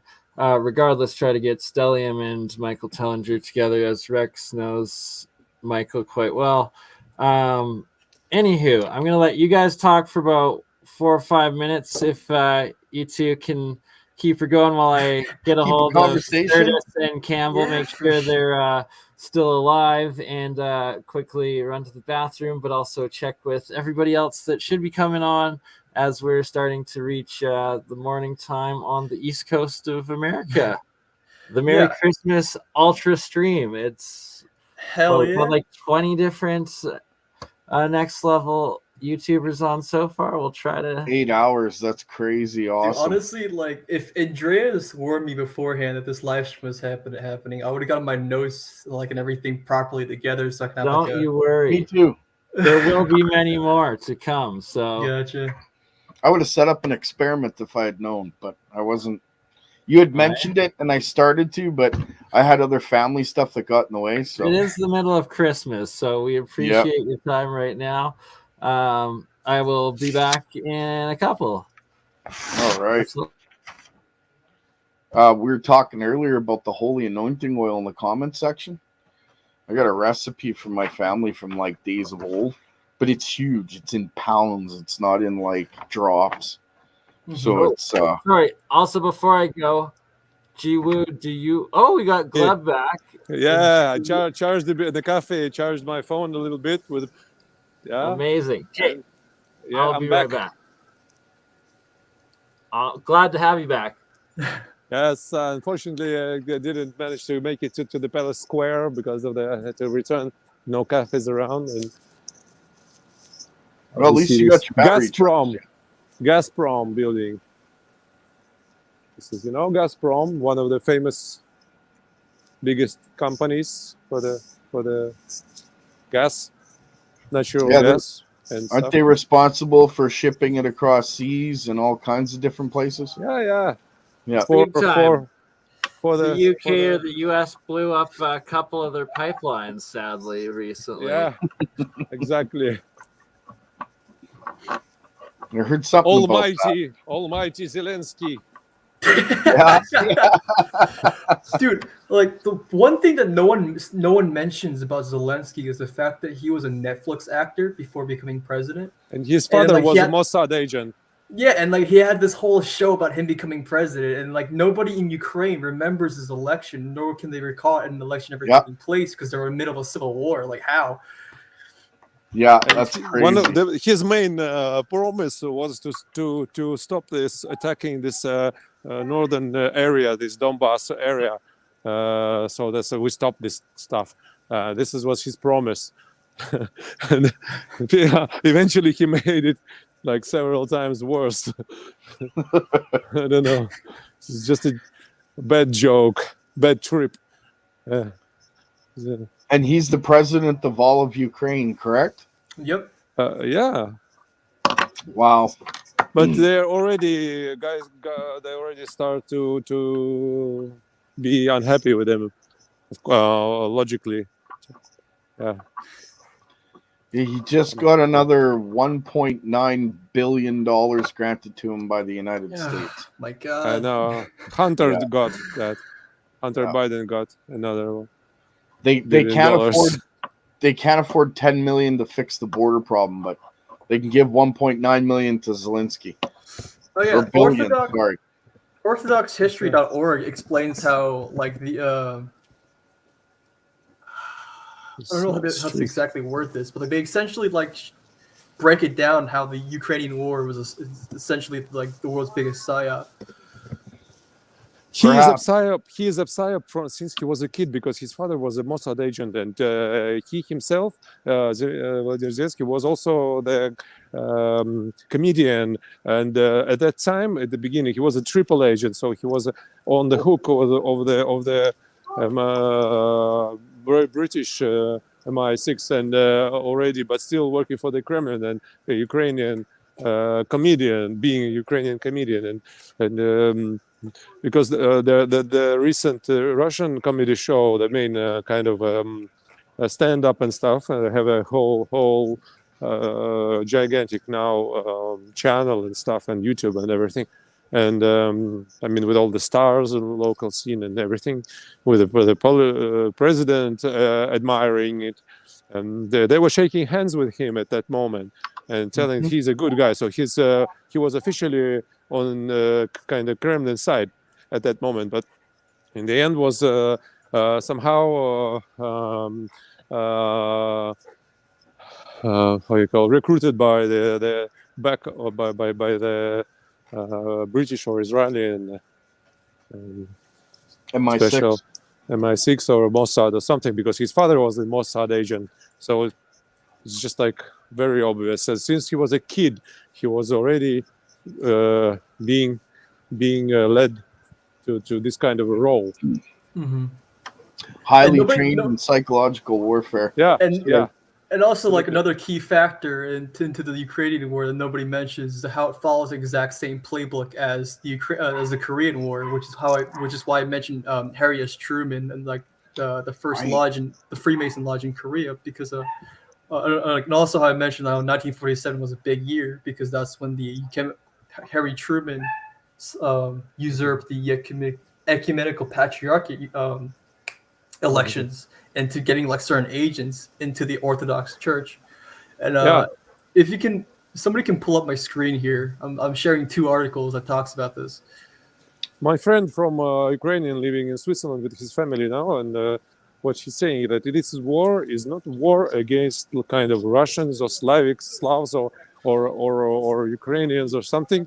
Power, I mean, land. It is a war against God. It's he and his friend is where he also lives in Europe now, and he was a priest of one of the big areas near Kiev. So it's one of the cities. Main guy. So he was kind of also what no one else mentions is the fact all understanding and all saying the same thing, and just like it's obvious when it's people from the top government telling this Ukrainians themselves, not Russians.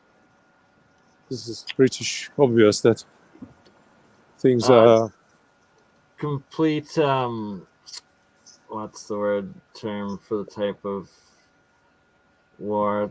Proxy war, and it's being pushed. And proxy war. It's been ongoing for 9 years. Yeah, 9 years now, pretty much. It didn't just start last spring. No, it connects to like the whole Maidan, the Maidan situation and whatnot, and like what people don't. They literally attacked Russia and the Russian people right at what should have been the most beautiful time of peace of Russia coming towards the West, hosting the Olympics, and instead did that. It was ridiculous. Yeah. Apparently, I have to go to church soon for Christmas church. Yeah. But before I go, I want to mention that like the one thing that people don't realize is that the Azov battalion is actually a repurposed version of Bekrut. The same guys that were shooting their own civilians in the Maidan protests. Yeah. Yep. After Bekrut got disbanded, like where do you think they all went? They became Azov. Yeah. Wow. Man, it's all connected, eh? Exactly, yeah. But yeah, I gotta go, but I'm pretty sure the service is going to last like an hour. If the live stream is still going, I'll join again. Well, have a good one, Gunwood. Take care, guys. You wanna, before you leave in the private chat, just post your email? Sorry? Post your email in the private chat, and I'll hit you up after we're all done, and you're more than welcome to come back. We're still going. Sure. Love the comments. Right? Absolutely epic. Gleb, I'm just running out to email Xertus and Campbell to see where they're at, and a couple other people, but I'll put you on a little bit larger size there if you want to show us some more of check it out. I'm heading out. See you guys. Love y'all. Later, woo. Merry Christmas. Yeah, you see, you are an island. That's artwork by some artists, some Dutch, I think, artists. But this is a former naval military base, and it was since the Peter the Great, and built a whole brick, everything, and it was a closed object set for military. And Abramovich bought it maybe something like 10 years ago and started refurbishing it. So they get all the cafes inside now, shops, and all the skate rink and for kids and everything. This is now it's a museum of how do you say this? Marine museum. So you see in the back there is Isaac's Cathedral, and this is the military marine museum. So it used to be a stables for the kind of a how we call this knights kind of battalion. Yeah. Right. So this was their kind of a base in that time. I mean, in 300 years ago. And that's from 300 years ago. 2.5. Yeah. Wow. So, yeah, all of these, but we never know, where I get all these bricks. So much. That's a lot of nice work. Yeah, this is a beautiful triangle kind of shaped island with all the water around it. Yeah. Now we get this tourist area kind of local spot. It's just, and the angles, the step-up style pyramid of all of the stairs everywhere, that it's more the geometry and the what the geopolymer, those megalithic block bricks are made out of. I wonder if those iron fences go through those concrete posts. Sometimes, sometimes it's not concrete; it's granite. Everything is granite. Sorry, yeah. And sometimes in some places, very weird. Exactly, that is geopolymer, right? As you say, a lot of ideas that, for example, this marble Atlants so precisely cut and they're all the same exactly, and they're huge near the Hermitage. So they were all made of this geopolymer. I'm going down to this. There's a beautiful small bridge with lions. that ironwork, that fence there, that's amazing. That looks like you could carry a lot of current on that. And also, now it's winter, it's ice, but in summer you could see it still has those wooden banks. So if I don't know, wow, they stay there forever, So if you see it, maybe you could see one. But it's now it's too snowy. But it still holds the whole thing, this wooden. Wow, after all these hundreds of years. Right, so it's still pretty original construction, and like, look how solid those materials are. Like that iron. Also, this iron things. They don't make them that thick down here, that's for sure. A lot of magnetic current through that. Yeah. Oh, one I used to live down that canal, and now I live down that canal. But still, at first there was a concrete brick small building, kind of a kindergarten or something, and someone bought the spot, and they built this house, and it's a new house in style. And it was at the moment, like 5 years ago, it was the most expensive house in St. Petersburg to be sold. Wow. I mean, a new one, yeah.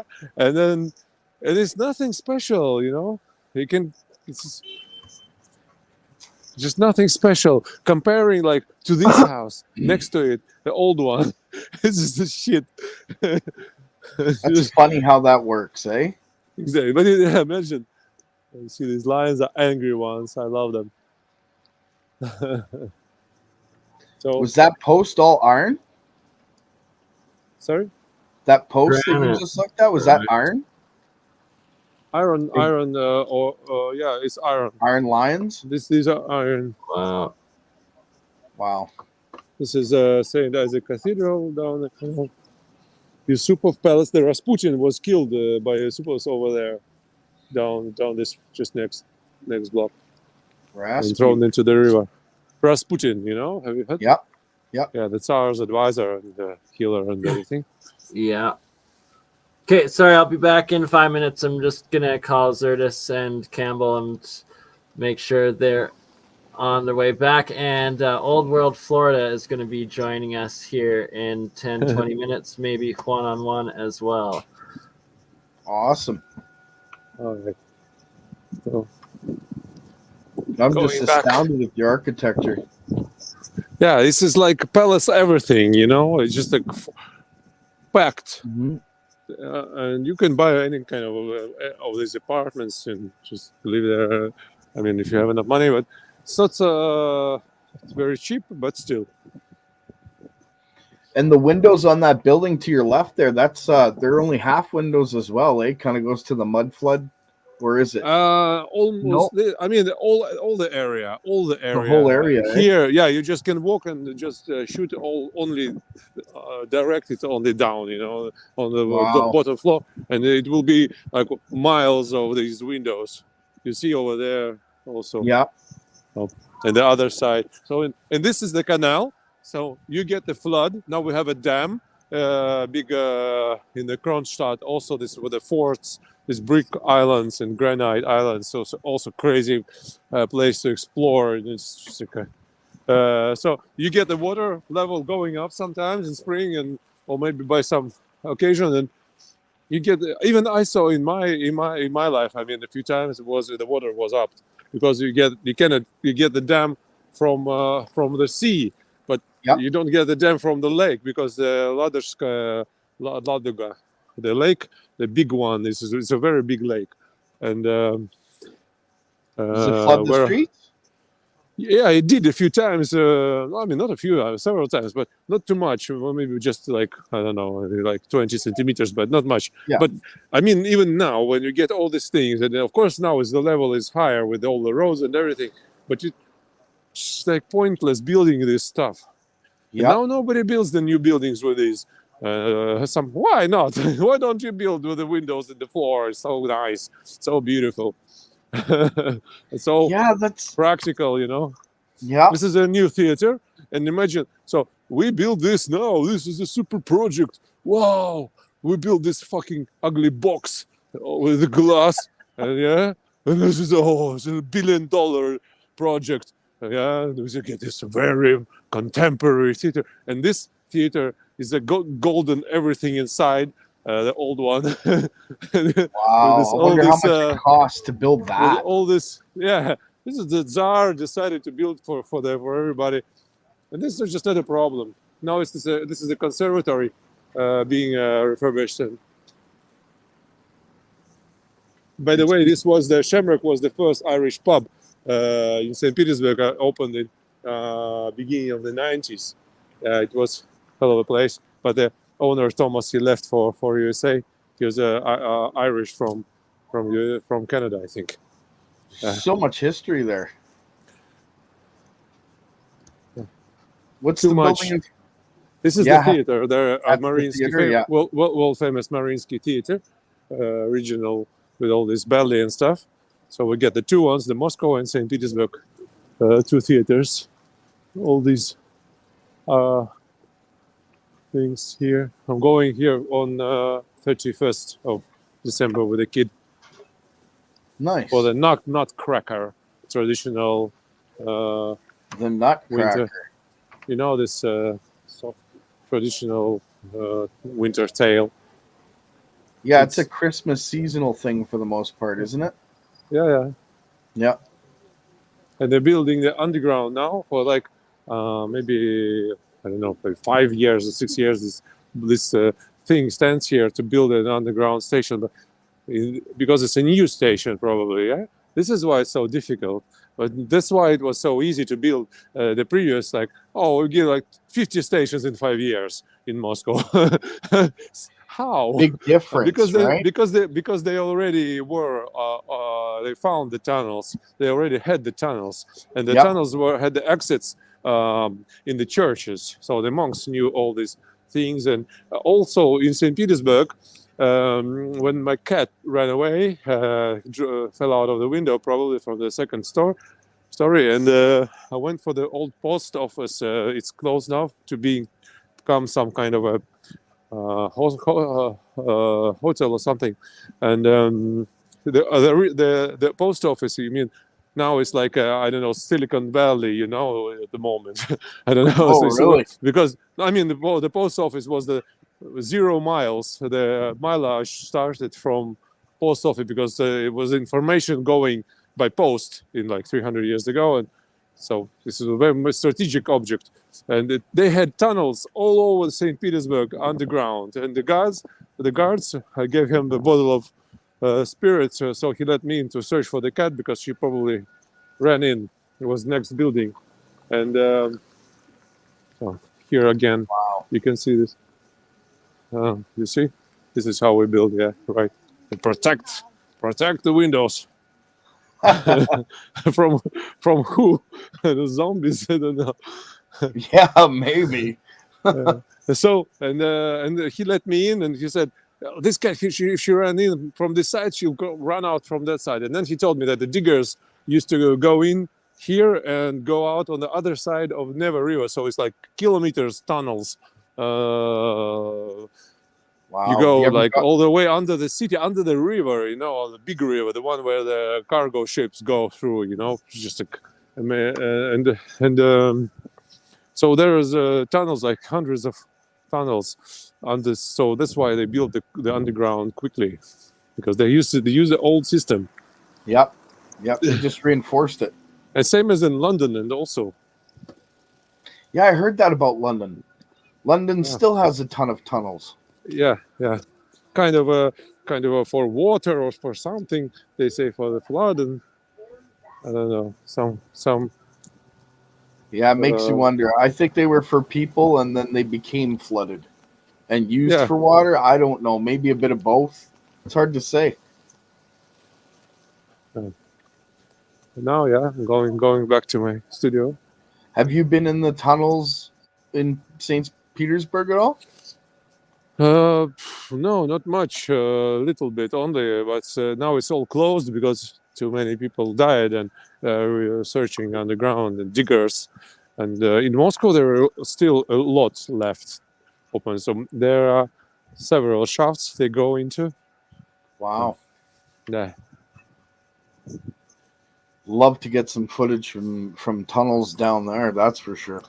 Yeah, you could try because they say that's this Byzantine library. The treasures of Byzantine. They had this library of the old books that originally coming from the Babylon and from the Temple of Solomon. All these books were kept by him. Love to see those. Wow. Did they go missing with the like Amber Palace or whatever that also got stolen? Was that from St. Petersburg or Kaliningrad? Yeah. Amber Room, yeah, right. But they already remade it. There's so much majestic, magical, ancient wonder all throughout modern day Russia and the lands. Yeah. And also this megalithic structures all over. So, for example, there is one. I will be in the country this New Year holidays, and maybe I will drive down to this park to take a walk, and it's closer to Finland. So they have this megalithic wall there, still left in the park, in the middle of the park. I mean, it's kind of a forest park, and they have this huge, like in Machu Picchu, the same. And also they have some of those in Siberia and everywhere with the megalithic layers of stones. And so obviously the knowledge how to do that was this spread it all over, and it wasn't a secret of one continent, one local place, tribe, or I don't know, civilization. So it was just one. Everybody did it easy. This is the thing where I was in the day. Yep. The same place. Yeah. So, this is my house. Backwards. Returning from this big walk only now. See, it looks just as nice at night as it does during the day. You get all that bright lights off the architecture. That's just amazing. Yeah, they bright up everything all the time. Now they want to make this house all lit. The plan is already started to kind of to plan the so to get it make it as kind of a sightseeing spot. Yeah, but it's originally really beautiful. The clock only 6 p.m. now. By the way, St. Petersburg was dark already. It's so dark at that latitude. Same in Western Canada where I am. It gets dark at 5 p.m. Yeah, doesn't take long. It did. Already, it was 1 hour ago. Yeah. I'm going now inside. It will be a bit loud because now it's the show starting. Probably at 7. People getting ready. Because you got two Christmases there, and I'm guessing the American or Western Christmas is more of the party time. This is this place where Stalin originally based a documentary studio. So he has like, I don't want to see the paper. I want to see the movie. How you fucking build this bridge or plant, or not tell me stories. Just show me the video. And they invented so many special effects with the film, with this making the film, and and they use it in Hollywood now. Until now, this kind of thing. So you see this beautiful. It used to be the horse main guy of the horse. How you say knights? How the stables captain. See one piece. Wow, look at that. So for horses. Jupiter. That's for horses? Yeah, but this house was built in the 1840s something. Yeah.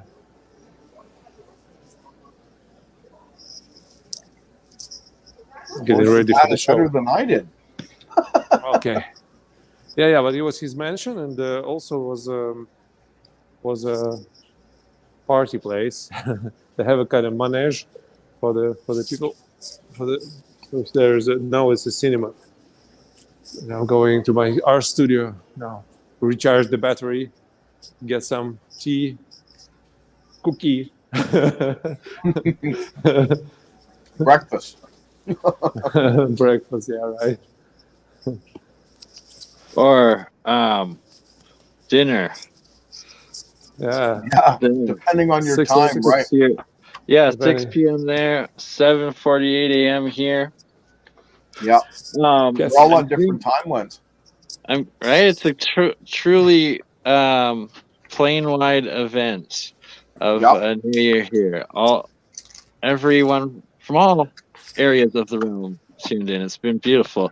I like your mannequins, bro. That's pretty great. Oh, you didn't pass out. You're back. There we go. Dude, the Soviet cameras right now we're seeing in St. Petersburg. I love this. I want to get one of these one vests. Old ones. Oops, sorry. You had your camera off. I'm going to put you back on large screen. Ooh, I got a large, like several thousands of steps walk. So it's pretty enough for me to chill now quietly. All right.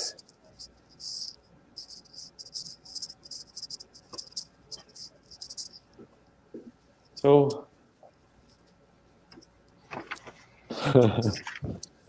yes, the uncomfortable silence. Bernie's fault. So you have the morning now in Canada, or what's yeah? It's like 9 o'clock in the morning in Minnesota. Canada. Minnesota back. Matter of fact, and in English letters. Moscow strikes back, so we can understand. Edward G. Robinson about the Chapayev. Chapayev was the guy in the Second World War. He was in this civil war where the communists against the Tsarists. And after the revolution and after the First World War. Right? You know a lot of history, my friend. Oh, wish I could bring any use of that. This is our studio. Small space. Comfy. Vinyl. Nice. Abstract painting. Oh, very nice. This is my artifact. So, piece of Angkor Wat, in Cambodia. Oh yeah. Yeah, this is a Greek button. Oh wow. From ancient Greece, right? This is a token. Oh, this is a token to go to the theater, amphitheater. Oh yeah. So you have to give. I gave one to my friend. The old one found in Chersones, is the Crimean Peninsula.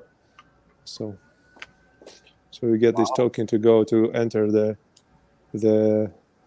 And this guy looks like from the meme, where you get the. Oh yeah.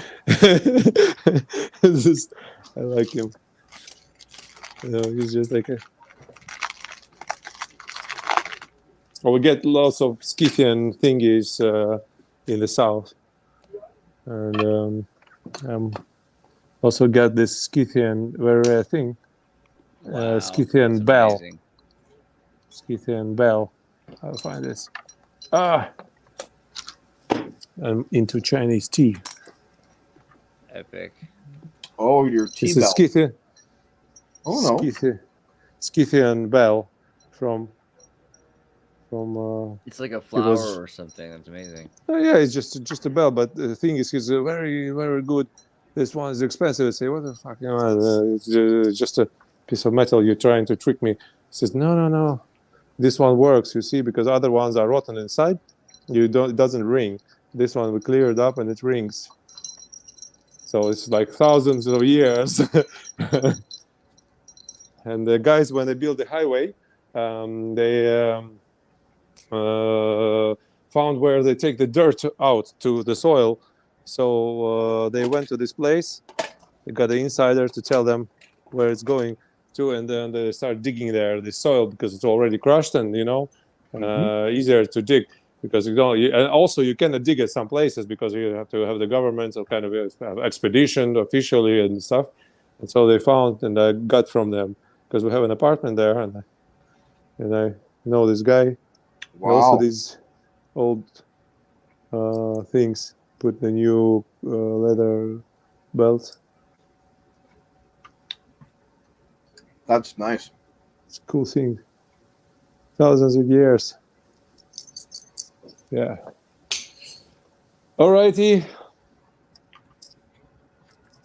All right, Club. Thank you for sharing. Thank you very much. Next time I'm in, let's for sure. Like, do you have an email you can post in the Andres? Yeah, oh. I got him on Instagram. Yeah. Did you get cut? Right there. Brutal. I got him on Instagram though. It's Gleb Gavrilenkov, and it's eye contact 1. I as in EYE. Like burn eye. Contact 1. No, what happened? Sorry. Oh, we got you back. You're back. You walked through some lead wall for a second there, but I was telling them I contact one on Instagram. My Instagram, to get you. Also, Andres, he has my Telegram, so you just can directly write me. Yeah. And if you guys are in Tartargram, which is the Andreas Exertus Telegram, Tartargram, you can find your way to the Make Tartaria Great Again. Yeah. Or I like Make Earth Tartaria Again, which is meta. Right? I love that. I'm gonna have to search that out after this. Meta, right? This is great. This is good. This is very clever. This is very smart. But I'll put the link to Gleb's stuff in here because you're gonna want to copy. Perfect. You're gonna want to get in touch with him, and we're gonna have to do this again with Gleb. On the thank you very much. It was a pleasure for me. We haven't even dived into your art and your music, which is something we're gonna be collaborating on. So awesome stuff, man. Здравствуйте. Nastrovia. Thank you very much again for joining me. And I'm very happy to be a part of this society that has this very, very interesting development through the near future, as I see it. Because once they took this to the discussion in summer, that should we make the official part of our history, and this 3 days ago they just did it. Right, yeah, 3 days. That's crazy.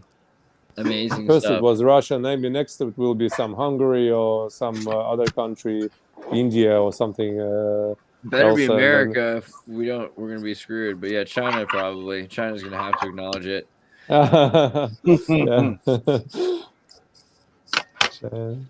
Perhaps. Absolutely. What?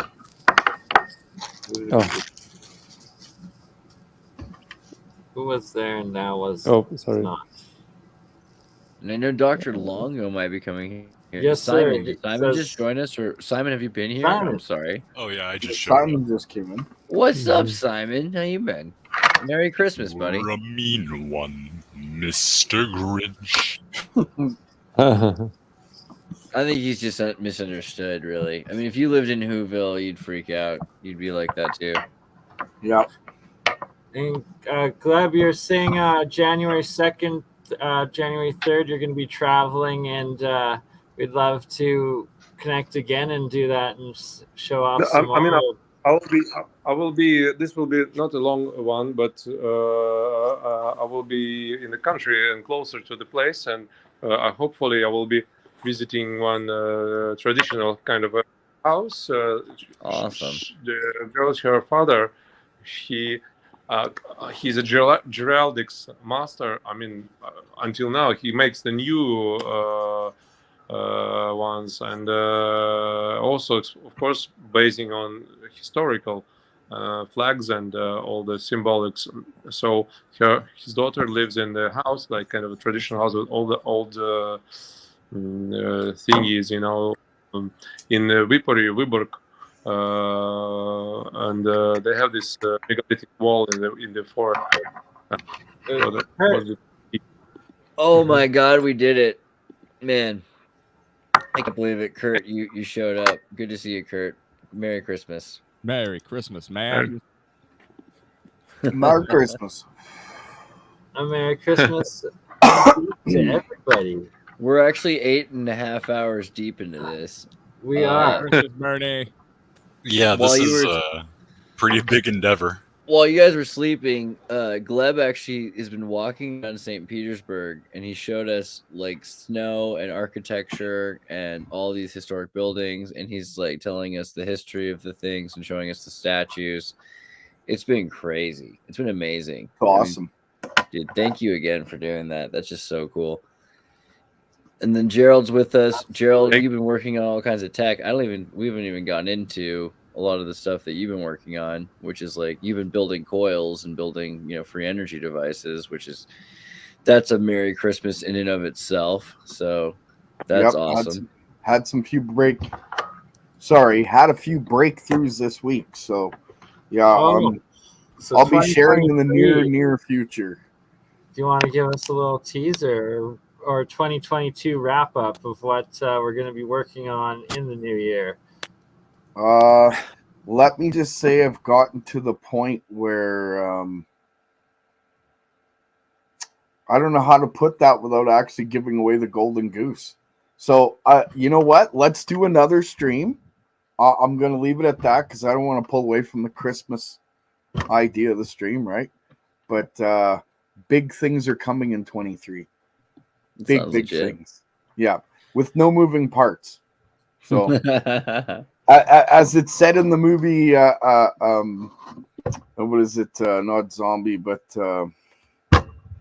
I can't remember the name of the movie. But he looks at one of the guys and he says, "I think I might just get shot in the ass," and that might happen. Who knows? But you know what? I'll give it a go. 2023 is going to be an interesting. It was Smoking Barrels from Guy Ritchie, I think. No, we could spiral into some philosophy.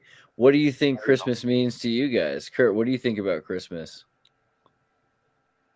Well, it's evolved out of Saturnalia, right?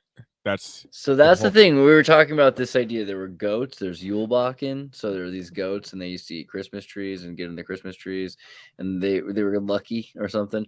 And then you got Odin, and Odin celebrating the birth of Saturn. And Saturn is, that also consumes his children. There's the Jupiter myth. And he's destroying the Saturnalia until eventually he kills Odin. And then he has a rebirth right as Jupiter. So it becomes the Jupiterian Saturnalia. And that's when Saturn becomes Santa and continues the Bacchus religion. But then there's a whole bunch of other stuff too, right? So it's like anybody had their solstice and their Samhain and Dead Moroz, right? Dead Moroz is the Ruski. The Dead Moroz. The translation is, the sounds, how it sounds in English is very funny, but Father Frost, Father Christmas, or Father Winter, or something, right? Moroz is like absolutely gorgeous. Yeah, he wears blue. He's a cool guy. New news that it's not so good now for kids to teach them about the Santa, to lie them about the Santa. The news were just headlines that Canadian or US government who said that that's all actually, this bad idea to trick kids and lie to them with it. Well, yeah, the way they do it now. I mean, oh my God. What's the point? It's totally different than it used to be. Christmas as opposed to NORAD tracking and lying this fake. Yeah. I mean, or telling kids that they'll be on the naughty list if they don't get vaccinated. Here's the funny thing. I tell kids, so we're talking about it. They're like, Santa Claus in the old days when they used to give coal, it's because coal was the most valuable thing. If you live in the snow, coal is like gasoline, right? And you can buy anything with coal. So you have to imagine how much the world's changed. Like when my dad was a kid, he used to want to get coal. And you have to think about what Krampus or what Kremis was, in the origin stories. Yeah, I mean, but apparently somebody said that you don't pronounce the P. I don't know. I mean, in general, there's also St. Nicholas with the naughty or nice list has to be with judgment. And so children thinking about judgment, it's an interesting parable, but also presence. Because the thing is, you're getting up early in the morning, eager to be awake, to be there, to reach to seize the day. Right. Mm-hmm. And so that's the most, to me, I think that's the most beautiful part, because a lot of people don't get up eager to seize the day. And Christmas is one of those days that really it inspires you. It trains you to have something worth presence for. Yeah, it's a Russian saying that says, "Кто рано встает, тому Бог дает." So the one who stands up early, the God gives that person something. I mean, that is so much more beautiful than the early bird gets the worms. Yeah, I had this theory. As it was -7 this week, and I lost sleep because it was so freaking cold. Well, I thought, it's negative 12 here, 21, -21 right now. I'm sorry, it's so cold. It's finally in the now where I am, Celsius. Like it was -42 with wind chill Celsius 2 days ago, and like yesterday -25 Celsius. Now it is +8, and it warmed up and everything started melting in the middle of the night. Nature, right? Nature. You just gotta let her just do her course and just stand back. Nature. Yeah. Yeah, but now everything's gonna be a sheet of ice. Damn reptiloids, turn off this, please. And turn this heater off. I think the people that choose to live in cold climates, they are appropriately integrating suffering into their lives, and it's like the happiness that you get trained to nurture when you are in a cold climate. So I think like the Russian happiness is just like a more endurable happiness. You know, it's like I'm not saying they have a lot of happiness, but the happiness they do have, it's really stable. You know, it's there. Well, it's there and you got summer too, so it's funny because I think people forget that like it's really diverse. It is going to get very pretty hot summer this year, but I don't know, maybe 30 Celsius, was like a sunniest summer for 30 for Celsius in America is what, like 90 something, or it's decent. You're doing all right. I think it's like, 100, isn't it?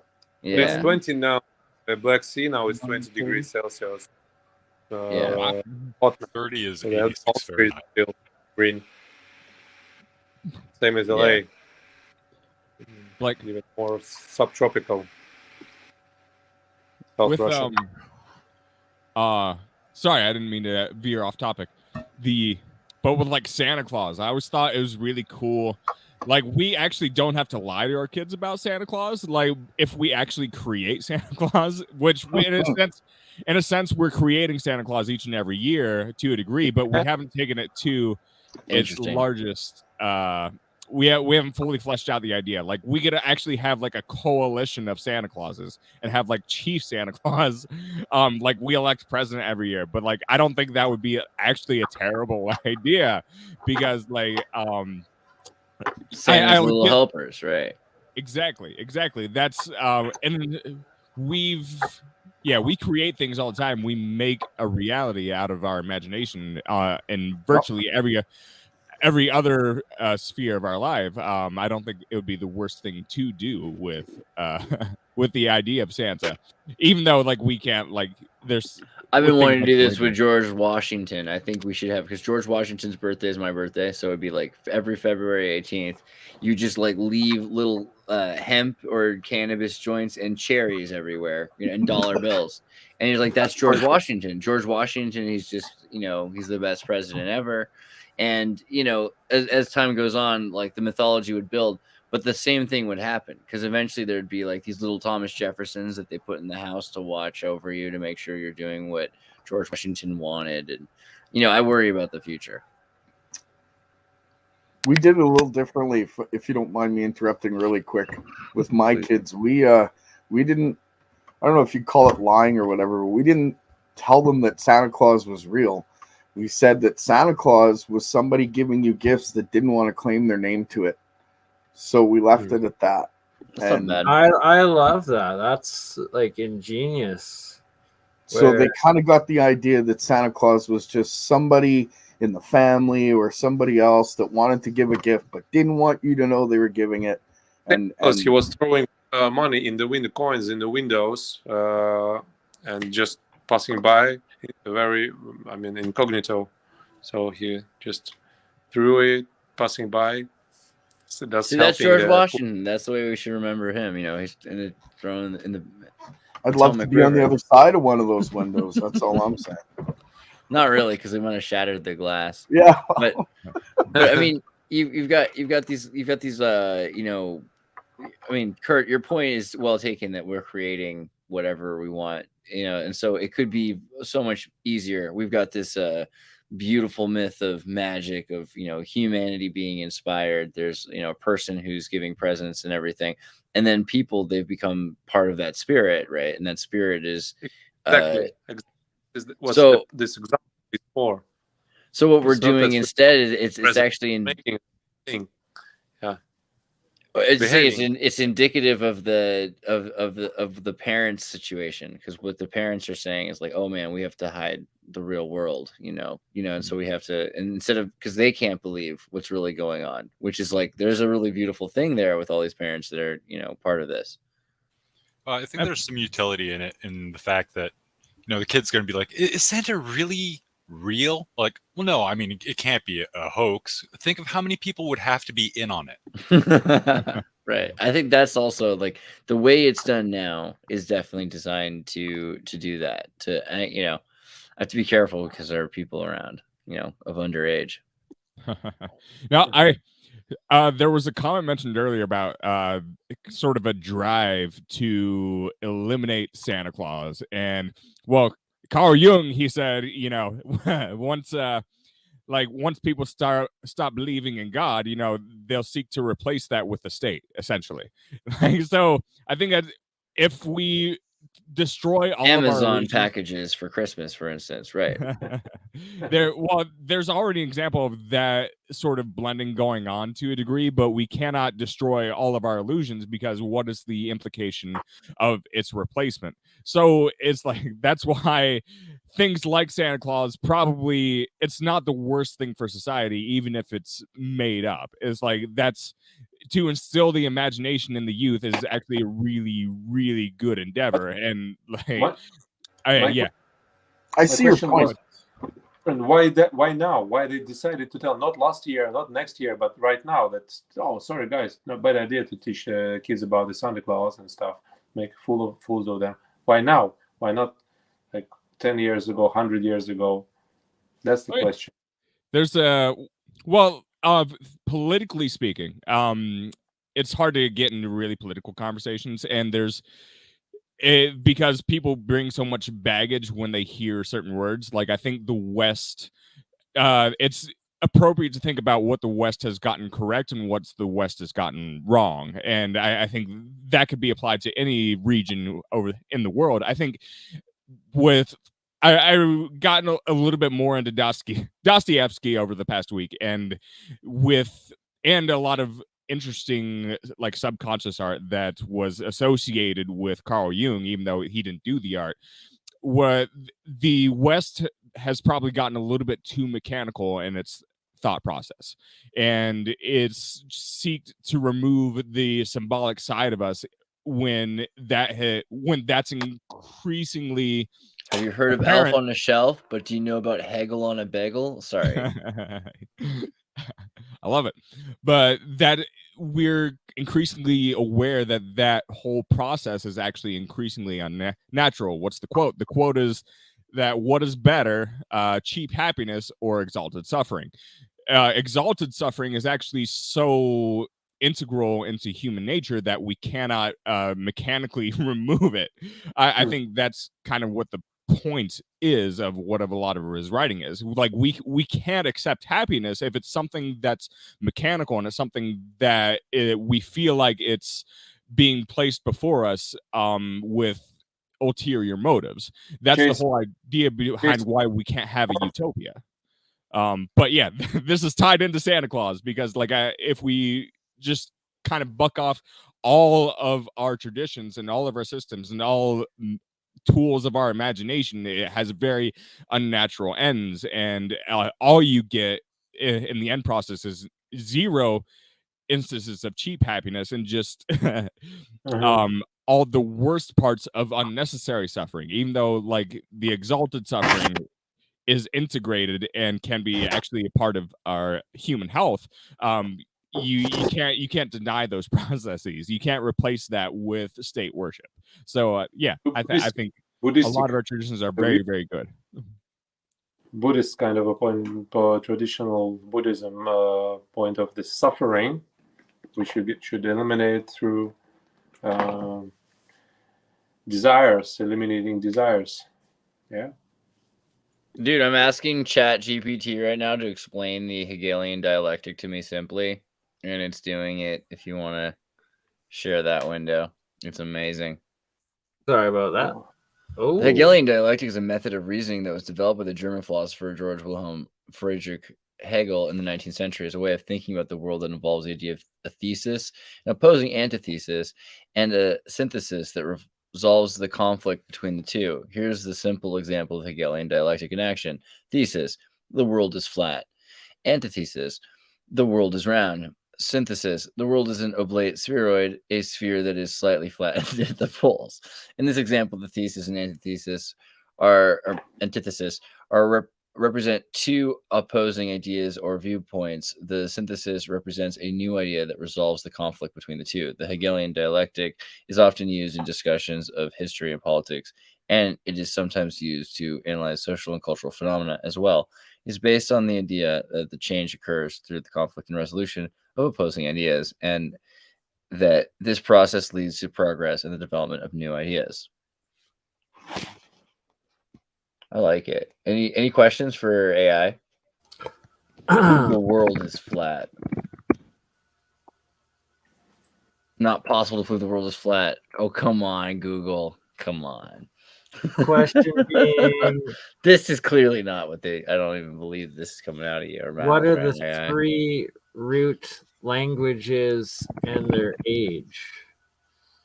Should I say three or should I say root languages? Go with three. See, main three.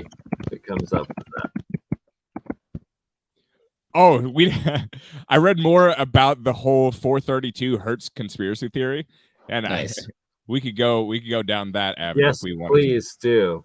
All right. So, I read more about it, and for those who might not know, I think everybody that watches this channel would know, but there's this theory that standardized music essentially was changed to 440 hertz instead of 432. That's the tuning of A4.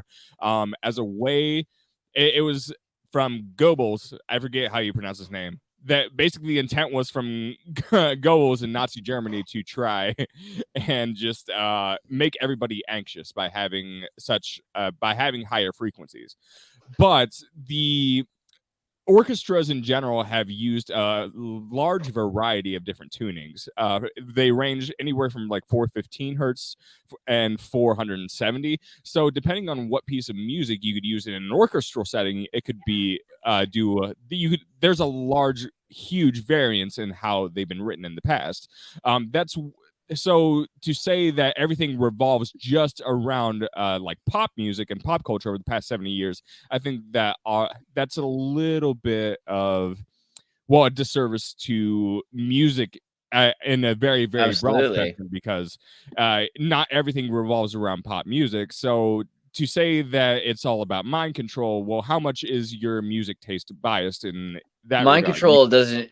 Pop music isn't the only mind control music, though, right? Think about L. Ron Hubbard making the soundtrack for his audiobooks, or the BBC synthesizer noises for the fake helicopters, or there's so many different levels beyond pop music. That's like the Disneyland ride experience of music, or the soundtrack behind the movie. Yeah. There's that point, and also we have hertz. When we have 440, that's really just vibrations per second. So the second actually didn't always exist. So I think it was around the 16th century where we even developed the concept of a second. No. I love it because everyone talks about the Babylonians. I know what you're gonna say. The modern second. Oh yeah, sorry. I think the modern second in how we conceptualize it in its current unit of time. This qubit is the Royal Egyptian, the qubit. Oh yeah, you would know better than I would. And how come the meter and the distance and everything, the equator and the distance between the moon and the sun and the earth and Tutankhamun's pharaoh tombs, size of the blocks and the walls and the sarcophag and everything all together is being counted in meters. So that's how you get this qubit. And same with this cesium division with the seconds, to do with the seconds. So in ancient Vedic and also with the Vimanas and all this ancient Russian, we have this word sig and mig airplane, like you have the Falcon aircraft, and in Russian we have this mig airplane. Mig is this very short amount of time, and the sig is even smaller, but you just say, oh, to jump like very fast is to siganуть, and but there is an exact meaning. So this is this amount divided by this amount by this, and the smallest one would be the sig. And this is the same in the ancient text, the same as now the atomic clock, which all the science is based on. This amount of cesium atom division. How long does it take for it to? It takes 1 billionth of second, and this is the sig. So, guys, why the fuck you need such a sharp knowledge? Maybe when you open a portal and you jump over to some other dimension or something, and if you just lose 1 second more or less, you just get torn apart, maybe, or something, but or disappear in the eternity and lose your way out. And this is the thing. So this it's not that the time you're saying it was a long time ago, and it's all known. Sorry for interruption. Oh, you're good. Where I was going with that is like if you're willing to create a conspiracy around frequency and changing the standardization of hertz, I guess, then you could just as easily make a similar argument as to how our conception of time has changed, well, over time. And you could say our drive to be exceedingly precise in how we measure time is also part of a mind control conspiracy. If you want to believe that, that's fine. But why use such an arbitrary measure as the second? Because when it comes down to how we measure time, that's also something, in a certain sense, it is arbitrary. And there's any conspiracy theory you could apply to the frequency, you could also apply it to time. Because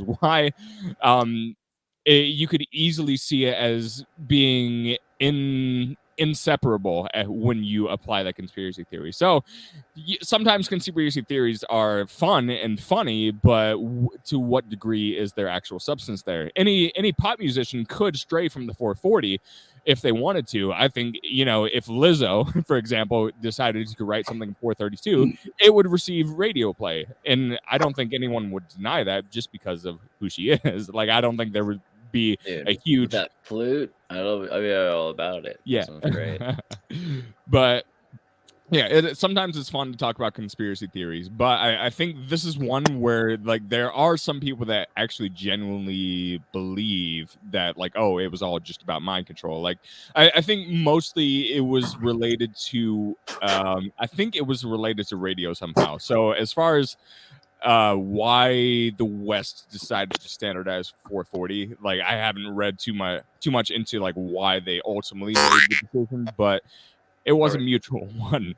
But yeah, that's my rant. I think the main takeaway is like, okay, how do we perceive time, and why has that not been analyzed in this whole conspiracy theory as well? Because yeah, I think if that's conspiracy, there's a huge, much larger conspiracy going on with time that nobody is talking about.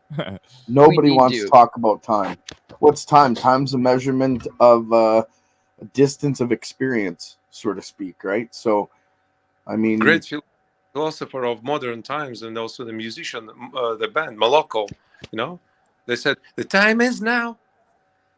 Yeah, time is now. That's all you experience is the now, right? Your past is a memory, and the future, well, it never comes because you're always existing in the now. And if we understood that and actually lived in that way, I think time would be not irrelevant, but it would definitely, it wouldn't be as much of a factor as we seem to think it is. I think time is just, like I said, a measurement. That's all. A measurement of experience. Maybe if the universe was, the Big Bang, for example, if it's this theory and everything, and when it's expanding now, it's already contracting, and all the information is going backwards, and we just watching the thing go backwards and perceive it as going forward. That's how deja vu happens. Well, and I agree with you to some degree. I kind of look at it like this: if there was, say, like a system that could allow your body to regenerate, No, that's not quite the right word, but think of it more like every cell in your body through your genetic blueprint goes back to its original form. And I'm not talking you go back to being a baby or reduce in age, more like all the cells in your body become original. Yeah, new and fresh again, right? So now would you look at that as going back in time, or would you look at it as maybe pausing time or just healing? I mean, Either also we have way, to think about sexagismal. Oh god. well, I'm looking at it like this. Either way, if you were to reduce that issue, like our bodies aging, then would you be extending your time, or would you just be living life? I don't know. I don't know how to put that in that question form. Right, and that's the idea. If time is really like a lot of the time we're talking about dimensionality, but there's two things. One is the dimensionality of space time. The other is actually the difference, like a degradation of particles because of energy that's bombarding them. So if you're using one sun to measure your degradation of time, and you have another sun because you have Sirius A and Sirius B, that would completely change everything we understand about your aging and what it is that radiation is doing to us to change us, right? So if you could retard that, pardon the language, or bring that back, would you be turning back time? Or would you just be beating the system Or that's creating a degrading? new system? Yeah. I don't know. It's interesting. They say that we used to live about 1,000 years before whatever occurred, so I don't Which know. makes sense if you think about how long it takes for the other sun to spin, right? And so this idea that you've got these 60 cycles and that the second has to do with, the fractions of, minutes to, I mean, this is the thing. I don't know how much this is real, right? Because it could all just be made up in the 19th century about ancient time. But they do say that this exegesimal system goes back to the Babylonians, Sumerians, and they have like tablets. I mean, you and Junior might say they're all fake though, so I'm not sure what to say. I do know that you'll find the number system also in Papua New Guinea, which I find interesting because it kind of tells you that they had a very advanced civilization as well. What's up, Amy? How's it going? Anyone study the Sabian symbols? I really want to look at it, but the book's $1,000. Dude, earlier in the show, because this is like 9 hours. Guys, 9 hours in. Congratulations. Wow. Gonwoo was on the show from Korea, and he's got Northern California, but he's got a lot of information on the Sabians and Sabian language, which we showed a little bit of earlier. We talked about it for a bit. It's definitely worth watching. We're going to do another thing with Gonwoo, just like deep diving into the Sabians and the Phrygians,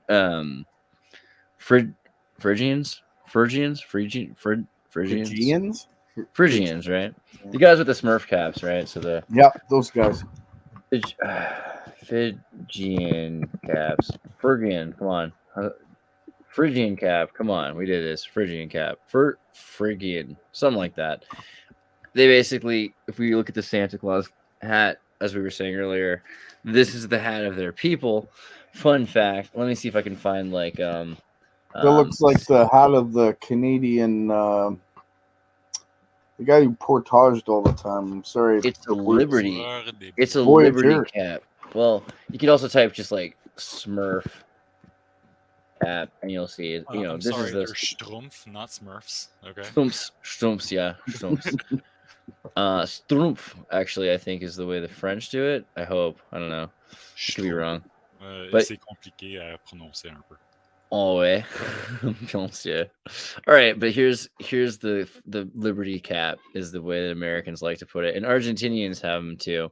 Basically, you'll see this weird phallic mushroom tip at the top of a lot of the buildings or anywhere that's taken over by the boys in blue, kind of the Napoleonic, Masonic, supersonic, whatever group that shows up.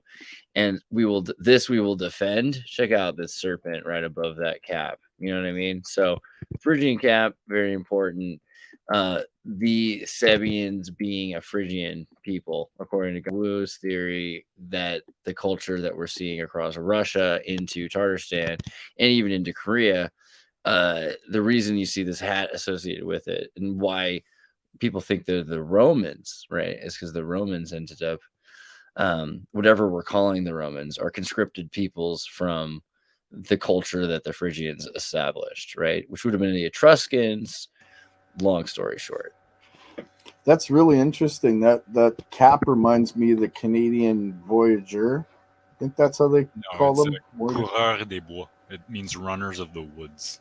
Yeah, see, there you go. And then they were dressed usually in red with a black sash and that kind of cap. It's just an interesting connection. There's a whole other one too with the Jolie Rouge, right? Yeah, we call it a tuc in Quebec. The Jolie Rouge is the Turk. What do you say? How do you spell that? Tuc. So it's a Tango Uniform Quebec Uniform Echo. Okay. It's changed a lot over the years, but yeah, it's basically the same hat. The little poof ball. So the Jolie Rouge is supposed to be the red, rouge for red, and like Jolie. I forget where this is what ended up being like the skull and crossbone symbol. Originally it had just to do with like red jack, and had to do with the red hat. And then the red hat was on bank boat. I don't know if I can.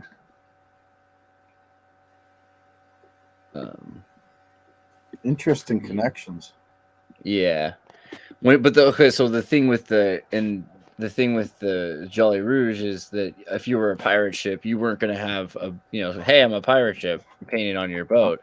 That's the symbol of the banking boats. The banking boats were like, don't mess with us. We're the Red Skull, And so then the pirates would use the banking ship's flag to pretend that they were them. And that's why pirates would use whatever flag they wanted, but the banking ships were the ones that were all over the waters and had the best protection. And, that's what we associate today with the Makes skull. sense.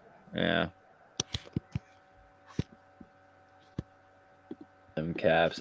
That was a major segue for some reason. Well, we were on something, Kurt. Where were we at? Smurfs? What? Santa Claus is a Smurf and a Phrygian. Oh, 60. That's what it was. We were talking about 60 seconds, right? Gone in 60 seconds. Yeah. That's your heartbeat is approximately 1 second long, so it makes sense for it to be around the same beat. I keep coming back to that Scott Onstad stuff, man, because there's a lot to be said about natural time, natural measurements, cubits. These measurements seem to be in nature. You can't help but find your body length. There's this weird symmetry all the time. You wouldn't know it in English, but in French, we still call an inch pouce, which means thumb, because it's like the length of the front end of your thumb. Yeah, right. You can see that. Yeah, that's an interesting painting by far. A lot going on with Mary Magdalene right there, right? Yep. But yeah, the math speaks for itself. There's definitely the symbology in it's amazing. There's so much.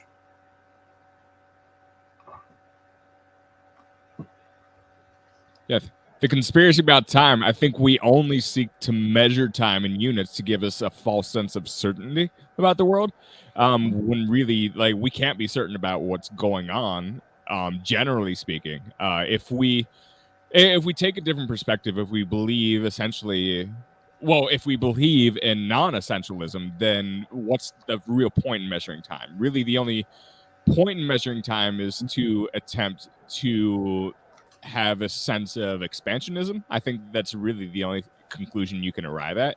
And so that might not be the healthiest thing for the human condition. And if we could reevaluate, we're not anywhere close to reevaluating these things, but we probably should be. And I don't think my God, you just made me. I think there's scientific value in finding the smallest increment of time possible. If you have 80 beats per minute in your heart, this is also fun for other reasons. Metric time. So I use metric time for one thing. So earlier Richie was like, and the show starts at 2, and I'm like, 2 where? I'm confused by what this means. I'm all about metric time. I love the idea of 1,000 beats a minute, right? Which is the Swatch beat thing. Swatch beats. Let's just see if that works. Please do go into this, because I hate the different time confusions, and one system would. Yeah, right now it's 370 beats right now because there's 1,000 beats a day, and there's just one time zone because there's Greenwich UTC is the time zone there is. So like you ask, what time do you eat lunch here, rather than what time do I set my watch to? There's still a little bit of difference because you're gonna wake up at different times where there's different sunlights. But in general, it's one time zone, so everybody can meet on the internet at the same time. Everyone can expect things to travel at the same time, and 1,000 beats per day because of the French Revolutionary Decimal Time System, which was freaking nuts and not very useful. Actually, base 60 is way better for a lot of reasons. You can just divide 60 by so many things. 12 gets in there. You can imagine, but so swatch time anyway, metric time. That's what's interesting. So you're talking about beats, heartbeats, 80 beats per minute, 4,800 beats per hour, 115,200 beats per day. So that's like 42,048,000 times a year. And something like, what is this? I'm going to try this real hard. Is this a billion? Is that 3 billion? 363,840,000 times over 3 billion heartbeats, 3.36 billion heartbeats. And so, I mean, you're talking about expansionism. It's also kind of like that, like poster, like 90 years weeks. Have you seen this poster here? I love this poster. Every kid should get this poster for Christmas. Typical life of an American, and it just divides it up. It's like, here's like where you're kind of, your youth is over. Here's where puberty, and then all of a sudden this is like, where people can legally drink. This is where people get married. This is where people start to have divorces. People, usually the average amount of time a couple who divorces will stay together. Average life expectancy of someone in Sierra Leone, So, I mean, I think that's what people need to understand about time, because time is not just relative to, your imagination. It's relative to you. Well, according to that chart, time would be the way of measuring how much life you have, basically. I mean, I don't know. Right, because you can always print more money, but you can't print more time. Or can you? No, I'm just kidding. Maybe I can. There was a suggestion I saw somewhere, I don't recall, but the idea that the extended lives and the extended size of these ancient peoples would have been because they had multiple puberties. And just a question of how would they have actually started that. Whether it was natural or whether they like chemically induced it or something. Transmutation. Oh my goodness, we have estrogen after 9 hours and 11 minutes. Finally. That's right in the house. Hello. Can you guys hear me okay? This one, Yes, you mean? yeah. Estrogen in the cans? In the cans? Estrogen in the cans? Esra, right? Esra? Sarah. Yeah, my full name is actually Sarah, but my nickname is Esra. I've always had nicknames, so yeah. But my page is like, no, it's fair. So what's your name? Your page? What's your page's name? Sorry, Merry Christmas. It's Mindful Exposures, and the logo you see up in the corner, that's one of my works. I've been doing Bernie's. He helps me and Cambell logos. with lots of epic designs. Oh, okay, that's cool. You do the art. Did you do the T-shirt? And I also was doing t-shirts. a show with Richie. We were doing the Wide Awake show for a bit. Oh, that's awesome. But I'm expanding a little bit more into what I originally wanted to come on was for alternative health. I wanted to go over all the millions of different topics that there are and sort of try to do a little bit of science behind it and some experiments. Like one of the things I'd love to have Bernie help me with is getting, and we'll probably need to 3D print it, but I found Halliburton has a patent for a temperature to frequency gauge. And I feel like for some, because I kind of came in a little late, but I was having a hard time because I'm in a different setup today for Christmas. And Merry Christmas, everybody. Sorry. Merry Christmas. Merry Christmas to everybody. Merry Christmas. Merry Christmas. But yeah, anyway, and I'm actually going to be working with a woman who has a Rife machine, if you guys are familiar with that. And yes, it's very interesting. It's awesome. I'm Yeah, building one. and she actually also does like shamanic Yeah, ceremonies and Gerald's stuff. actually building one. So Gerald is the perfect person to have on, Sarah, if you want to go a bit more into it. And Gerald, I don't want to steal away from you. By all means, you go right ahead. Oh no, it's I didn't mean to interrupt I'm you. so fresh. I'm so fresh, Gerald. So I'm happy to ping back and forth with you. But one of the things I was thinking about when you guys were talking about just the not knowing, I don't know. I guess this isn't necessarily. It's not going to give you any definitive answers, but they do have like a frequency list that he went through, and it was because if you're familiar with, is everybody familiar with Royal Raymond Rife? Yep. And his story a little bit. I know Gerald and Bernie definitely are. Okay, well, regardless, is that he had done multiple experiments, but he was literally giving. He figured out the I want to say it was the bacteria, it was a bacteria strain actually that he associated with cancer. He gave it to the mice, and then he figured out the right frequency to remove that cancer. But he did this with he did a lot of cancer work. But he did it with a frequency device that another gentleman helped him build. And so they have a list, and is that your list, Gerald, of all the different frequencies that Epic. correlate with the different diseases and which ones were helping and which ones weren't. And this is something that I want to do way more research on, though, because I have a theory that there's a connection with the lunar cycles. This is kind of connected to Bernie being able to accumulate more and more monatomic gold during the full moon. Wow. And what we already understand with menses. And so I'd like to do better frequency gauging at that time. I get a bad glare. I'm sorry. So. Oh no, so yeah, I think that's the list. I might have just pulled up something very similar to this. Is there a website literally called royalrifefrequencies.com? Is that where you know pulled what? that from? Yeah. Where I got it from, I can't remember. I'll be honest with you, because I got it a while back and then I printed it. So I mean, it's a full alphabet. Yeah, I'm not holding this up properly. But that's what I found. So I can A to Z, and it works. It works. I've healed gout, a friend's gout with it. Well, there's actually current devices out there now. I don't know if many people know about, but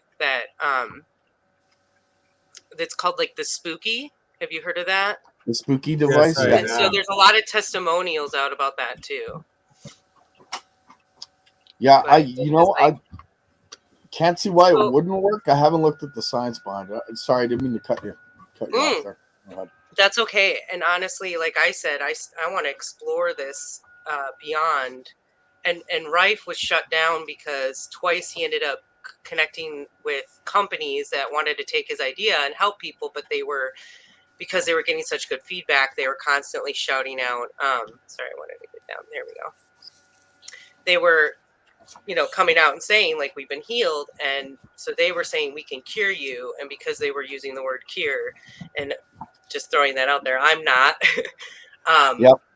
That they were shut down, and that happened to him twice. And the second time, he was able to keep away from jail time because of his involvement with the second company. He was able to kind of slip off of that. So but I just think this is something that has been tested. His testing was meticulous. If you look into his story, and the people that tested it. So just thought I'd throw that out there since you guys were talking about the frequency stuff. Well, we'll be amazing. Right back. I got to run to the bathroom. Sarah, maybe leave if you want to leave your screen up and open up a couple things you guys talk about. I'll be back in 5 minutes. Okay, awesome, Bernie. Thank you. And just to give you guys a little bit of background on me, I'm a clinical sleep educator. And so I was seeing, just prior to the pandemic, I was seeing my own patients and providing them with results to their studies and going over diagnoses and treatments and all that stuff. So my future goal moving forward now is I saw an epidemic happening on two things. One was something called alpha intrusion. And I've been doing sleep studies since 2009. And the other thing was mild to moderate sleep apnea, which I constantly saw fluctuations in patients. They come in with one level of apnea and then they do very minor things and they come back with like less. So what I'd like to do is help patients not have to be on a CPAP, because most of the time I think it's a little overdone. And there's other types of machines, by the way, so it's not that simple. But and also help with mental health, because I do see an influx. Obviously, we all know this is what's going on, and I do think there is a connection a little bit. I'm curious to find out. So what? And I'm kind of all over the place. Sorry, but one of the things too for me was doing sleep studies. Is we had to remove phones from patients' rooms. We had to have them turn it off, because it wasn't, we have something called artifact, and this was different. This was an impedance. So this is literally it penetrating the brain activity that I'm watching. So I had to remove it frequently or shut it off to say, okay, I need to have a clean study. Awesome. Now there's other electronics in the room, but there wasn't Bluetooth in the room. We never, everything is actually like, and I'm sure this is gonna change in the future, I wonder how this will skew the results. But everything's hardwired into the rooms, so there's no Wi-Fi. Wireless data while I'm watching these patients. And they do have wireless electrodes now for the head, but that hasn't, as far as I know, like when I was still doing sleep studies, that wasn't deemed really effective. It wasn't doing a good job of showing the results. So you guys have seen like patients wearing like caps, like full EEG caps. It's sort of like similar to what I did, but I didn't do like seizure studies, which are often like 3-day studies, but we did pick up seizures in studies. So you're where I want to get to the next stage of what I'm doing when it comes to, I won't say curing, I'll say allowing the body's incredible healing system to be activated. And I believe that's through frequency. okay, so that's perfect, because there's so many options. There are so many options for health, and that's partly why I want to navigate the alternative health world. Could I tell something right now? Yeah. Please.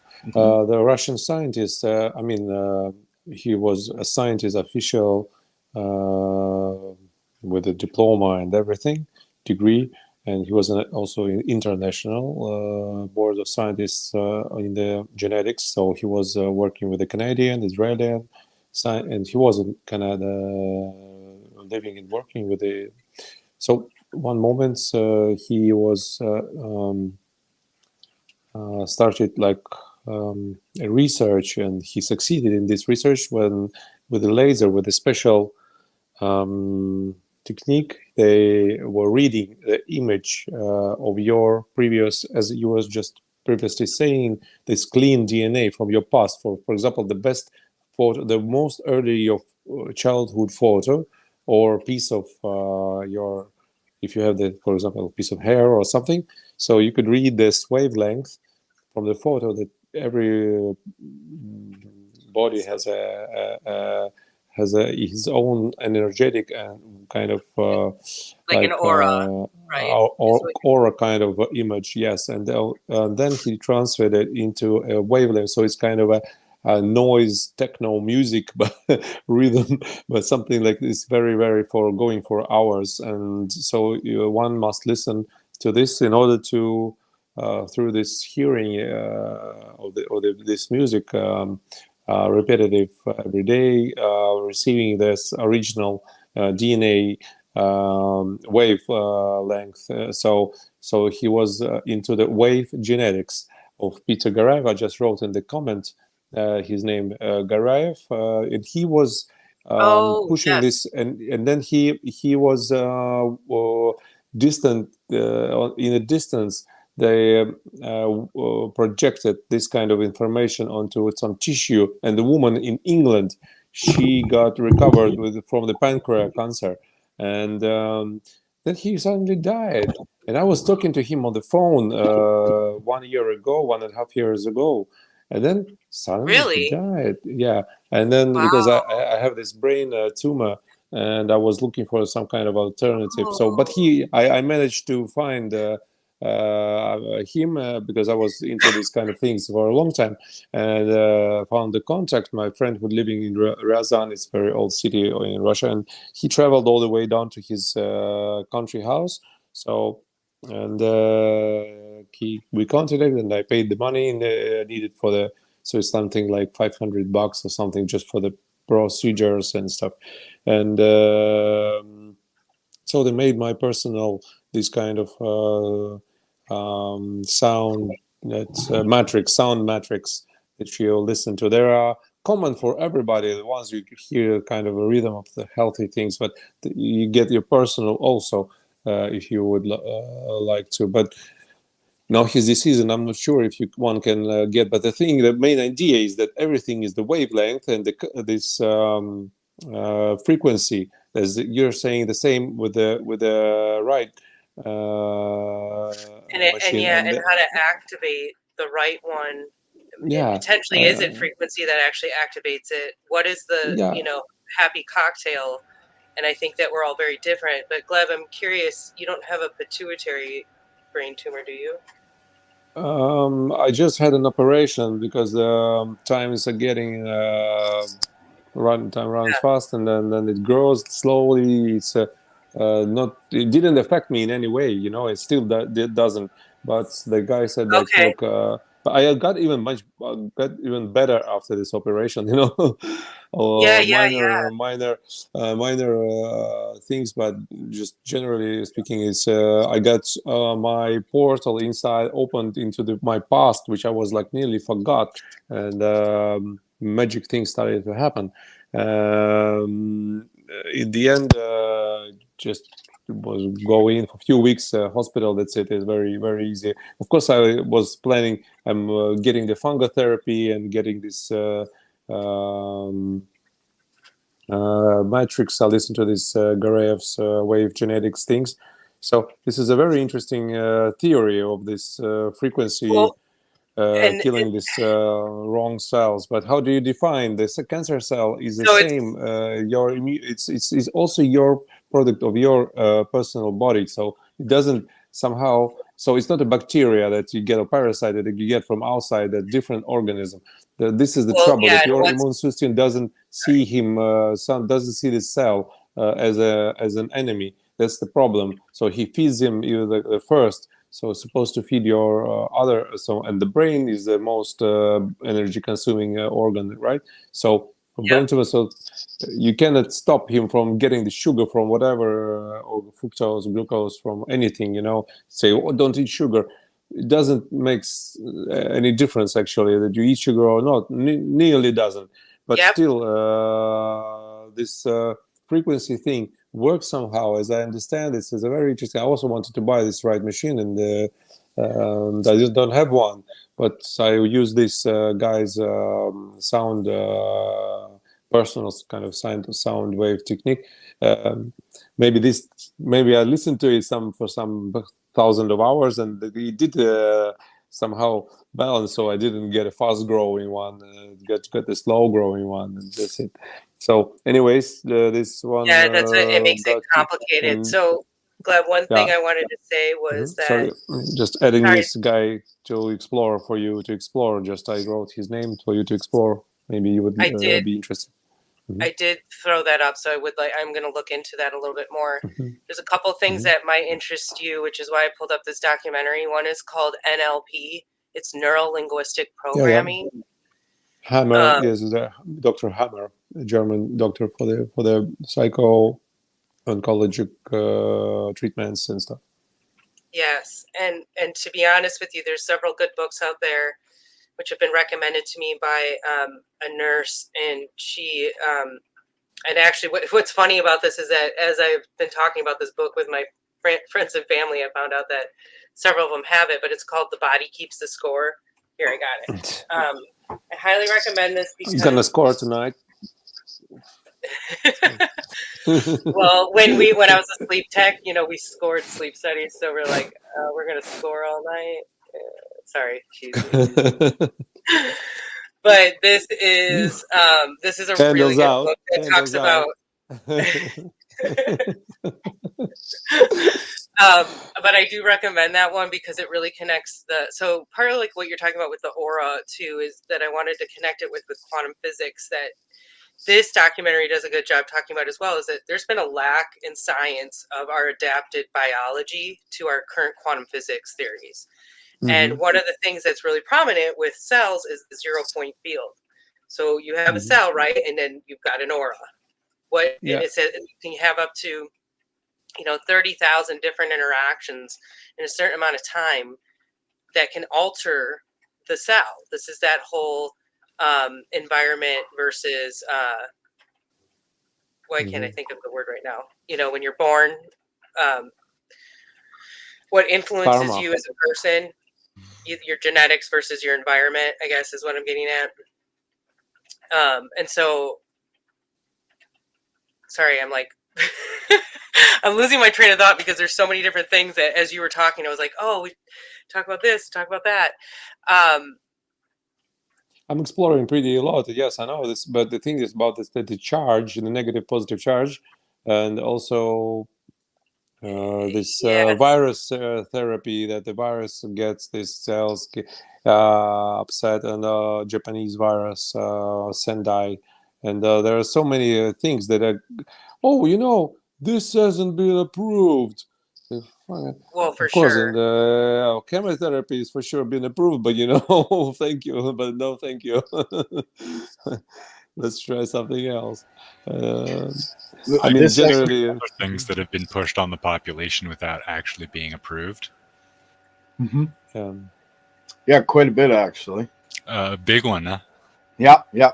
Emergency situations. Yeah, emergency use authorization. Yeah. Oh yeah. I completely understand.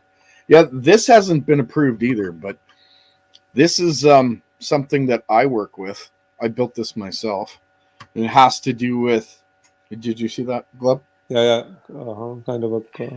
And I put right frequencies through it, and I've had amazing results. I'm not. There's been other people that have tested it as well, and they've had amazing results. Like I said, I had a friend who his body allowed this, triggered the system in his body to allow it to heal from gout. And they say the gout's inhealable, but he walks around just fine. And before we did the tests, his big toe could not even bend. It was rock solid. When we were done, after I think it was about 5 weeks in total, he was jumping around, doing backspin kicks like he used to, and the whole 9 yards. So I think it has a lot to do with the energy in our body and the voltage differences and damage that have happened throughout time. And trapped energy, that's what I was trying to get at too. Yep, exactly. And I think if we can repair that, or at least give the body time extra. Yeah, time to see the proper flow, it will adopt it as well, and then allow the body's natural system to kick in, and healing again progresses from there. Well, it's kind of like when you have two tuning forks that have the same note, and you hit one, and then you put it next to the other one will start ringing at the same frequency. That's funny you say that, because my system's bifilar. So when I run a frequency through one side, it comes out identical to the other side, but in a total 180 degree phase shift with voltage differences that actually coincide with the body. Like, we need that type of a system in order for the body to understand how to kick that healing up. What's interesting, though, that I will say is that something I'm really exploring in is this. It's something that actually influenced me to get into healthcare, which has to do with the lymph node system. Think of like a lymphatic massage, but actually a little more extreme. So a little bit with almost like a chiropractor approach to it, which actually, what they're saying now, like true chiropractic is done effectively if you do it with a type of massage with it, because a lot of times you're just forcing the body into a position, but that body's going to slowly just go back into that position because you're not actually like manipulating it My friend actually had a flipped uterus, and she spent months of them massaging her. Yeah, this is a very, but this is real. And they slowly but surely manipulated her uterus to go back into place so that she could get pregnant again. Massage therapy. So that's, this has to do with physical therapy too, because if it's done right, it's a type of massage / chiropractic. But the lymph node massage system is really, I think, important in the healing process as well, because again, if you can release the trauma, which is really what I think the right frequencies are doing. They're taking, this was my theory actually on ghosts, just to like get a little woo woo on everybody, because we don't really know exactly what that is. But I always thought that ghosts were like. Tolerance for woo here. Don't worry. I'm sorry. Say that again, Simon. There's a very high tolerance for woo here. So yeah. Thank you. We woo all the time. I kind of already do, but yeah. Anyway, so the theory for me was that it's like concentrated energy. So like somebody who spends the majority of their life just really angry, balls that energy up in a certain part of the body. And this actually kind of connects also, if you guys have heard of German New Medicine. Yeah, German New Medicine. It's Hammer, Dr. Hammer, right? Yes. And Rick this, Hammer, I think, what's his name? Important. Right? Hummer? I don't think Hammer. that is it. The German New Medicine. Where's Callum? Where's our resident wizard when you need him? Is he in the chat? But yeah, German New Medicine, right? Anyways, that's it. The theory with German New Medicine is the polarity concept. So I feel like us talking about this all correlates. So it's this, we have to, one of the things that we don't realize, which they're finding out, is how we hold trauma and how we don't think that this is something that would be affecting us, but it is. So, like the, I'm sorry, I'm like, anyway, I'm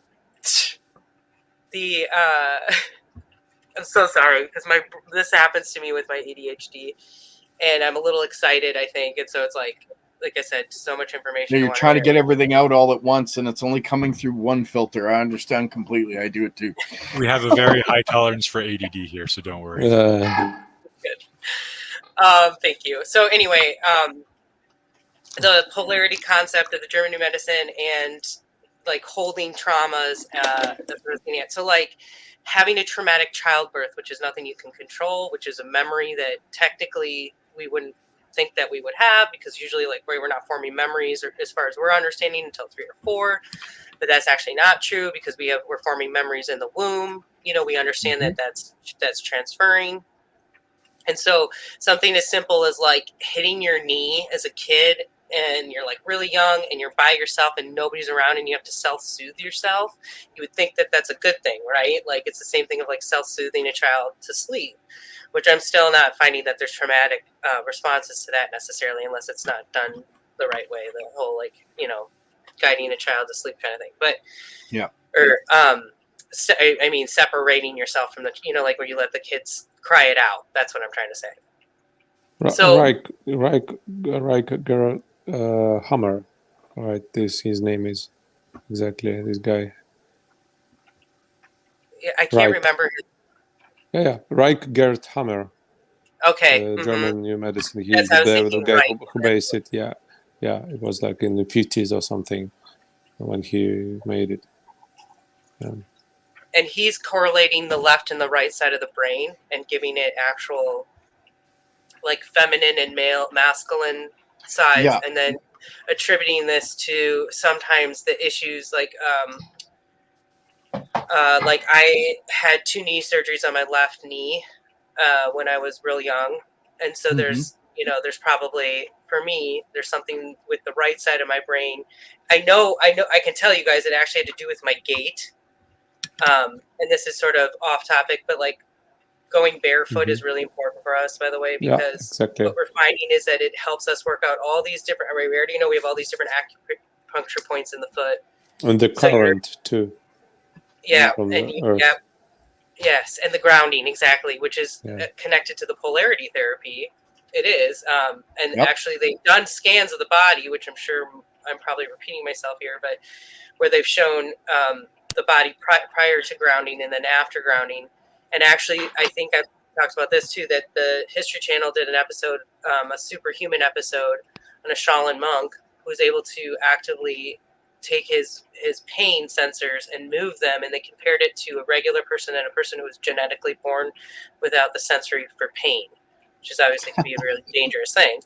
But it was a really good exhibit of showing how the Shaolin monk was able to use meditation to move his sensory to a different part of the brain and remove the pain. And he literally took a 2x4 and smashed it over his head. And they showed him actually when he was in the process of being initiated that part of the ceremony is they have to have multiple incense on the top of their head, and they have to work through that pain and move the pain. That's interesting.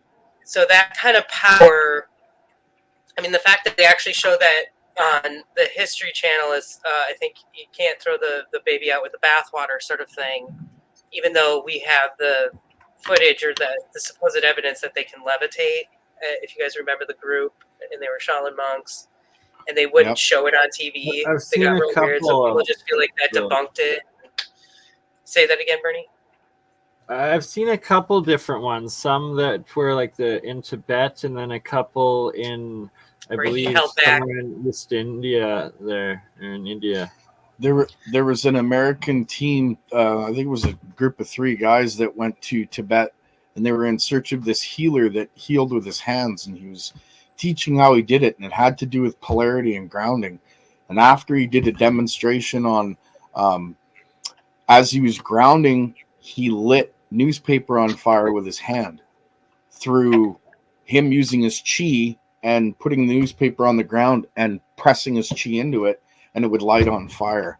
So Qigong is powerful. Yeah, chi is amazingly powerful. I've broken bricks with chi. Chi is incredible. And that's really like what they're doing with Tai Chi when they're breaking bricks, right? It's supposed to be more about the energy than the actual force. Yeah, it's about bringing your mind and body into one. Okay, that makes a lot of sense.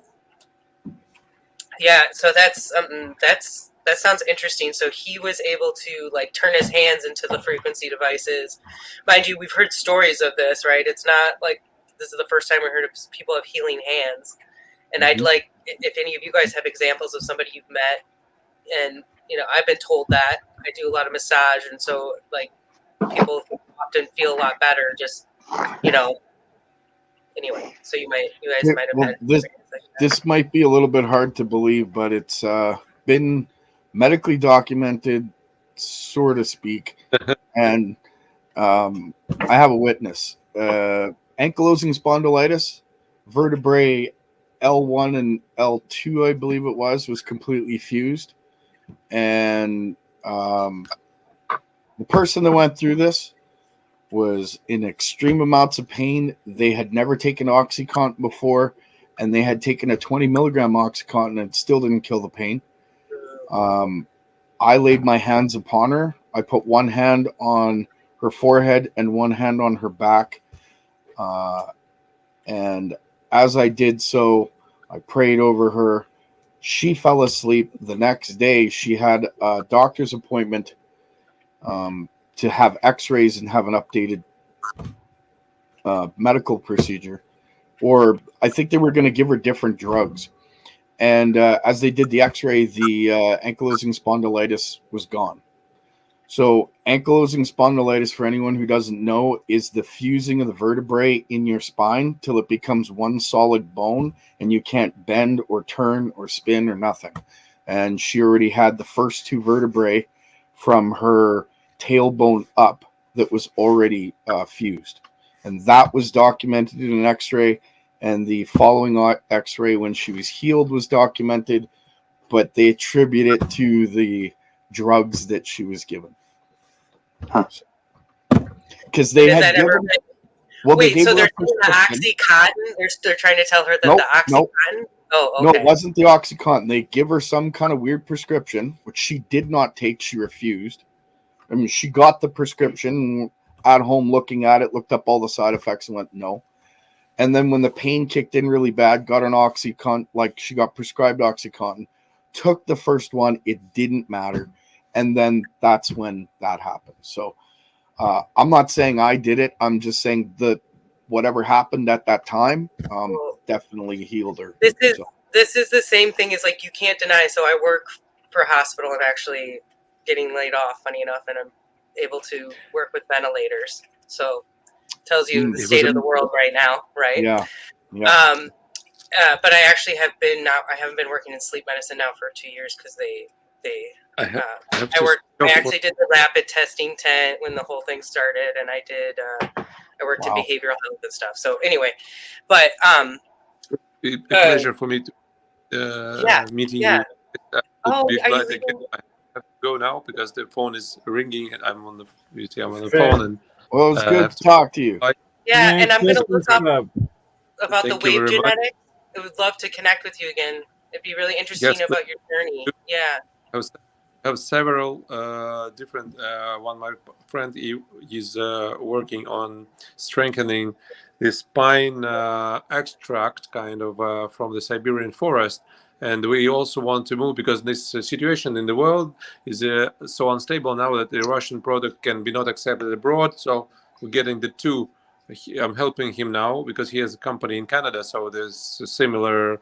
I mean, I have one question for you. The forest also. Sorry. One in Canada. So we just get the product done because this special extract with some kind of modification is like a miracle thing. Let's talk about it this next time. I appreciate everything you shared with me. So now another point for me to get the right machine. I was thinking of this. Since, I don't know, maybe. And I'm gonna start. I'll do some video with it, and then also when I do this shamanic ceremony, I'll do that too. But Gleb, I just had one question for you. Have you heard of Anastasia and the cedar ring trees? The woman, she's out of Russia, and she's sort of elusive, but she wrote these books, and it has to do with like an all-contained ecosystem. If not, I want to share this with you, but it's really interesting. Very common name, but I mean, I heard what you were saying. I'll show you the books. It's called The Books of Anastasia, and they're very interesting again because it just has to do with she's built. Do you want to share your screen quickly, Sarah? Or I don't, and I apologize because I don't have. I wasn't exactly sure what I was going to share today, but I can. Gleb, if you have to go, I can connect and have Bernie send me your information, and I can send you this because I have the books. Is this about this the how do you call this? The ringing not cedars. The pine, that's what I meant. Cedar, yeah, cedar in English. Yeah. So the story about her is that I'm allergic to it, unfortunately. Oh no, because it is a. Well, you know what makes me wonder about allergies is that connected to an imbalance in our systems that could potentially be resolved. But these look kind of fantastical, and the stories behind it feel sort of fantastical, but there's been people that have gone there to repute what she's done. But she supposedly gave birth next to, she's had such symbiosis with the wildlife around her. She gave birth outside and had a bear and a wolf come up to investigate during the process. But because she's reached such symbiosis, there isn't like this angst where they had to come and kill her for food, if that makes sense. So, and there wasn't threat. So they actually were around her in awe. And she talks about how she built her whole ecosystem, her whole community. This has to do with everything that she consumed goes back into the land, which means that it's this beautiful symbiosis between the bacteria, us, the ground, which is something that's not talked about a lot, is our soil and how depleted our soil is now, and why we have so many health issues because we're depleted of some important minerals in our soils, in the soils of the food we eat. So anyway, sorry, I just really wanted to share that with you, Gleb, and I know you got to go, but it's interesting, and I have all these books, so I'd be happy to share that with you. Process we're trying to maintain now. Another biolaboratory from one of the universities of St. Petersburg. It's an old Soviet university for optics, but also they have this contemporary bio research lab, and we want to open it in the Sochi where the Olympics was a few years ago. and it's a very interesting project to which I'm now searching for the investor, and I'm trying to help with this. So it will be one of the interesting projects of my life. Hopefully, I will be part of it. Yeah. Okay. Thanks again. Thank you. Thanks, Gleb. Thanks, Gleb. Thank you for the tour. Yes, sir. Thank you for everything, Gleb. Looking forward to seeing you again. Merry Christmas and Happy New Year. Thank you. Thank you too. Merry Christmas. Bye-bye. Awesome. Bye. Thank you. Stay healthy. Stay cool. Stay warm. Aaron, good to see you, brother. Aaron Coburn back with us. Merry Christmas. We got Gerald. Merry Christmas. Simon. Andrea's still hanging in there too, I'm guessing most definitely. I don't know. I think we might have lost Campbell, and I'm still waiting. Old World Florida said he was having an allergic reaction. He might still be coming on. Otherwise, I am not sure. We are at almost 10 hours here, but I'll let you guys continue for a little bit. Whatever you got to say.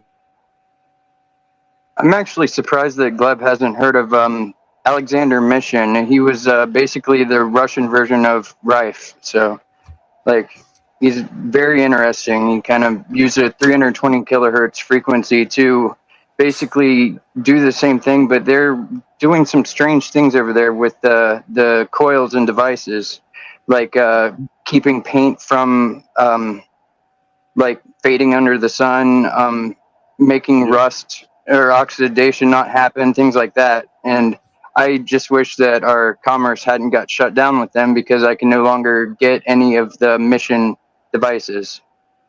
So that makes me sad. Yeah, they don't want this tech Work out. with Rife? Didn't Rife work with a Russian? Somebody from Russia? I think they had met. I know Yeah. Mission, he actually learned directly from Tesla, what he knew. And Okay. Yeah, and Tesla did healing devices as well. Yeah. Which is, I think, also where Raymond Rife got his concepts from as well, was Tesla. Yeah, Russia I think starting in the 80s Olympics, they started using Mission's healing coils, in their Olympic athletes and stuff like that. And they've been, it's approved here in the Americas for, by the FDA, but doctors don't use it because it doesn't pay for their giant $20,000 machines. Yeah, they're expensive to buy, that's for sure. Yeah, they got to use them or lose them. Yep. Well, and Rife was challenging viruses and bacteria and the actual. So he was showing that it wasn't as detrimental as it's become. The whole medical industry could crash with Rife's system, or at least half. Yeah, and also just realizing that we can heal ourselves, and that's something it sounds stupid, but okay. So I have two good examples. So I fought off a cold twice now because I flew to Minneapolis and was with my niece and nephew, and they're dealing with RSV, and they've all had COVID. They all got everything. And anyway, and then I came back here. My brother just got really sick, and so I'm fighting off because I have sinus issues, so it's easy for me to potentially get sick, but you can work through it. Yeah. So just telling myself, this was something too that so Amanda Vollmer, we did an interview with her on our show, and she's actually not into germ theory at all, and which is obviously a bit controversial, but she doesn't believe that, because she believes that it's I'm kind of talking about it's you can alter your environment, and you can sort of verbally say no, it's like a chi thing. You can say no, I don't give this permission. So I just literally have said multiple times I'm not going to get sick. My other little, because this is for my allergies, my other little trick is I use peppermint oil like crazy. When I'm feeling it come on, because it just helps everything drain and keeps everything open. I put it right on here, right on my nose, and then right on the side of my ear right here because you'll feel it, and then it'll just. But this is where the lymph node thing comes into play too. You have your termes, you have your right and your left termes right here, and you want to keep this open, and that this is connected. So when I was a kid, I went to Costa Rica. I was 16, so to me I was a kid, and we had a woman with us who was really sick, and she it was like 3 days, and she just horrible, like sweating, feverish, infection kind of thing, and we didn't know what was really going on. So we're up in the hills of San Juan, and this is kind of a long story, but it's her husband's family lived up there, and they're like, oh, we got to take you to and then this is your other spot right in here. If you kind of do this with your shoulder blades, you can find it right in here. This is another lymph node spot, and you can massage it to open it up. And anyway, and so we go to this woman who's got, it's sort of a shack-like home. I'm not trying to I'm not trying to be critical, but it's just I'm a kid and I'm just like, okay, where are we going? And we were told we're going to the witch doctor's house. So then as I'm doing this, by the way, I'm pushing down stuff so that it goes to drain to this, and then you can do it up in here, and you can do massages all on your face. And this is something that's becoming really well known, actually. Beauty tips, guys. If you have wrinkles, you can actually push. You can manipulate and tighten your skin by just doing certain. But yeah, this is I call this the SPAC because you do it with it like this.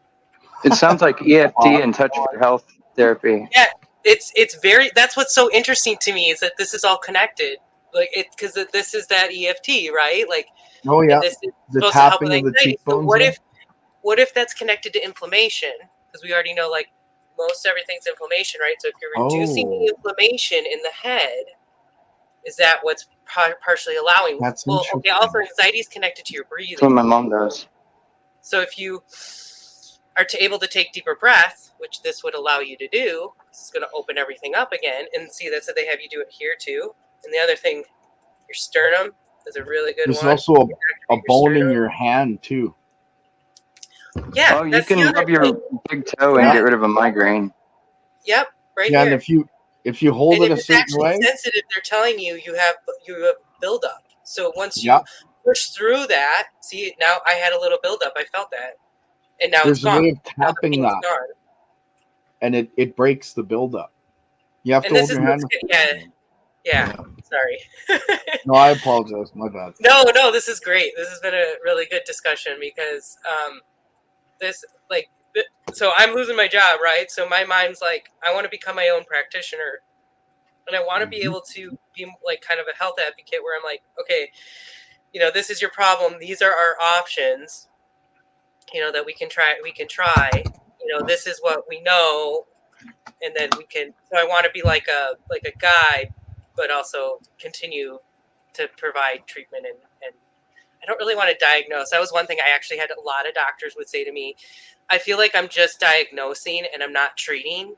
And the fact that the doctors are saying that, but not putting two and two together, right? We're just dealing with symptoms. We're not actually getting to the core problem. And that's where we know things have kind of gone out of whack. I was talking about something when I was doing this, so I apologize because I went back and forth again, so I can't remember what I was saying, but it'll probably come back to me. So I'll shut up now. Pretty much everybody here has ADD, so don't worry about it. It's supposed to bounce around erratically. Well, and I've been a little I was supposed to move to Ecuador. Bernie kind of knows this. There was all these things that were going to happen, and so my life's been a little bit of a whirlwind, but that's okay. I'm very much not a victim anymore. What? We're gonna make it somewhere to Costa Rica, at least to visit by 2023. In 2023, is that where you are now? Australia. Well, hopefully, we can go to Ecuador still. But right? Say that again, Daryl. Is that where you are now in Costa Rica? No. I'm in Oregon.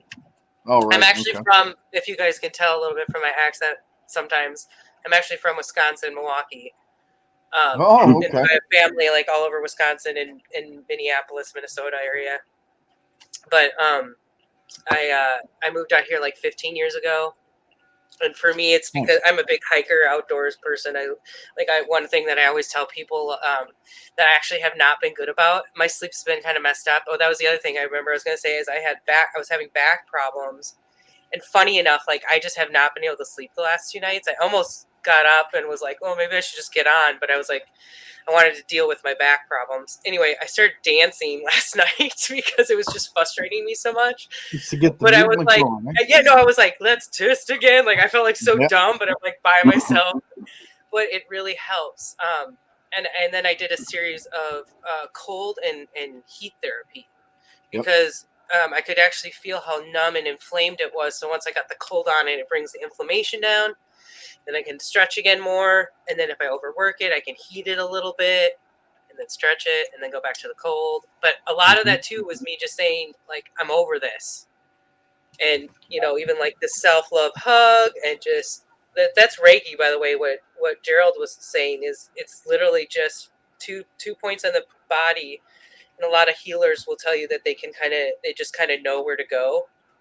Yeah. And you just hold it there for really what seems appropriate, but it's usually not that long necessarily. But there's other energy workers that it's really interesting that might be worth watching. There's this one woman that I watch, and all her patients are laying face down when she starts. Sometimes she'll do group ones, and she barely ever touches the patient. She'll do like this thing, and she's like, you could tell she's like trying to figure out the spot.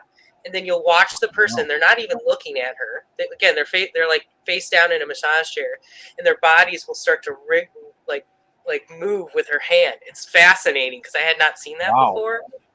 But it's like it's them reacting, and like the trauma, almost like if you had like an alien magnetic body, or like it sounds crazy. And you're just pulling it out. Energy from the hand is so magnetic. Yeah. That's awesome. Wow. So, we know. Do you guys know like basic? I'm not going to say the right word, but what when you're sitting in the meditative position and then you have your hands, these are different energy points, is what they've been able to figure out, that you're connecting. You're allowing for different magnetic connections through your body for like a transference. That's exactly it.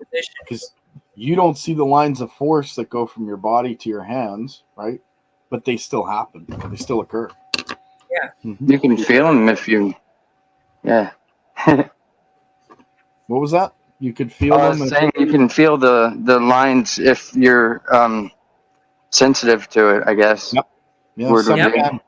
And I realize that now. Like I used to think I had social anxiety, and I found out I was actually picking up other people's anxiety. And I had, and then once I worked through that, it was a lot of people like once they realized empathic. that. Yeah, that's what I was told too. When I've been watching a movie with people, and I don't cry during movies, okay? But I'm feeling like I'm ready to tear up, and I look over, and there's my friend crying, and I'm like, stop, because I'm feeling it, right? And it's kind of, I find that funny. Yeah. When someone's crying on a movie, I'll feel the need to cry a lot. Like I could be emotionless, or it'd be a funny movie and someone start crying happily, and I'll start crying too. I just like, you feel it. You're sensitive to it. That's awesome.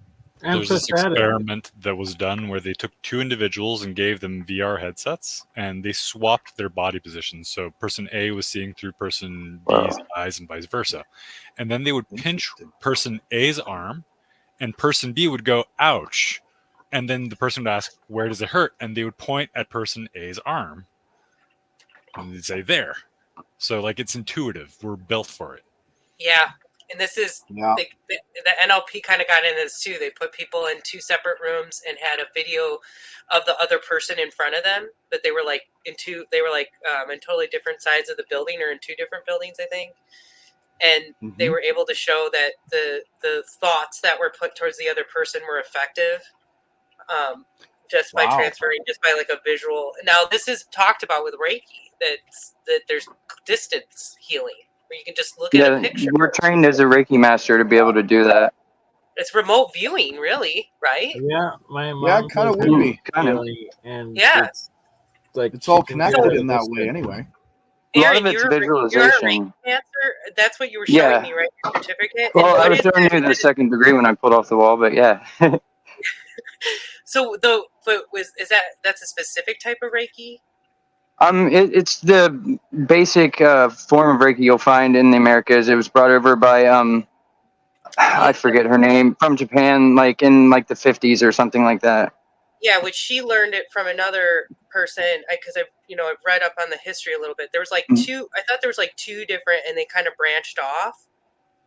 Or we mainly. I'm not real familiar with the other one. I know what you're talking about, but yeah, there was like two famous disciplines in Japan, and one of them believes in the long distance, the other one does not, and that's the big difference. But a lot of it's just visualizing colors and like just picturing things flowing like water, like before a healing. Like not only do we do the like rubbing our hands together to activate the nerve endings to be more sensitive to feel, but like when I close my eyes, I can see like dark spaces in their energy, and like my hands just sort of feel like they're attracted to that spot, and you just kind of picture like a vortex, or like white light going into the dark, and then you kind of, the way I do it, because I'm Native American, like partially too, and my dad used to do the laying of hands, which is like a Germanic pagan thing too,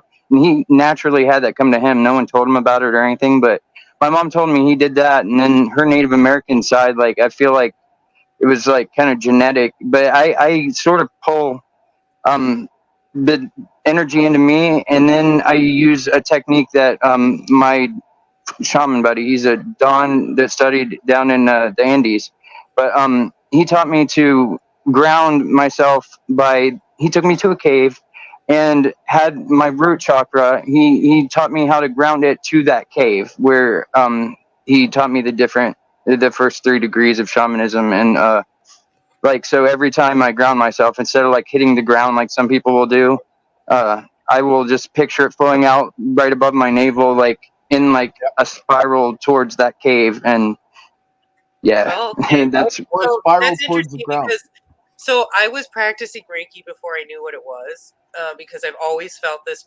energy surge in me, and I knew something was up with that, but I wasn't doing it right. Like I would just focus on pulling the energy from the person, and I envisioned it like a black smoke. Like I was pulling out so that it was like gentle. Yeah, so it was like also gentle, and then I would go from the top to the bottom and pull it out. But one thing I wasn't doing was I wasn't putting it anywhere. I was just pulling it out, and this was before I knew what I was really doing. Okay. And then I met this woman, right? I started this new job, and she comes to train me. She starts putting all these crystals out right around her computer. And I was like, okay, we got to talk, and I was a rock hound. I was really into rocks and stuff too, but I didn't fully understand all the properties anyway. And she taught me that I needed to, she was a Reiki master, and she was actively, like, had this job, but then on the side, that's what her and her mom did. Anyway, and she taught me that I needed to ground by pushing this to the ground. And so what I envision now, and this woman I'm going to connect with, who is the Rife Machine, she's also a Reiki master, and she does shamanic healing too. So I'm really excited because she has this retreat coming and everything. So I actually was going to go become a Reiki master, but then I decided that I want to incorporate so many different things that I wasn't sure that I wanted to take on the mastery, but I definitely want to get to 2nd degree. And I think I'm already practicing 1st degree pretty, like, from my understanding. But what was I getting at? There's that ADD.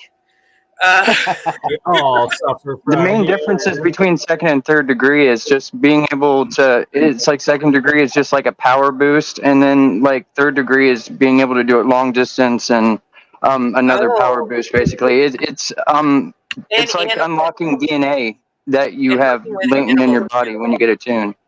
Okay. See, and well, how do you feel about, because like when I read into it, it was sort of like, if you become a master, this needs to be your primary focus. Like, how do you feel about that being a master yourself, being taught, were you taught that? Like, from what I've read, that's sort of the expectation, right? Well, I blew through the first 2 degrees in like a month and a half, and usually people take years in between them. It's just all a matter of how experienced you are with energy work, like moving energy, visualizing your sensitivity. The more sensitive you are and stuff like that, the faster you can move through it. And I personally have been studying like world religion and stuff like that pretty much my entire life. And I got most of my energy work ideas from Dragon Ball Z, believe it or not. Like just picturing how it would feel to have that energy moving through you, and like Airbender. I was trying to get my brother to have my nephew start watching that because he's kind of got some like angsty energy, and I've talked to him about like you don't need weapons, right? You got the weapons in your hand, and so I really want him to start watching that. But yeah. Something more people should do, like that have anxiety problems and stuff. You can transmute that feeling, that anxiousness in your chest. You can transmute that into energy that you can release. Like you can turn it into healing energy. You can turn it into whatever you want. You don't even really necessarily have to ground yourself whenever you are doing Reiki. You can transmute that as long as you have a purpose for it. It's pretty awesome, really. And that's why it's probably then something worth it for me to go through the full thing. I just want to incorporate so many different options. I don't want to just be like, I'm just, and that was sort of what I think I got in my head, which is why I didn't continue to pursue it. But I'm just open to it all, and I want to embrace it all. Like you're talking about with the EFT, like there's a whole bunch of different, like EMDR, I'm sure you've heard of then, and CBTI, and all these different exercises, also connected to the vagus nerve, which is interesting. A lot of these exercises, like even just this one, because this one they talk about using with anxiety as well. Yeah, isn't there one for the earlobes? Yeah, there's even like people get that little tiny lobe like in the middle of their ear pierced for migraines and stuff. I hear too. A friend of mine did that. Yeah. And she's getting migraines. Yeah. So I think like any healing options, it's important that you're not just like running into it either, and that you're going into it with like the best intentions. Yeah. Because I think there's too many out there that are doing it for profit, and so their intentions. And I'm not saying that profit is just the causing factor to make them sort of skew, but I ran into myself, and I feel like their dialogue is also, that's something I'd like really like to talk about more too, is like, what do we feel like is really influencing what's going on? Like, I don't, I having sleep medicine and having a lot of people tell me that, like with sleep paralysis, like there's demons coming at them and stuff. I'm just kind of curious how you guys feel, because I see interdimensional the quest for power, consciousness in that aspect for sure. And the corruption of ego and greed and power. I'm starting to feel more and more that there's like, we all have the evil and the good inside of us, and it's about taking absolutely balance. That's balance. the duality. That's and then the third dimension, our third reality, is our own free will to choose what we're going to do with it. If you're going to choose the evil or choose the good, and go with it consciously, and then you can get into like a fourth dimension where you're then seeing it in the future, the past, and like making your choices for the good of all or the evil of all or whatnot. I don't think you can get really good of all or evil of all, because there's so many details and like things that some people may know and others wouldn't, that I don't know, any two people could rationalize the same thing as like completely different sides of the coin. So darkness it's part of us. It's whether or not you are going to give in to that darkness or fight against it and give in to the light side of you. I think if we keep blaming like dark entities for the reason why we act a certain way, and that, or the way things go a certain way, then we're not going to move forward either. Yeah, don't misunderstand me, please. When it comes to darkness, I mean the attitudes of people, demons being more like the things that people believe that are deconstructing them from who they truly are. And or if people that don't believe anything. Or again, because you do actually, in my mind, have to have some foundation of belief, or where do you start from in comparison to where your goal is and where you're headed? We believe nothing, Lebowski. I don't believe, and like I'm one of these people too that like I'm not trying to be hard on anybody because I don't know, but I'm not a big believer in this Galactic Federation. So when I die, I don't believe that there. I don't believe that that's the white light on the opposite side of the gate. Like I was telling my parents the other day, I'm like, just promise me that when you die, that you just, even if it's your mom or your dad and it seems legit, that you just ask questions. It's sort of like that. Have you guys seen that Star Trek episode where she dies and she goes to the gate and it's her dad there and she's like, "You're not my dad." And she challenges it, and then she gets the truth, and more or less finds out it's a matrix, and you go right back into it. I don't think Bernie has another 10 hours to discuss me dying and everything I've seen before that and after. You might be putting the cart before the horse there. I've done 24 and 48 before, so if you want when I was trying to get money to hear it, so please do share and. Okay, so I feel like we got to do the 24-hour tubathon. Right? Did Argentino come on? No, we're going to keep it going. I keep emailing out links for more and more creators to join in. And even if I nod off, Campbell might come back. Who knows? We'll keep just trying to keep it going, eh, Bern? Exactly. It's a rotating shift. It's there a you Christmas miracle of positivity. My life's been crazy. I'm not tooting my own horn. Please understand that. I had some amazing things happen to me when I was 7. And then fast forward to when I was 15, I was drinking with some friends, got into an argument with a buddy. He was leaving the house and was on the other side of a glass door and put my fist through the window. I don't know if you guys can see that, but I cut every vein, every tendon, everything in my wrist, right? Yeah. So the only thing I didn't cut was my pinky tendon. And I was pretty inebriated at the time, we'll say. My blood was so thin, it was squirting up the wall 8 feet. Oh, jeez. So I got into my friend clamped my arm, got me into my brother's bedroom, and I laid down and said, "Love you guys, catch you on the flip side." And that was it. I entered into the void. So dark. There's no light. You can't see the hand in front of your face. I'm feeling my face. Feeling around. Were you able to fly? I wasn't touching anything, so you could say I was flying. But now here's where people disassociate from my story, if that's the right word to use. When I was standing there and or floating and I'm trying to feel my face and I'm like, what's going on here? What about God? What about Jesus Christ? And right at that second, I was standing at the end of a hallway. And at the end of the hallway, the opposite end of the hallway was a door. And it was open. And it was like I was in a basement and the door was open to a beach. And all you could hear is laughter of kids and people having fun like a big barbecue.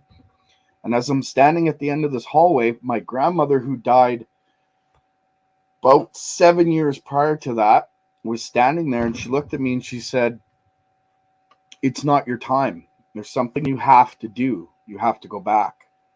And then boom, I was back in my body in the hospital, and it was a miracle or a fluke, or call it whatever you will. The head of Johns Hopkins Hospital was doing a seminar in Winnipeg where the accident happened, and it was on thoracic surgery, I think it's called. It's the rebuilding of veins. And I just happened to be that one guy that had the perfect case to show the university students. And he asked me to sign a release, and he rebuilt my wrist, and it's the only reason why I have my hand. It was supposed to be gone. So that all being said, I didn't remember everything from when I died until about a week later. Is there a heaven? beyond the shadow of a doubt. Did I spend time there? According to my memory, 3 years. The stuff I learned, I built a generator with alternators and a treadmill motor, and that was all from dreams that were given to me while building it. The stuff I remember from heaven has to do with the coils that I'm working on now. So believe it or not, I'm just telling you my story. I've written a book. It's almost complete on it. But yeah, is there an afterlife? 100,000,000% there isn't a person alive that can convince me otherwise, even with a gun up against my head. Does that mean that Gerald, I have an experience that I think kind of shows that too, and this is other people getting these messages. But yeah, sorry, keep sharing. No, I believe that too. I'll just tell you my story really quick. It's not a long one, but by all means, please do. My friend had a long-term addiction with OxyContin. Actually, he was snorting it and other drugs. Mm-hmm. And that was like early college. Okay, like I remember this. Well, he did it enough that and it was other drugs too, but he caused himself a load of heart problems.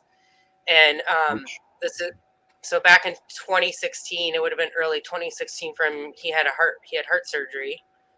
Mm-hmm. And he was told that it's no bueno. You're most likely going to need a new heart at some point.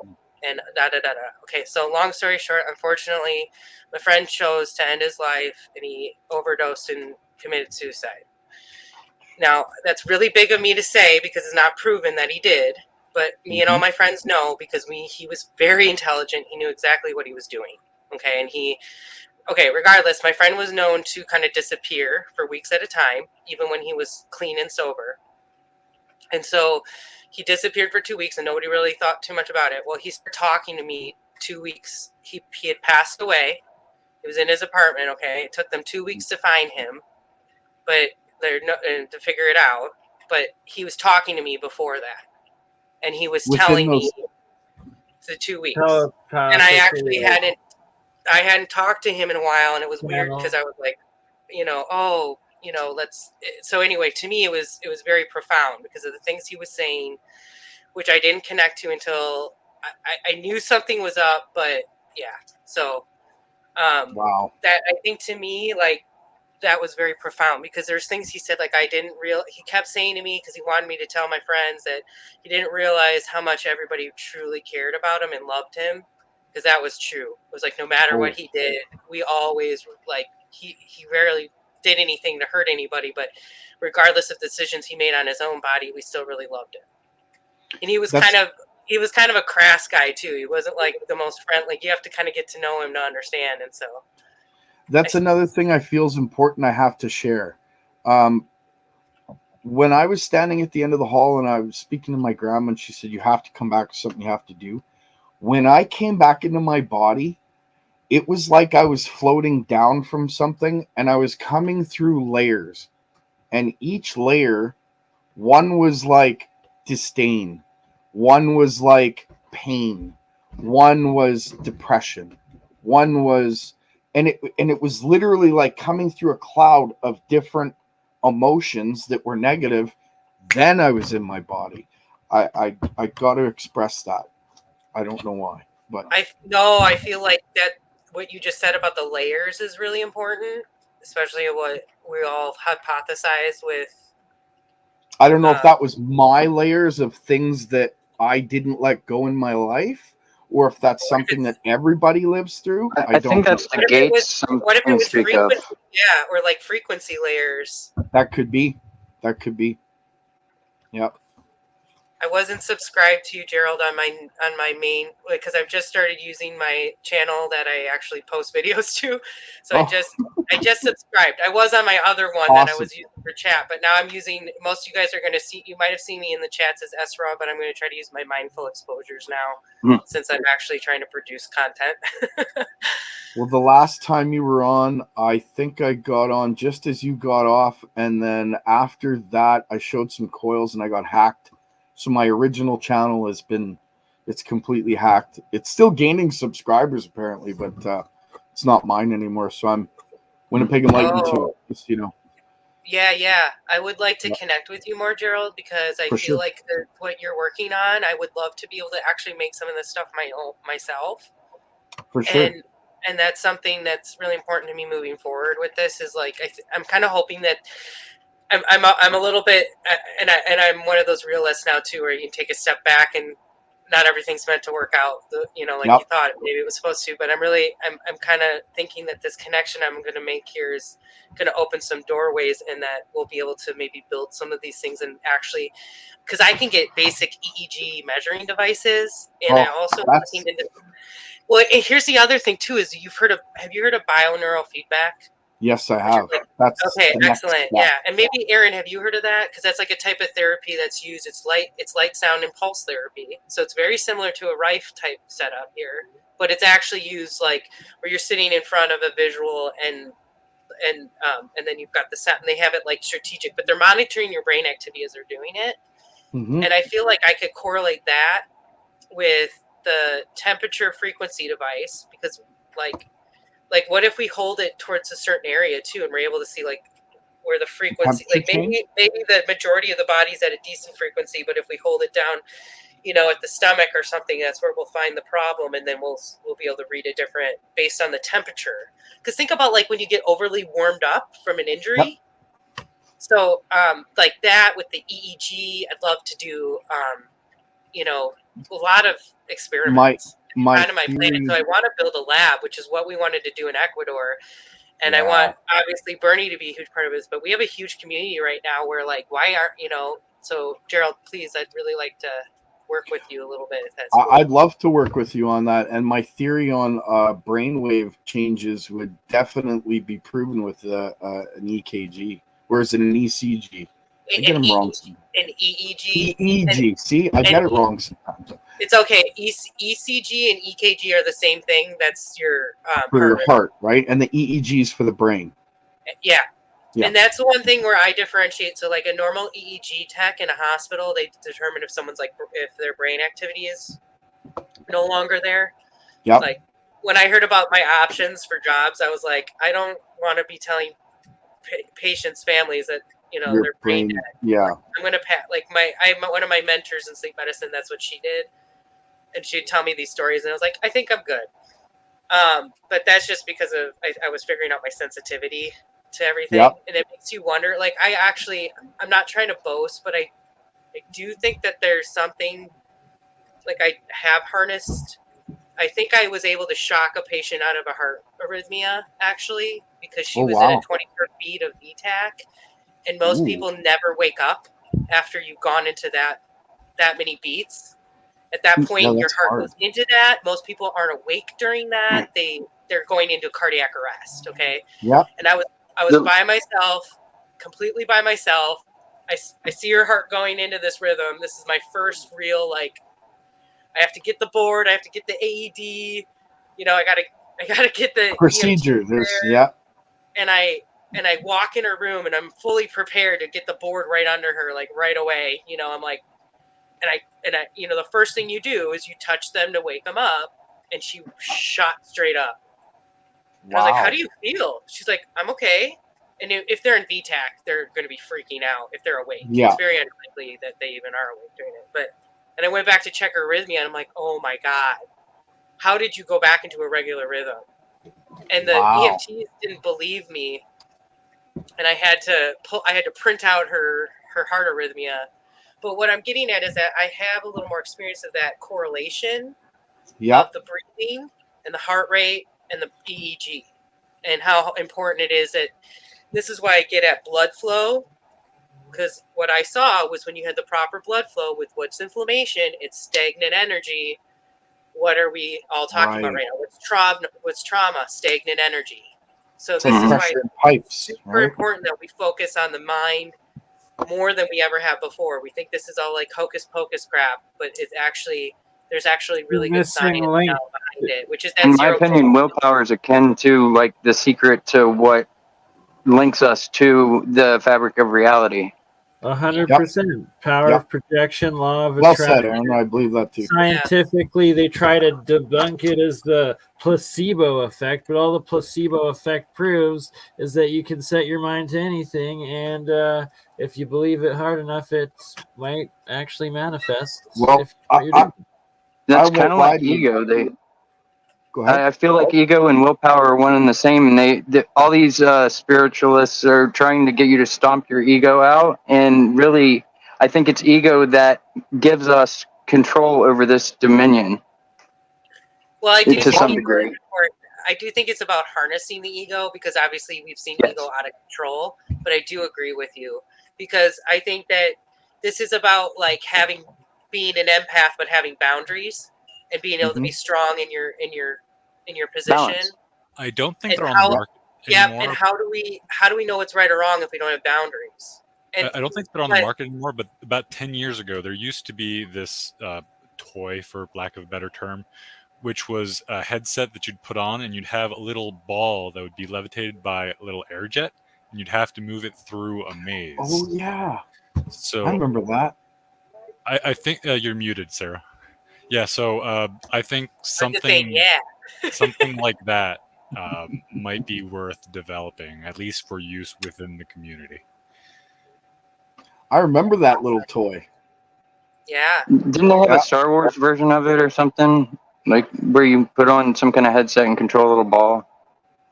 Yep. Like Yeah, a toy it or was something. the... Fork. Yeah, wasn't it the Death Star that you were controlling? It wasn't a ball, but it was a ball, but it was shaped like the Death Star. I don't know. I didn't have the toy. Yeah, I can't I just remember. remember seeing it on the market and thinking it was very interesting, but I didn't have the money for it. Yeah, I didn't buy it either. It creeps me out a little bit, but that's just because of Musk and his chip action a little bit. Obviously, there's no. What do they have? Like, what? Yeah, is it just battery operated? Like, there's no wireless technology in it at all, or? And this is older, wireless. you said, right? Yeah. It has to be I don't wireless. know enough about it. It just creeps me out to begin with. Like, no, thank Well, you. Bluetooth. I would warn you guys all about Bluetooth, because this connects to the EEG thing, and like what I saw with. So like I recommend that if you guys aren't already, taking a day to just shut your internet off. And I'm mostly wearing be smart outside. glasses right now. It's easier said than done. Like the last 2 months, I have not. I used to every night be really religious about turning my Wi-Fi off, making sure it was off. My phone was on airplane mode, and everything was off, and I did sleep better. So I will just throw that out there. But and my doctors backed me up on this. You know, I did actually tell my patients to do what I'm saying right now, and she agreed that you have your phone right here on this side of you, your router's over on this side of you. What's it going to do? You're a capacitor.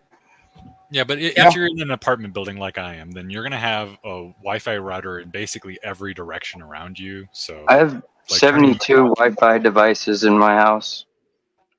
But if you turn it off, then nothing's going to try to communicate with it. Now, it would depend if you, Simon, if you're in an apartment building and there's like, one on each side of you. But one of the things that has been shown where they've done measurements to show the improvement, and this is actually connected to, this is woo-woo again, but the weather manipulation. You guys, I'm sure, have heard of the Oregon pyramids and how they're putting them at the base of these huge, high-powered electrical wires or towers.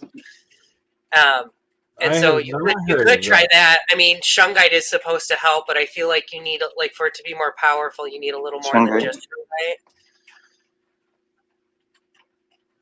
Yeah, I don't know. I have a smart house, like Wi-Fi mesh. There's 70-some devices like going on at all times, and if I were to turn them off, I couldn't like operate my lights or most things. But I wonder if my body has evolved to accommodate those wireless signals, since I've been around wireless devices for over 20 years, like almost consistently.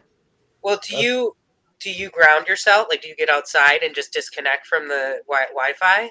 My house, does it make a difference that my house, like the whole bottom floor is all concrete and there's high amounts of quartz in it? And I actually switched to Vibram 5-finger shoes. They're called barefoot shoes. Yes. That I wear those, and like I feel completely different, totally grounded whenever I'm wearing them. And yeah, I don't wear foot prisons anymore unless I need to put on work boots, which unfortunately that's what I'm wearing now. And actually, like, I was doing a really good job of, like, my elderly dog that is now passed, if you guys had seen old episodes of Jitterbug. But I would take her outside a certain way because she was getting older. And so every time I took her out, I'd always go barefoot. And I was actually, like, because I've had 2 knee surgeries when I was younger, I almost always get, like, a kinking in the knee at some point, and I do a little exercise. But when I was doing the grounding, I noticed a huge improvement. And this isn't just for grounding. This is actually for our whole body's gait, connected to our back, our hips, our shoulders, everything.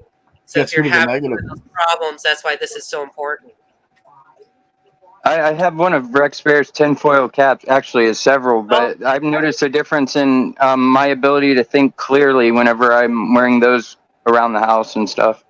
It definitely makes a difference, even though some people don't believe they work since they're not grounded to the physical ground. But they do have like platinum and silver, and I forget what other elements he said in the liners.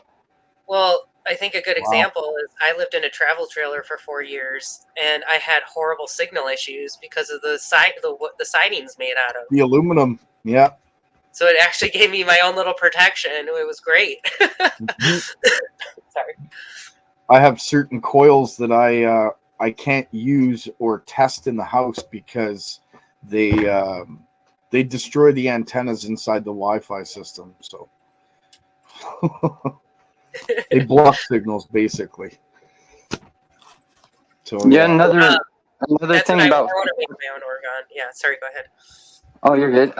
Another thing about foot prisons, if you've noticed, like people that are in native tribes and stuff, they don't usually sit on chairs. They sit on their heels, and you don't usually see them with fallen arches and like hunchbacked and all that stuff. And I've noticed, like, I have no knee pain since switching to barefoot shoes. I had no back pains. I sit up straight. I don't know. Like, I love them. I wouldn't trade them for the world.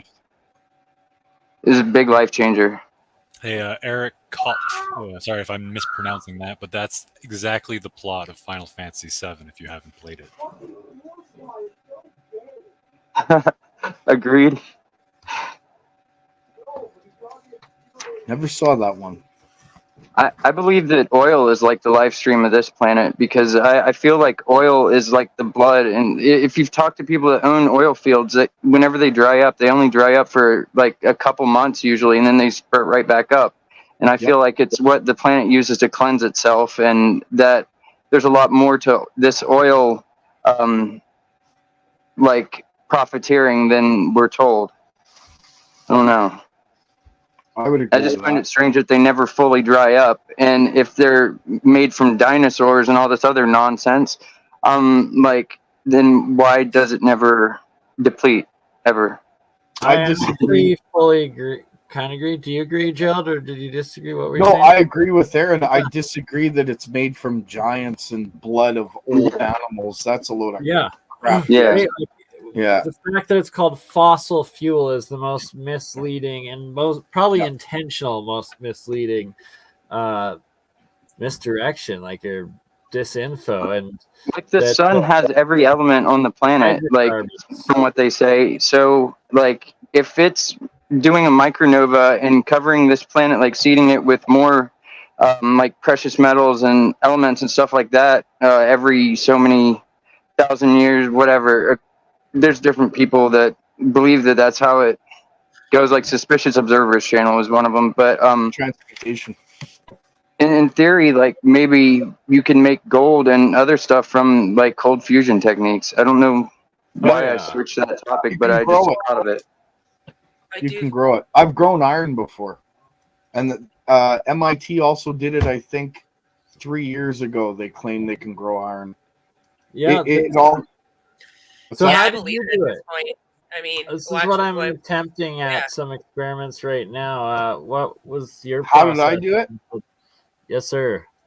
I used chromium coated iron basically I used an old Slinky, but the way that I wired it as a water cell or as a hydrogen cell, I had there were 6 cells in there. I'd have to show you. It's actually in my Wisdom Walker video. You can see it. And it's literally made like a spiral going one way and a spiral going the other way, so that the capacitance between the positive and the negative are very close, and it breaks water like no tomorrow. And you can use that cell for quite a long time until there's so much iron buildup on the bottom that it just doesn't work anymore.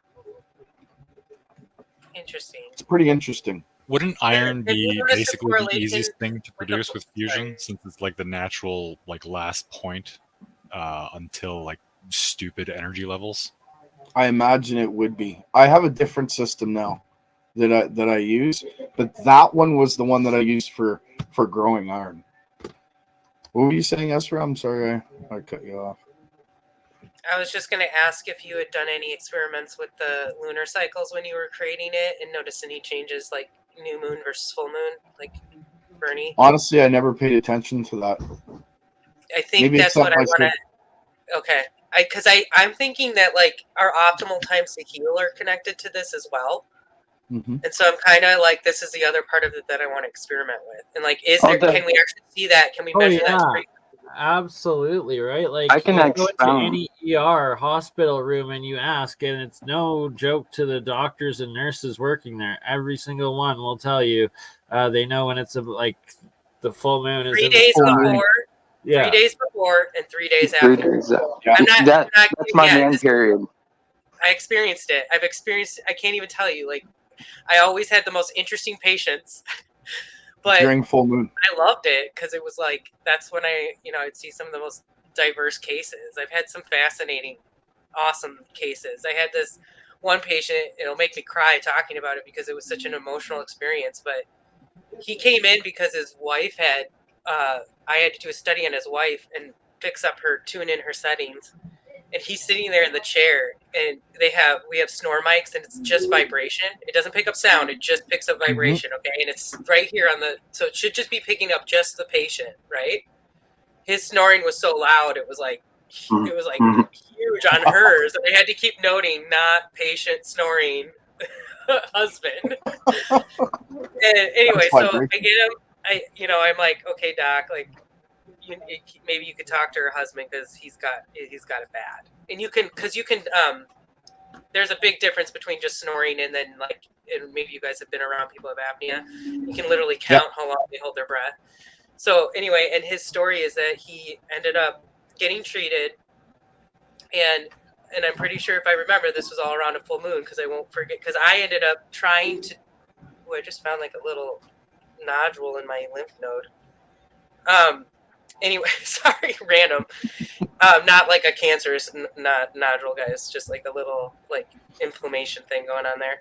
And anyway, so what happened was I did the study on him, and this was his second one, and I had him on a machine, and I had him sleeping calmly, and he went into REM sleep, and he started to act out old memory that was related to like a major accident that I can't get into the details too much, okay, because then I'll like reveal who, I can't expose that kind of stuff, but more or less it had to do with the government, and that they had covered up something that happened to him and his crew members, and he relived, which was the sad part, is he relived the whole event the night I did the study, and acted it out because he had something called REM behavior disorder, which is when you go into dream sleep.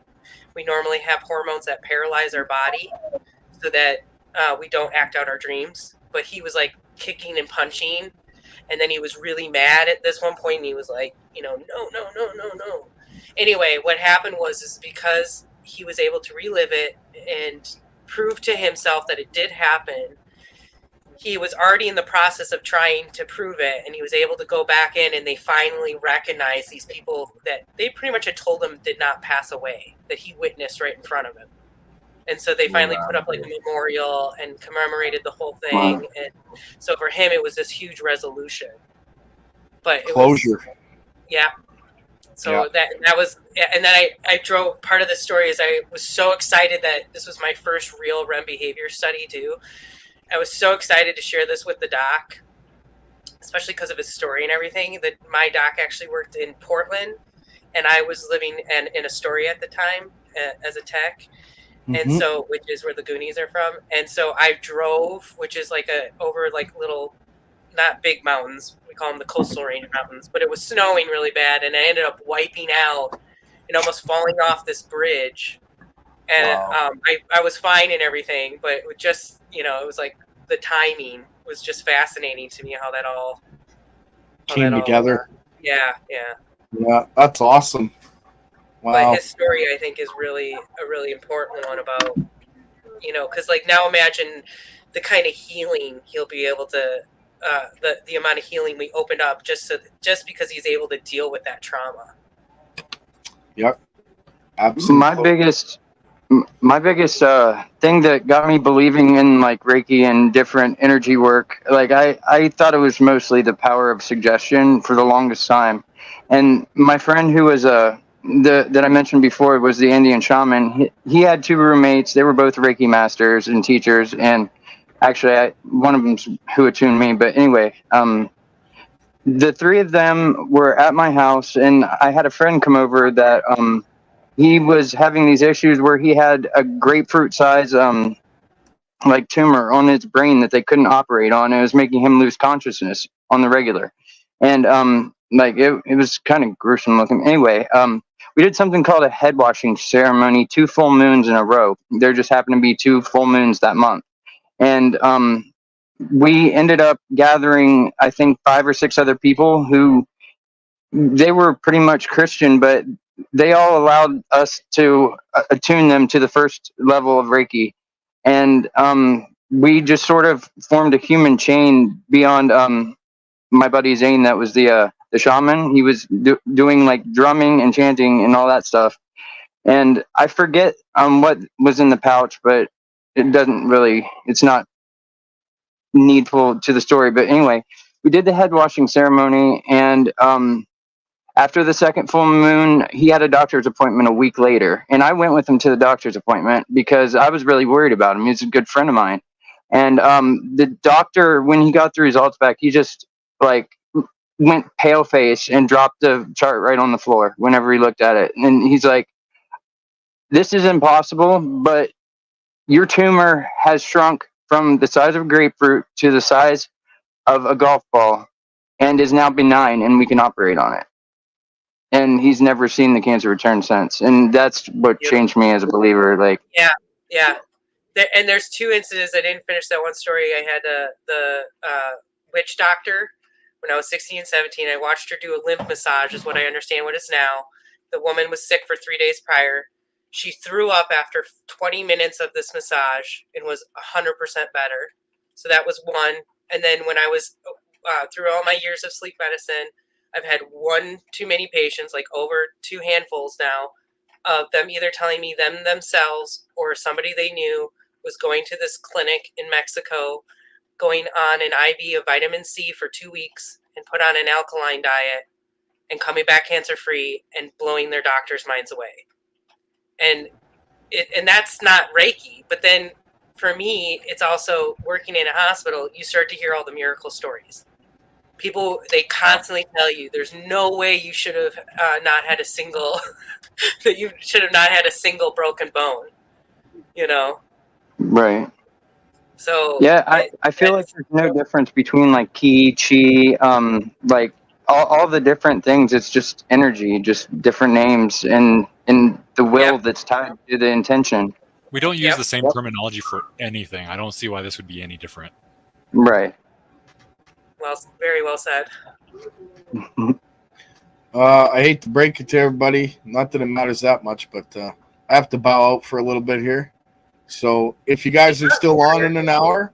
I think JP's just joining in, or Jeremiah, or is that your better half that just came in? Or it says his other half.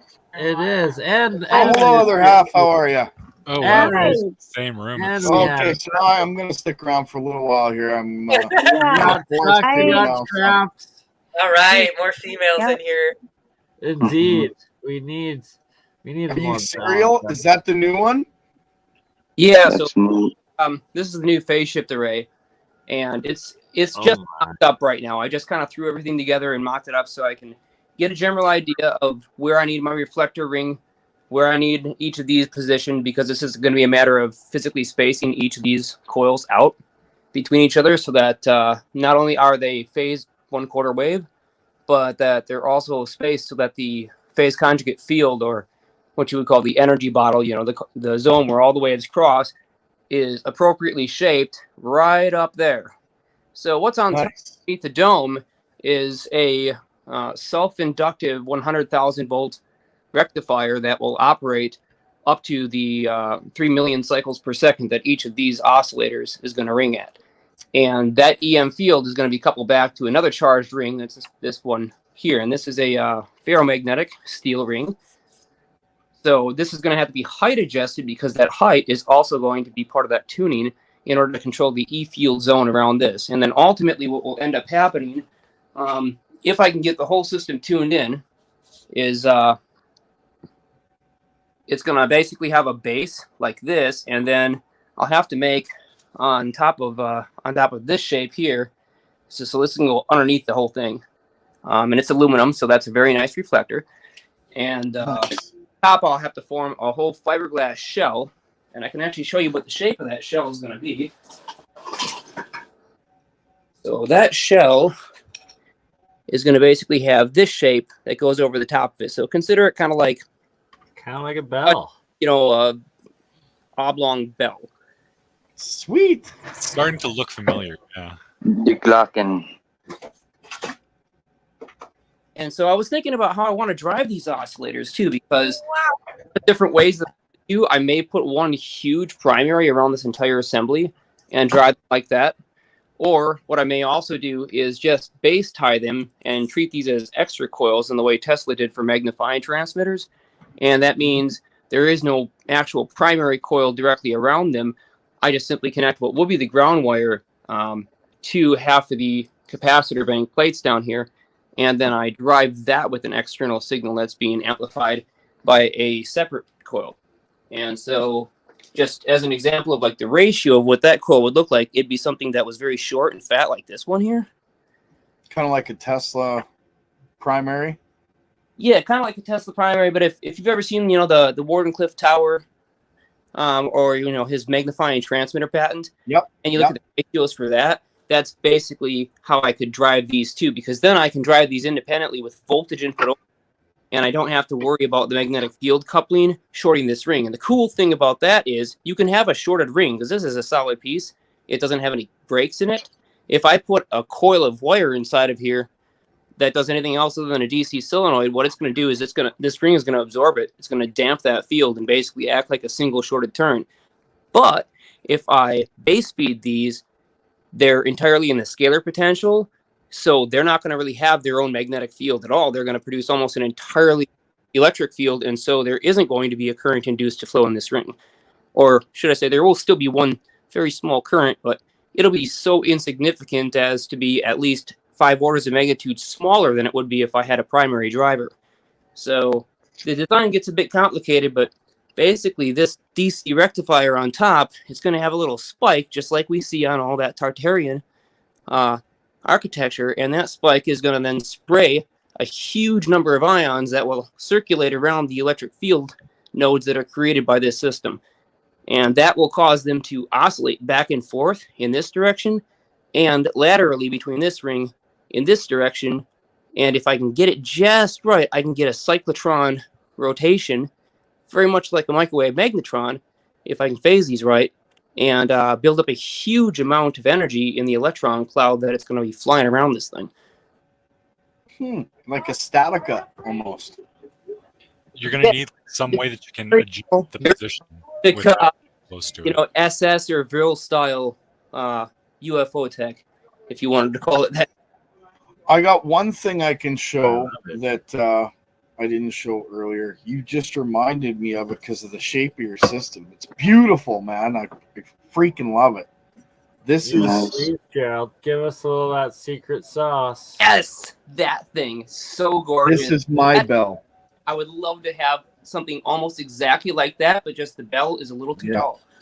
And it's got a hole on the top for an antenna, so to speak, or a ball. And we're going to see what happens with this thing this year. That's what I was going to ask. Like, that one's a lot longer. It's not, quite as spread out like Jeremiah. So is that? Yeah, it's a little different. There's a reason for that. How is that going to? Yeah, how is that going to affect the energy when you have? The coil itself that's going to be inside this is already thick enough from here all the way to here. So, this is one of your star coils, right? Yeah. It's a little bit more than a star coil, but yeah, it's something like a star coil, and it does certain things. Sadicus mentions David Soretta. Yes, absolutely love his work. I'm in talks with him, and he will be coming on in 2023 to go deep in depth with us on exactly this. Yeah, he won't disclose how his crystal oscillators that are custom work, though. I hope he does on your show. Well, I'm going to disclose almost everything, but I want to show the different aspects of the coils and what I've learned them to do first. And then I'm just going to give out the secret sauce to everybody and just let them play with it. But I want to demonstrate everything that it does in its entirety before I actually release it. A few people have been asking me for schematics and numbers. I put together packages for people to actually build this stuff on their own. I'm just now getting to the point where I'm going to be showing some really cool stuff this year. And then and I think by spring or even less than that, I'll be releasing the secret sauce on mass scale to everybody. That's the idea. We will be making them together at that point. Yeah. Where are you located, Gerald? I'm in Canada. Canada. Okay. Yeah. So I just need to get my passport and then make a visit up. Come to you up guys. north to the Great Definitely. White North. Come up to the. No, you got to go up. You want to go up north and shoot some deer and drink some beer? There you go, eh? Yeah, deer. Let's do it. Go to Upper UK. Let's do it. I don't know. I'm from West by God, Virginia. It's my right to be stupid. Anybody's right to be stupid if they want to. Is my right to use weird words in a weird way so you barely understand it? I love that setup, Jeremiah. That's incredible. It's certainly something different, because otherwise it was like I'm working with a huge number of pancake coils here, and this is phasing these is a hell of a lot harder than I think phasing these is going to be. And Really? this is plastic insulated wire, and you can already see that it's partially warped. That is a problem. Yep. So that I don't have to deal with that with the pure scalar potentials on this type of coil. I get that. And the other thing is really important. This looks so beautiful. To each other, they have to be absolutely per the copper mass, dead nuts onto each other. They have to have the same amplitude. They have to have the same frequency. They have to have the same phase. They have to have everything perfectly matched. So, and those are, I spent almost, and this is ridiculous, I spent almost 2 hours hand sanding, because I don't have a lathe set up here, hand sanding and drilling and marking these PVC tubes just to make sure that I had exactly the right amount of copper on every single one of them. So what you're saying is that we need a crowdfunding platform set up so that we can get you a lathe. I can't put a lathe where I'm at right now. I'd need a warehouse to build a lab. Build a lab in West Virginia. No one will know you're doing anything. Where would we build this lab? It's a Canadian lab, eh? We gotta build it underground I know at this to point, avoid the cold. We're all going to Bernie's. How about you guys come to Oregon and then we can do you come over for content. a weekend at Bernie's. That's what you do. I wouldn't mind going to Oregon. I know lots of people in the States. Yeah, I want to go. I mean, south. Oregon's politics are not maybe the best, but actually, maybe you guys have heard about this, that the majority of Oregon is trying to annex and become a part of Idaho. Like pretty much like Portland, like the valley through Eugene, like is Oregon, so it'll become like a Maryland or something. It'll be like a tiny state, but after the last couple of years, that's not surprising. Yeah, I mean, a lot of people are up in arms too because they like legalized or decriminalized all drugs, and so people think it's causing problems. But the blurred lines here are that we're going through a pandemic, and we already have uproar of mental health issues in Oregon. But really, not to freak everybody out, that's mostly around Portland. So I got out of there a long time ago, and I will definitely say, like, you can feel the energy shift. I'm actually in Oregon City right now, so I'm kind of on the outskirts of Portland. And it's not so bad. So anyway, but I honestly, like, I want to start a fundraiser. I feel like this is something really important that, we have all these people that are fascinated by what we're doing. So why shouldn't we have a research lab to continue the free energy side? And then, like, I'm talking about, like, with Gerald and trying to experiment more with the devices, the frequency devices for healing. I feel like that's what my main thing is too. I refuse to charge for healing just because I don't believe it should be something that you charge for. That's the only reason I don't have a practice. So I want to start Healing and Wellness Center, but everything I keep saying is I want to work myself out of a job. And I'm an educator. So my purpose, oh, sweet. Hey, Donnie. My purpose is to, or what I'm hoping to do is, like, teach yourself. We teach you how to do it so you don't have to come back. It's enough that, or you get enough that you don't. Self-sustainable. And actually with acupuncture, what's interesting is when you first start, you need it kind of frequently. It helps, like, to break it up. But then after a while, you don't need to keep going. And I had it for, I'm very TMI, guys, by the way, so I know I'm almost only female, but I had a bunch of work done for menstrual cramp issues. And I haven't had an acupuncture session in 2 years, and I'm still having benefits of having that done. I was taking 12 ibuprofen a day for my pain, and now because I didn't want to get into Oxycontin and all that stuff too.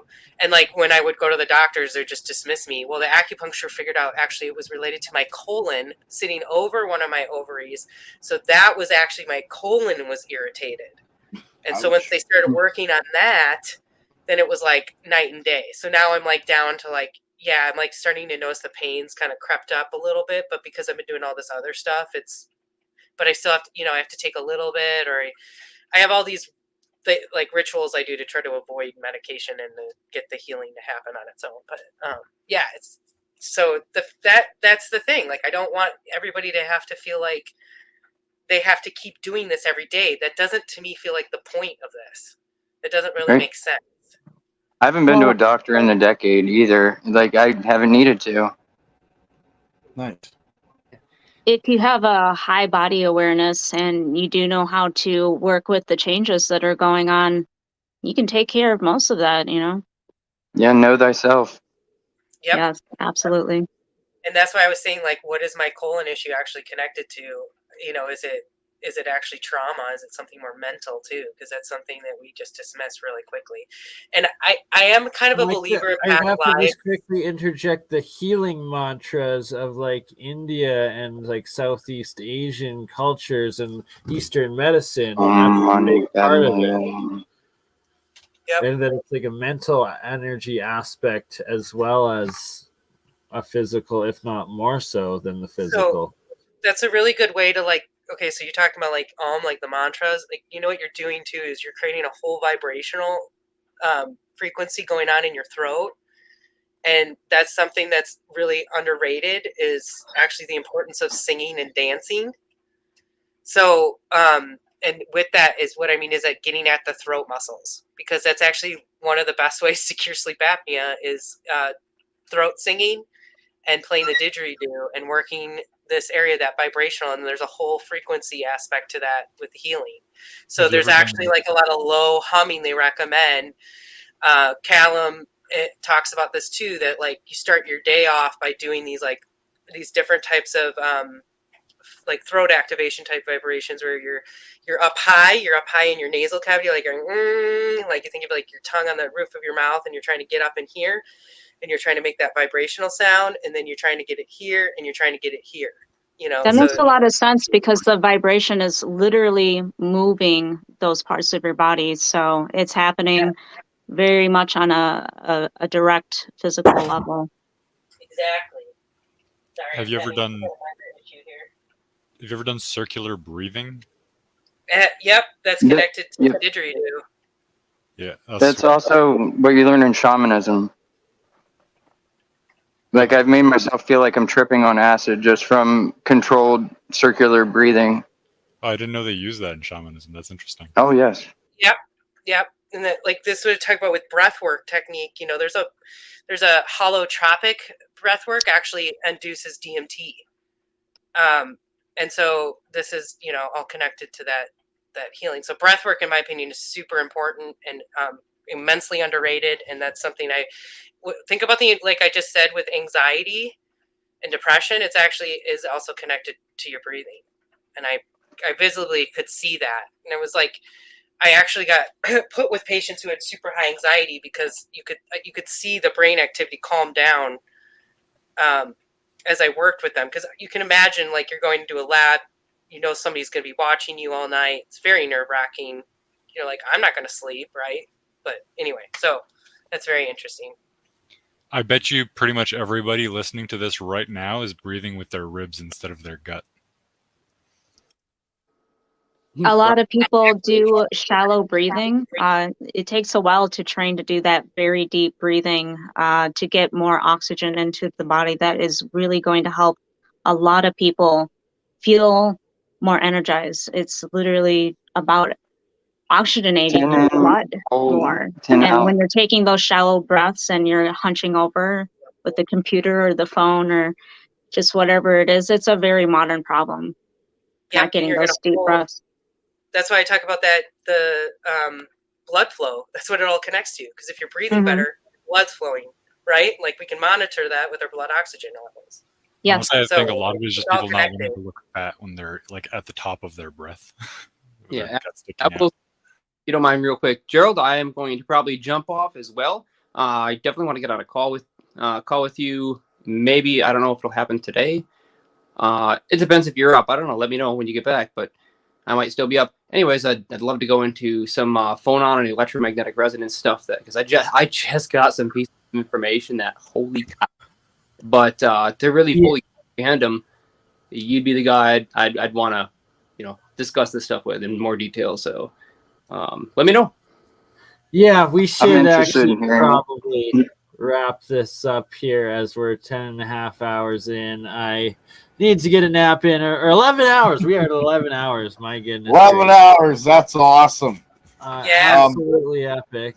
Yeah, let me say, this is probably one of the most incredible freaking streams I've ever seen. I mean, holy cow, the topics that were covered today and the accuracy of a lot of the information, especially when it came down to the technical stuff. Yeah, there was a lot of speculation on the non-technicals, but the amount of pieces of information disclosed today just because of all the guests, holy man. Yeah, I have to go back to the beginning and rewatch the stuff. Yeah, I'm gonna have to rewatch this too. I think I got in right at the Chad coin, and I know I missed gold. Probably at least 30 different guests, panelists, plus all of you for joining in. It's truly a world stream, and it's a good way to wrap up everything that we've done on these channels throughout 2022 and what you have looked forward to in 2023. Zertis, are you still around, or you're probably passed out? My goodness, he did like 9 hours straight. Didn't even move to pee, I don't think. The first. I'm probably going to mirror this for you. That was amazing. We love everybody. I'm sure Campbell will also. Oh, look, Campbell. Oh, he's back, but he's not actually back. He's been in lurking. Campbell, are you there? Oh, so, I can't unmute as him. far as going on a call with you, Jeremiah, definitely. You got maybe in a half hour if you're still awake or so. We got to take care of something over here. Esra, sorry, go ahead. Oh, sorry. I'm going to hop off almost immediately then, and I'll still be awake in a half hour, so absolutely. And I'll let everybody else that's still on have their. I've said what all I'm really willing to share right now. So awesome. Happy holidays, man. And Esther, I'd love to touch base with you and maybe discuss some of the stuff figure out what we can do in the future with getting tests done here. Yeah, I have all the documentation from the Russians too. If anyone's interested, like Esra, Gerald, anyone. Yeah. Definitely, I'm interested by far. I think we should almost start a little like side group with the healing stuff, and then we can kind of share our experiments. I agree. Maybe we'll have Bernie do the show for us. We'll do them on Rumble, Odyssey, and Twitch, where you can cover such topics as the health or experimental health. Supposedly, YouTube, as long as we're not saying that we're trying to cure, and I think it would be. It's good for us to not giving medical advice. Yeah, definitely not. The disclaimer's at the bottom. And honestly, I've had one video. I did end up getting a warning on the Amanda Vollmer interview that we did, and they removed it. And honestly, we did say out loud multiple times, like the V is B and like all kinds of things we shouldn't have said, even though we had our disclaimer. So I say what I want, and they didn't do anything. Yeah, it's just like you just can't do that, and there's easy ways to get around that. So we will. Yeah. So I have one quick question, and then I'm out. Bernie, is that you flipping the pictures on the screen of South Park? It's funny.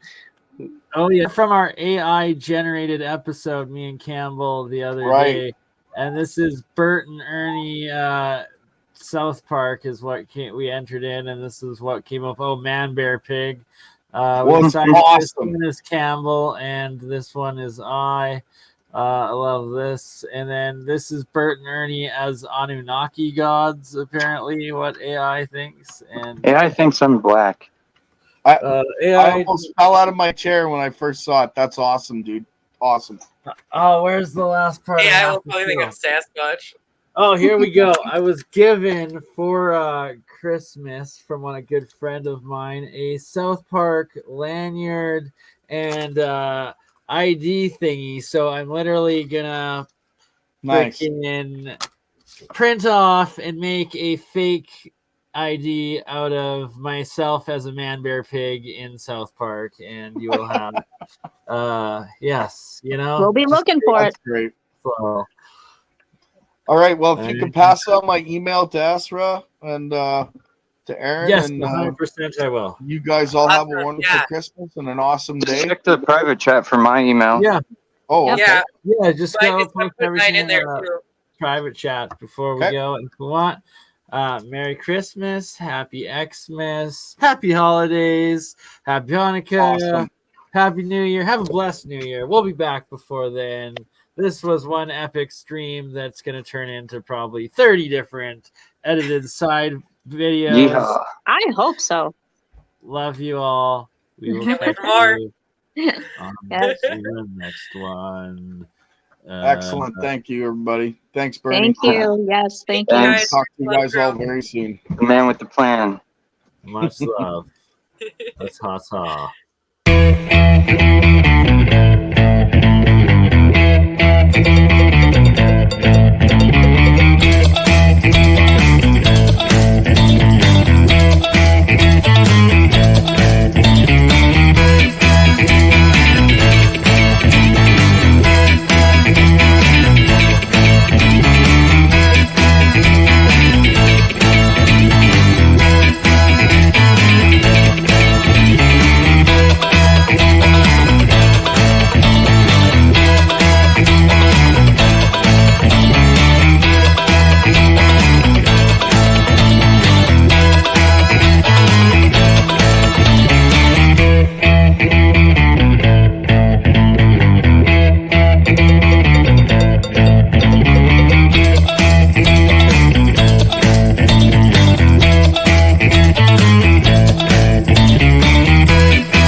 Being autodidactics, the self-educated.